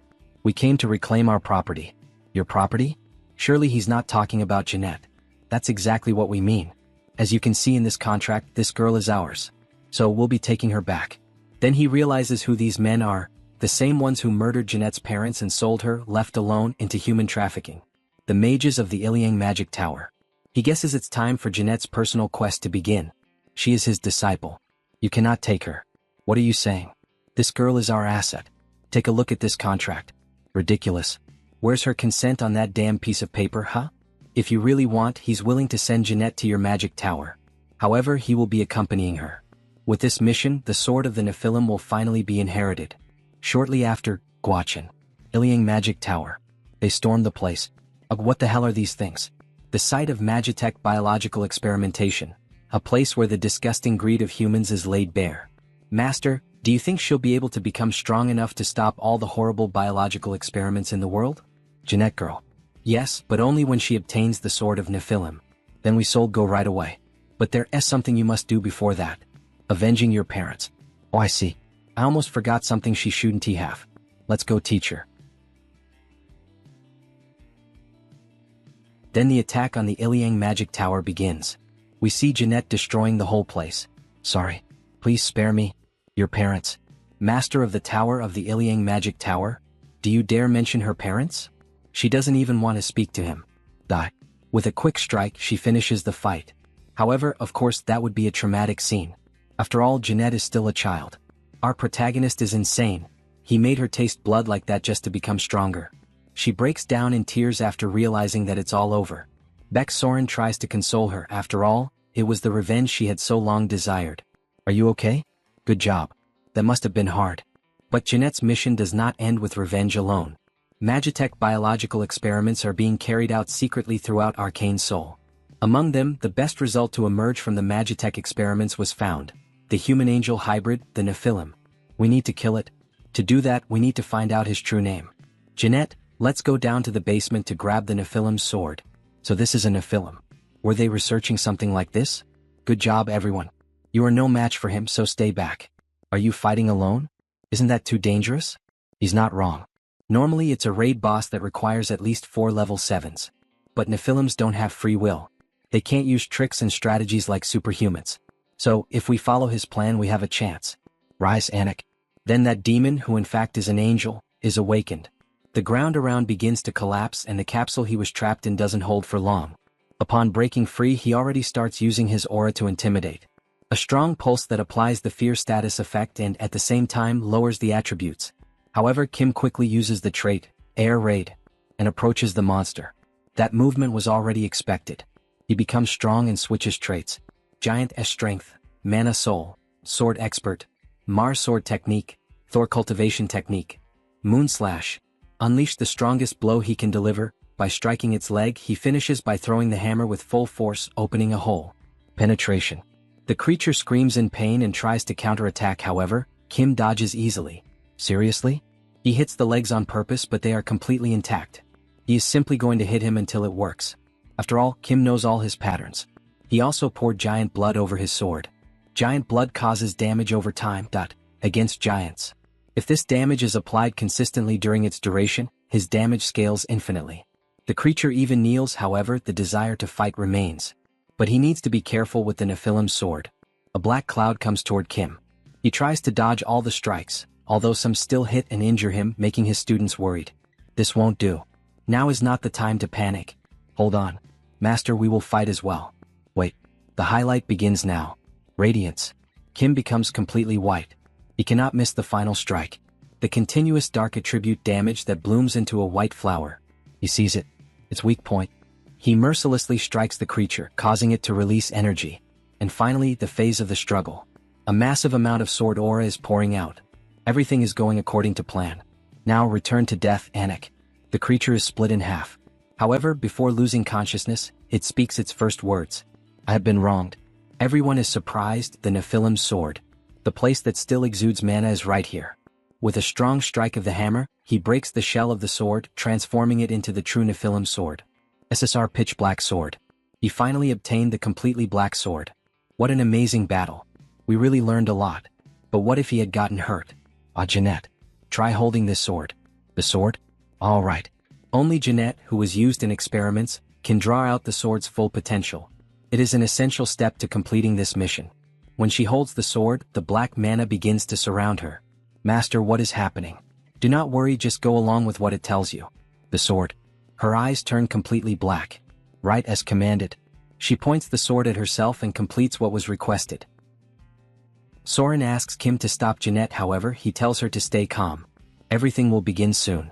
The trait, Natural Born Energy, is activated. The pitch black sword reacts with Jeanette's innate energy trait. And finally, a whirlpool of black and white energy begins, symbolizing the start of a new era. One of the strongest in Arcane Soul. The completely black energy was completed. Sword of Nephilim.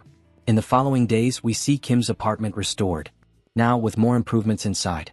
All damaged facilities were repaired. And we even got new training installations. This is perfect for training. But teacher. Yes, this sword of Nephilim. She doesn't know how to pass it on to him. Of course she doesn't. Because the sword only reacts to her, the one who possesses the innate energy trait. It only reacts to me? Then what should I do? There's no need to worry. You will simply obtain the same trait. Then you will naturally understand how to pass it on to me. Is he planning to learn that trait by any chance? But how is he going to do that? He will learn cultivated energy. First, he plans to learn Wujin's along with the sword. He has seen it enough times to imitate it easily with his body, copying the traits of others. He has heard of such a feat before but never seen it with his own eyes. He can't wait to see it. Alright, now we must start training in the new shooting room. Jeanette and Wujin start shooting at him and they're really trying to hit him. Teacher, how long do we have to do this? Not for long. Keep going. He's going to die at this rate. The shock bullet hits me and the death attribute cuts me, but even so, he is tracing the raw flow of it. Finally, the energy surrounded me. You have obtained a trait. One with the sword. But this still isn't the end. Now that he has obtained the final piece, finally, the official trait of the best warrior class. Hey, that's an aura blade. Trait, Sword Master. You have obtained a high-level trait. This marks the emergence of the extraordinary level 6 swordsman. Now then, before he starts truly learning it, Jeanette, what do you think Ki is? Ki is? It's the light of your soul. The light of your soul? Yes. Unlike sword aura, it isn't just crystallized mana. It takes mana as the body and the soul as the mind. It's basically another me. In other words, it's your avatar. Avatar, you say? Yes. That's why, even among high-level superhumans, only the warrior class can wield Ki. But that's just what I think. Look at this girl, huh? She really put effort into it, didn't she? But if it's just energy taking a tangible form, can't you also call that an aura blade? Now that you mention it, it's kind of true. Ki is more than just the concentration of power. It can be seen as the path to transcendence. When it goes beyond mere visibility and becomes fully tangible, it signifies a great transformation in physical properties. So that means when you use Ki, your soul, know your class is elevated. Now she understood. The Nephilim sought to refine their Ki to strengthen their souls, because they desired to elevate their existence to become divine. That is why Nephilims, born as half-angels, always mastered Ki instinctively, as naturally as they breathed from birth. Kim had an idea. As naturally as they breathed from birth? That means he had been using the trait as an active skill. But I have to use it as a passive skill, huh? Teacher, hold your sword and close your eyes. Don't use your sword aura like you normally do, just breathe. Slowly and comfortably. Inhale and exhale. This place, it's the space of the Nephilims who sought to become gods. So this is the main point. It is to understand their desire, the starlight unfolding before his eyes, the staircase ascending to the constellations, and the light of the soul. All of these are truths that cannot be conveyed through words. Warmth, exaltation, and ecstasy flow through his entire being. Only now does he truly feel it.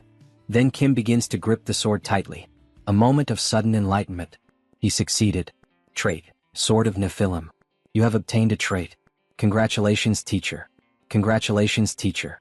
Thank you, everyone. Good job, Jeanette. No, it was all you, teacher. Superhuman Kim, we have a big problem. Director Choi? What happened? Chairman Song of the Kumo group is in critical condition. You mean Chairman Song Hee-young? How did a level 7 superhuman end up in critical condition? She has been poisoned. The elixirs didn't work and she's only getting worse. The elixir didn't work? There's only one poison capable of doing that. Poison blood. And it was only used once in the game. Episode 2, The Harbinger of the Zombie Outbreak. In the next scene we already see our favorite girl in a much worse state. The doctor is performing chest compressions to resuscitate her. What happened? President. If she dies, we're all finished. Damn it, she was fine just a moment ago. Stop. Mr. Kim's superhuman. This disease is not something a doctor can treat. They begin the new treatment, giving her a liquid medicine that quickly takes effect. President, can you hear us? Are you all right? Secretary and Mr. Kim. Am I indebted to you again? Debt? Think of it as payback for helping with the redevelopment last time. What exactly happened? Her condition suddenly worsened and she lost consciousness. President, I'm sorry. It seems there was an attempt to poison her from the outside. Poisoning? When did this happen? You had recent contact with an animal, right? An animal? Ah yes, she petted a stray cat before fainting. Yes, that's it. That cat was a disguised shapeshifter, acting under someone's orders to assassinate President Son.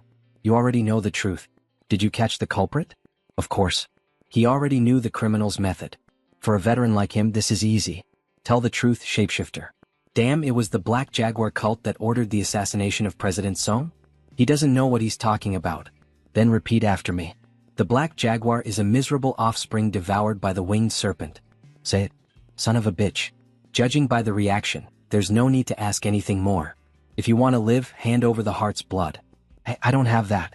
Then I have no reason to let you live. Wait. He'll give you this in exchange. So please spare my life. A dragon necklace. Great. Keep that safe then. Good reward, amazing, haha.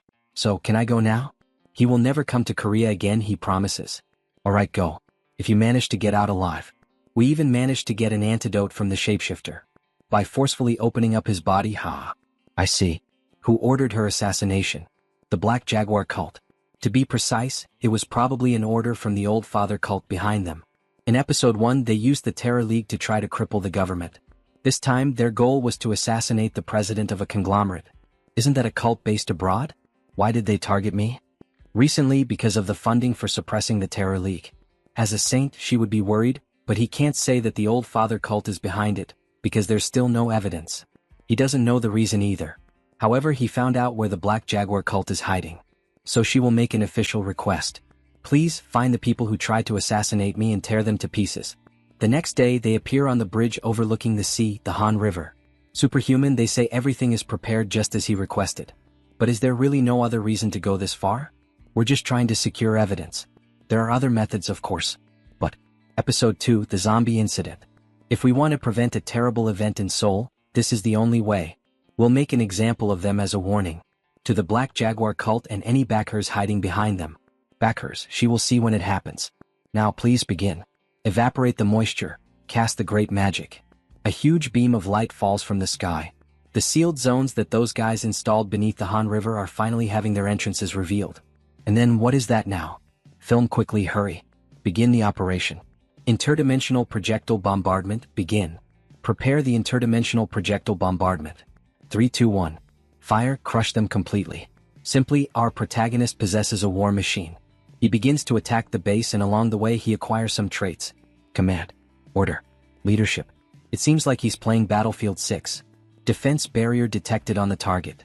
Stop the bombardment. Then they finally showed their faces. Black executors. Black blood mages and seers, even priests. Master. What will you do? He was eager to go after them. He equips the war traits and he will deal with them personally. He jumps in, landing while firing a powerful strike against the magic barrier. Jaguars. They begin to fight.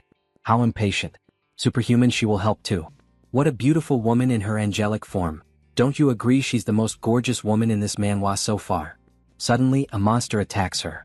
Although it's a simple strike, she gets nervous. After all, the creature is filled with dark magic. There's no way she can handle that power. And in the blink of an eye, the creature is defeated. She's shocked, unable to understand what just happened. But upon looking more closely, all the monsters are being swiftly taken down. That's an aura blade. And with just one strike, Kim slices the last of them to pieces. And so, he truly became a level 6 sword master. She came down to help, but instead, ended up being the one who needed help. It was nothing. They've been neutralized, so let's head inside now. The enemy's secret base within the sealed zone, we must find it here without fail. Proof of the financiers who backed the Black Jaguar cult. If you enjoyed this video, don't forget to give it a thumbs up, it really helps. And for more content like this, Make sure to subscribe and hit the notification bell so you don't miss any updates.